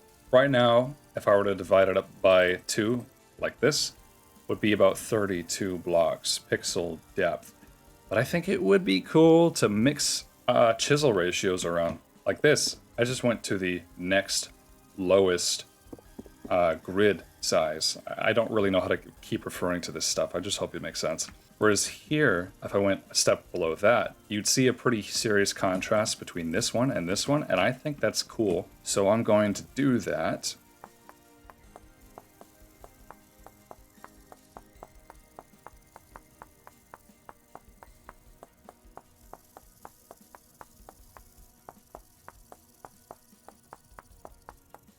I just realized I accidentally lost a lot of that audio, so I'm not going to use the rest of that clip, but I did build something. I have so many drifters coming to my door, and earlier I had a lot. I decided to put a trapdoor here so I could catch them.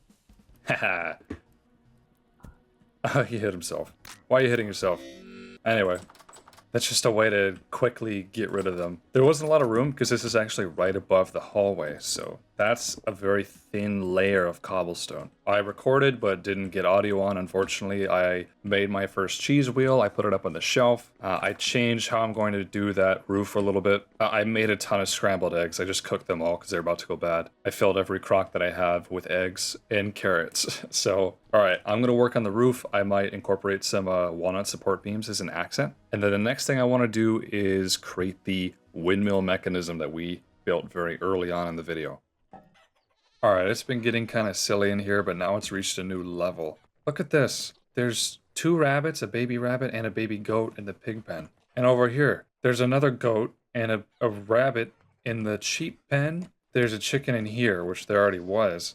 And there's one escaped rabbit. But how does this happen? How does this even happen? Are you saying that a goat got born, clipped through the fence, then grew up and clipped through the fence into here? I mean, I guess that's how, but is it the same with the rabbit? Is it the same with the chicken? And my goodness, how did 3 rabbits get in here? I don't know.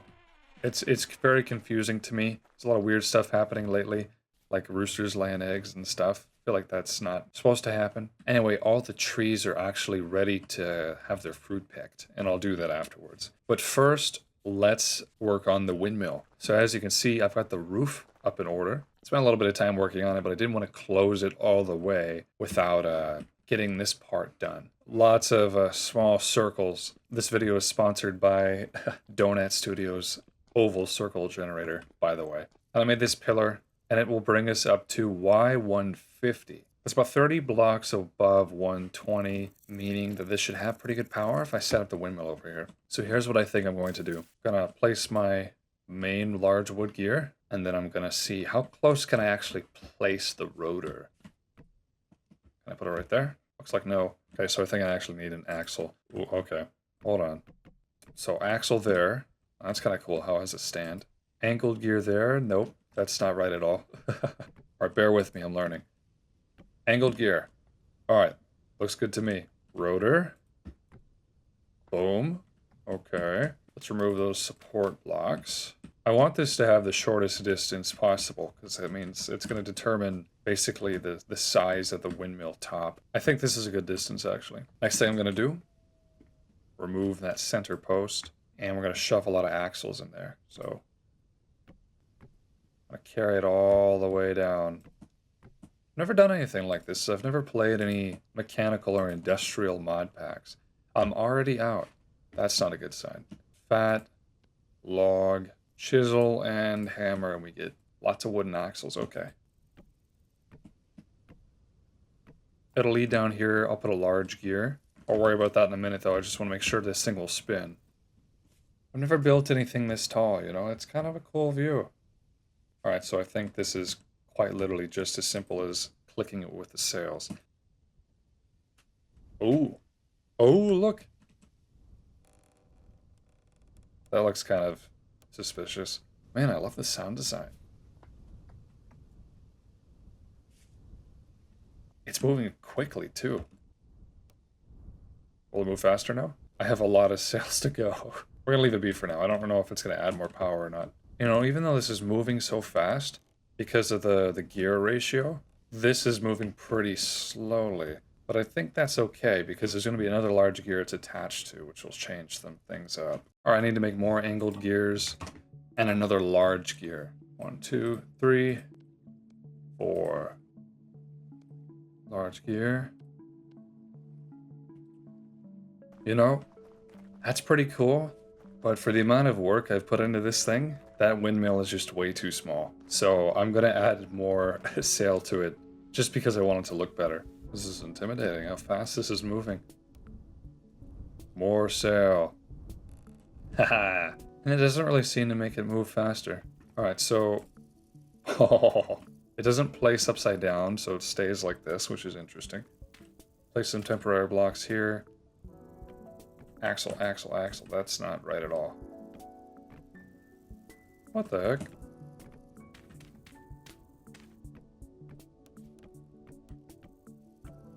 There we go. Look at that thing move. This is actually pretty straightforward. Okay. Oh, that broke off. Alright. Temporary dirt block. Oh wow, look. Okay, so I didn't need to use 2 angled gears, which is interesting. That looks a lot better. I can live with that. Though, you know, it's not nearly as big and grand as I kind of envisioned. I suppose I expected it to be larger compared to the base of the building. I hope it'll just look good in the end, you know? Axle. The toggle goes like this. It's a tad different than I envisioned it. So then the health hammer goes... Definitely not. Okay. Okay, maybe the toggle goes here. I think so. Oh! Alright. Wait.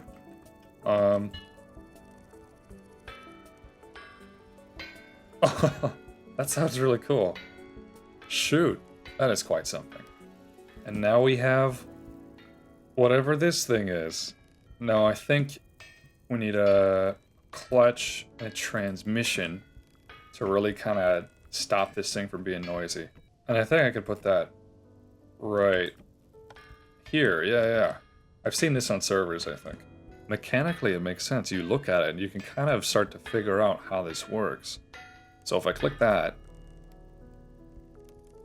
it stops going. I put it into place. I mean, yeah, it makes sense.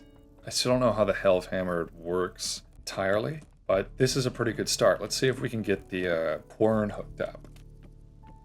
Attach. Oh, change the direction? Am I crazy? I don't know. Anyway, put an angled gear there. Something there. Something there. And then I think we just stick the quern underneath. Alright. So can we run both at the same time?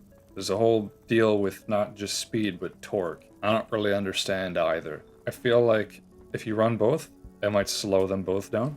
That's going pretty fast. What happens when we... Looks slowed. It looks like it slowed some. And now it's speeding up.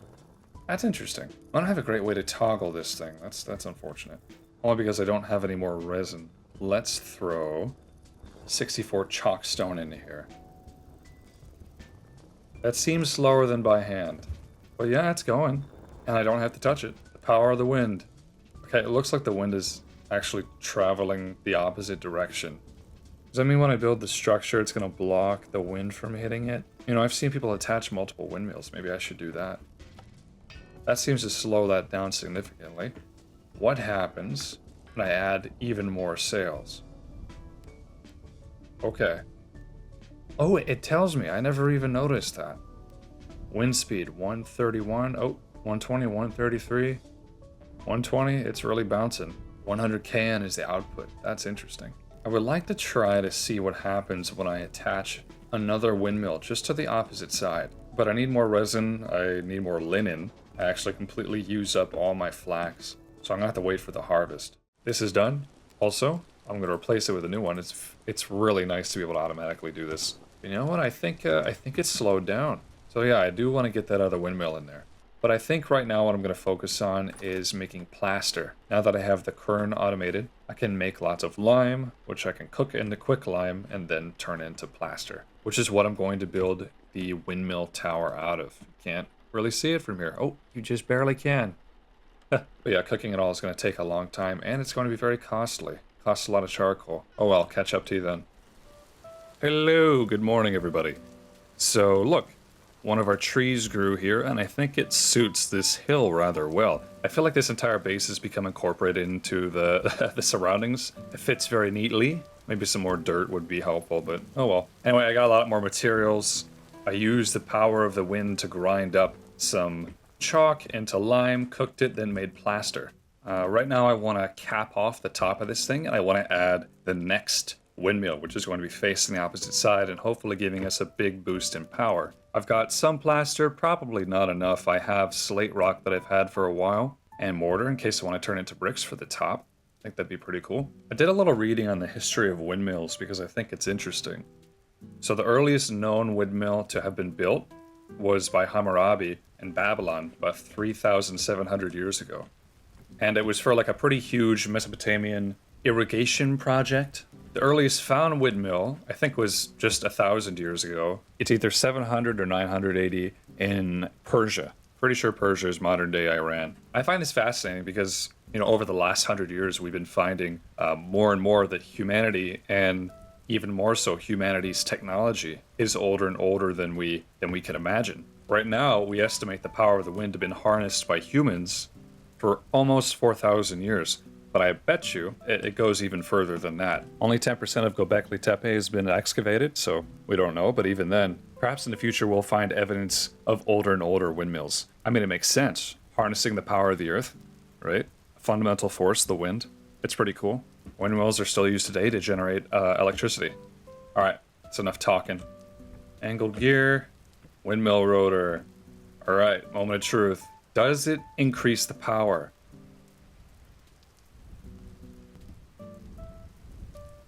Alright. This is quite the system. I still don't really have a great understanding of how the wind power works. I don't know if this is faster or more powerful.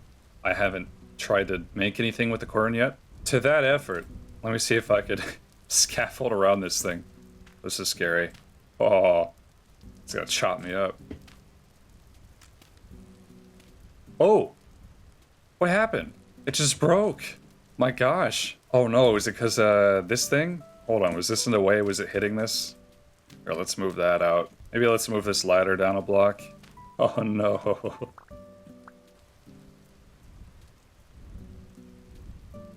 Cannot add more sails. Make sure there's space for the sails to rotate freely. Oh. Okay, so I think that was in the way. It looked like it wasn't hitting, but it must have just, I don't know, been too close for comfort. Alright, cool. Well, now we've got our device. It'd be cool if standing on this rotated the player. Basically, I'd like to cap off the top of this. Let's run down and grab our slate, because that's what I'm going to use here.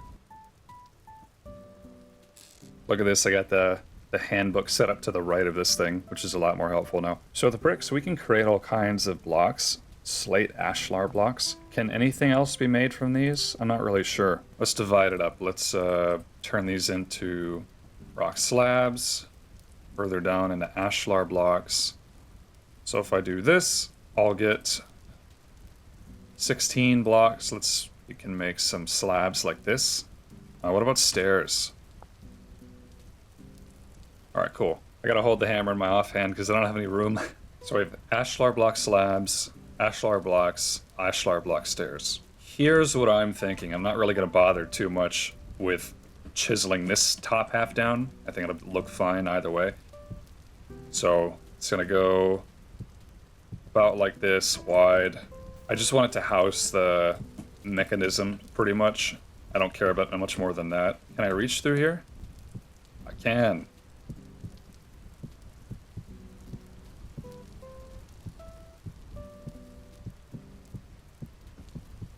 The way I'm building this now, there certainly wouldn't be a way to access it from below. But I don't want it to be any wider than it has to be.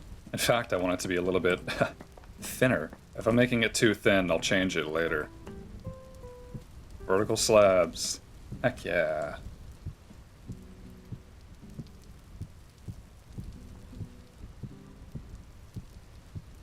The tower would have to be really small to connect from here to there without being weird, like a weird shape. So maybe I will actually make this slightly larger. In fact, one thing I think would be pretty cool, I just remove these and instead surrounded it with these to signify like something's going on here, you know?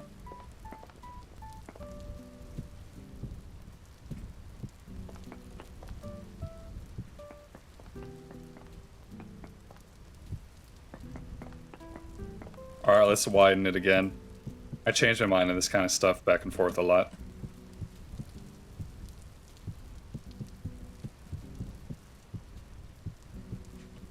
I'm going to place these slabs here. Let's make use of the wrench.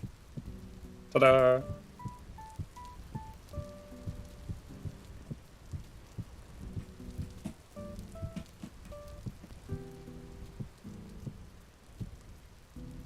Okay, that is the top of the windmill. That's the housing. I'm actually going to extend the bottom a little bit as well. I'm actually planning on extending the bottom a little bit. Might as well just do that right now. Just like this.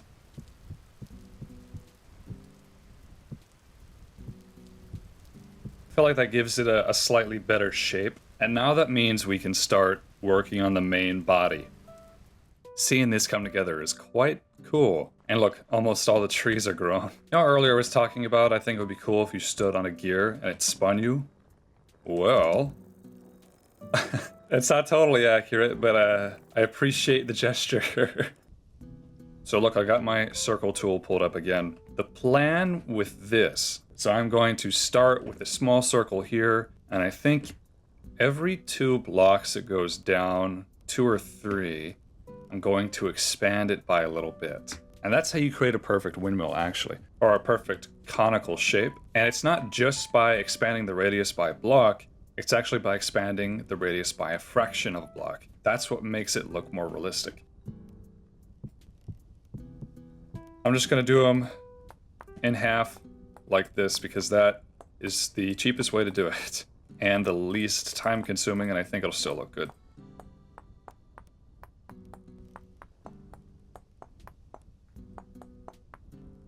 Block there, There. Oh, no. All right, and then hopefully I could try to reincorporate these slabs back into it.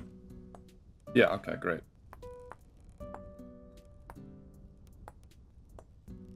Thankfully, this is the only time I have to do this. The rest is just going to be chiseled plaster, no multi-blocks.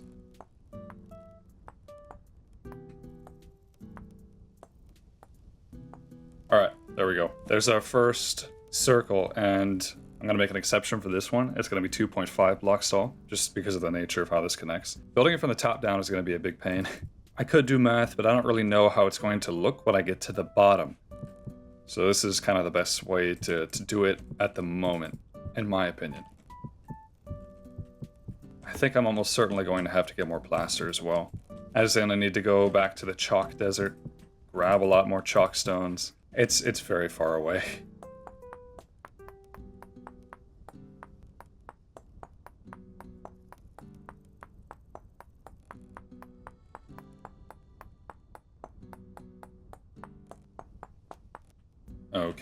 Okay, here's part of the next trick. Before I had a diameter of 8, since I'm dividing these all by 2, the next step, of course, would be to change it to a diameter of 10 if you wanted to expand the circle.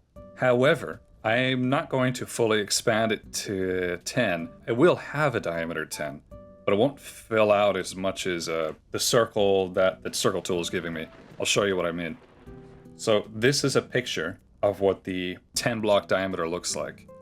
And instead of doing that, I'm going to do this. It's going to look a little different than a normal circle. We do the same thing on all these sides.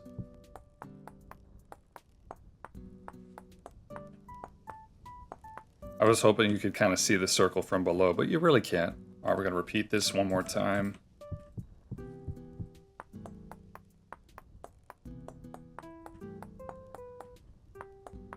At this point, I'm now going to do the proper circle that I was given by the generator.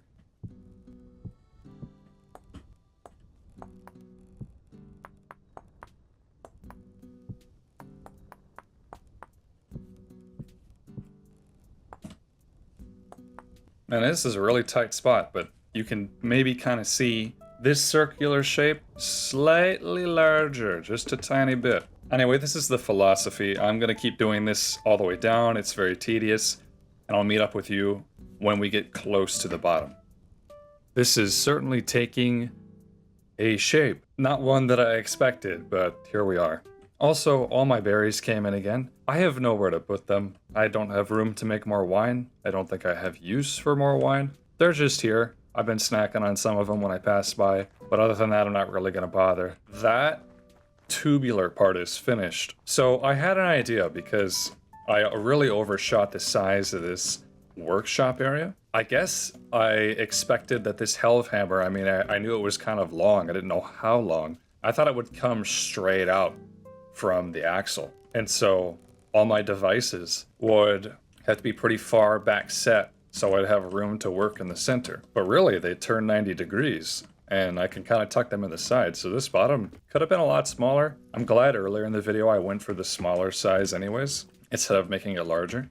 Otherwise, it probably would have been too much. So here's what I think we can do. This is the shape of the windmill, no doubt. I think it turned out pretty well. I stopped using the circle tool halfway through because it took a really obvious kind of shape. But yeah, there's a big disparity in circumference here. However, we can use some eye-catching, some architectural techniques to kind of make the transition from this wide base a little bit less drastic. So here's what I mean. I think it would be cool if I had another layer of daub here. So how I have the base, that's all wattle and daub. If I had a second 1 block tall ring of wattle and daub, and then another roof on that hangs over this roof. And then that ring of wattle and daub would have some windows, some porthole windows you could look out from inside.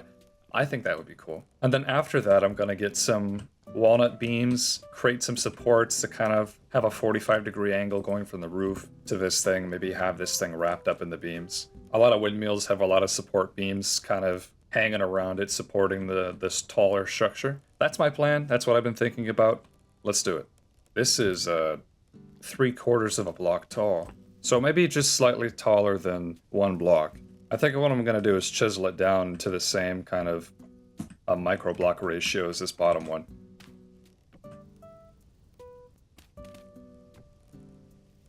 Yeah, like this. We're gonna start with some here. Not using the circle tool for this, just freehanding. Already I want to knock it down some. Oh, oops.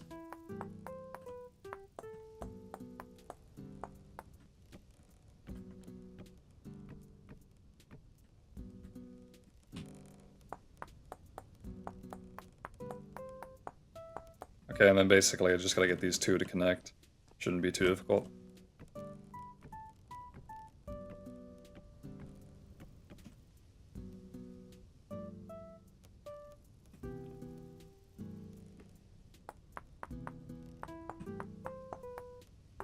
Yeah, not the most circular shape I've ever done, but at least it'll provide kind of a flat surface for the windows that's not super interrupted.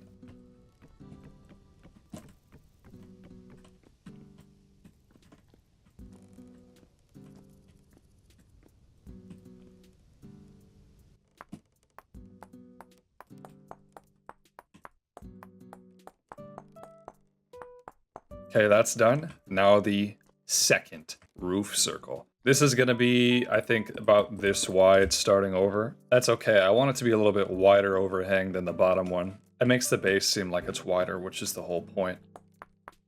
First thing I got to do, shave off this top, because that's going to be kind of the grade that we have here. Got my circle tool pulled up again, of course.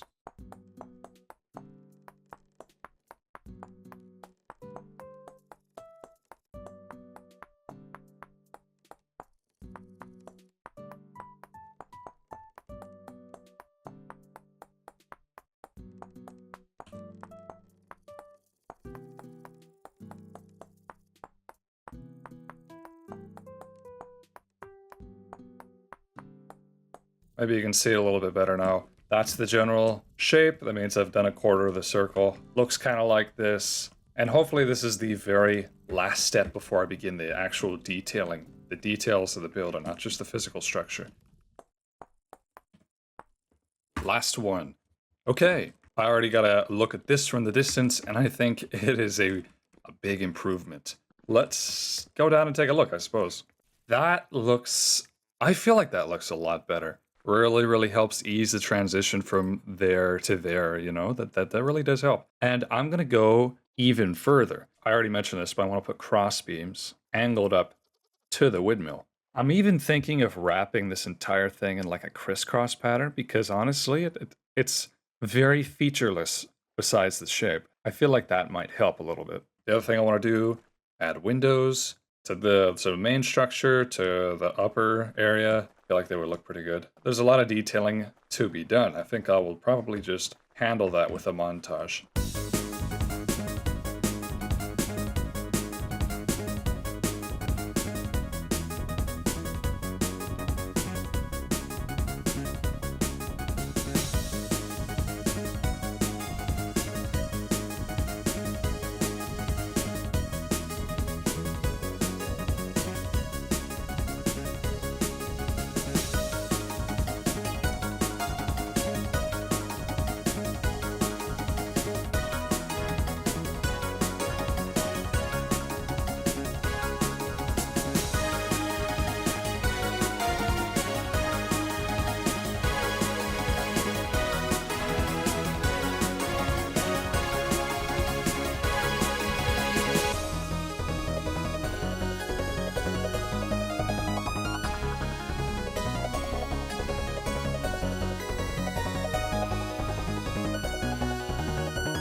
Alright, I just harvested all my crops that I had planted for the late season, and I got a decent amount. That looks pretty nice. Anyway, the windmill, structurally, at least the exterior, is finished.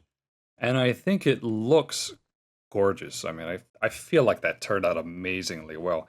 It looks a lot better than it did without any of the stuff on it. That looks just exceptional. And even the weird sideways window that was really just so difficult to do. I think that turned out well from the outside. I did this. I think that's cool. Inside, there's only one sideways window. I couldn't stand doing the other three. Maybe another time. Obviously the interiors is not really finished at all, but that's okay. Real quick, let's set this thing down because I am ready to get started on this armor thing. I don't know if that's enough. This place is going to be a mess for the time being. I'm just going to bust this because I want all the power going to the Hellhammer. What? Hey! Okay, so chain helmet can be used to turn into a plate helmet. So I need 3 chains for a helmet. A lot of chains for the body. Oh my goodness. 5 for the legs. Looks like about 19 chains total. I don't even know if I have that much. I don't think I do. I'm not so worried about getting the armor done as I am making sure this thing works. Testing this thing out. Haven't ever tried it. About to try it. Let's just heat up 2 to start. Let's do 4 actually. Let's not waste coal. Oh yeah, I brought the copper anvil up here just in case. I did not know you could place this diagonally. I just love how this thing looks. I never really expected it to be as beautiful as it is. But I mean, that just looks fantastic. I'm very happy. And the interior of this thing has a lot of potential as well. I feel I could probably make this look really cool, but at the moment, I'm sticking with this. All right, to say that I don't understand how this works at all is an understatement. All right, Hell of Hammer. Oh my gosh, all right. Oh. It's doing it one at a time. That is very weird. And it's very slow, too. Just not windy enough, I guess. That's crazy. I can't believe it's doing it for me. Alright, well, we're gonna grab these 2. Can this only make plates, then? I guess I assumed it would make plates, because that's the most basic shape. It's done! Oh my gosh. Alright, get out of here. Off. Let's do chain. Will it automatically smith me a chain?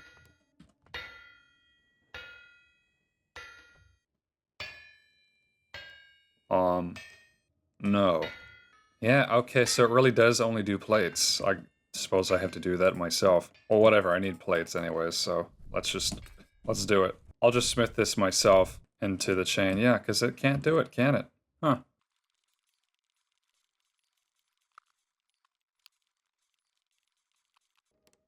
Hold on, before I finish that. Ta-da! Get going, buddy. 1 chain. I don't have any water to quench this with at all. Dang, now it's really going. Wow. I can just throw it right on there, too.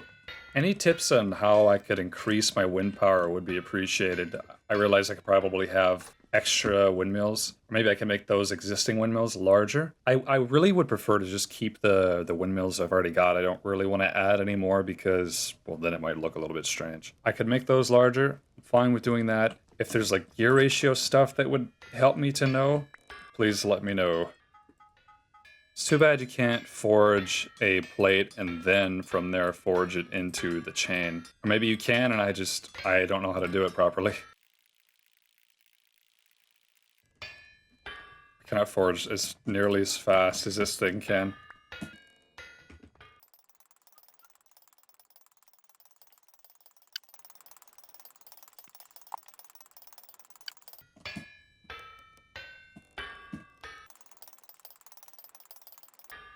So I don't really have a great way to cool these. I think I could just craft it right into the chain head armor.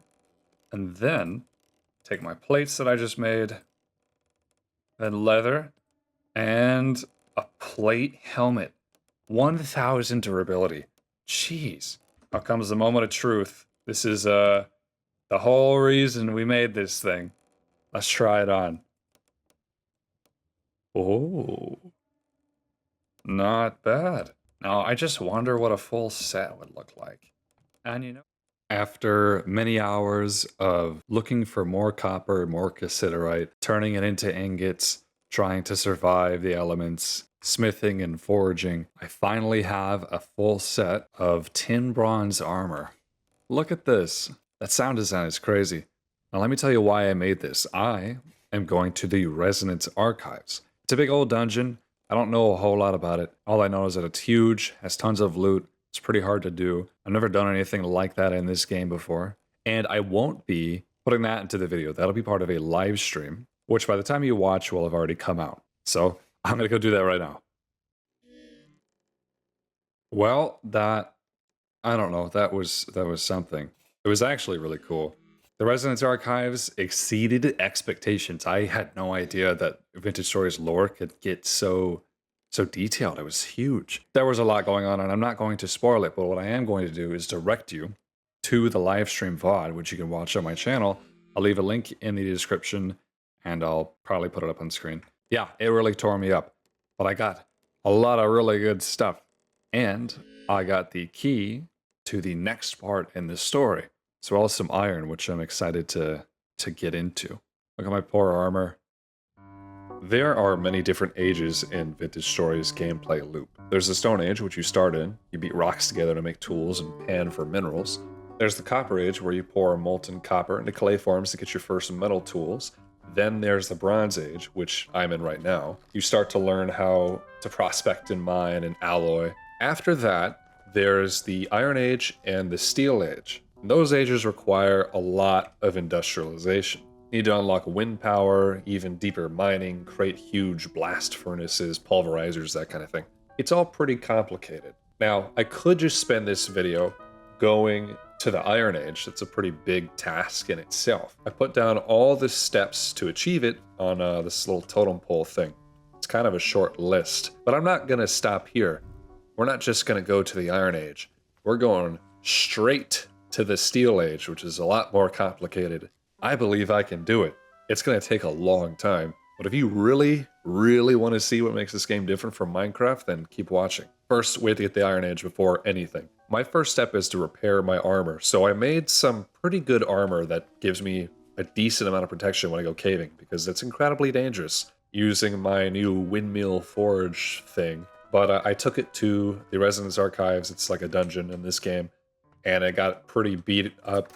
And as the armor wears down, it loses effectiveness. So I need to repair this stuff. We can repair it with chains, plates, and leather, which I've gotten here. I've upgraded the Windmill Forge interior a little bit. I added in these diagonal windows. Long hours of chiseling, many days. I think it turned out pretty well. I like how it looks. I have these two clutch and transmissions controlling different devices. How about that? You know, I went to a workshop, a traditional workshop like this once in real life, but it was water powered, but it was an entire woodworking shop, like band saws, sawmills, table saws, all being ran by the power of a massive water wheel. Really cool stuff. There were axles and rods going everywhere. I'm getting ahead of myself. We're probably gonna need a lot of this, and then, you know, it kind of begs the question, would it be cheaper just to make a new pair of armor? It might be, because I think that putting a little bit of chain and plate and leather won't even fully repair it. Let's test this out. I'm just curious. Let's put my helmet in here, add in a plate, add in the chain, piece of leather. Oh, good as new. Well, that's good enough for me. How about the chest plate, though? Probably not the same story. Yeah, doesn't quite get it there. How about the leggings? That's as good as new. I'll take that over nothing. Okay, so we just need a few more chains and one more plate for the chest plate, and that'll be good. Sorry, body armor. All right, let's get to forging. All right, now they're up to temp. I'm gonna take all 4 of those. Let's put in 2 more. And they can cook while I'm doing everything else. Okay, so I found a newer method to more quickly produce chains and things. You need 2 ingots, activate the clutch, boom, boom, boom, nice. That's gonna automatically smith us a plate. But from there, I can take that plate and turn it into a chain, which I didn't know I could do. But it's very, very helpful. I like this thing a lot. I also like how holding a hammer allows you to kind of see what's going on here. This health hammer is going to be a big help to us during this process. All right, start the next one. Now if I take this, okay, and I put it on this anvil, and I select chain, and I just gotta punch out the holes. It's pretty easy to do. Boom, got some chain. I chiseled this barrel, which holds some water because it'll help quench some of this stuff. Boom, look at it bubbling in there. This is done. Make one more plate. I can easily grab the chain. Now it's all cooled off. Let's make another one. Ah, oh, so close. Dang it. I don't understand, like, throwing physics here. All right, get in. Boom. This is done. All right.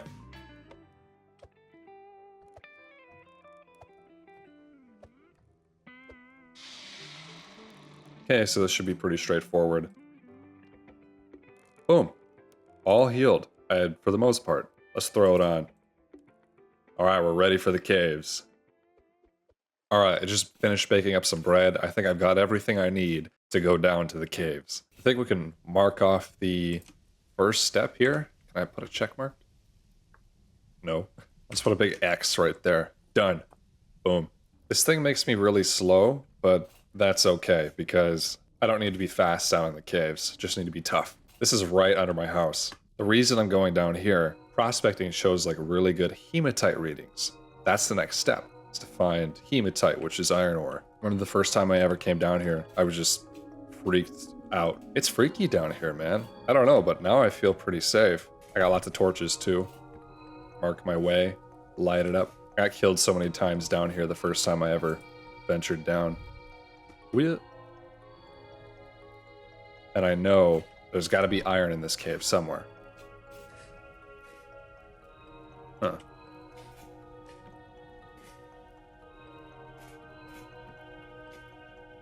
Oh wow, hey, copper. Oh, shoot. Alright.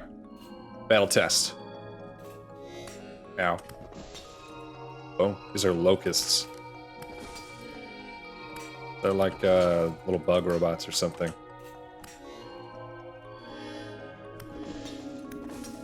But look, they're barely making a dent. It's pretty nice. Get out of here. This is a spawner for the locusts, and oh, it takes a while to mine. Yeah. I actually get some pretty good stuff for breaking it. Look at that. There's copper here. All kinds of copper here. You're not a locust. One of them fell out of there. There's all kinds of copper here. That's good to know, but that's not what I'm here for, you know? Tired of always making copper stuff. Look, I know we can do better. Probably should have made some ladders. There we go. Sorry about your house, buddy. Hey, look at that quartz. Quartz is literally everywhere. It's not useful to me. This is a dead end. This looks like a dead end too. Well, that's nice. I feel like we need to be going deeper here, right? So let's go down this way. Why not? Yep. Getting down here.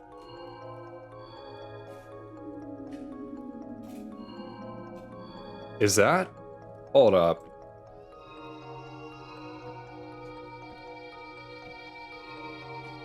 Boom, iron ore. That was quick. I guess, you know, I'm a lot more confident now. I have never mined iron ore up until this moment. Ta-da! Bountiful chunk of hematite. Bountiful, that's like the best kind that you can get, isn't it? Hey. Ooh.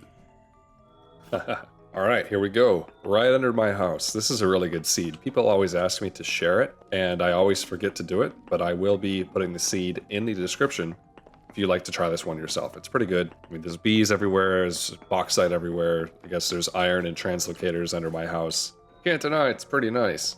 We need a lot of iron. I hope that there's enough here. That's okay if there isn't. I'll just keep looking.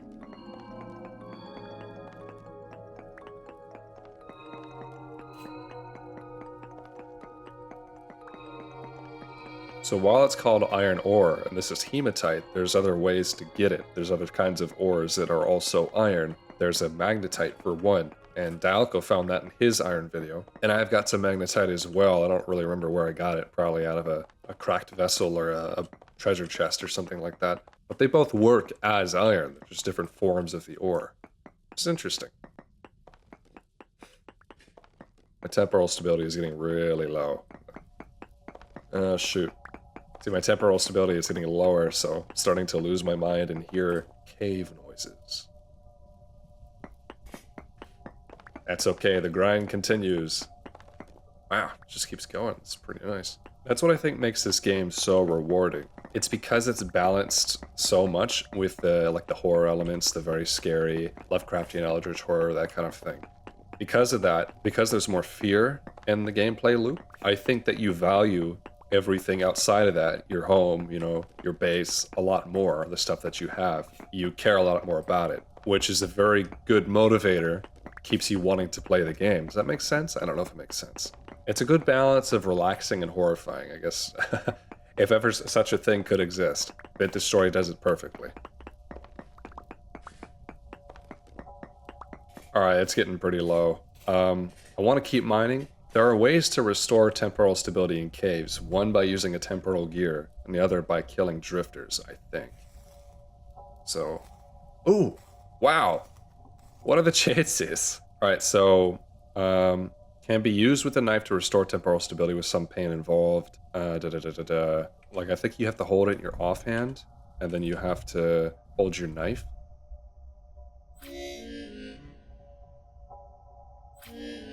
And it hurts you, but boom! Look at that. Huh, never done that before. Was it worth it? Yeah, I think so. I don't want to come back down here any more times than I have to. So I'm pretty sick. I don't know if you could tell from my voice alone. I've been sick for like over a week. I'm pretty tired of it. I just decided, you know, I want to get going. I want to get iron. I want to get steel. The Industrial Revolution calls to me. That sort of thing. And I can already hear the cave ambience again. Wow. It didn't last very long, did it? I may not ever have to find an iron vein again. This is huge. This is pretty freaking lucky.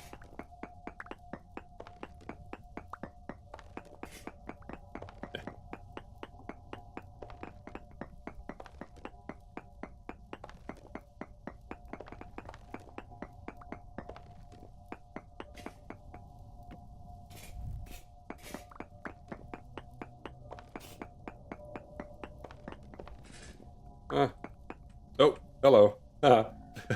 Stay in the aisles, please. Look, he's flashing. You're not scary. Nerd. Oh, no temporal gear? That's a shame. Hey, can we get some more of those guys? Because I would like to stay down here longer. Can you believe it? Hey, look. It's a creepy crawly. Oh! Hey! They're so respectful. They stay in the lines and everything. I think Nightmare Drifters are the strongest. Am I right about that? I don't know.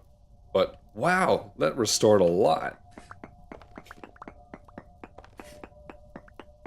This isn't your grandma's block game. The plate armor seems to be holding up pretty well.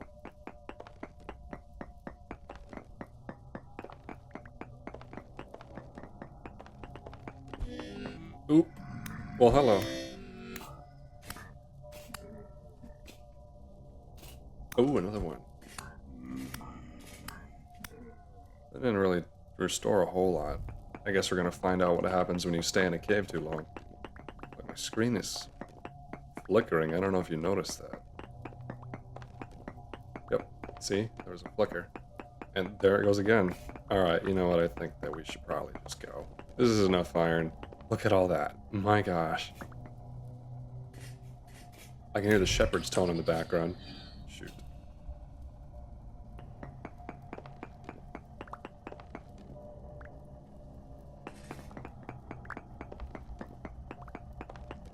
Look at that, everything's taking on a weird sheen. Oh, and I'm gonna start taking damage too. Yeah, that's another thing that happened. That's okay, we can outlast them. It's like being in a temporal storm. What happens when the clock hits 0? I've never been in this situation before. Oh, it's a different cave. I know what's down here. Yep, I know exactly what's down here. This is the translocator under my house. I can just escape quickly and easily into my own house through here. Okay, we're at 0%. This is what happens. Oh, this is horrible. Oh, Now it's starting to turn back the other way. That's good. It sure is nice to know that I can mine iron from the comfort of my own home. Can you believe it? Alright, that's step number 2 of the Iron Age we can check off, or X off. Next one is to smelt ingots. So, let me show you how we do this. We use something called a bloomery, which I've already made in the past to make glass. But it's like a tiny forge that allows you to heat things at higher temperatures. So over here is where I usually do it. I've always just been making pit kilns and bloomeries over in this area. I need fire clay bricks. Probably got to make more at some point.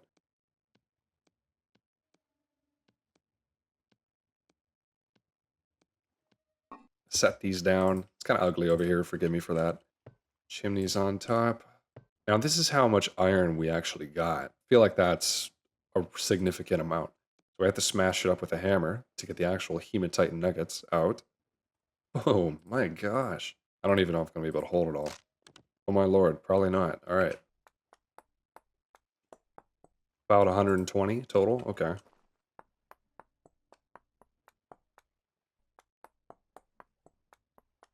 I've got some coal ready, so we can just add in 6 coal. And then we light it up. And I don't think it actually takes too long. As soon as the smoke stops coming out of these things, that's when it's ready. And it'll be piping hot. But it's going to take a minute, so I'm going to make more fire clay bricks so I can get more of these bloomeries going. To do that, we're going to have to make bricks out of fire clay. I have enough for now, but I feel like inevitably I'm going to have to get a lot more of this stuff. Let's just do that for now. Put some of this iron away with the copper. These look almost exactly the same to me. So 64 bountiful chunks, it's 40. It's about 4 stacks I should be getting off of this, right? Yep, 4 stacks. So what'll this do for me? Not bad. I can't even fit it all in the chest. I mean, granted, there was a lot of copper in here first. I have to fire these fire clay bricks. I have to actually cook them. And to do that, I need a lot of grass and I need a lot of sticks. So that means I have to cut grass in winter. And I usually just go underneath trees because there's no snowfall. Seems to be pretty effective. Oh, and there goes my scythe. All right, 28 is not nearly enough. I'm gonna have to forge a new scythe in here, and that's kind of sad because it's a little premature. I would have liked to have had iron before I made any new tools. That's just how it goes though, I guess.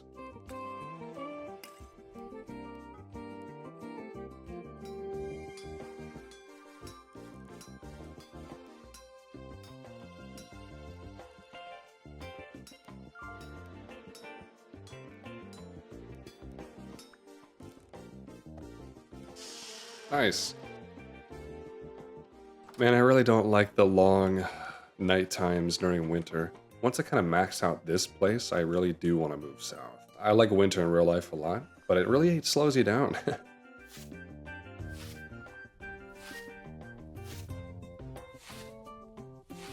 Somehow it is a calm rift activity night. That is crazy. It has been high rift activity non-stop for so long. But the night I need to record and go cut grass, suddenly it's a nice night out. That's kind of fortunate. Okay, so how many can we actually stick in a pit kiln? I feel like it's not this many. Nope. This many? Yeah, okay.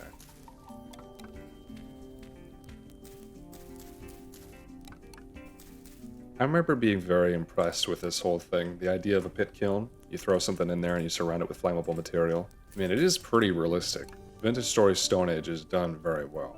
I mean, all the ages are done pretty well. It's all done very well, you know, I like how primitive it feels. If you've ever watched the channel Primitive Technology, he's been around for a while, so I'm sure most of you have, and you thought to yourself, man, I wish there was a video game that I could do that in. Well, there is. It's called Vintage Story. Next thing we have to do, add peat. Lay it on top of these pit kilns. And then light them up.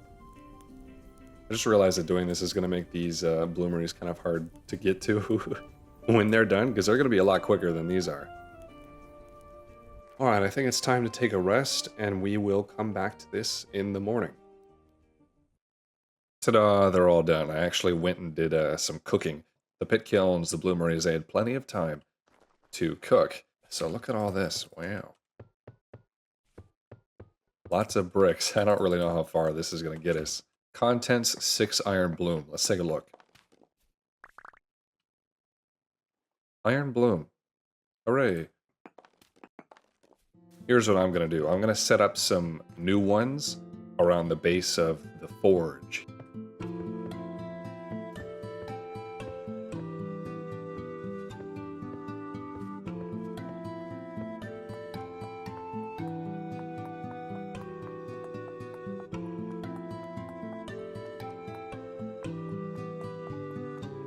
We can make more than that.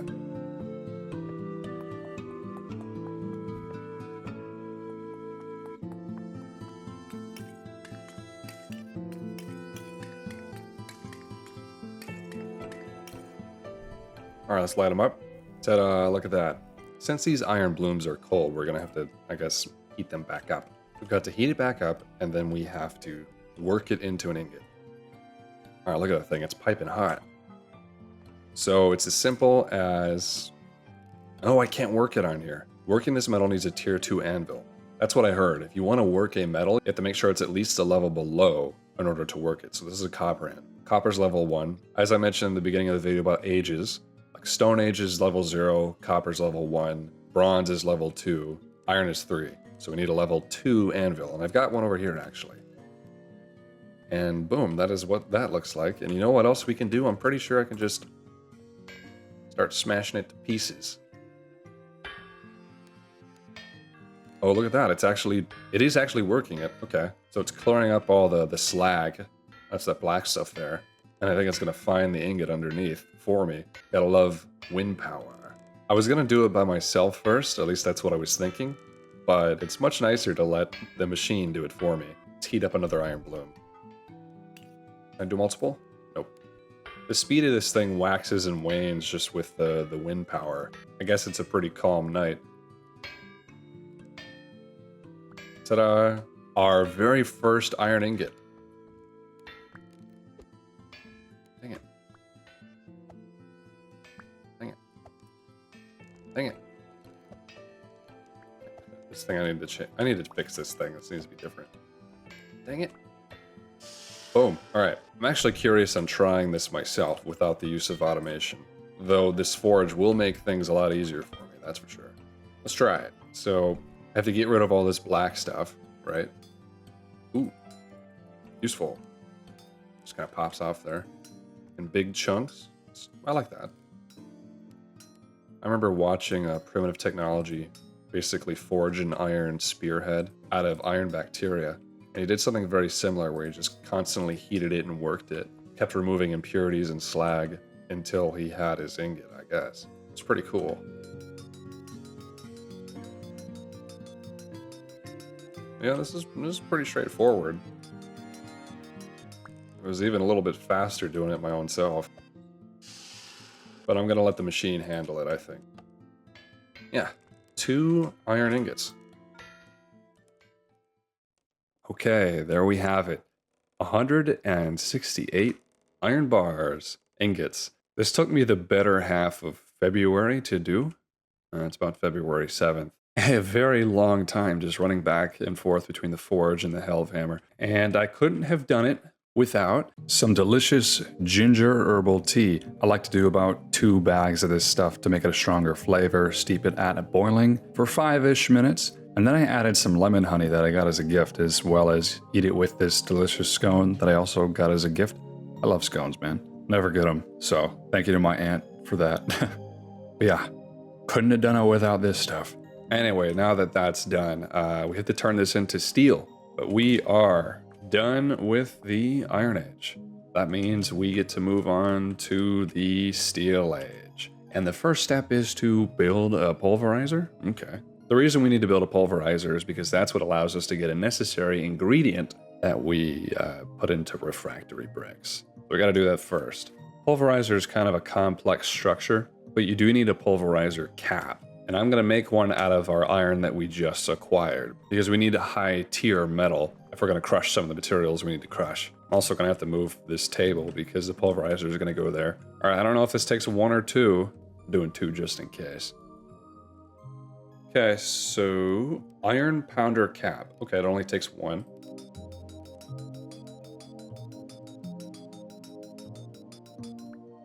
First ever iron anything. What should I do with this other ingot? Should I make anything out of it? No, I'm gonna leave it alone for now. wait till I can turn it into steel. I changed the size of this opening on the barrel because it was so annoying to throw stuff in there before. To make a pulverizer, we need a lot of bores, we need some kind of rock, we need a pulverizer toggle, which, I mean, I would assume that we can just use any kind of plate. 2 pounders, pounder caps, so we actually needed 2, so I probably shouldn't have just tossed that ingot into the water. Let's heat it up again. Make another one of these pounder cap things. I feel like this is something people could speedrun. They could speedrun the most efficient way to smith something. I always think about it. How do I use the least amount of hammer strikes as possible? Because there's things you can do, I've learned over time, how to be efficient with this thing. Alright, let's make the pulverizer frame. Just 1 rock, logs, and tin bronze saw. Boom, that was easy. We can make 2 pounders right now. Boom, boom. Wait, boom. Then we're gonna need angled gears. I always forget how to make them. Oh yeah, we don't have any resin. No resin. Bad time of day to go out looking for resin. I should have just done it earlier. Let's move this.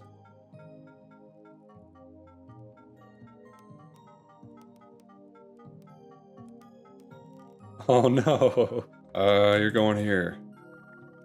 Ta-da, now we can't see out the window. This beautiful table has to be moved as well. I'm just gonna put it here for now, I guess. Boom, boom. Easy.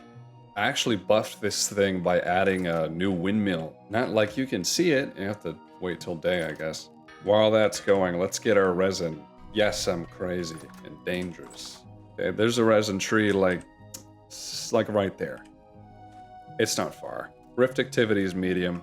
It's not too bad. I feel like I'm holding a flare saying like, come get me, come look at me, I'm tasty. Knew it. Hey, look, he dropped a gear. Haha, he's run away. Alright, let's hope this one actually has some, because I had to run out here earlier. Oh no. Alright, there's another one. It's a little bit further away. There it is. Okay, we're going back. Actually, I should grab a little more. You know, I might need more than 1 angled gear. Ow. Dude! I'm leaving. I hope I don't need more. Wonderful. Ah. Yep, there we go. Wow. Wow. Wow. Ah. Plate, axle, chisel, hammer, toggle, boom. Oh my gosh, this thing's in my face a little bit. Let's set it here. Is this where it should go? I don't know. There's a toggle I bet you is gonna come in through the side here, so let's maybe move it over. Like to the side like this? I don't know, maybe. Pulverizer pounder, oh, they just go right in there. Caps, boom. Need to toggle, gotcha. This means I just need to have a... Is there enough room here? Need to make some angled gears. Oh gosh, I don't have enough resin. Boom, boom. Just need just one more angled gear to really kind of make this work. Let's see how far we can go. Can I put it over here? Seems like it. Down and then, you know, 1 more, and that would be good if we had 1 more angled gear, which we don't. I knew I should have grabbed 1 more. Shoot. Second nearest resin trees over this way. Let's mark it. I have nothing to heal myself. Here we go. Rust monsters, drifters, shivers, boathorns. I can deal with those, but I can't deal with our wolves and bears. That's they're a lot more dangerous than those guys. Oh, there we are. I mean, there's another one right over here. I might as well grab it. I don't want to repeat the previous situation. Ta-da.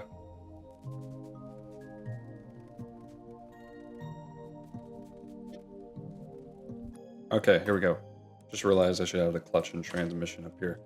Transmission, clutch, right there. Okay, that should be everything we need to actually make this work. So once I flip this... Look at that. Boom, boom, boom. That's pretty fun. I like that sound. I haven't heard that sound yet. Sound design is peak. I keep saying it. It's always true. So build pulverizer. First step of the steel age is done. X that off. Now we have refractory bricks.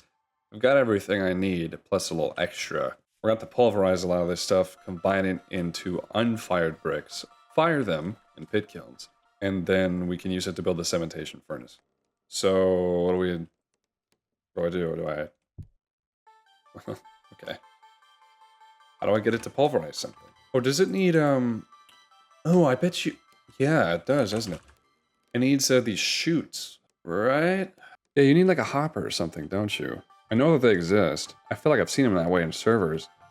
Or am I just stupid? Wait, did I lose a piece of bauxite somehow? Oh, wait. Okay, if I hold control, it actually puts it in there, but I can only do one at a time. That's lame. So maybe I really just should get a chute, just for efficiency reason. It's going kind of slow. Oh, it worked. Crushed bauxite, okay. So if I just keep putting it in there one at a time... Oh, I can put two. Yeah, I can put two at a time, can't I? Okay. Boom. Boom. Let me show you. I did end up making like some upgrades here. This is all the flax that I had. So I added 2 more windmills to this thing and it looks kind of goofy. But it, you know, it's something, I guess. It's just going very slowly right now, so maybe the wind speed is just really low. All right, this is not for me. Let's see if we can... Shoot section, cross shoot, straight shoot, T-shaped shoot, elbow shoot, 3-way shoot. Archimedes screw. Archimedes screw with port, so I guess that brings things upwards. This is something I never even really considered. Isn't there a... Yeah, there is literally a hopper made with copper plates. So it has to be copper. You can't make like a bismuth bronze one. So a hopper will require 3 copper plates. It's 2 ingots each. An ingot is 100 units, so that's 600 units of copper. Luckily, we have enough to do that. This is going to take a little bit more time. I'm also going to make a chest because that can feed into a hopper, I hope. Chest. We need 6 ingot molds. If you pour water on the hot ingots, it can cool them faster. You have to do it at a certain level, and I don't remember what it is, and I've broken 2 molds because I forget. Interestingly, olivine, if you crush it and go into refractory bricks to make a stronger version.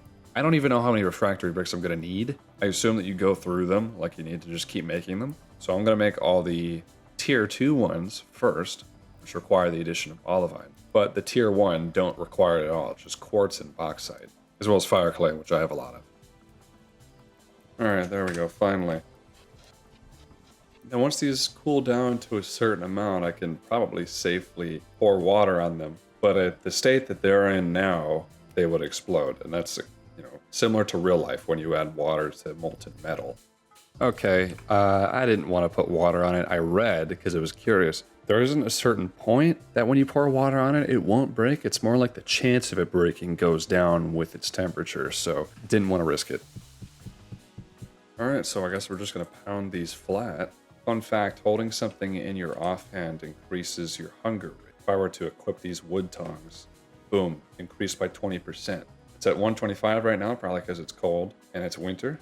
Now it's at 145 because I'm holding the tongs. Went through a lot of food when I was making all this iron. It's interesting, you know, in Minecraft, when they added the ability to use your offhand for things, it just, what it really did was just make the game slightly easier, I guess, which is fine. But it's interesting that it carries a little bit of a penalty in Vintage Story.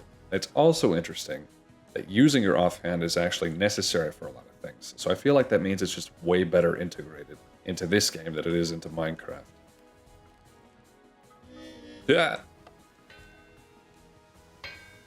Oh, you're so slow. Man, this thing was cracking like dynamite when I was doing the iron ingots. But oh. 3 times the charm. Yeah, so all I do is... Okay. So how do I get this? I assume this is the feeding side and then it comes out through this ramp. So how do I mean, it looks like it just goes straight down. Shoot, do I need to make a chute? Like an elbow chute like this? Probably do, man. Ah, so I need 2 chute sections to get this elbow chute going on. I guess I thought this would connect immediately, but probably not, huh? Yeah, it's going nowhere. I like that sound though. Alright, I need to smith 2 chute sections.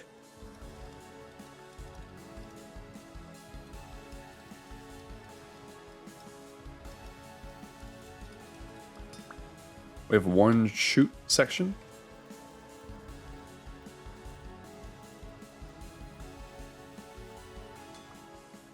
Nice. Okay, here's hoping. Yep, elbow chute. That should go...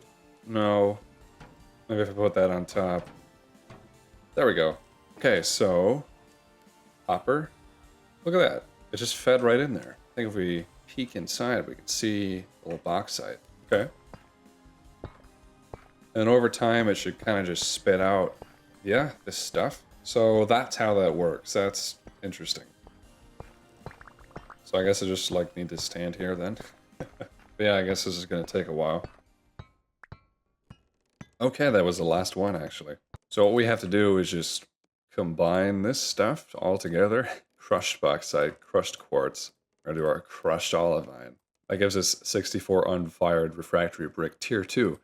Love it. The rest of the bricks we're going to make are going to be normal tier 1 bricks. Gross. The only reason I have olivine in the first place is because I ventured south during my very first winter, because I just love to explore. And I came up on a peridotite mountain, a huge peridotite mountain that had just scores and scores of olivine going up and down it, and across, well, really more like across it, but still, there's a lot going on. I don't know if I'm going to need more than this. If I do, then I'll just tell you and do it all the work off screen. Alright, I'm going to fire all the tier 2 bricks first. You know, there is a way to make a gigantic kiln and then just put all your stuff in there at once. And man, would that be a much better use of resources. But I think that's also made of refractory bricks, so gotta start somewhere. Wish I could just Molotov cocktail this and then get them all going at once, but nope, I gotta light them one at a time. Okay, while this is going, I know that before we even build the cementation furnace, we are going to need a lot of charcoal, to turn this iron into steel. Which means I need to go and probably clean up this mini forest I've just slowly been growing. It's kind of messy. I've just been planting and replanting over and over whenever I needed logs. I should probably take care of it.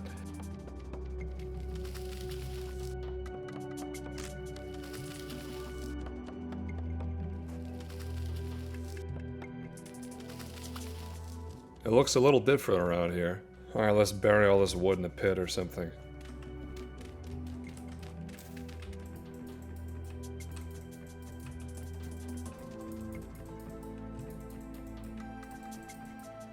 I love renewable energy.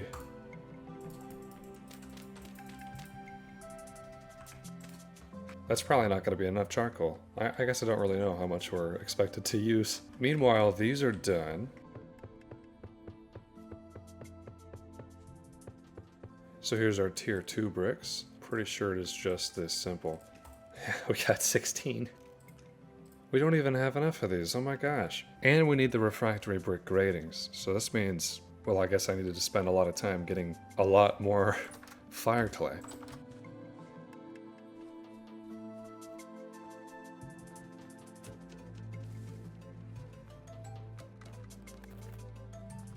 There it is, big patch of fire clay.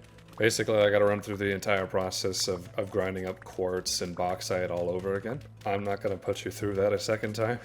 I'm gonna put myself through it a second time, not you though. Come on, shovel, you can make it. Ah. I know I got some flint somewhere. I haven't had to use flint in ages. Wow.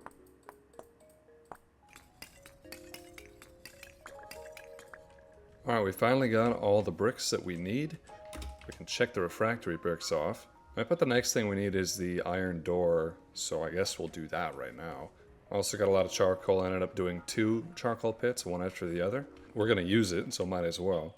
There are 2 kinds of iron doors we can use. We can use a solid iron door or a windowed iron door. A windowed iron door has, well, I'm going to ignore that. 2 iron rods, and a solid one is all plates. They cost the same. I think that technically this one is maybe a little bit more effort to smith, but I think it'd be cool to have a window, right? So let's do it. Look at all those tool tips, man. First thing we're gonna do, 5 iron plates, 2 iron rods. That's 12 though. About that much. While that's heating up, the next thing we have to do is make the granite coffin sections. And this is, I think, pretty easy to do, right? It's just like a hammer or something. Yeah, okay, we need 2 of these. I've already got the stone to do that with. And then the lids, which can be made with the powdered borax. So now that we have those, we're good on that front, so I can actually... That's actually a step ahead, but I just had to put it down. The snow is actually melting. It's been above freezing during the day for a few days now. The snow is finally going away, which means I guess there's going to be another summer. I was worried the previous summer was going to be the last one, but thankfully it seems like we're at least going to get one more. Get to work, Hellhammer. I can help.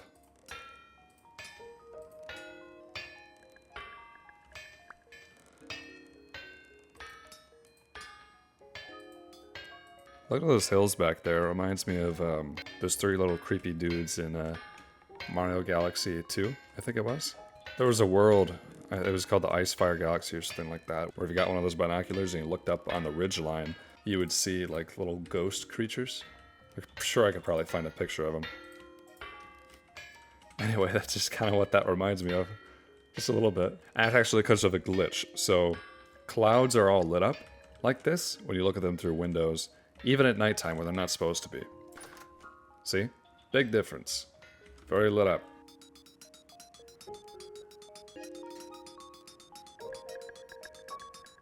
I don't know if that was the most efficient way to do it, but here we go. Another one.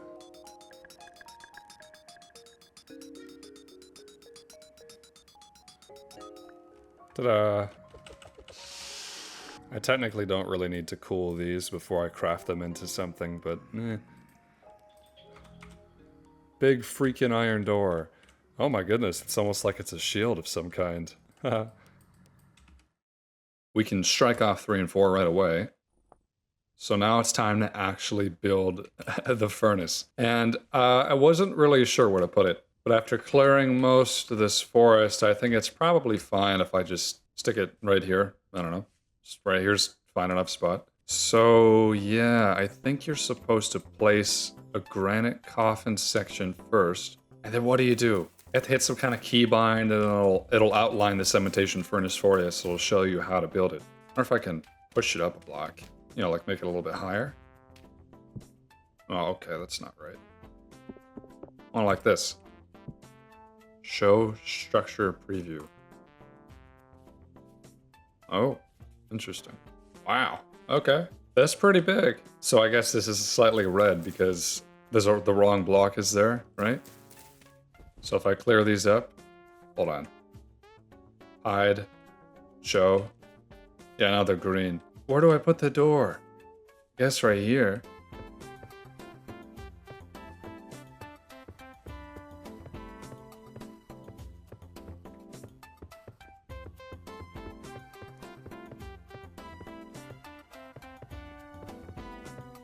This is totally new territory for me. I don't know what to expect here.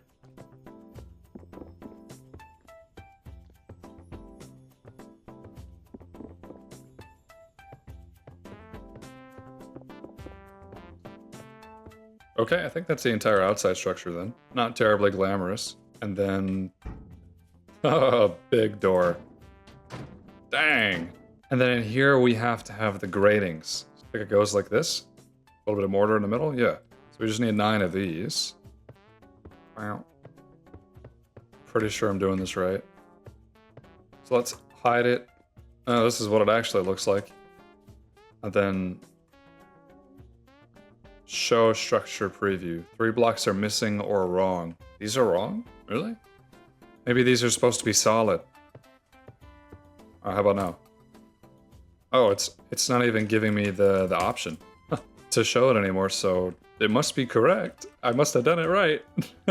Okay, cool. Build 2 stone coffin, 3x2 flooring of grating. I got that correct. In the middle of it, place both stone coffin sections in opposite directions. So create a large container.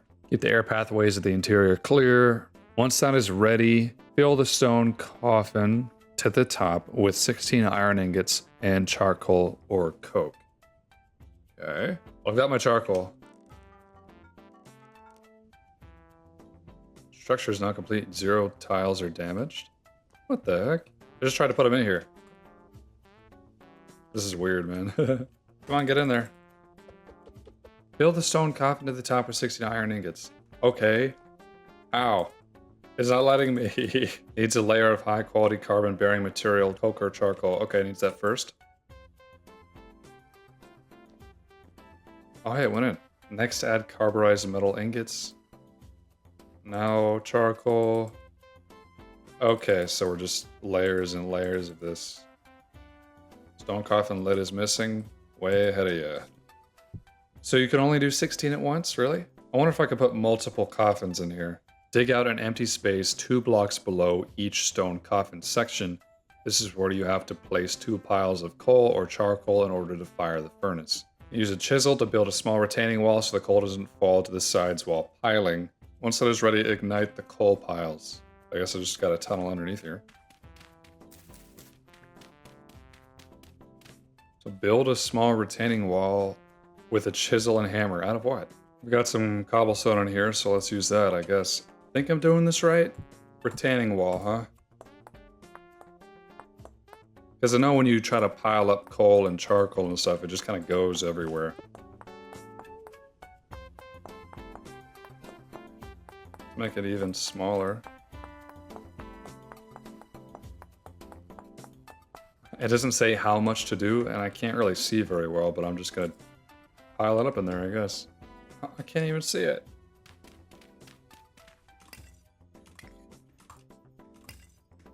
How am I supposed to reach in there? Maybe I put little holes. There we go.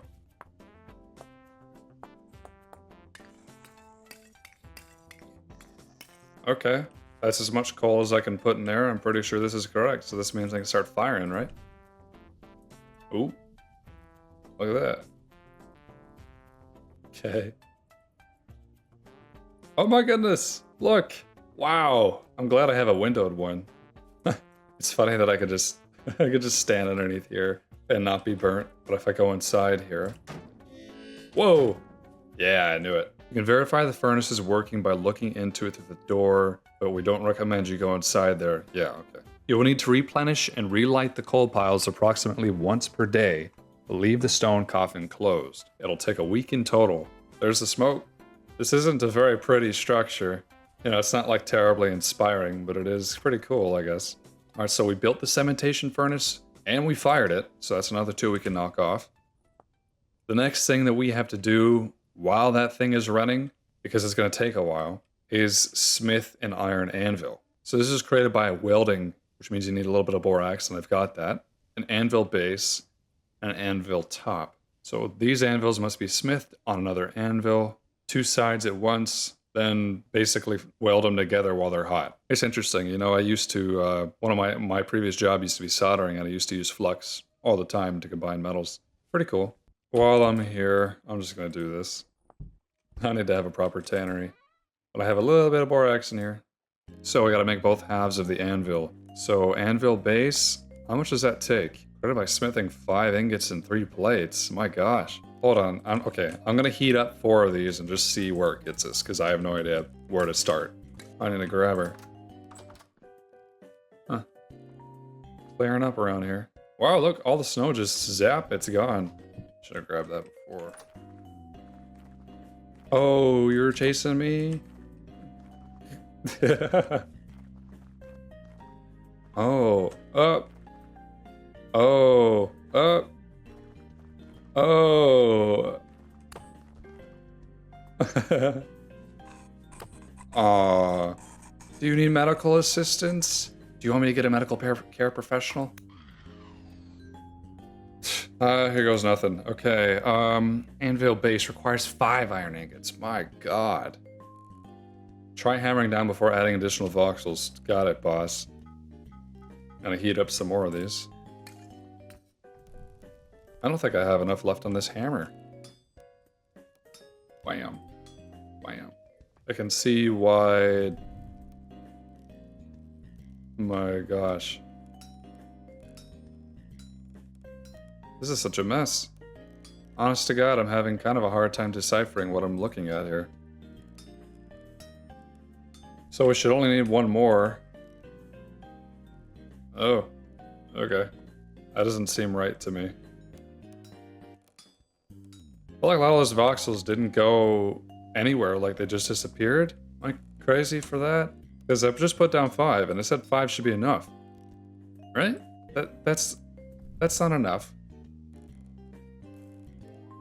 What the heck? Okay, look, I'm adding it in and it's only giving me a little bit more. So I'm just wasting iron somehow. Okay. Uh-huh.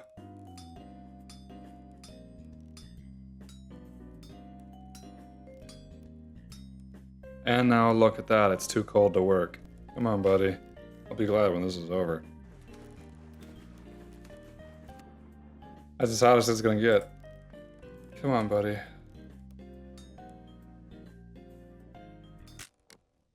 And there goes the hammer. Okay, here's the thing. I could make an iron hammer.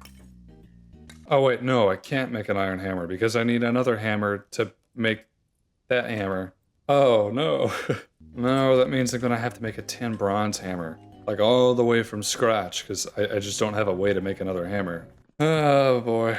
Actually, I'll make a bismuth bronze hammer because they last slightly longer. There's no real point in making a tin bronze hammer when you could really just make a bismuth bronze one, is there? Check out this trick that I learned. If you just hold control and you move your scroll wheel, look at that. It just, you get exactly what you want. There you go, 100 units of bismuth bronze. So I guess I just patiently wait for this to cool while I'm gonna go to bed.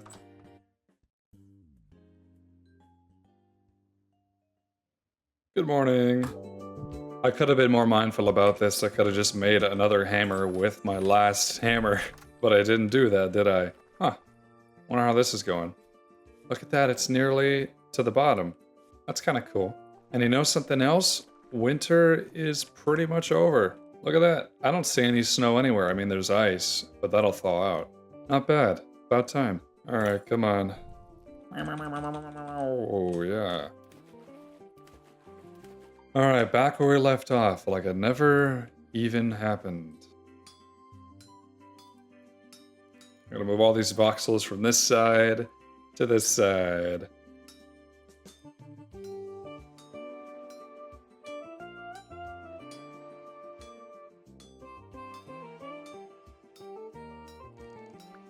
Huh. It's done. Dang it. Wait, I wasn't supposed to do that, was I? I'm supposed to leave it hot. Whatever, I'll just heat it back up. It's already done. You can go back in there. Okay, anvil top. Costs the same amount. Good to know. Before I make the mistake of putting too many here, how high can I stack it? Just about that high? I'm not gonna let it get any higher than that. Okay.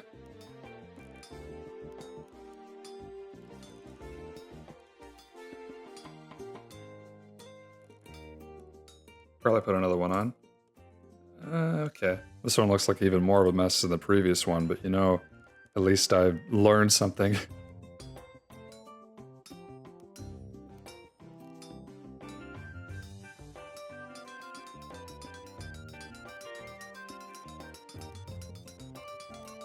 Might have to heat this one back up a little bit. Furnace is still going over there. Still going. I'm probably gonna have to reheat it soon. It's like watching my gas go up at the gas station.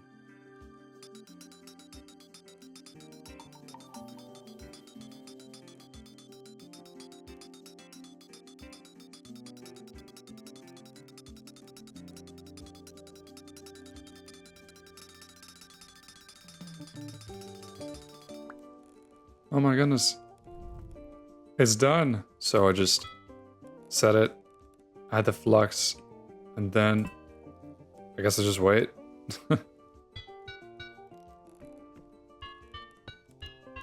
So I guess wait till that finishes cooling down, and then after that I really just have to wait for the steel to finish firing. Let's go check on it. Wow, look at that thing, man. Red hot. Almost out.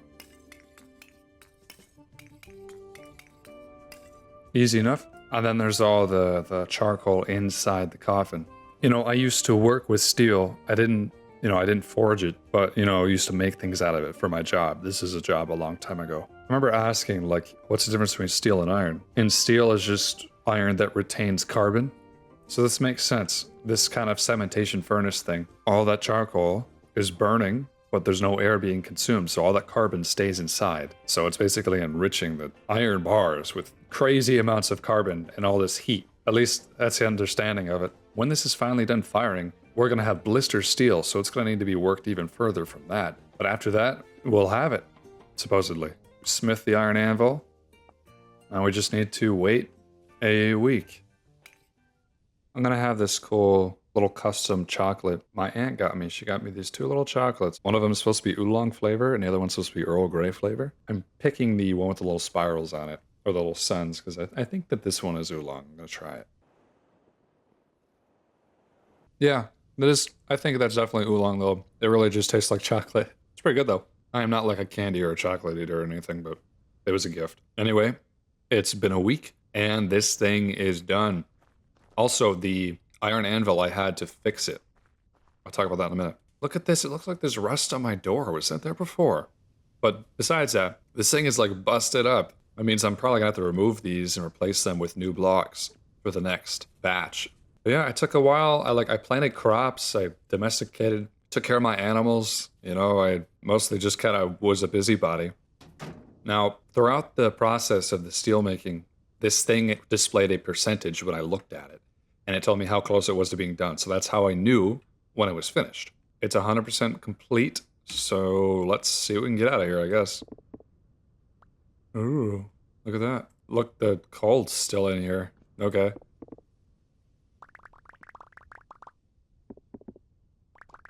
That's so weird. I got it back. I wonder if I got it all back. Oh no, look at the gratings all destroyed. Yes, that's why I need tier 2. So now we have blister steel, and we need to refine this into actual steel.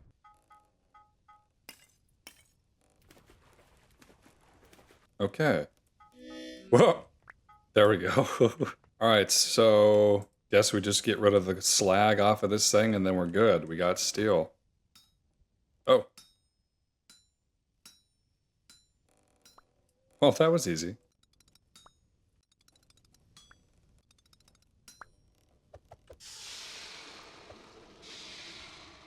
That's our first steel ingots. That means we did it. Wow. That took a long time. And you know, I don't think I did everything the most efficient possible way. But even so, it's not so bad because a lot of things in this game take a long time.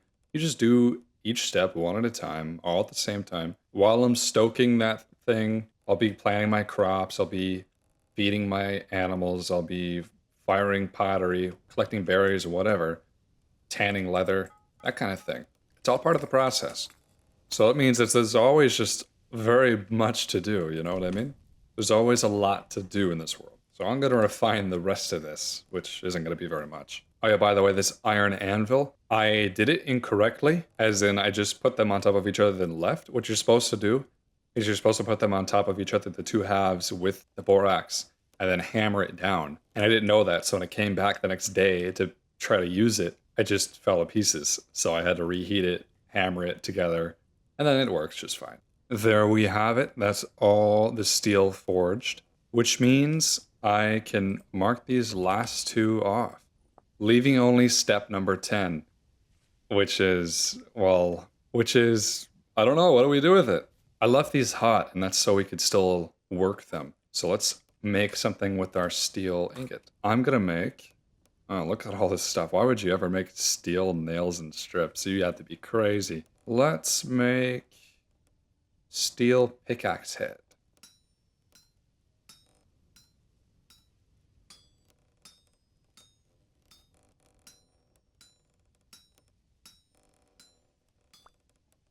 Ta-da! Steel pickaxe head, janky looking stick. Boom. So how does that compare to a tin bronze pickaxe? This one's 450 durability. 2,500. Good lord. That's over 5 of these. That's pretty nice. And it breaks it quite faster. This breaks stone 6 times as fast or 6 times as fast, whereas this one is 9 times as fast. I'm going down there and getting more iron, that's for sure. What else are we gonna make? How about a falc's head? Cool weapon.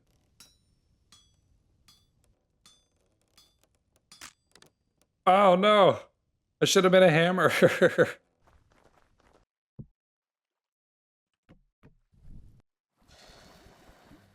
There's something that I can now do. Before I go forge more steel tools, I want to try something that I've never been able to do. And that is mine meteoric iron. Look at this. So this is a special kind of iron. It's slightly better than iron. It's not as good as steel, but it's pretty good. And this has been over here for ages. And I can't mine it. Look at that. Requires tool tier 4 iron to break. Now, we skipped iron tools and went straight to steel, so let's try this out. We should be more than equipped to mine this. Wow, it's slow. But look at that, it's breaking. Huh. Look at that, we got 4 iron meteorite piece. Didn't say that right at all. Huh, there's another one. I only thought there was one here. That's it, I think. That's not the only one. Let's go to the other one. I wonder how... I mean, is it the same as making normal iron? Making meteoric iron? I know that since I have steel, I kind of don't really need meteoric iron, especially since steel is better, but steel does take a long time. I did see a mod called Meteoric Steel, so you could make steel from it, and it's even better than normal steel. I would be interested in getting that. It's kind of cool. Okay, so right out here... there's supposed to be another one. Look at that. Swavite. Swavite stones? Consists partly melted material likely formed during an impact event. See, it's just a special kind of rock. I don't think you can find this anywhere else. Alright, but yeah, Swavite, whenever you see that, I guess it means that there is a meteor here. And look, it's only a 1 block wide impact crater. So, let's see if we can find anything, huh? Aw, nothing. Hold on, let's dig around. Wow, it's quick. Wow. Hey, I knew it. Wow, look. Oh, Swavite impact. I wonder if we can get these rocks by themselves. Hold on. Only because I feel like they're very difficult to come by a rock. They're very rare. So I wonder if we can just obtain this entirely. Boom. Oh, I'm gonna have to sacrifice this one. It's for the greater good though, it's alright.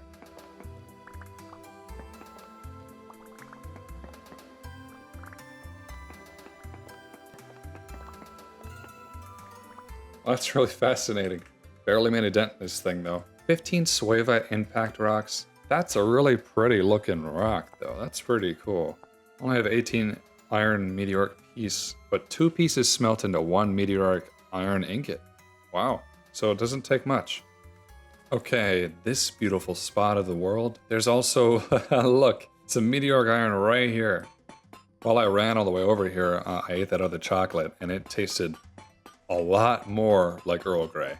Like, it tasted a lot like tea. It was very, very tasty. More chocolate shops should do that sort of thing, in my opinion. I don't ever go to them, but maybe I'll start.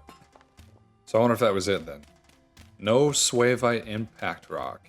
But the meteoric iron was just on the surface, alright. There's other places in the world I'm pretty sure I've marked it. But also, just over here in this field, there is a little chromite strip mine. And the thing about that is I was never actually able to mine the chromite in here. I found it when I was looking for halite. And then I was like, well, shoot, I can't actually do anything with this. But now that I have one of these guys, I should be able to do it.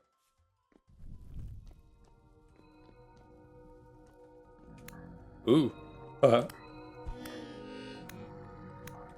does that reach, man?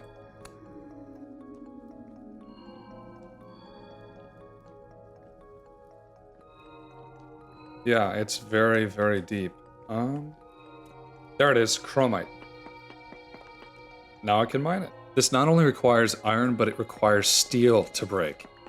So I got the perfect tools for the job. Chromium ore, I don't even know what that is. I do know, though, it's very helpful for making advanced tools. So making the best kind of backpack for holding your items, you need chromium.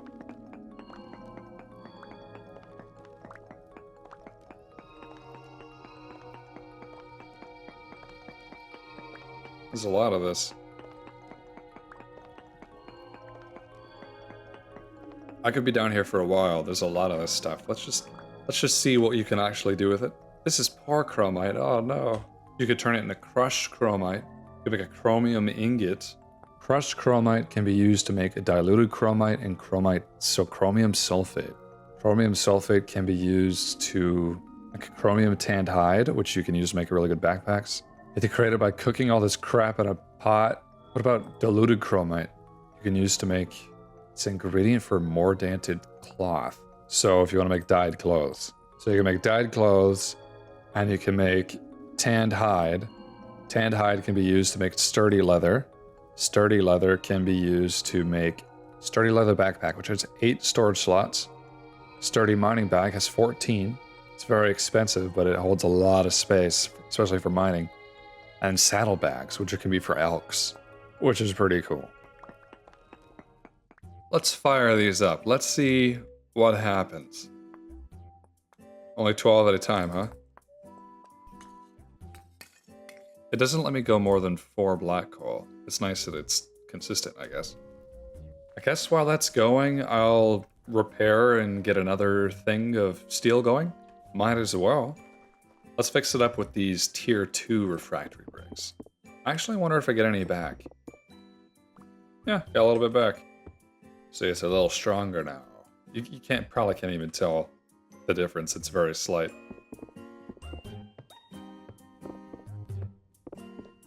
Oh, under the door. Wow, look at that. It stays in the air. Looks good.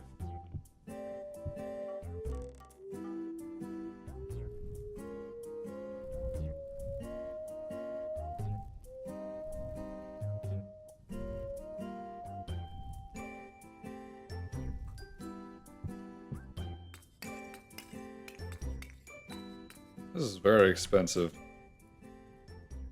I'm surprised that the granite coffin thing is reusable. Alright, let's finish forging this thing.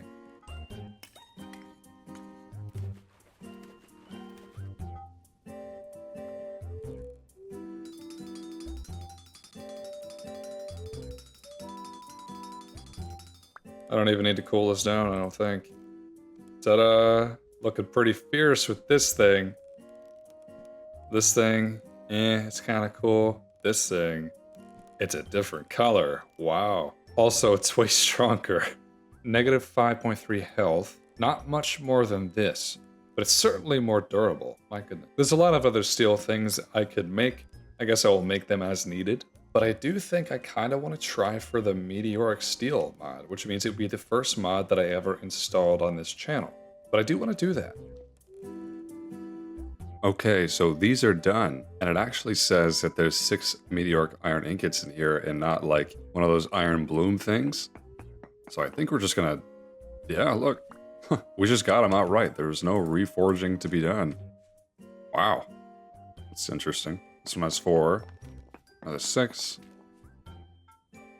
That is interesting. They're kind of shiny. So we have a total of 16 of these. This looks a lot different up next to a light source. There's a little flecks of gold in there. That's crazy. So this stuff's supposed to be slightly stronger than iron. Not as strong as steel. I'm curious, how does it compare? So an iron pickaxe, for example, has 1,000 durability, 7.5 times mining speed. Meteoric iron, okay, 300 more, and 0.5 mining faster. Whereas a steel pickaxe is quite a bit more. Okay. So I can understand if you were in the Iron Age and you found some of this, it'd be like a little extra bonus. It's less work to make. After you find it, it gives you a little extra durability. It's just a nice little thing. However, there is a mod, as I mentioned earlier, called Meteoric Steel. And I saw this being showcased by Hardware Despair. And you know, I've never really installed a mod, not for this series, but I'm like, why don't we go one step further? So I did. I installed it. So that means I can now take this stuff. I should be able to make Meteoric Steel. Yeah, look, it shows up here. This is not part of the base game, it's entirely part of the mod. But I have to refine it the exact same way that you would refine iron to make steel. And since I literally just fired that thing up, I'm not just gonna wait for that to get done. I'm just gonna build another one, you know what I mean? I'm gonna build another one right next to it. I made a lot more refractory bricks for this as well. I'm a little worried about my game breaking when an update comes out, because the mod might not update or might not update as fast. So I don't really know what to do about that. We're gonna try it, why not?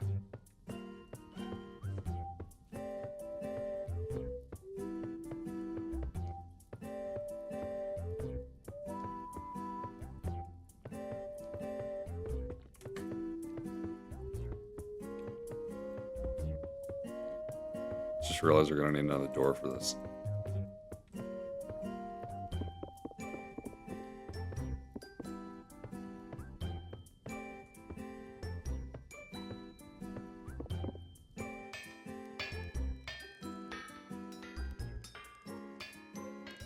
Ah, so it is rusty when you craft it. That's interesting. Place the coffin sections.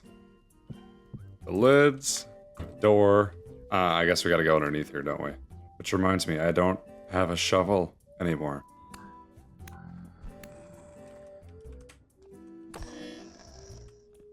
It just come up to me and take a bite and then leave. Gotta make another hammer while I'm at it. Wow, that is quite generous. That is 5 times the amount of this one. 4 in the morning, doesn't seem like it. Oh, there's a tree growing right here. Sorry, tree. You gotta move. Wow. That is wicked fast. Oh man, that's awesome. We gotta chisel this up again.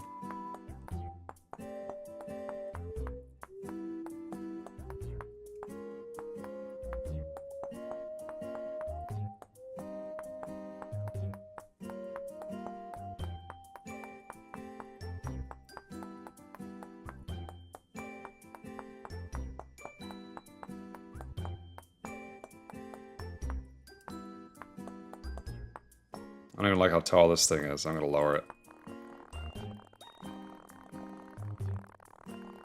Ta-da! Alright, I should actually open this. So, we have just enough to completely fill this thing, I think. Oh, I need more charcoal. Man, charcoal production's gonna have to get crazy. Oh, we don't really have a lot left, do we? Really don't have a lot left. Uh-oh. I have coal up in that base, and you can fuel this thing with coal. You don't need charcoal. This part has to be charcoal, from what I gather. Should be just enough coal. Oh, looks like it's going. There it goes. Meteoric steel, here we come. This one's been going, look at that, 26% complete. I'm gonna need a lot more charcoal. Well, I'll do that while we're waiting. But the other thing I have to do while we're waiting is forge a steel anvil. So the mod doesn't just allow you to go a tier higher for nothing, right? Like just for a little bit of effort. You also have to make a steel anvil to work meteoric steel on. So that means I gotta make another anvil out of the remaining steel ingots that we have. Boy, oh boy, I don't want to do that. But it's part of the trade-off, I guess. Here we go. I have enough to make 1 anvil and I have 2 ingots left over. So long as I don't completely screw it up, which seems awfully possible. I mean, there's so many voxels here, it's hard to even tell what's going on.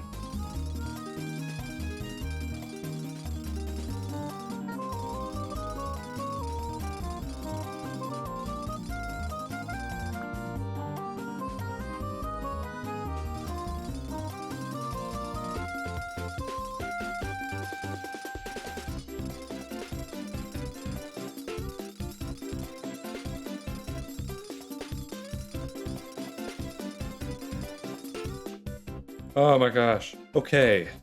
4x, top, and then...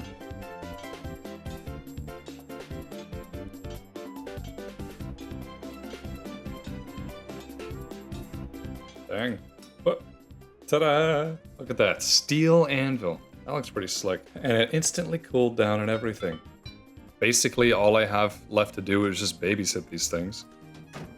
This is gonna take a week. This one, a little bit less. Oop, I gotta get more fuel. I gotta fuel this thing up, which means more tree chopping and replanting, and probably might consider mining some black coal. But I'll catch up to you then. Okay, it's been a while. I went on many adventures and actually made another batch of steel. I put it up into the tower, and that's the 3rd batch going. But the meteoric steel is finally done, and I'm curious what this stuff actually is supposed to look like here. I'm sure it's hot. Oh my goodness. Wow. Huh.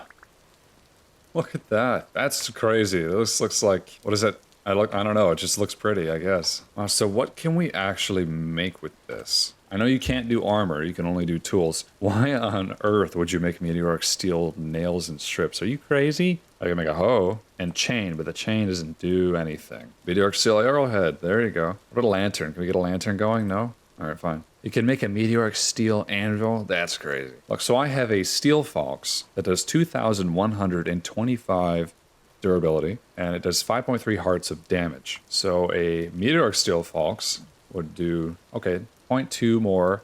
It's a little bit more durable, 625 points more durable than normal steel. So this is just like slightly better steel. It's not anything super crazy from what I can tell. What about a pickaxe?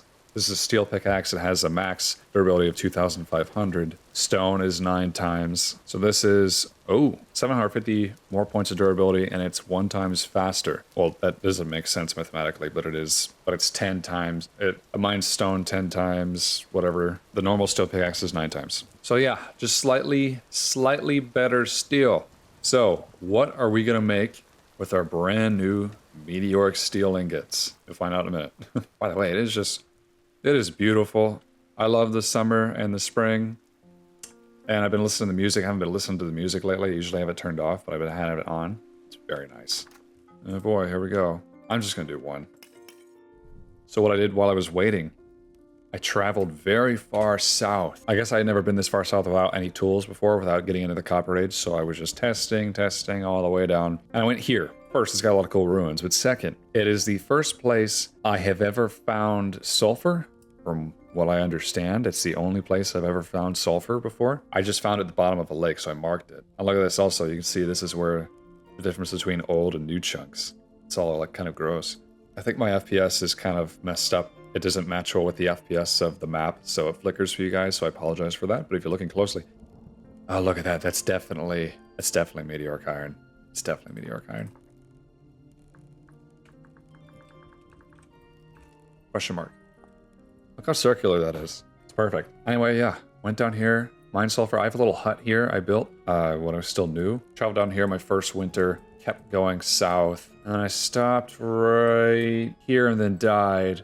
And I was like, oh man, so far down south. I found a translocator under my house that takes me right here. I did this all in the video, right? But still, the events are crazy. I was able to get to that stuff that I lost, which was some good stuff, by the way, just by using the translocator that I have under my house. But in all of that, I have never found sulfur. Except for this big lake right here, I found sulfur. So I ran all the way down there, I got some, and it's because I have the chromite now, as I did mine earlier in the video. This is definitely hot enough. I'm going to finish my explanation. I want to make sturdy leather. I want to make sturdy leather bags. I want to do a whole lot of other stuff I'll talk about later. We're going to make a chisel. Exactly what we needed. I forgot a hammer. I should just keep a hammer up here. There's no reason for me to use it down there, is there? This video's audio is going to be a little bit rough, and that's only because I had it perfectly set up when I was in Montreal, and I moved back here, and now I'm just trying to get it figured out again.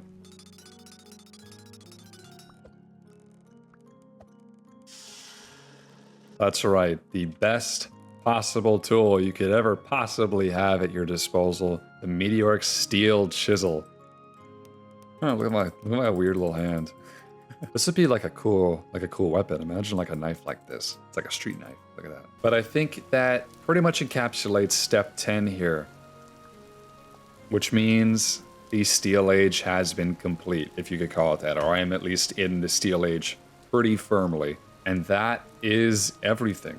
That's the whole totem pole. And that was pretty cool. That was a really cool learning process. Man, it's time consuming, but I mean, you just got to do it alongside anything else that you're doing. Like I do tanning in the background all the time. I do animal husbandry and farming in the background all the time. It's fun. It's a whole functional society that I have here. I will mention something. I thought about building a better base because I feel like I'm outgrowing the house. It's a nice house though. I thought about building a better, bigger base here. But you know what? I think if I were to spend that much time doing that, I would do it in a new location. And by new location, I mean far south, far south. Because I like the summers. I like springtime. And the winter slows everything down and just makes it hard. And it's a lot more cheerful in the summer. So the longer summers, the warmer temperatures I can have, the better. Plus, there's all kinds of new stuff to explore. There's entirely new fauna, flora, new things, new edible things, new new types of rock potential. I don't know, there's just new stuff. Here's what I want to do, and I'll give you a sneak peek for the next video that we're going to do here. I want to obtain sturdy leather. Okay, so sturdy leather is pretty difficult. We have to use the chromium that I mined. We have to use sulfuric acid. We have to use honey and like beeswax. So that means I need a bee farm, so we're going to get a bee farm going on. I want to use sturdy leather to make the best backpacks, but I also want to use it to make an elk travel sack. So you can get a rideable mount called an elk. I mean, elk, it's kind of weird to ride an elk, but Vintage Story is already kind of weird. And the elks in this game are tanks, man. They can carry so much stuff, and they're fast as lightning, and they're like a cool companion. And you can get one of those from the treasure hunter trader for 100 gears after you go to the Resonance Archives. And I hope that's not too much of a spoiler. But look at this. I have 149 gears. That's enough. I was mining a bunch of sulfur between waiting for the steel to finish, so that should be enough to hopefully kickstart the sturdy leather making process. So I need to get a bee farm. I need to make sturdy leather. I need to get an elk because I want to move south. I want to pack everything that I possibly can and move south and start a new colony and everything. And I think that that would be very, very cool. I don't know how far south. It might be inconvenient, might be hard, but it's something I really want to do. Bees, bees, bees, bees. I've never experimented with bees in Vintage Story before, but there's always been a nest in this little tree right by my little dirt hut over here. So anyway, I've been reading the handbook on them, and we're going to try to figure this out. What do you call that? Bee husbandry? Apiarying? I don't know, but it's different than Minecraft, that's for sure. I've always said the future of block games needs to not just be different from Minecraft, I guess, but better. They have to do what Minecraft does better, not just different. I hope that makes sense. In this case, Vintage Story, I think, does it more realistically. So right now I'm cutting cattails, and if I cut 16 cattails and I take a little bit of clay, I can make a skep, and a skep is like a fake beehive. And then I place it near the bee nest over there. I think we gotta place some flowers nearby, and eventually the bees will move into the skep, or something like that. I've never tried it before, but we're going to. Look at this, I've never noticed this. On the tooltip up there, cattails, also known as Cooper's reeds. I've never seen that before, that must be new. All right, I went overboard, I got 32 of them. And I've already got some clay. Ta-da. Empty reed skep. So we just take this and we place it right here. I look at this bee's nest just by listening, and if you can look closely, you can see the little bee particles flying around. The nest is like in this tree somewhere. Hold on, I wonder if we can see it. There it is. Yeah. I don't want to mess with the tree too much because it could make the leaves disappear, and then that would fall and then it would be angry at me. Huh. But yeah, look at that. So I guess I'll just place this down right next to it. I'll put the other one here too. I think we need flowers. Is horsetail a flower? It is. I don't know, maybe this is good enough. The flowers aren't very pretty, but they are flowers. That's kind of cute, right? So eventually they'll move into here. At least that's what the handbook says. Oh, look at that. Nearby flowers 5. Oh, that's odd. How many of these do we place? 5 of the cow parsley, right? So it must not be looking very far away. That's interesting. Wonder if we can move these flowers closer. Be right up on it. It still says nearby flowers 5. Let's try lily of the valley. Maybe horsetail doesn't count as flowers. Or maybe the bees don't like it. How about now? Nearby flowers 12. Wow. Will swarm in approximately 7 days. Okay, so that means they'll move. They'll look for someplace to move in 7 days. Okay. Well, that's a good sign. So I had to make sure there was enough flowers nearby. That's cool. I'm gonna cut some more cattail, and I'm gonna start placing some more skeps nearby other nests that I know about. There's bees' nests all throughout this forest. They're everywhere, actually. So I want to try to get as many as possible.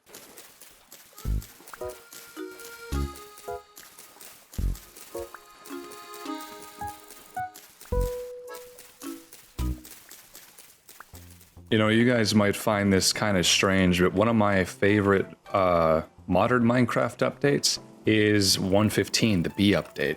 Why? Because it's not too OP, but it introduces some cool mechanics, plus like beekeeping, and the bees are cute. I like it. Like, it's just a fun little system, and the honey is useful, and there's things you can do with it. Where are these guys, man? I can't find them. I don't want to accidentally make them mad. Oh, I see some bee particles up there. Hold on. Yes, there it is. Wild beehive, nearby flowers 19. Wow. Oh yeah, look. Oh, I could just put it up there. I think it actually just takes a moment for it to register all the nearby flowers. At least I think that's what it is. Oh, we'll come back to it later. There's 2 more beehives right here, really close by, which is pretty nice.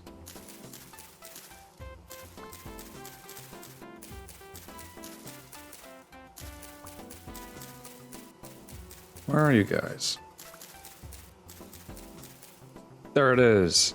Population size large. Ta-da. And there's one more right here somewhere.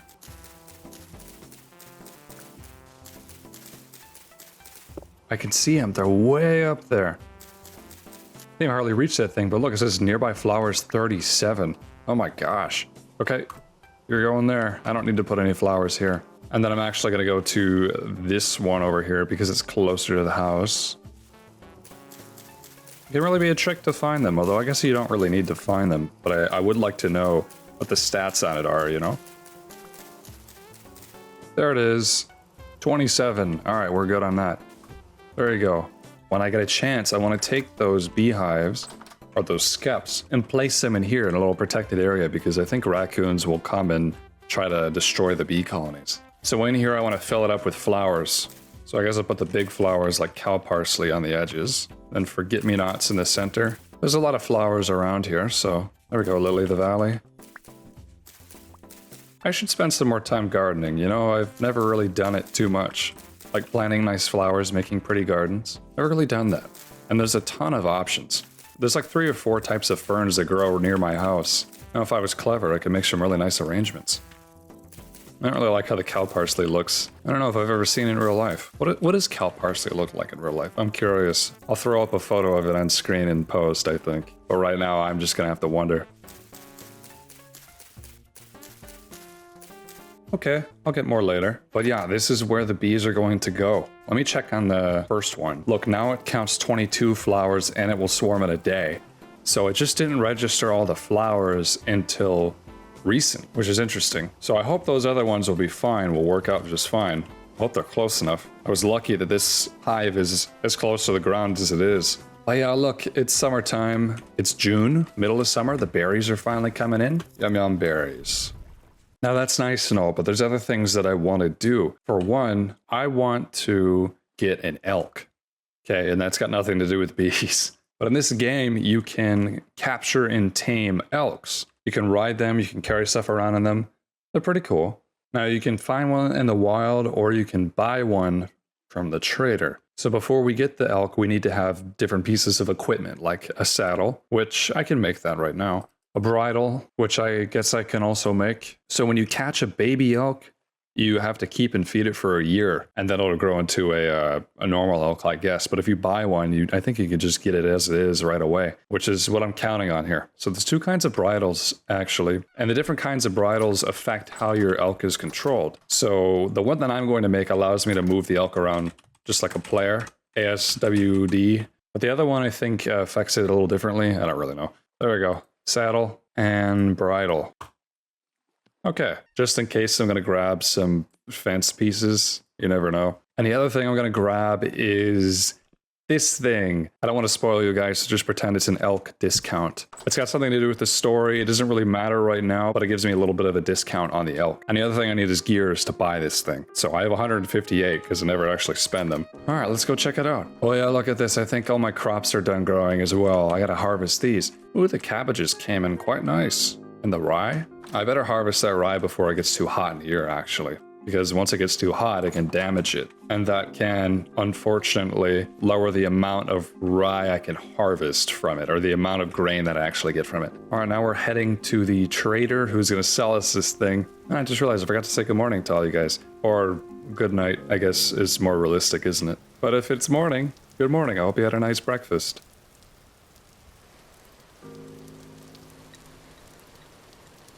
Should be, there he is. What's up, buddy? Ephraim. Alright, I went to that ruin you mentioned. That was the story thing. You did tell me about it. What did you find? Structure house to... okay. This is... shut up, man.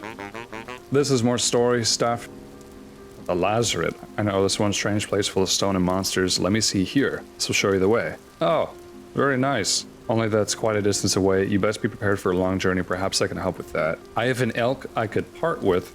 He would be a loyal companion to you on your journey. As thanks for the information, I'll part with him for only 100 gears. You'll need a saddle and bridle too. Okay, so here's where I think I can offer him the discount. We can haggle it a little bit. How much would it cost if I gave you this treasure I found? Oh my, that's a very intriguing find you've got there. You have a mind for bartering, friend. Give me that artifact and I'll take 50 gears off the elk. Have you got a saddle and bridle with you? Of course. What a lovely treasure. Thank you. A pleasure doing business with you. Now let me call him to us. All right, check outside. He should be nearby. Thanks, I'll take care of him. All right, so I guess he gave me the elk because I need it to travel to the next story location, but I wasn't really planning on going to the next story location. Ooh, hello. Tamed elk male. How come he doesn't have antlers? Oh, that's not where you're supposed to go, buddy. Get out of the wheel. Move. Oh, that's pretty. Where was he keeping this thing, huh? How do I put the thing on him? Oh, there we go. And the bridle. Okay, we're on the elk. Interesting. Oh, look at that. It's like a weird horse. Just like the player is like a weird human. So can we run? We can. Oh, this is just the worst terrain to practice on. He's pretty fast. Wait, okay. How about water? It's okay, I guess. It's a little janky, but it gets the job done. Oh, man. Alright, deep water. You know, horses in Minecraft, if you jump in water, they, you'll have to dismount them, because they sink. Or actually, you know, I think they got changed very recently. It's a good change. Vintage Story did it first, though.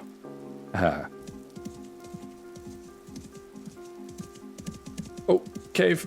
This takes a little getting used to. I wonder if I'd like the other bridle bit better. Not bad, I guess.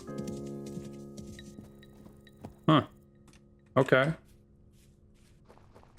Good job, elk. Very majestic. They actually have a very beautiful, like, surreal call that they make. I've never seen one in real life, unfortunately, but I'd love to. So where do I put him? I don't know. I just got this guy. I haven't gotten to know him yet. He's not moving. Stay. I do want to look at this Lazarette thing.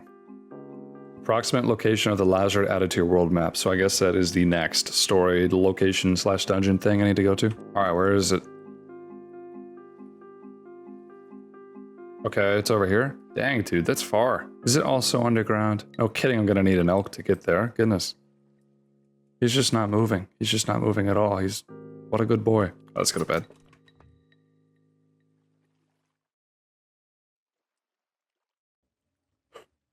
A medium temporal storm is imminent. I didn't even get any warning. Shoot. Aw, man. Are you kidding me? I don't want to deal with this right now. What about my elk? Are they gonna hurt him? Man, he just isn't moving at all. That is weird. Aren't they supposed to be like a little animated? Oh god. Look at this. Okay. This is temporal storm security measures here. Look at this. Easy. They can still hit you with rocks though, so just be careful. What about you? Hey! You can get them to fight each other sometimes. If I stand above, get them to throw a rock, they'll throw it straight up. If it lands on another drifter, a different drifter, they'll attack each other. Look at that. Boom. Come in. Look at them, they're fighting. Oh man, he got him. Come in, come in. Together we made it through. I think those wolves were just a coincidence, though it's weird because they never really come that close to my house. But anyway, he's a good boy. He's just chilling. Look at this. I can attach meals. I can attach weapons and all kinds of things to the side. That's crazy. What a useful creature. Anyway, let's go check on the beehives. It's been over a day. All right, so empty, empty still. We'll swarm in less than a day. All right, we gotta wait. Let's look at the other ones. Wow, look at that. They already went in there. Population size poor, so I think it has to replenish over time. Wow. I'm going to pick it up into an empty backpack slot. So I remove these out of my backpack slots, which means I have a smaller inventory. And no, if they have something in them, they can't go into your inventory like this. So it's not like a shulker box situation. But you move them out, you make space here, and then you can pick up the bees. Ta-da! Look at that. Hey, look at that. Wow. Very effective. That was very fast.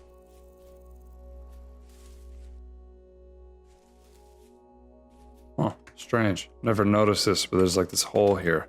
Oh, wow, look at that, meteoric iron. Found a meteor right here next to my house. I've never seen it before. What crazy luck. Ooh, suavite. I'm just gonna mark this. Well, anyway, let's place down our newly populated skeps.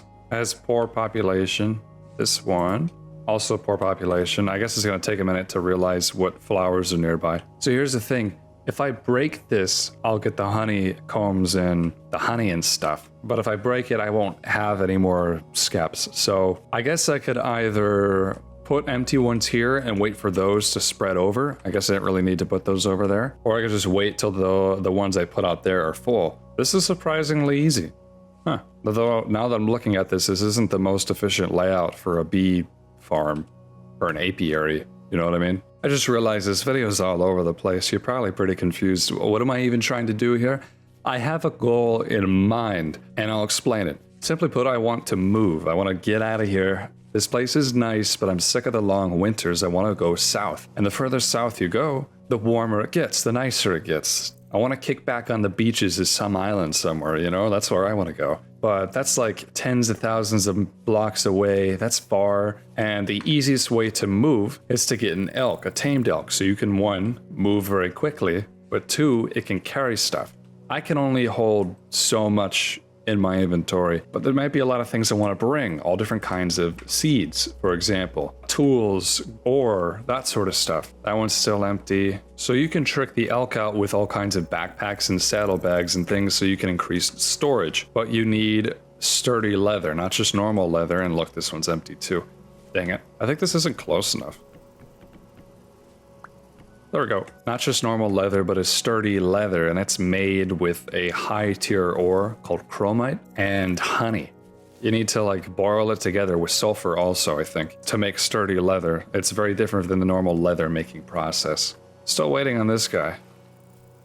So look at this, sturdy leather. You have to cook 3 beeswax and 1 chromium tanned hide to get sturdy leather. So how do we get a chromium tanned hide? Well, chromite is the high-tier ore I was talking about. So you need chromium sulfate, 3 liters of it with a scraped hide, which you get with normal leather working. Chromium sulfate is made with 2 bits of sulfuric acid, 2 bits of crushed chromite. Crushed chromite is made by crushing chromite, which you mine out of the ground somewhere. So I've actually already got this stuff. I've got to crush it. I have to boil it with sulfuric acid. How do I make sulfuric acid? Saltpeter, which I guess you find in caves, water, 2 bits of powdered sulfur. You get sulfuric acid. See, it's a whole thing. Oh, you sleepy? He's cute. I like it. He needs a name. I was thinking of calling him Ephraim just because the trader who sold me to him is also named Ephraim. Maybe I need to change that name. Okay, we need to cook. So the ratios should be something like, how do I dump a little bit of water in here? Shoot. Oh, I just click it. Okay, so 1 liter, 1 saltpeter, 2 powdered sulfurs. That's how much we can do. So I think I can do up to 6 at a time in a cooking pot. We'll do 6 saltpeters, 6 powdered sulfur, 6 powdered sulfur, and then I'll give us 6 liters of sulfuric acid. Just gotta make sure that I don't cook any food in these pots. Just kidding, that's not how it works. A little more water.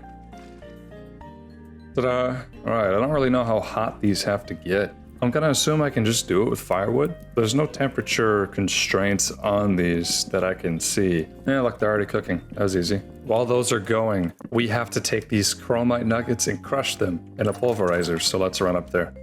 Look, all the berries came in. Maybe I'll make jam with them if we get honey. That'd be fun. Alright, entering the workshop. Now I'm just gonna throw some of this into the hopper.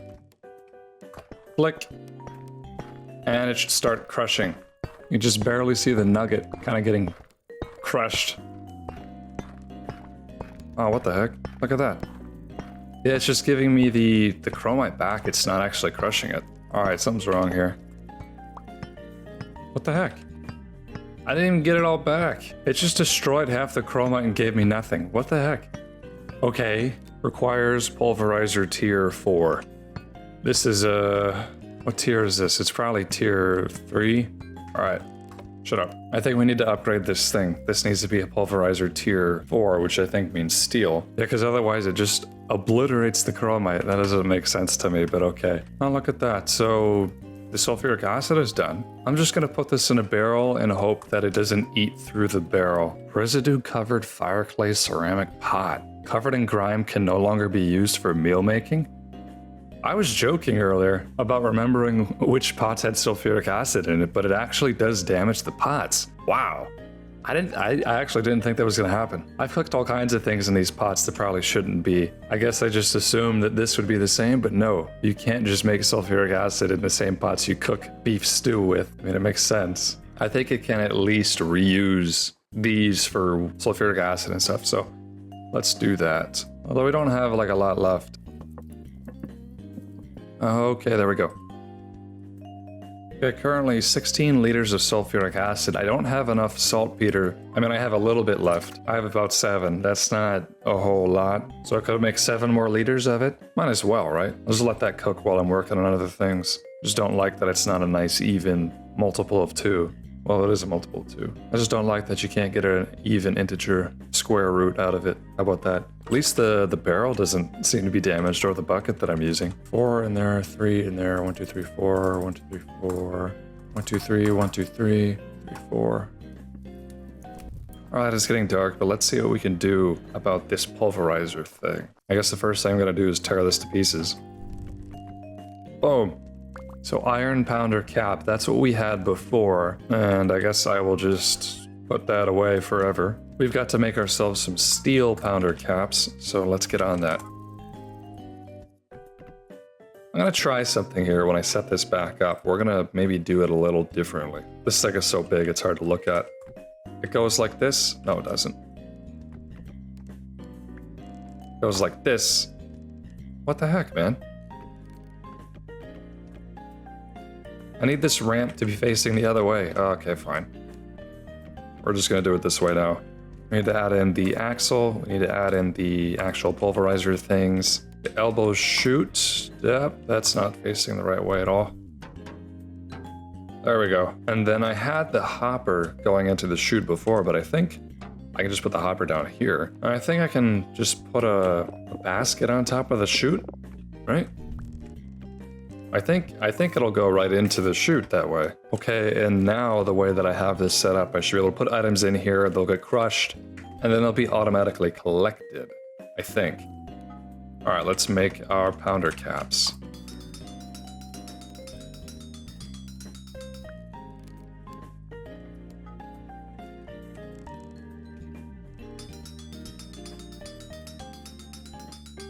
Okay, and then all we gotta do is just, I think, click it and they'll be added in.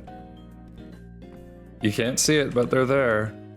Alright, so it's turned on, and if we add in the chromite... Yeah, okay, look at that, it just goes right through. And it should pop out. Yeah. Pops out right into the hopper. Alright, I'm just gonna crush all of it. Cool, let's go check on the sulfuric acid. Where's my elk? Where'd he go?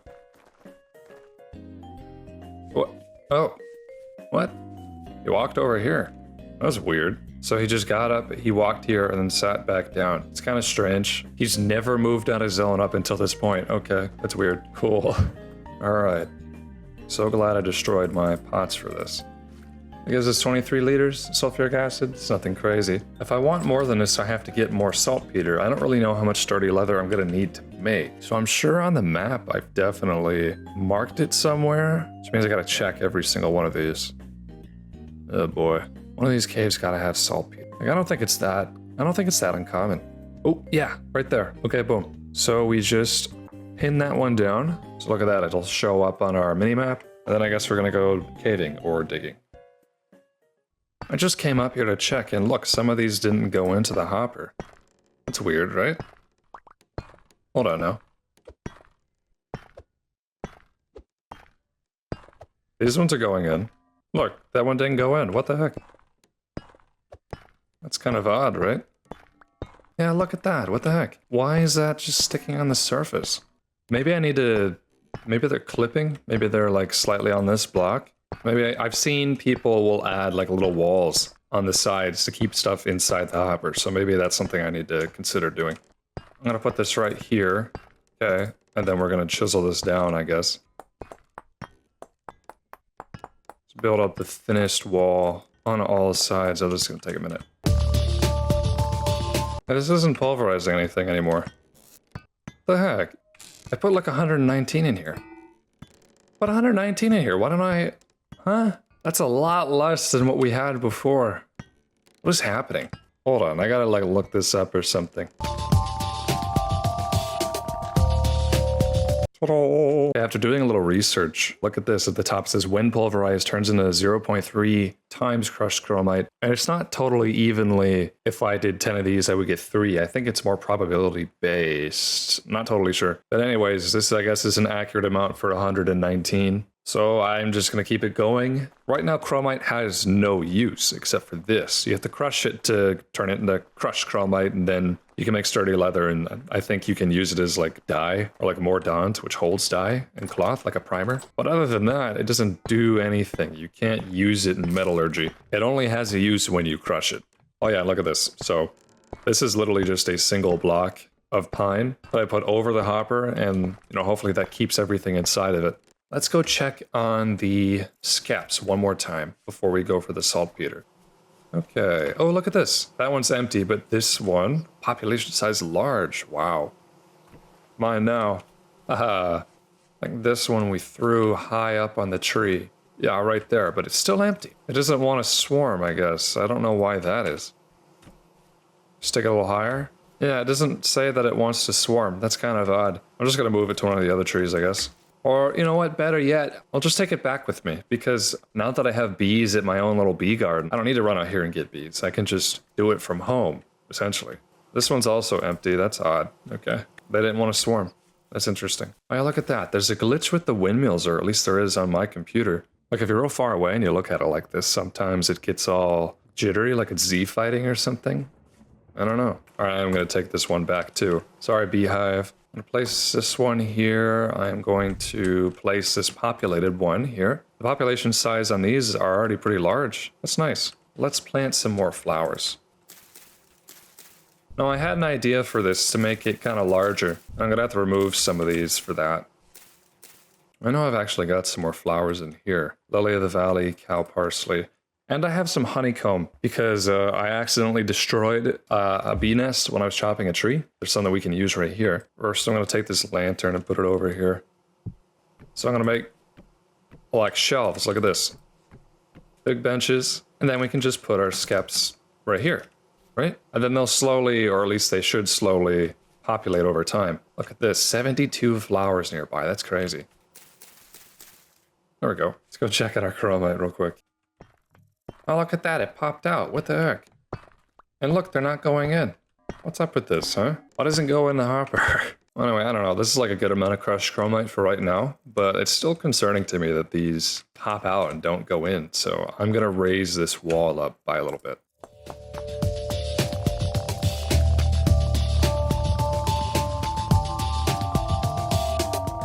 All right, and I carved a little heart in it. I don't think that's going to be a problem. There you go. You can kind of see it better from this side.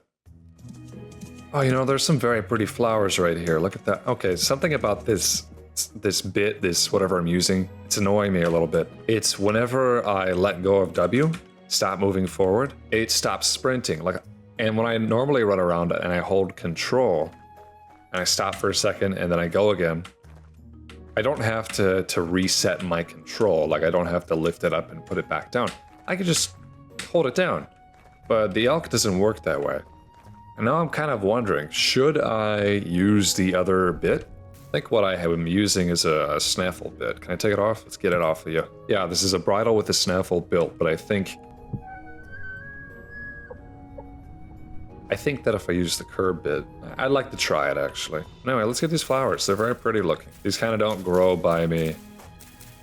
Lupines. I like these. You know, back in the day, purple was the color of royalty because it was a very difficult dye to make. To make really like quality purple cloth, it was very difficult to do. Well, anyway, if you ever read the Old Testament, a lot of the characters make a big deal out of wearing purple and like its significance. And that's just because it was very expensive and very hard to get back then. Although in Vintage Story, I was curious if it would be the same, and it's not. You could just make purple dye with blueberries.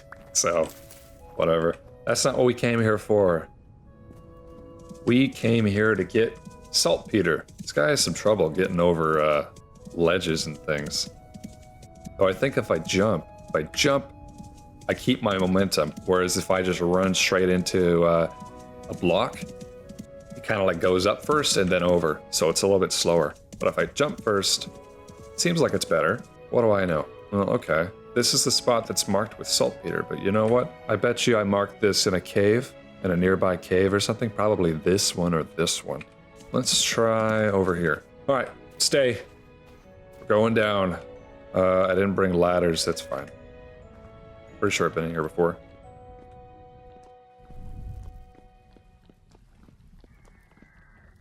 I hear you. Hey. Love having a steel falcon so I could just two-shot these guys. Are we getting close to the saltpeter? It looks like it. Oh, hey, look, there's a ladder here. Is this a dead end? No, it's not a dead end. Nope. Yeah, okay.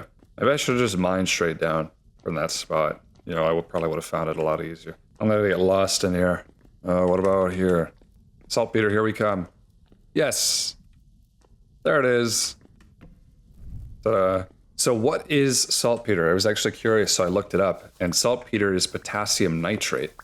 And it occurs naturally in caves, and sometimes like barns. So it's either the gas that's trapped in these caves, or the minerals and nutrients kind of seep around through the porous rock material, and they crystallize on the surface. It's something like that. But yeah, saltpeter has been used to preserve food in real life. It's used to make explosives and fertilizer. I don't think it does any food preservation stuff in Vintage Story, but I know that it does. Oh, excuse me. I know that it is used for fertilizer and explosives, which is pretty neat. Get out of here, man. Go! I'm busy. And I think if you have like a barn full of animals and there's constantly like producing methane like cows, I think that it can kind of accumulate on the surface of the barn or the walls of the barn. Don't quote me on that though. There's a lot of conspiracy theories surrounding saltpeter as well. I'm not really going to go into them, but apparently some people think that the military was giving it to soldiers to like temper their aggressiveness, among other things. They're putting it in their food. Or prisons do the same thing. I don't know how true that is. We got a lot of this stuff though. It's kind of nice. Oh, you're alive. What are these things anyway? They kind of remind me of maggots. I think that's all of it. Let's get out of here now. Don't really remember the way out of here. Oh, nice. Another ladder. Oh, yep. I killed that guy.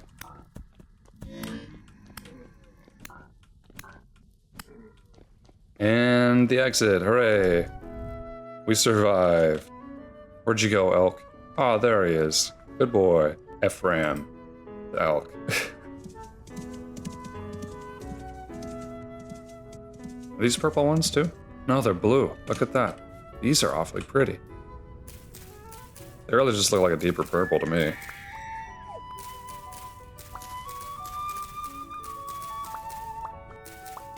Ooh, look at these. Hey, look. White ones. Huh. How many different versions are there? There's red, blue, white, orange, and purple. Ooh. Oh, wow. Speak of the devil. I like that there's so many flowers.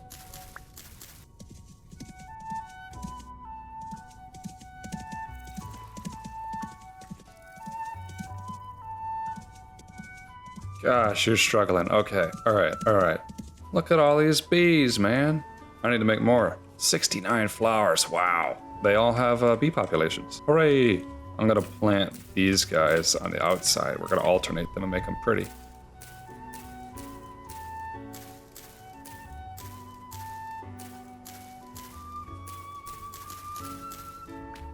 It's kind of pretty, right? I mean, I didn't try very hard at decorating this thing, but it's a neat place. Good boy. Okay, we got a lot of saltpeter, so that means that I can turn, I think, all this sulfur into sulfuric acid now. So I'm just gonna make a lot more of this stuff. Boom. Boom. That's so weird. I stacked these 2 buckets. They both had 10. And so putting it over this divides it evenly. Math. All right, we're gonna cook up a bunch of this stuff. Okay, now we have 59 liters of sulfuric acid. Anyway, the recipe is as follows. 2 parts 1 liter sulfuric acid, 2 parts 1 crushed chromite. That'll create 6 liters of chromium sulfate. I assume again that it doesn't require a crazy high temperature to pull off. Let's ask the drifters what they think. Interesting theory. I'll put down another barrel. Okay, look at that. 6 liters chromium sulfate, meaning we got 12 in total. So what do we do from there? Let's say I want to make a tanned hide. We have to have a scraped hide from leatherworking, which I've neglected to do thus far, and then 3 pieces of chromium sulfate. That's for a huge one, but I don't typically get those, so what about a large? Okay, it costs the same amount. Huh, look at this. You can only do huge or large ones. I don't see any smaller ones. Yeah, you can't do small hides, only big ones. That is really interesting, okay. And they're both 3 parts chromium sulfate. So I could, with these 12 liters, I could make 4 of these. And once we have chromium tanned hides, we can make 4 at the moment, but I'm going to make more chromium sulfate, and mixing it with 3 pieces of beeswax, we will get 3 sturdy leather. I'm not remembering any of this, and you guys shouldn't either. Sturdy leather backpack. It'd be nice to have one of these. Oh, that's very pricey. Sturdy saddlebags for the elk. Ooh, very expensive. 20 storage slots, that's crazy. So yeah, we need a lot of this stuff. All right, let's keep cooking. Boom, boom, boom. Boom, boom. Let's check upstairs. This is where I do all my tanning. How did you get over here? That's weird. I think during the temporal storm, there must have been a drifter that spawned up here and then just moved my armor stand over. We don't have any soaked hides. To make a soaked hide, we have to throw it into something like diluted borax for a little while, and then we scrape it, and then we make a scraped hide, which is what we actually need, my bad. Okay, we're gonna make 100 liters of diluted borax, plus whatever I had left over. I don't really remember how much it was per liter, but I don't even know if we have enough of this. Let's take 32 of this. In the background also, I'll just mention I've been making steel. I just did a harvest of steel. Got a decent amount. I think I have about 30 ingots of it. It's something I would also like to bring with me on this expedition. I realize I haven't really made a list for it. I probably should do that. All right, let's corn it up. Grind this thing down. Look at that, 30 steel ingots. Been going through charcoal like nobody's business, man. That entire field back there used to be almost entirely forest. There used to be forest all through here, way over there. It is very cleared out. Let me refocus myself here. There's a lot going on. We need to get hides. Otherwise, there's no leather to begin with. Where do we get hides? From the barn. Okay. I'm gonna feed these animals while I'm at it. These guys, pretty sure that you over there is pregnant. We have pregnant goats. I'm not getting rid of these, we only have 2 of them. We have a lot of pigs.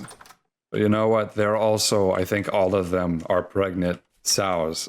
we need these. They've been pregnant for a while. I hope they, you know, make up their minds. And then we have rabbits, and they don't give large enough hides to do this. Actually, I don't even think, oh wait, look, 1 baby hare. And that's a female, so I can get rid of this one.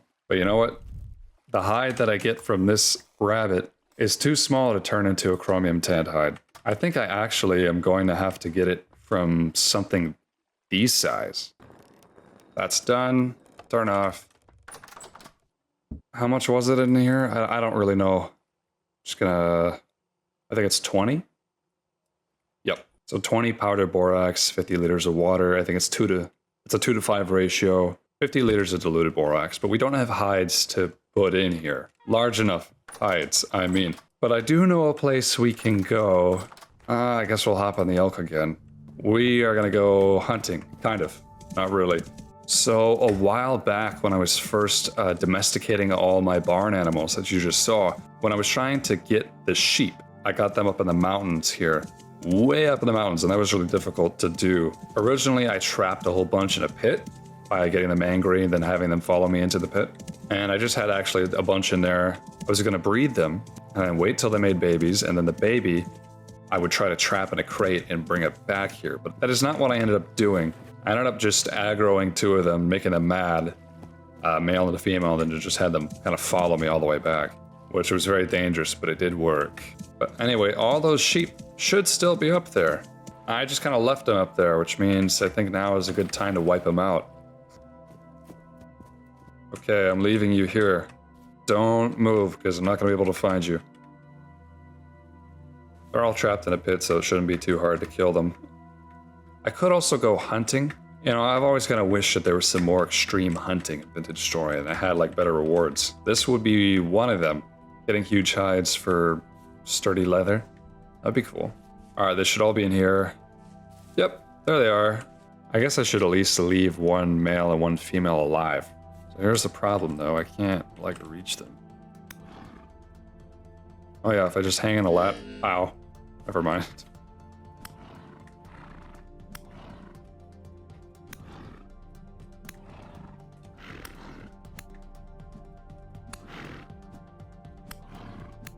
Got him. Okay.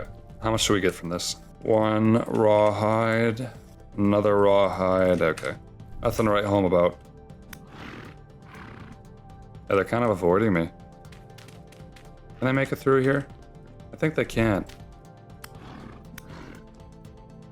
There we go. This is kind of a good system. There they are. Don't run. Don't run. Oh, that was dangerous. Don't shoot. Oh, it's a good thing I brought bandages.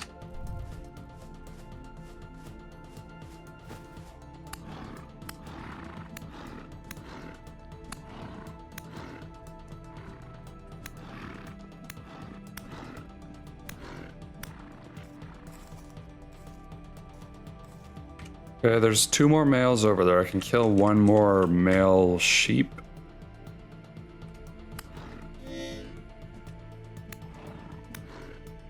Alright, got him. Okay, they yielded about 7 raw hides. These are large enough, thankfully. Now, where do we get huge hides? I'm actually kind of curious about this. I know we can get them from bears, but I wish it kind of told you what animal you can get this from. Like moose? Did you hunt a moose, maybe? That's the largest animal that we can get that size of hide from. That's not really good enough. I don't think it is. I remember looking, it's... Whoa! Whoops, okay. Sorry, the maximum amount of sturdy leather I could get from a hide, a large hide, was 3. So I could get 21 from this. Yeah, I need more than that, you're right. So I just got distracted collecting cattail for more skeps, and I've lost my elk. Actually, he's right there. But let's just say, for the sake of argument, I've lost my elk. So there's something that you can do. You can make a bone flute, and using all the bones from all of the sheep I just murdered, you can make that with a knife. So you can call mounts to you that you have claimed ownership over, use the medallion to claim ownership on elks. You can only own one elk. Oh, okay. Well, I don't have a medallion. Huh. Elk medallion. Wow, look at all these. You can get a lot. So this allows you to claim ownership of the elk. That's cool. Elk medallion keys is made with 2 nails and strips. What about this night sky one? Placed in the brow of a tamed elk. You can only claim one elk at a time. This one you can't make, but it's sold by a luxuries trader. Ooh, forge. That one's cool.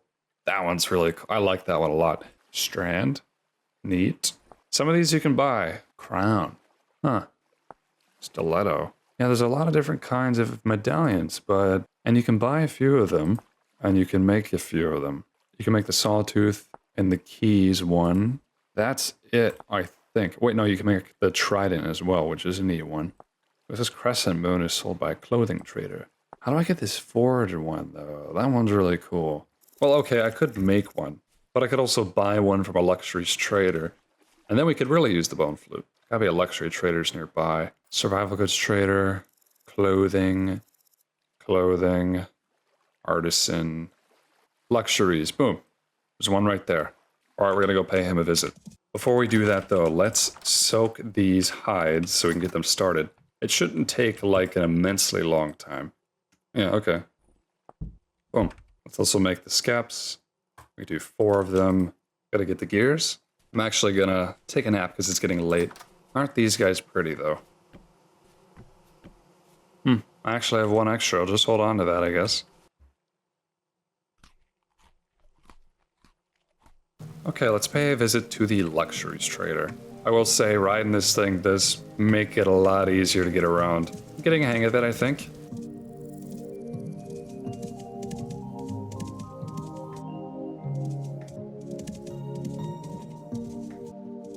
Recently, I made scones.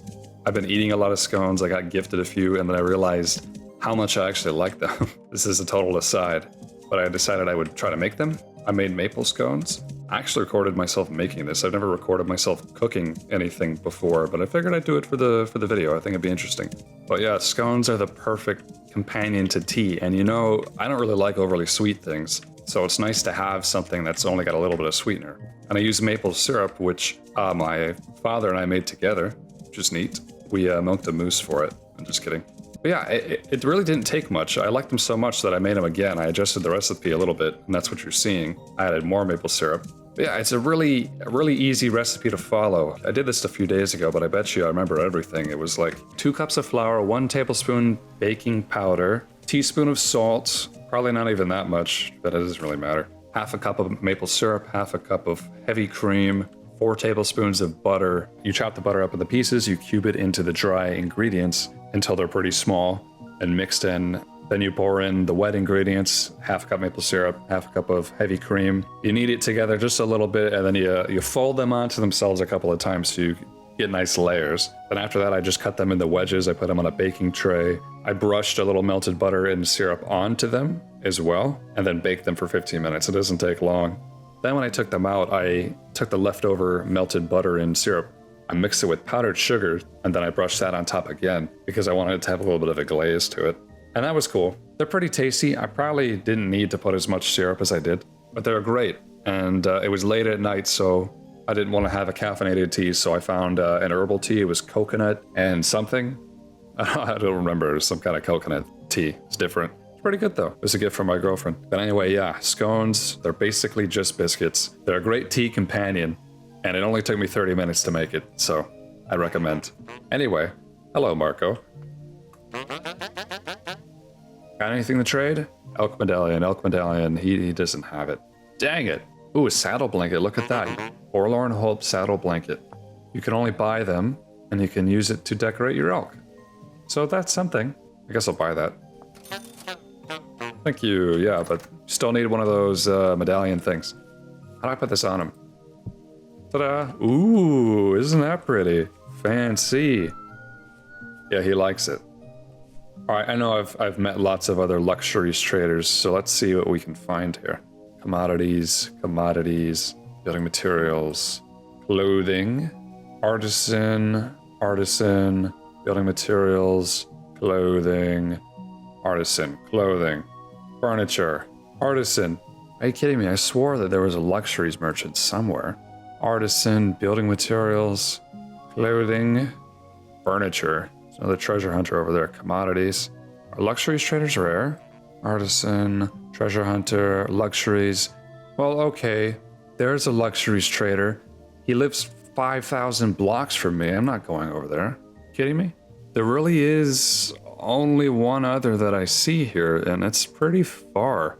Okay, well, before we go crazy, there are clothing traders that also sell elk medallions, so let's check these guys out. This one's not too far.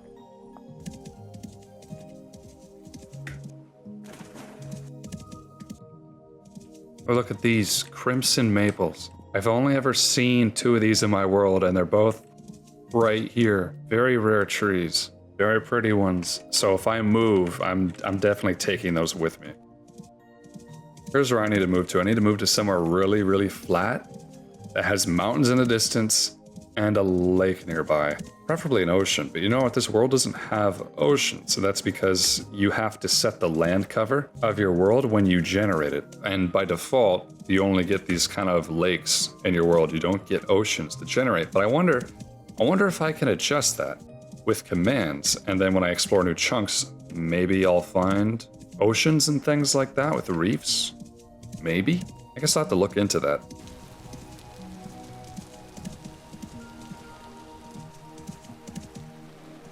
Oh, get out of here, bear.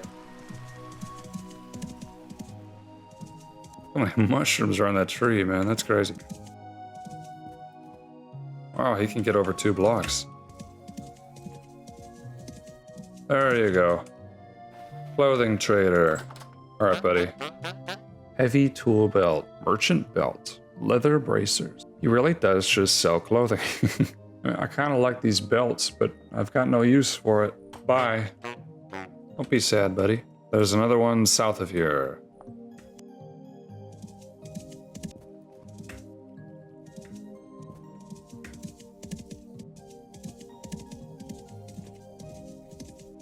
I've been through here in a while. Very flat. Right here. Hello. Mustafa. I love the Lion King, by the way. Hooray! A crescent moon elk medallion. And, you know, it's okay. Got some nice shoes, too. Should I buy them? Nah. Elk medallion. Alright, buddy. Ta-da! You're mine! Alright, so, let's try this bone flute thing out. Oh, wow. Good boy. He's so attentive. Oh, wow, look at that. Cool, he's following me. Good boy. Wait, is he just gonna follow me around all the time? That's nice and all, but how do I get him to sit down? Sit. Stay. Oh man, now he's not listening to me. Okay, I think he lost interest. Interesting. Okay, that's cool. I want to look at this big spiky thing out here. Just follow me, buddy.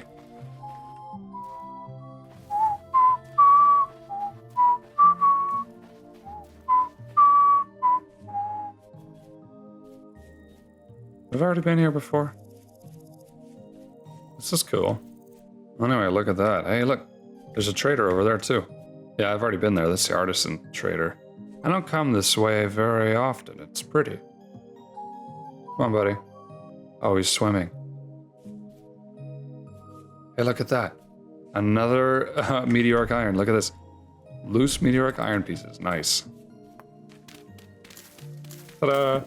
Once you know where to look for these things, it's really easy. Just look for circles on your map. They're pretty common. I feel like they shouldn't be this common. But if you didn't know, I have a mod that allows me to... Hello. I have a mod that allows me to make meteoric steel. And suavite, which I don't really need. Alright, that's cool. Now we have some more elk accessories. What else can we put on you, huh? Front right storage. Front left storage. Rear side storage. Temporal gear storage slots. Blanket spot, which we have. Rear storage. What is that? Mid storage. Head mount spot. Pendant spot. I don't think I have a pendant, do I? We can really trick this guy out. It's already looking pretty sick. But alright, it's time to get out of here. Look at this. We have diluted our borax. And we've soaked our hides. So all we have to do is take this and scrape it. So we put it with a knife in the crafting grid. And there we go. Pretty easy. I think we gotta boil this stuff up with some honey and chromite, sulfate, whatever. This stuff. I don't think I have enough honeycomb. If I squeeze it, I'll get honey and wax. That's interesting. No, I had thought I had to do it over with a fruit press. Chromium tanned hide. Oh, okay. All we have to do first is make the chromium tanned hide. That's 3 bits of chromium sulfate. Then the sturdy leather, we have to boil it with beeswax. Awesome. Well, okay, let's do that. We do 6 at a time. And 6. We'll create 6 chromium tanned hide large. Okay. I don't think I have enough firewood for this. Yeah, that's going to do most of them. While that's going, let's figure this situation out. So I think I just... Yeah, okay, I just added it to it. Oh god, that's really low. I don't think I'm going to be able to... I don't think it's going to squeeze. You need like a certain amount here, otherwise it's not going to compress.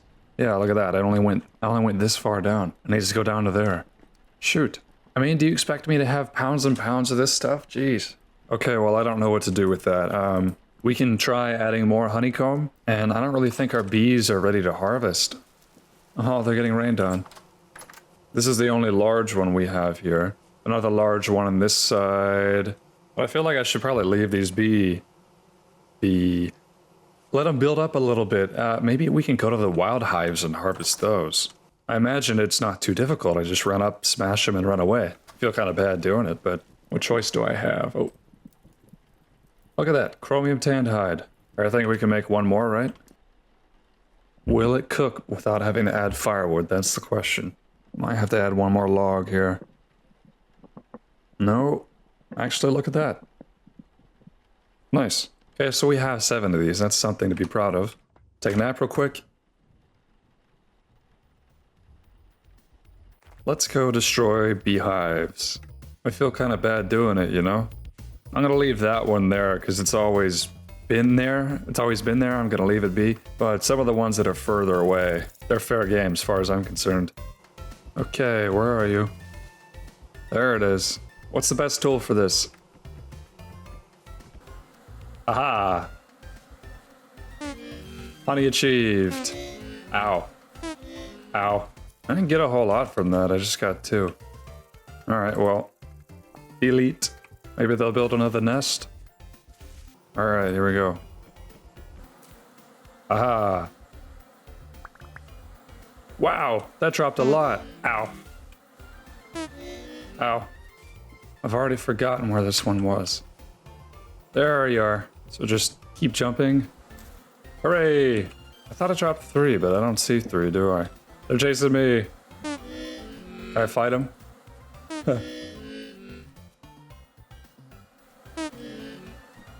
Get out of here. I feel like there should be more reason to avoid getting stung, because it's not like they're hurting me that bad. Alright, here's one. Ah, some of them got stuck up there. There we go. Where else can we go? There's one over this way.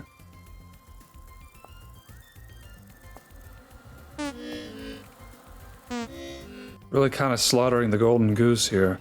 There's a nest in here somewhere. I don't know where it is, but I think I can actually just cut the tree down. I need firewood anyways. Ah. Oh. Back off. Alright, there's probably one in here as well. This oak tree is gigantic. Oh, that destroyed my axe. Oh, and they're not in this tree. They're in this one. Ah, they're in here somewhere, I think. Boom. Oh, I got it inadvertently. Aha. Okay, we need to go. Oh my gosh, they're fast. Okay, now we have a lot more. So, please don't cause me any issues here.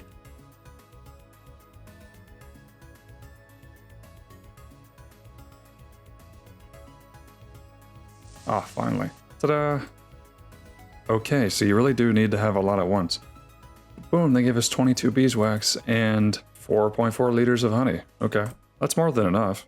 Residue-covered fireclay ceramic pot is too small to make 18 sturdy leather. Okay. Is that because it can only hold 6 at a time? That means we can only do, I think, 2 at once. Yeah. Okay. Ta-da, there we go. I'll do one on here as well. I actually need another axe, though, because we have no wood.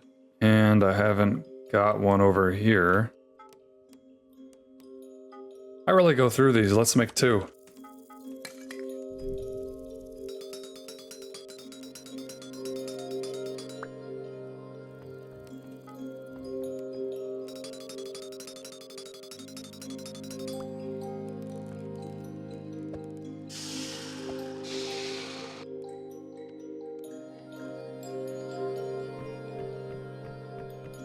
I just realized I took the clamps all the way down with me. Look at that, sturdy leather. Boom. Okay, let's keep this going. 1, 2, 3. That's only one batch. This is 2 batches. Oop, 3 sturdy leather there. And boom. Ta-da, 21 sturdy leather. Here's what we can do with that, alright? So we can make a sturdy leather backpack, which has 2 more storage slots than my current leather backpacks. So if I made 4 of those, I would have 8 more slots here, which would be pretty nice. I could make a sturdy mining bag, which has 14 slots. But I think that's only allowed to hold stuff like rocks, and I don't really need to be bringing rocks with me. There's a sturdy saddlebags for the elk. Now, from what we saw, we can put them on the front and the back, right? So, and they have 20 slots, so let's try these out. Oh man, I need 2 more for this. I need 2 more pieces of sturdy leather for this. That's not enough. I mean, I knew I was gonna need more, but gosh. So you need 23 pieces for each. Okay, well, how much is a backpack? I mean, I could make one of these. I could. And these are awfully expensive, but you know what? I'm gonna hold on to it for now because I think the thing that I really want is the sturdy saddlebags, which means really that I need to get more large hides. The ewe still hasn't given birth, so I'm not going to dispatch one of these guys just yet. The pigs haven't either, but they don't give me large hides. That means I think my best bet is going hunting, like running around and looking for the animals. I wish I had known that you can't just use any kind of hide. You have to use the largest ones, otherwise I would have kept them, you know? Oh well. Alright, it's time to go big game hunting in Vintage Story. We need to get animals with large hides. That means things like moose and things like bears. And to help me out on my hunt, I've brought some bear ice cream. This is my favorite ice cream brand. This flavor is called Bearista. It's coffee flavored. It's got cacao nibs in it. Really good. It's not like I eat a bunch. Now you might be thinking if you watch my other videos like, dang, this guy eats a lot of ice cream. What a freak. Well, I've actually just been eating little tiny bites out of this cup for the last 2 weeks. So, I don't know. I like to savor things. Anyway, let's see what we can find. So, I found a lot more wild game. I don't mean just normal game, but I mean wild game in this area. Lots of bears and moose over here. I haven't really found them anywhere else. I even found caribou once. And that's what we're looking for. Now, bears are very dangerous. I brought my armor with me and some patches. Also made 2 tin bronze spears, because you can't make steel spears. That's not a thing for whatever reason. And I got my bow. Here's what this goat's gonna give me. Ah! Boom.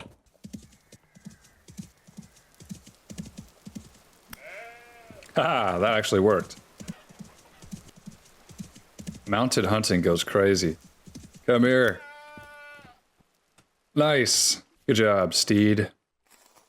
But unfortunately, the goats only gave me these raw, medium hides, and that's not what we need. That was a nice test run. I've also happened to see lots of bears in that open field. Let's go over there first.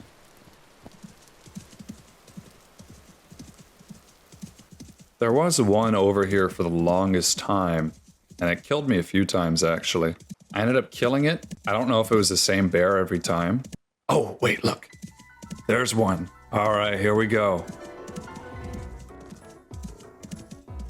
Boom! Got him. Direct hit.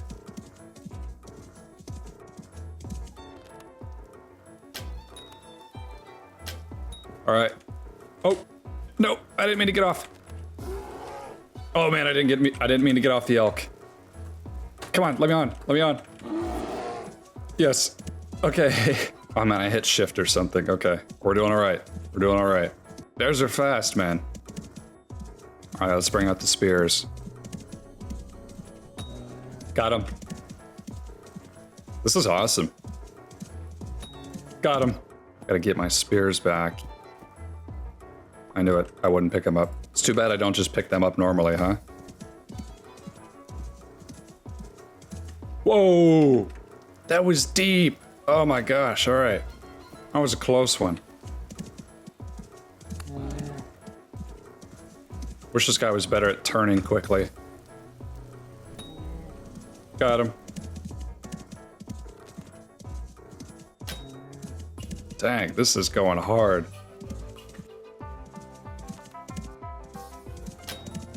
Boom. I haven't missed a shot on this guy. Got him. He's dead. All right, Mr. Bear. Thank you for your sacrifice. Okay, so we get a raw black bear hide with head, and we can cut the head off of this thing, right? I believe. Actually, we got to soak it first, and then we can scrape it and turn it to a large scraped hide, which is what we need. Look at that skeleton, man. That's huge. Follow me while I collect all my crap. Good boy. Ephraim the elk. Let's see. Spent a lot of arrows in that thing. I know I left the spear over here. There's my other spear. Can I get any of the arrows back? I think I used about half of them. Oh my goodness. Oh, there's one. That went pretty well, but that was just a black bear. There are brown bears as well, grizzlies. I don't think I see any other arrows. I'm not gonna run around and look for them for too long. Now I see like way over there. I saw him earlier, he was running away, but I think that's a fallow deer. I wonder what they give. I will tell you though, that was one of the more epic moments of this game that I participated in. A mounted bear battle riding on an elk. That was pretty freaking cool, man. All right, let's see if we can get this deer. Shouldn't be too difficult. I mean, I thought I saw him. Yeah, there he is. Oh, it doesn't reach. Dang it. Got him. There he goes. Booking it. Oh yeah, he went over here, but I want to grab these spears first. Oh yeah, look at this. There's a locust nest right here. There's a bunch of locust nests right there. Okay, alright, we're leaving. Where'd you go, buddy? I heard him. There he is. I see him over there. Is he faster than us? I don't think he is. Come on, there. Oh. Whoop. Oh, there's two. Oh, it's a chicken. Oh my goodness. This is a little tougher than the bear because he runs away. I think I just need to stop chasing him. Dang, look at him. Oh man, this thing doesn't even look that big.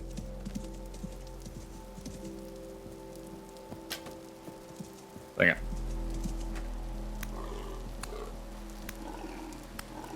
You got stuck.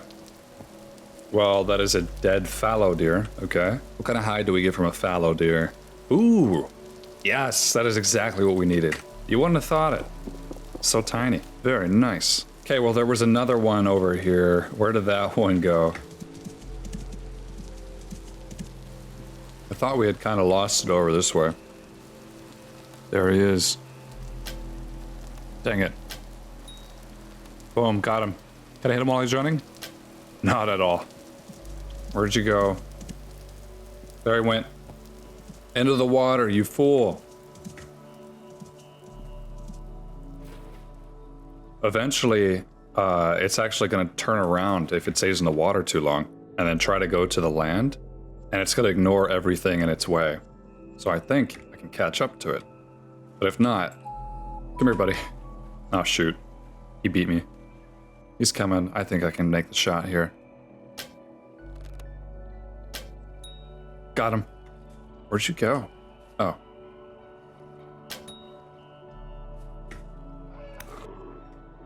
He's a really slow swimmer all by himself.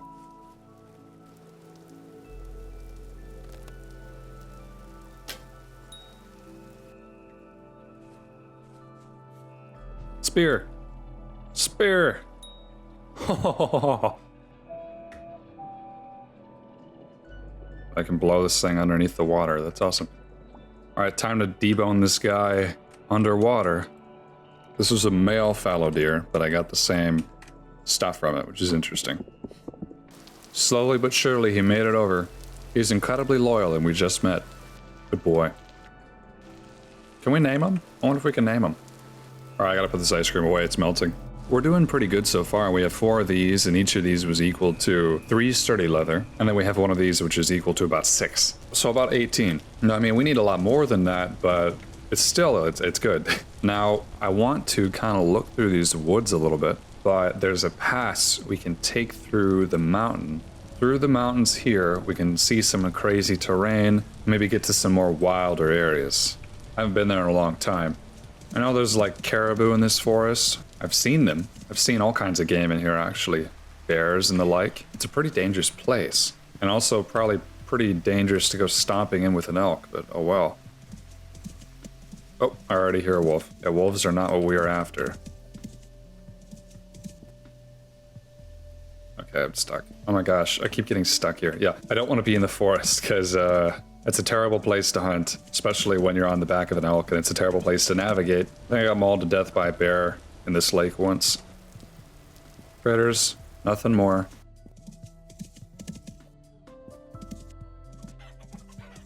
Chickens, not particularly useful.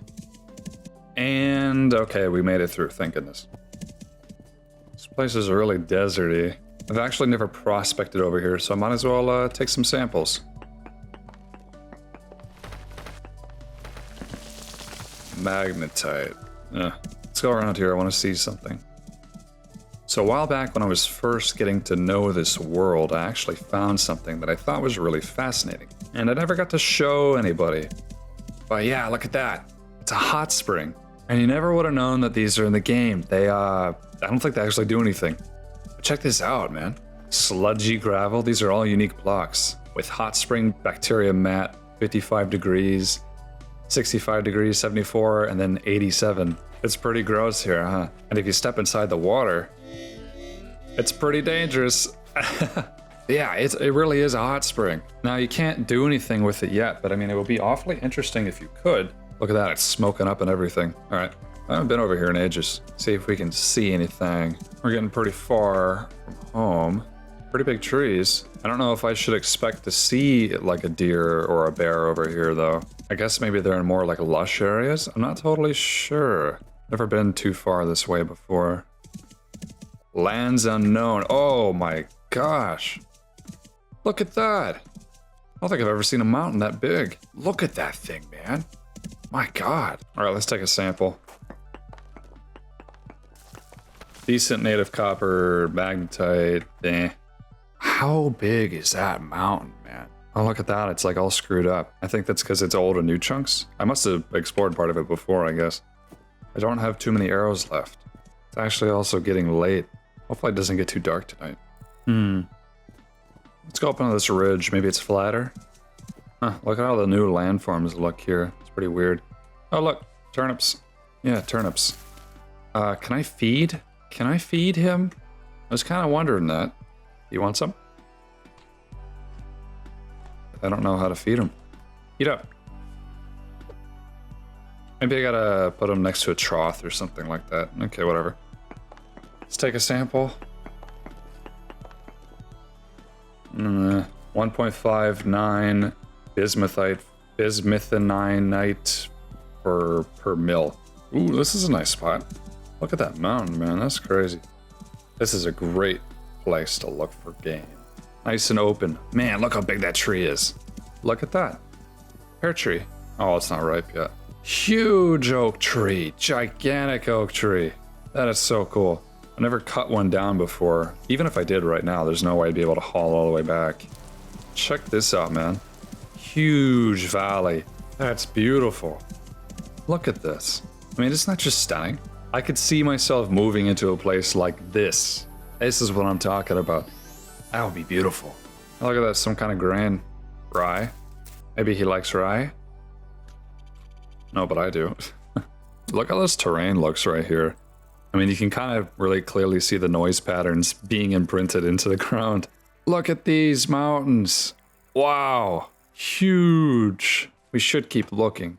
We might even need to look for a trader, a place to sleep, huh? Because as beautiful as it is, there's no game. Yeah, okay, it's getting hard to see. When it gets dark, it does make it easier to see the glow of a trader's wagon. Yeah, we're really in here. Let's take a sample. Not much. Mountainous areas never seem to have good ore. That's something I've noticed, at least in my world. Okay, it looks like if we just pass these huge ridges, we can make it into this very flat area. So that's what we're gonna do. Earliest parts unknown. Wow. I see something over here. Look at this, it's like a whole ruined town. This is a cool place. Looks like it was once a pretty big building. Look at this, there's bony soil. I forgot I had torches. Bony soil is always good to have. You get pretty good treasure when you pan. Oh, look at that! It's glowing. That's what we're looking for. Don't mind me. Okay, this looks like it's a little bit messed up, huh? This guy's wagon kind of got stuck in the terrain, didn't it? Who goes there? Trader. What's your name? Hi, Jasper. He's a commodities merchant who can buy beeswax. I will be taking your bed. Okay, now I can see a lot better. This seems like a good place to look around. I mean, we've been doing a lot of exploring. I see a pillar way over there. Looks like more ruins. Kind of want to check it out.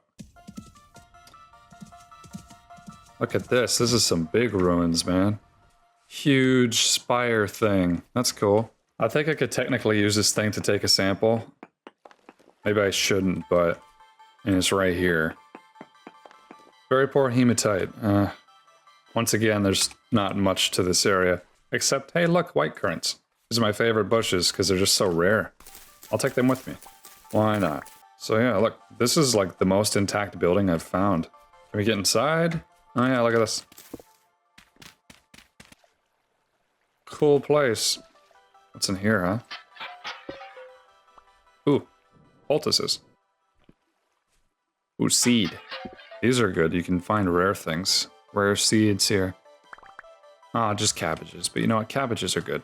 Well, these ruins are certainly cool. And you know, if I ever was really in need of bony soil, maybe I'd come back here and do some like archaeology. Oh, yeah. But I'm not really. I only want to find something big I can kill. That's it. So let's keep looking. You can tell when there's a deer nearby because you'll hear it huff or make a little noise. It's slight, but they'll huff and then they'll run away usually. And that's accurate to real life. I don't know if any of you spend a lot of time around deer. Actually, last night, I like to sleep with my window open. Dang, that is gorgeous. I like to sleep with my window open and I hear all kinds of animals, especially when I have insomnia. Last night I was just listening to owls and stuff, but at one point, some deer were going crazy. They were huffing and puffing. You know, they go like, that's not right. It's because they do something like that. Here, this is what they sound like. Anyway, there's one deer just doing that on and on and on all night. I don't know why. Maybe there was coyotes or something, or maybe he was just spooked. But yeah, deer do make some noises. And they do that in Vintage Story, so... All I'm trying to say is that that's a way you can find them, or at least know that they're nearby. Oh, more white currants. Yes, please. You know, currants grow by my house in real life. I wonder if I can eat them. I always thought they're poisonous. I'm not really good at identifying that kind of thing, maybe.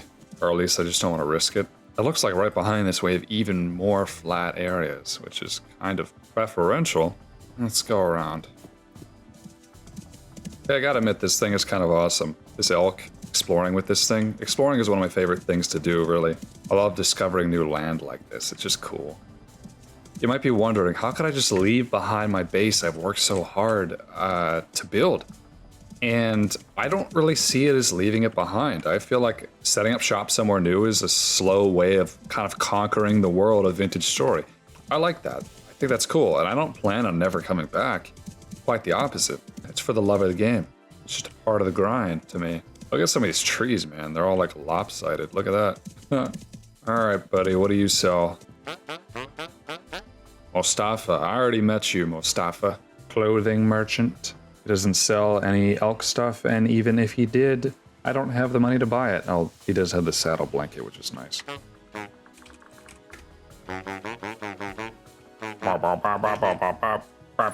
That looks like another crimson maple. And that looks like the ribcage or some giant beast. We're gonna check it out in a minute. Definitely crimson maple. You know, that makes my third time I've ever found one before. They're pretty cool. You know what's really popular around where I live is black maples. I don't really know what you'd call them, but people like to grow those because I guess they're rare and they're cool looking.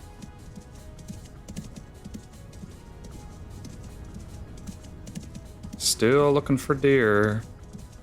I haven't found a thing. My god. Maybe it's because I'm exploring all these areas and not giving anything any time to spawn. But I thought about that, and I've seen so many rabbits and raccoons and chickens and stuff, so... I don't know. Alright, look at this thing, huh? Let's go. Stonehenge. I just know if I go over by the woods, you'll probably find something. But I don't want to go by those woods. The woods that we just were at. Because we should start heading back.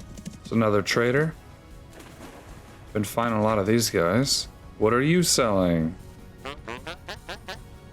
Urn. Agricultural supplier. Ooh, these guys sell seeds and things. Saguaro fruit.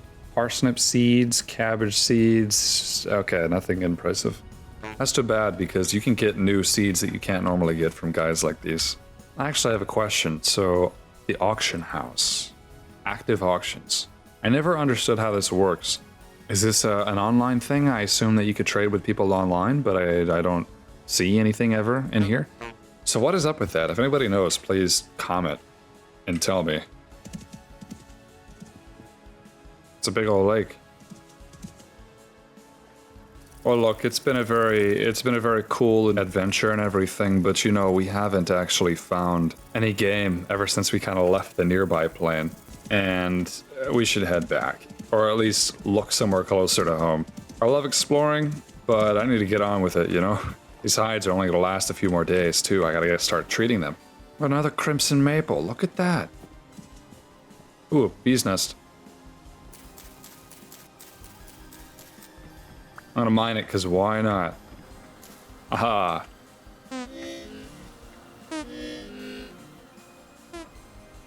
Oh god, he's got scared.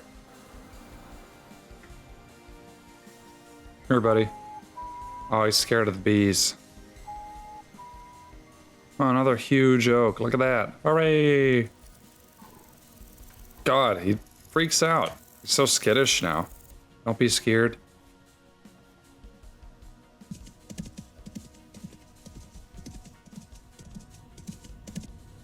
Oh, look, there's a trader over there.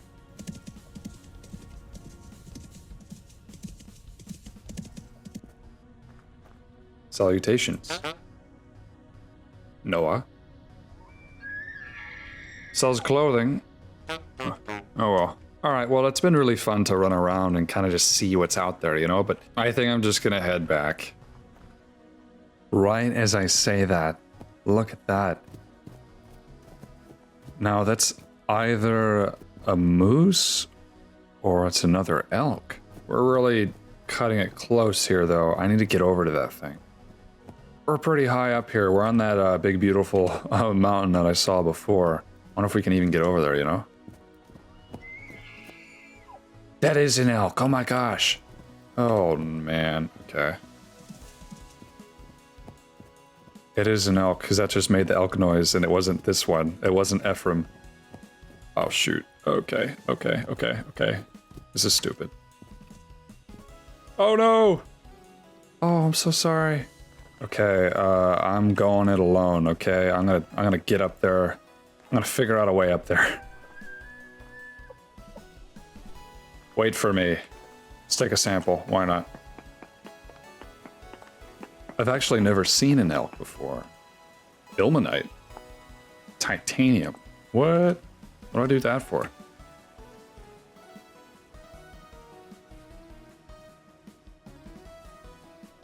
Where'd he go? I thought I saw him. Was that you? Ah, oh my gosh. Look, he made it all the way down there. What am I doing? All right. We gotta get off this thing.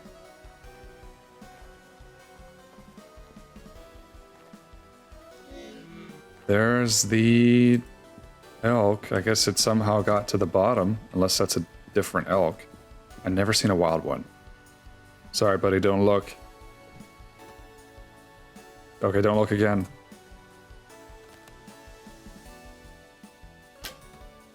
Dang it. There we go. I think he's mad at me.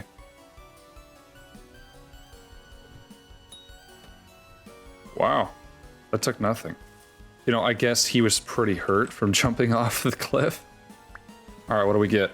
Dead elk male. Nice. I knew we'd have some luck eventually. I just had to climb a mountain for it.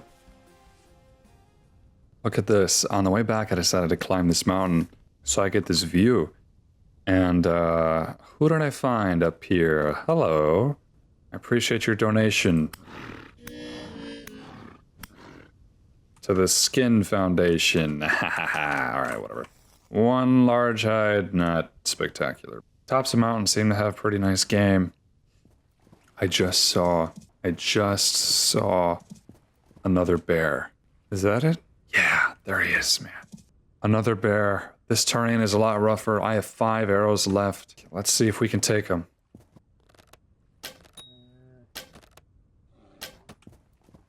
I missed those 2 shots.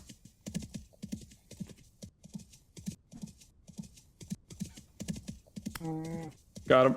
I want him to kind of follow me out into this flatter area. Come on, buddy.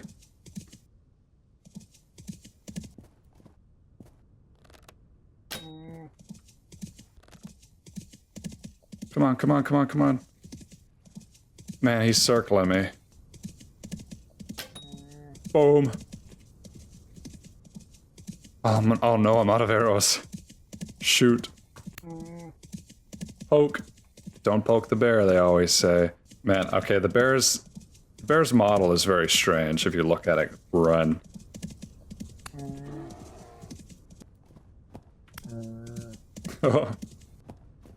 Big guy, huh?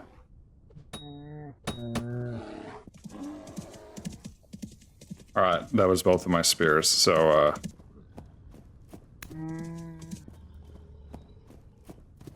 that was the final hit. Alright, awesome. Now we have 2 of these things. We used all of our arrows, but we did get, and this is worth 6 each. It's 12 sturdy leather I can get from this, 21 I can get from that. That's pretty good. That's 2 sets of saddlebags, if that is how that works. I don't know if a saddlebag pair covers both sides of the elk or only does one side. I'm not totally sure. Either way, really good results. While we're waiting on those hides to cure, why don't we do some side quests? So I really do need to harvest these crops, and unfortunately the rye got heat damaged while I was away. I should have harvested it, but I never really found a good moment to. Now is as good as any, I suppose.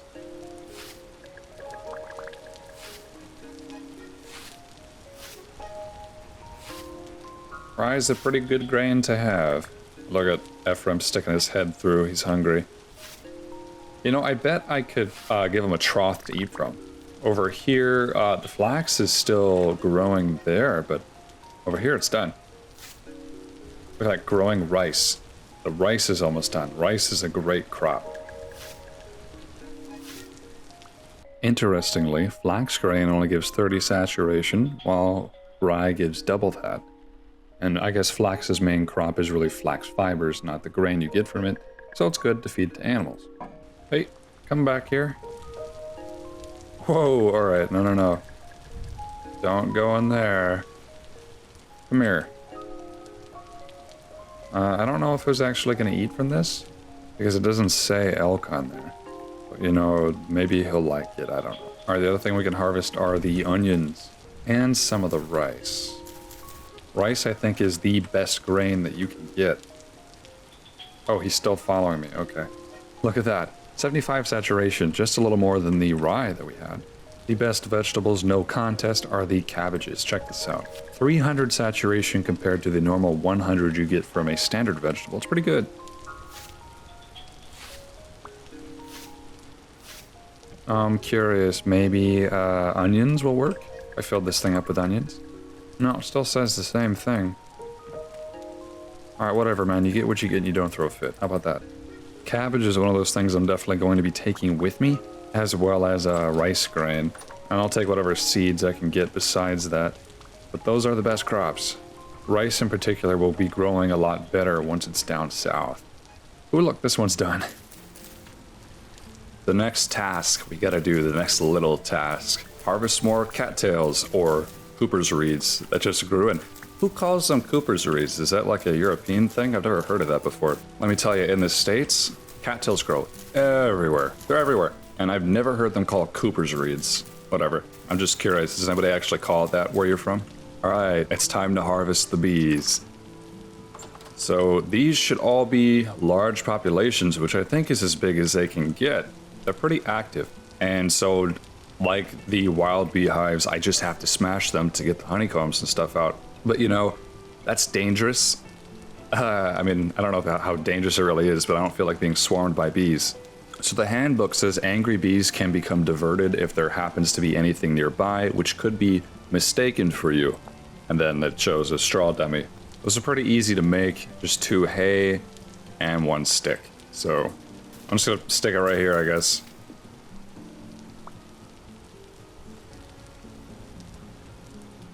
Hey, look, it moves around. Oh, okay, it's an entity, it's not a block. I guess that makes sense. I'm just gonna push them right here. What are you talking about? This thing doesn't look like me. All right, I have 5 empty skips, so let's start replacing them. I don't hear any angry bees, that's weird. That just de-aggroes them entirely. All right, whatever.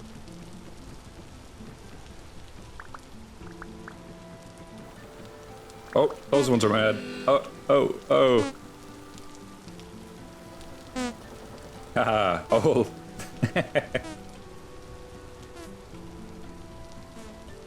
That's so weird. Why are the other ones not get angry?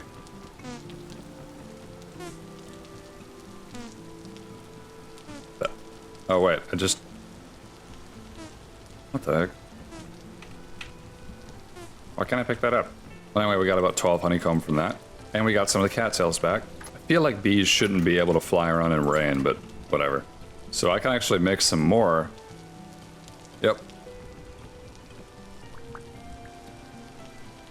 1 more. And in less than a day, these ones will swarm to the empty ones. So how about that? This replenishes rather quickly. Alright, well that's very nice. That's 20 honeycomb. It's a pretty good results. We're definitely going to need it. But here's the thing that poses a little bit of a problem for us. What we really need is more sulfur. We're totally out of sulfuric acid. I can't make more. I have no sulfur. And the only way I obtain that sulfur is because I once spotted it by chance at the bottom of a lake when I was traveling very far south. Over here, actually. I mined it all. I ran all the way back here and mined all of it. This is how far it is from the base. There's my house. There's this place. That was the only place I ever found sulfur. And even when I prospected in that area, it didn't even show sulfur. It actually was like, if I take a look at this prospecting, it says minuscule amounts of sulfur at the very bottom, which means it's such a low amount per mil, it's not even worth writing about, basically. So where on earth can I find sulfur? That's what I need. Well, all these dots are prospecting, places that I prospected. And I can disable my waypoints, which is all the stuff I've manually placed. Then in this prospecting menu over here, we can select what ore we actually want to look for. That filters out everything else and just shows the results for sulfur. So obviously we have a result down here. We have one right here. This is where we explored earlier with the elk. Okay. We have 3 far up north. I don't really remember going over there. I think this is a chalk desert, so it makes kind of sense. But we have a lot right here. It's interesting. We kind of have this Y shape going on. Look at that. But look what they say. Minuscule amounts of sulfur. Minuscule amounts of sulfur. Minuscule amounts of sulfur. Nothing definitive. No serious value.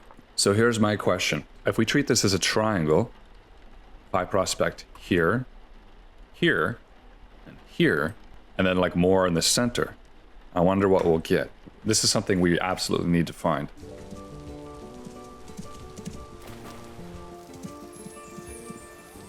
Okay, this is our first sulfur sample right here. So I want to take between the furthest sulfur samples on the outside, we're going to triangulate this kind of. So I'm going to take one right there. Okay, so here's the hypothesis I had. And I think I was proven correct. So when you prospect, you have to break 3 stones, but actually only the first one is what's being tested. The single block column that stone I broke was on is the only one being tested. The other 2 that I break actually don't matter. They don't affect anything. Okay, look at that. Minuscule amounts of sulfur. Shocking. Okay, well that is halfway between this and this. Those are the furthest sulfur readings. I think I can actually hang a lantern from his neck. Yeah. Awesome. Okay. And next, let's go here. Right to this little island. Prospecting there. If you don't know what prospecting is, I guess I haven't discussed that if you're new to this. But prospecting is you're testing the amount of ore around a certain point. Okay, it kind of searches 1,000 block, I think, volume in that area. It's something like that. But it searches the area around it. It gives you how much ore is in that area per mil, not percent. Let's take another sample here. We got this point right here. And oh man, look, our sulfur is a little higher. So it still says very poor sulfur, but it's 0.76 per mil. That's very low. Because if it was 1 per mil, that means there's like 1 block of sulfur per 1,000 near this area, but it's even less than that. But obviously you want to find the highest possible reading because it helps you kind of pinpoint ore deposits. So if I find another reading around here that's even higher, then I would start mining there, potentially. But that's really good, actually. In fact, I've never seen it graduate from minuscule amounts. That's an amount lower than 0.01 per mil. It's so minuscule, they literally just call it minuscule amounts. So yeah, that's a good sign. So this is our highest so far. We have minuscule amounts here, here, and here. So I'm gonna push out across the shore over there, and we're gonna do a test right on that side, I think. Right in these hills. All right. Break a rock. That's right. Kind of wondering if I should change the name Ephraim. I mean, I just started calling him that because the trader was also named Ephraim, but it's like, it's not very endearing for an elk, I think. Maybe I need something else. Oh yeah, and minuscule amounts of sulfur, so nothing good. All right, I'm gonna sample right here, right by the edge of this water. So starting there, very poor sulfur. Look at that. It's slightly higher here, almost to a whole mil. So that means I'm gonna close the circle a lot. So let's sample like here in the lake, here on this shore edge. Oh man, look how deep this is. Wait, hold on. There's a trick you can do. There's a little bit of a mining exploit I've been using. Give me my lantern back. Check this out.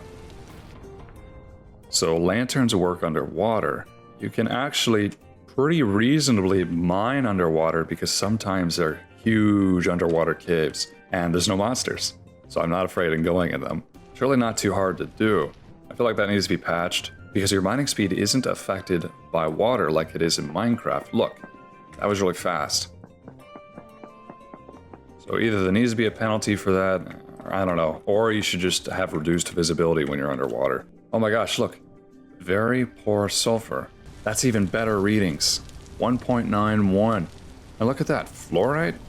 The heck is fluorite? Doesn't do anything. I did find phosphorite once, and it also has no use. The reason they have stuff, ores that actually have no purpose, is for modders, and because they might have a future purpose. So if you were a modder and you wanted to use an ore, instead of just adding your own ore to the game, you use an already built-in ore like fluorite, because mods conflict, especially if you want to have a bunch of mods that all use phosphorite, but they all add their own phosphorite. Well, if they just source from the phosphorite that's already in the game, then there's less conflicting within the mods. So that's why they have stuff like that. Okay, let's test right here.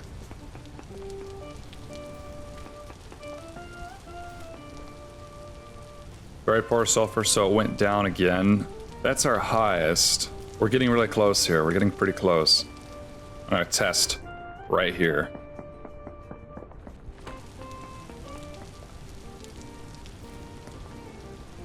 So this reading was 1.19. That was 1.91. It looks like our best bet is just generally around this area. And it actually looks like I might need to be mining underwater, which I don't mind mining underwater, but I do mind strip mining underwater because we're gonna have to dig to that. Okay, here's what else we can do though. There's this cave. Hello. We could go down the cave and hope we can find something. That's what I'm gonna do. We're gonna go caving. See how close we can actually get to the sulfur. Surprise!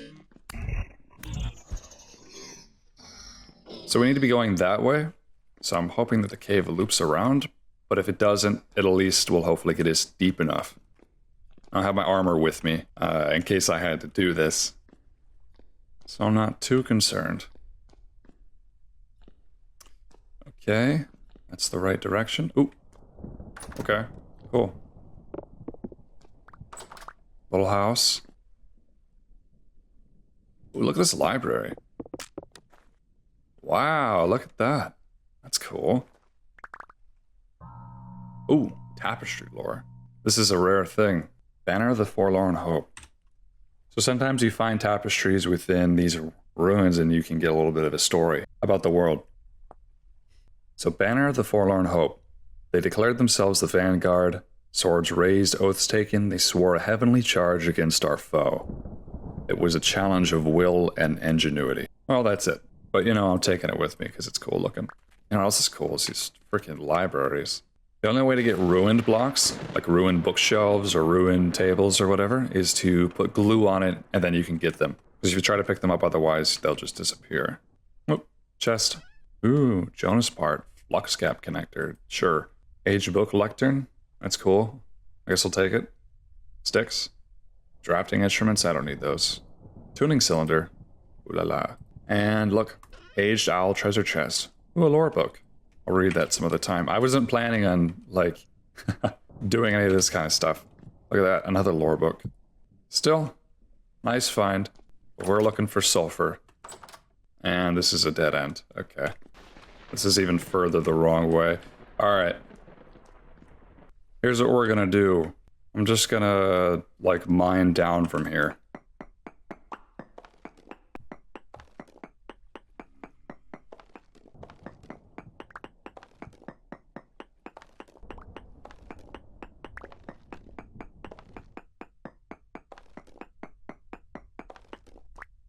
Okay, we're gonna turn right. Okay, this is close enough. So let's do a node search. So this searches within a 6-block area on every axis for ore. So let's... Wow, how easy was that? Look at that. Sulfur small amounts. So I know that within 6 blocks of that block, there's sulfur somewhere. Of course, that's kind of a big area. So we can kind of triangulate it. Now that I know that that is close, let's mine, I don't know, up here. Also sulfur small amounts. What about over here?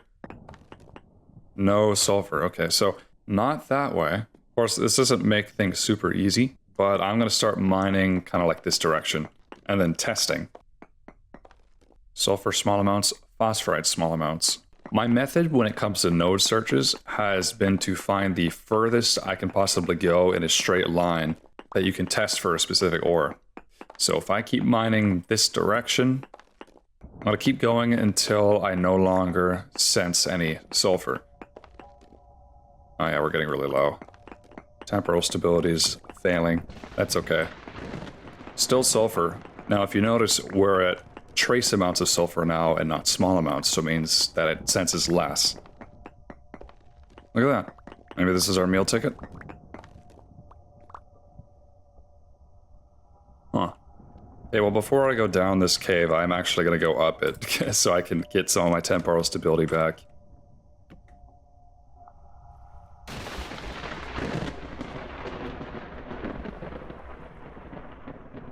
We're directly underneath the water, right here.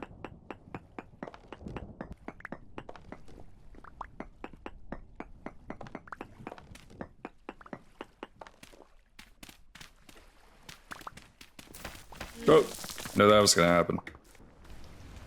Okay, the surface. Hello. I certainly don't need any of these rocks. We can actually make cool little piles of it. Look at that. That's a good use for it. Alright. Let's see what this cave has to offer. See a light down there. Do see something glowing. This is where I mined in. Let's take a sample. Why not? No ore node nearby. Yeah, okay, I think this is not where we're supposed to be going. Oh look, saltpeter. Hooray! I wouldn't mind getting saltpeter, I really wouldn't.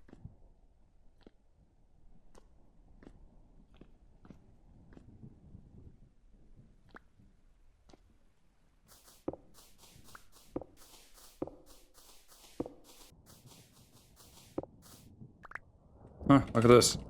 What is this stuff? Tin ore. Oh, it's cassiterite. Yeah, I mean, I didn't come here for this. I really don't need it. Guess I'll mine a little. Okay, we're really close to sulfur here. So if I mine this, I have a sulfur trace amounts, and if I mine this, no sulfur. So this right here is the furthest along this line I can go to get a positive reading of sulfur.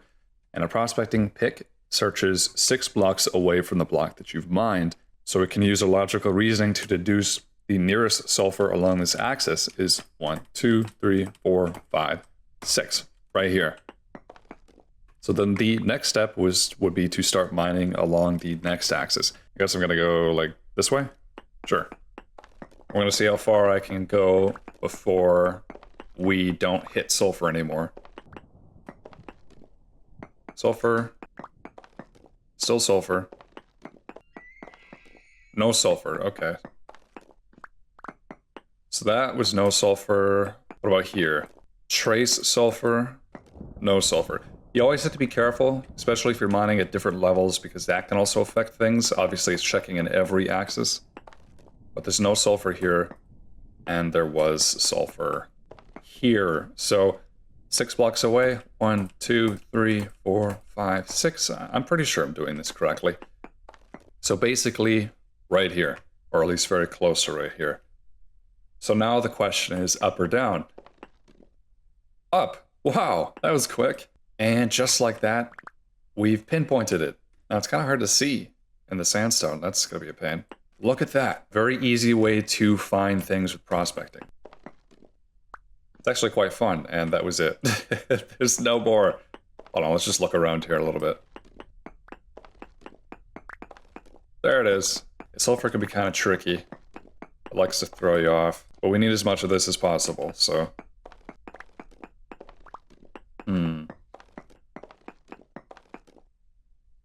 I'm not seeing any more. No ore node nearby. Are you kidding me? That was all the sulfur that was right here. Okay. Alright, fine. Let's go back over this direction. What do we find? Okay, sulfur, small amounts. Sulfur trace amounts. Prospecting can be very, very tedious. Okay, that was the nearest along this axis for the next pocket of sulfur. 1, 2, 3, 4, 5, 6, right here. I'm gonna assume it's more this direction because that's closer to the highest reading. Sulfur trace amounts.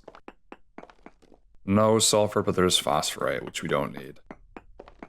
Okay, there's sulfur here. That's the nearest. 1, 2, 3, 4, 5, 6. So it should be right in this wall somewhere, up or down. Oh, ta-da, there's some. Alright. Also, the amount that the prospecting pick searches in a node search is actually dependent when you create the world. So by default it's 6, but you can change it in the settings, and I think you could also change it with commands. Oh, and there's the spooky music. So far we have 18, and it's not nearly enough. There's still sulfur nearby, though. Oh, there's some. And now that pocket is gone. No more sulfur. Okay, I remember we tested here earlier and we found some. No more sulfur there. Only phosphorite. I have a hard time believing that that was all of it. I found way more sulfur in the lake in the past, and it was barely registering as minuscule. So, there's gotta be a bigger deposit somewhere. Okay, I'm just gonna keep chipping around and looking. Yeah, nothing but phosphorite. So I'm gonna go directly underneath this prospecting point that we had earlier. That was the highest reading. Right here was the highest reading that we had. certain ores will actually generate on different layers of rock. So certain types of rocks are sedimentary, like sandstone. Certain rocks are igneous, like granite. So certain ores will generate like right above the igneous layer or in between the sedimentary layer, stuff like that. It doesn't ever say that in the handbook, I think, but it does say it in the wiki. I don't really know how sulfur spawns, to be honest with you. Huh, cassiterite trace amounts. Well, we don't need that. There's nothing up there. Let's just do some tests. Oh, I think that's the other tunnel that I dug. Alright, I gotta get out of here again. Dang it. I just ran back to unload everything. Look at this. So this is the tapestry that we just got. It's called the Banner of the Forlorn Hope. But you know something? I think that's exactly the same elk blanket. Forlorn Hope saddle blanket suitable for elk. That's the exact same thing that he's wearing. And look, he came here all the way on his own. He ate some of this, I think. Unless it was some other creature, but there's not like a whole lot of wild animals near me because I've captured or killed them all. I think he got hungry and he ate. That's kind of neat. Here's something else while I'm here. So the cherries came in. There's a few cherry trees around here. I grew one myself, but cherries don't last very long. They're the first to become ripe and they're the first to go away. These are actually gone in 2.7 days. So let's pick them. Why not? I had an idea. What if I turn these into jam? So using honey, you can make jam, I think by boiling, and that helps preserve food without turning it into wine. So why not? They gave us like almost 2 stacks of cherries. There's another cherry tree right here. Yeah, there and there. So I'm just gonna go grab them really quickly. Man, walking somewhere is so slow without the elk. That's crazy. How different it feels. All right, yeah, cherry tree.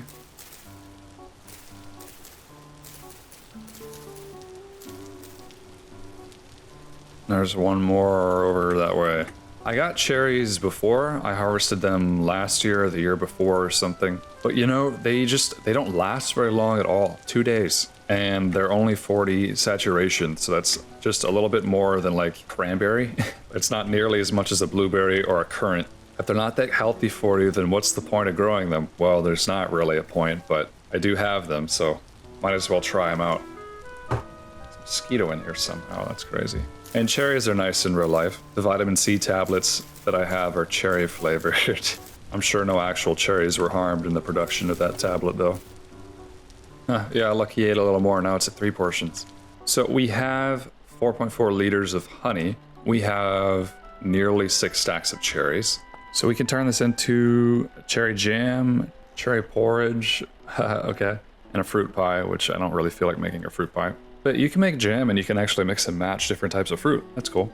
So you need 2 slots of sweetener and 2 slots of fruit, like with the bowl of honey in hand to divide the honey, light the fire, and have a bowl or crock ready to scoop out the jam when cooked. So jam has a much longer shelf life than fruit does on its own. So while it isn't particularly filling, it can help extend the life of your fruit significantly if you have the honey necessary to make it. And you know what? I don't really know what else we can do with honey besides put it in other kinds of food. So we might as well, we can make mead with it. That's cool. We might as well use it to make jam and preserve our fruit, you know? And also we have more honeycomb we can make honey with if we need to. I'll set these gross pots aside and get these nice pots.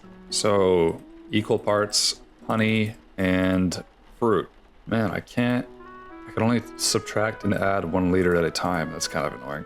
Yeah, okay, I can use a bowl to fine tune my item ratios. That's a little silly, but you know, whatever. I can put it back into the bucket with the bowls. All right, let's cook it up. It still says the item ratios are wrong. Okay, all right, so it's 0.2 liters for each.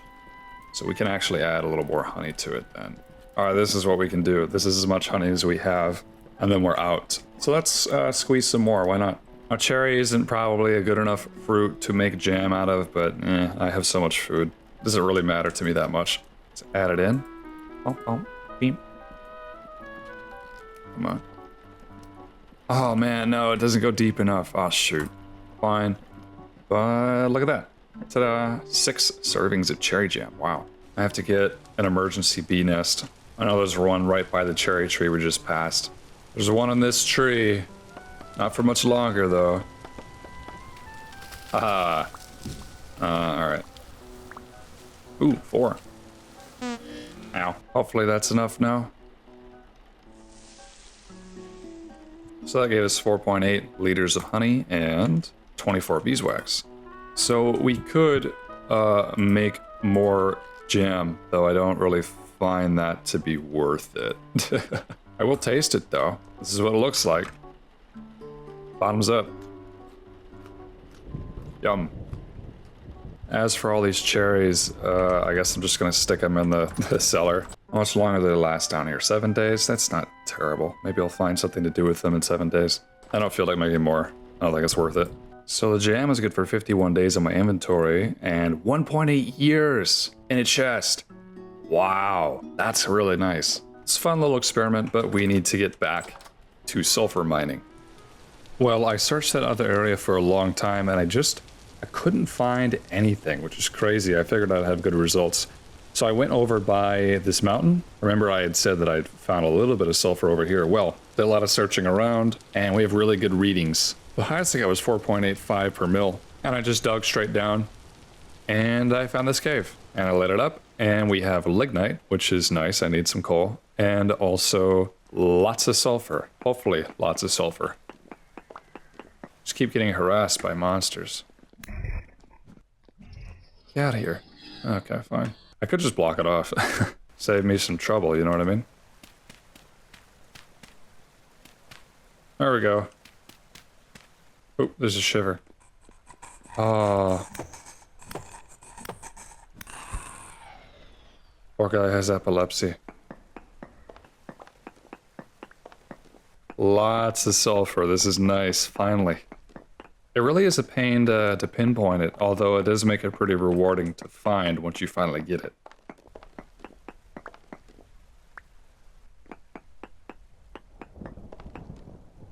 Still says sulfur medium amounts. That means there's probably still a lot over here. Hopefully.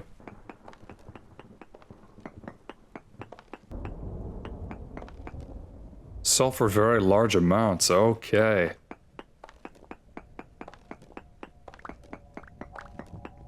Not in the mood for scary cave noises right now. Thankfully, you know, there's a trader right there. Guess I'll take a nap. Why not? Just realized I missed this. Oh. Okay, I keep getting very large amounts of sulfur, so I guess I'll just poke down and poke around. Sulfur trace amounts. Sulfur trace. Sulfur trace. No sulfur. So 1, 2, 3, 4, 5, 6. We can at least say the nearest amount of sulfur is right there. Let's measure. No sulfur there. Some sulfur. No sulfur. So sulfur there. 1, 2, 3, 4, 5, 6. So that means I think the nearest would be around either up from here or down from here. Let's look down. Let's go up a little bit.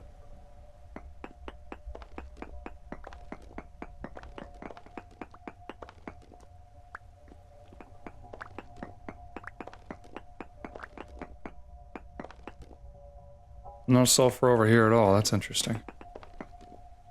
Only trace amounts of sulfur. There was small amounts of sulfur over here. We're very close here. No sulfur. No sulfur. Sulfur. 1, 2, 3, 4, 5, 6. So it should be here. Or above. There's large amounts of sulfur the further I go up. That's a good sign. Stuff is so hard to track down.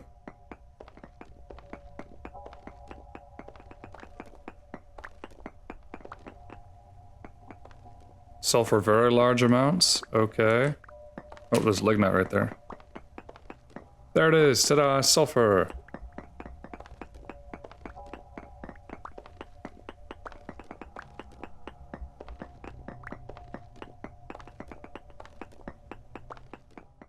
Well, look at you. You got little spikes going on. How about that, huh? Yeah, he's been eating up a lot of grain. And I guess that's probably why he started to grow antlers. It'll be cool to see how big those get. But anyway, I am done. I made a bunch more sturdy leather. I mean, I went through the process, made the sulfuric acid, the chromite diluted crap, boiled it with bee guts and whatever you needed to do. It's done. I mean, you already know how that works. I already showed you, so I didn't bother filming it all again. We have it. And so the recipe for elk saddlebags, which is what we really want here, is something like this, and then 2 nails and strips on either side. There we go, sturdy saddlebags. Before I make another pair, I'm going to figure out how this goes on the elk, I suppose. Okay, yeah, look at that. It does stretch over both sides. Okay. In the front here, I'm actually looking at this now. It holds things like falxes, pots, bows and stuff. It doesn't hold more saddlebags, and that makes sense because that seems like a lot for one animal to carry. But look at that. Look at all that space. That's pretty good. That means we can bring a lot of really vital things with us. I want to look at a mining bag here because a mining bag can only hold stones, ores, minerals, and metals. A sturdy mining bag doesn't say the same, but I assume it's the same case. And that would be good because I'd like to bring a lot of steel with me. And for a sturdy mining bag, we need to have, looks like any kind of iron or above plate. Huh, that's pricey, but that's okay. We actually have a lot of iron. So yeah, let's get cooking on that. So we need 2 iron plates, I'm gonna say. It's 4 of these.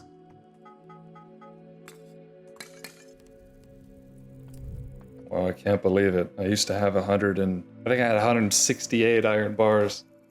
Now look at it. And of course, we are going to do the assisted Hellhammer method for making iron plates.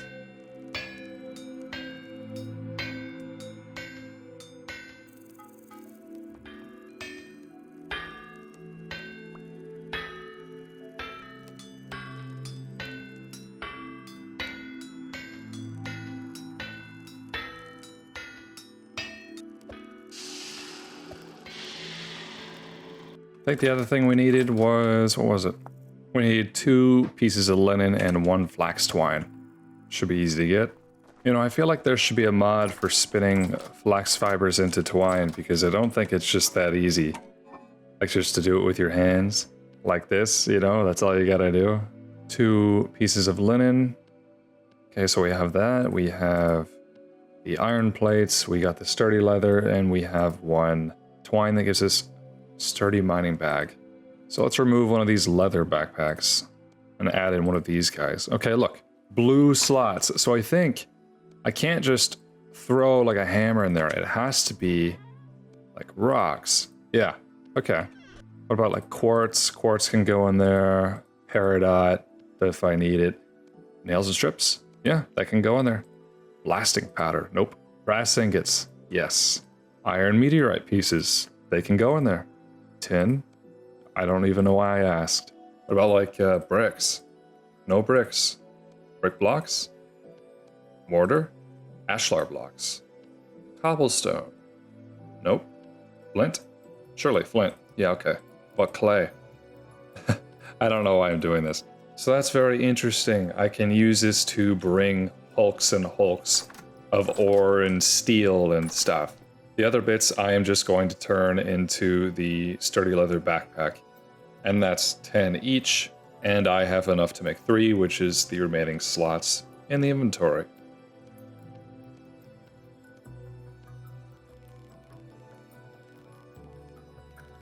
Wow, look at that. Look how much space that is. Having 3 of these is quite literally the same exact amount of 4 of these. So I have the same amount of normal space, and then I have all this additional space from the sturdy mining bag. That's pretty good. That's hard to beat there. Oh yeah, don't mind all the peat that I have in here. The other thing we could do is put temporal gears on the elk. I have a lot of these, and they would be good to bring. Huh. 3 on each side, maybe? It just looks like 3 in total. That's okay. 3 temporal gears. He's got a lantern. It looks like I can just store things on his side like that. Look at that. That's cool. Battle elk. I can put food on there. Where'd it go? Huh? Or maybe not, because I can't see it. That's weird. Whatever. Yeah, but this is pretty much a fully tricked out elk. I don't think I missed anything. And that means I'm finally ready to move. I just gotta pack, and then we gotta say goodbye and find our new place. But all of that is gonna have to wait till the next video. I'm a little pressed for time this week. And besides, this video is likely long enough. I just had a lot of stuff I needed to do before I could go on the big journey. So pretty sure I did everything I wanted. And no, I'm not going to totally abandon this place. I hope to return many times. Obviously, I have to go to the Lazaret, the next dungeon. But yeah, anyway, that's going to be it. So, look, if you like my videos, I have a membership program where you can watch the extended versions of those videos. And that's just kind of like a bonus, like something to give back to people who support me, because, you know, I can do what I do because I have members and because I have all you guys. I really appreciate it. So yeah, if you want to support me, you'll get extra long videos as well. They're just the rough cuts of these normal videos that you see. It's kind of my like alternative to just accepting sponsorships, because I don't like those really. Oh yeah, and you know, subscribing and liking helps, but it's not like you don't know that. You actually, I actually don't need to tell anybody how that works. I forgot to mention this actually earlier in the video. I had a London fog and I didn't film it or record it, but it was really good. So there's a lot of ways to do it. The way that I did it is I made one measuring cup of really strong Earl Grey tea, and then I boiled 1 measuring cup of milk in a little pot with a tablespoon of maple syrup that I made and like a little tiny bit of vanilla extract. Mixing those together, wonderful drink. Really easy to remember how to make. Equal parts milk and Earl Grey tea, and then you have a little bit of maple syrup. You could also do brown sugar if you don't have maple syrup. Do not use fake syrup. God, don't use fake syrup. And then a little vanilla extract, though I'm sure that's not necessary. You could probably add lavender to it if you really wanted to. I got some lavender honey somewhere. Anyway, I just want to mention that. It was really good. It's not really relevant to the ending of the video. Anyway, thank you for watching. Check out my other videos if you want, I guess. I've been Monster, and have a nice night.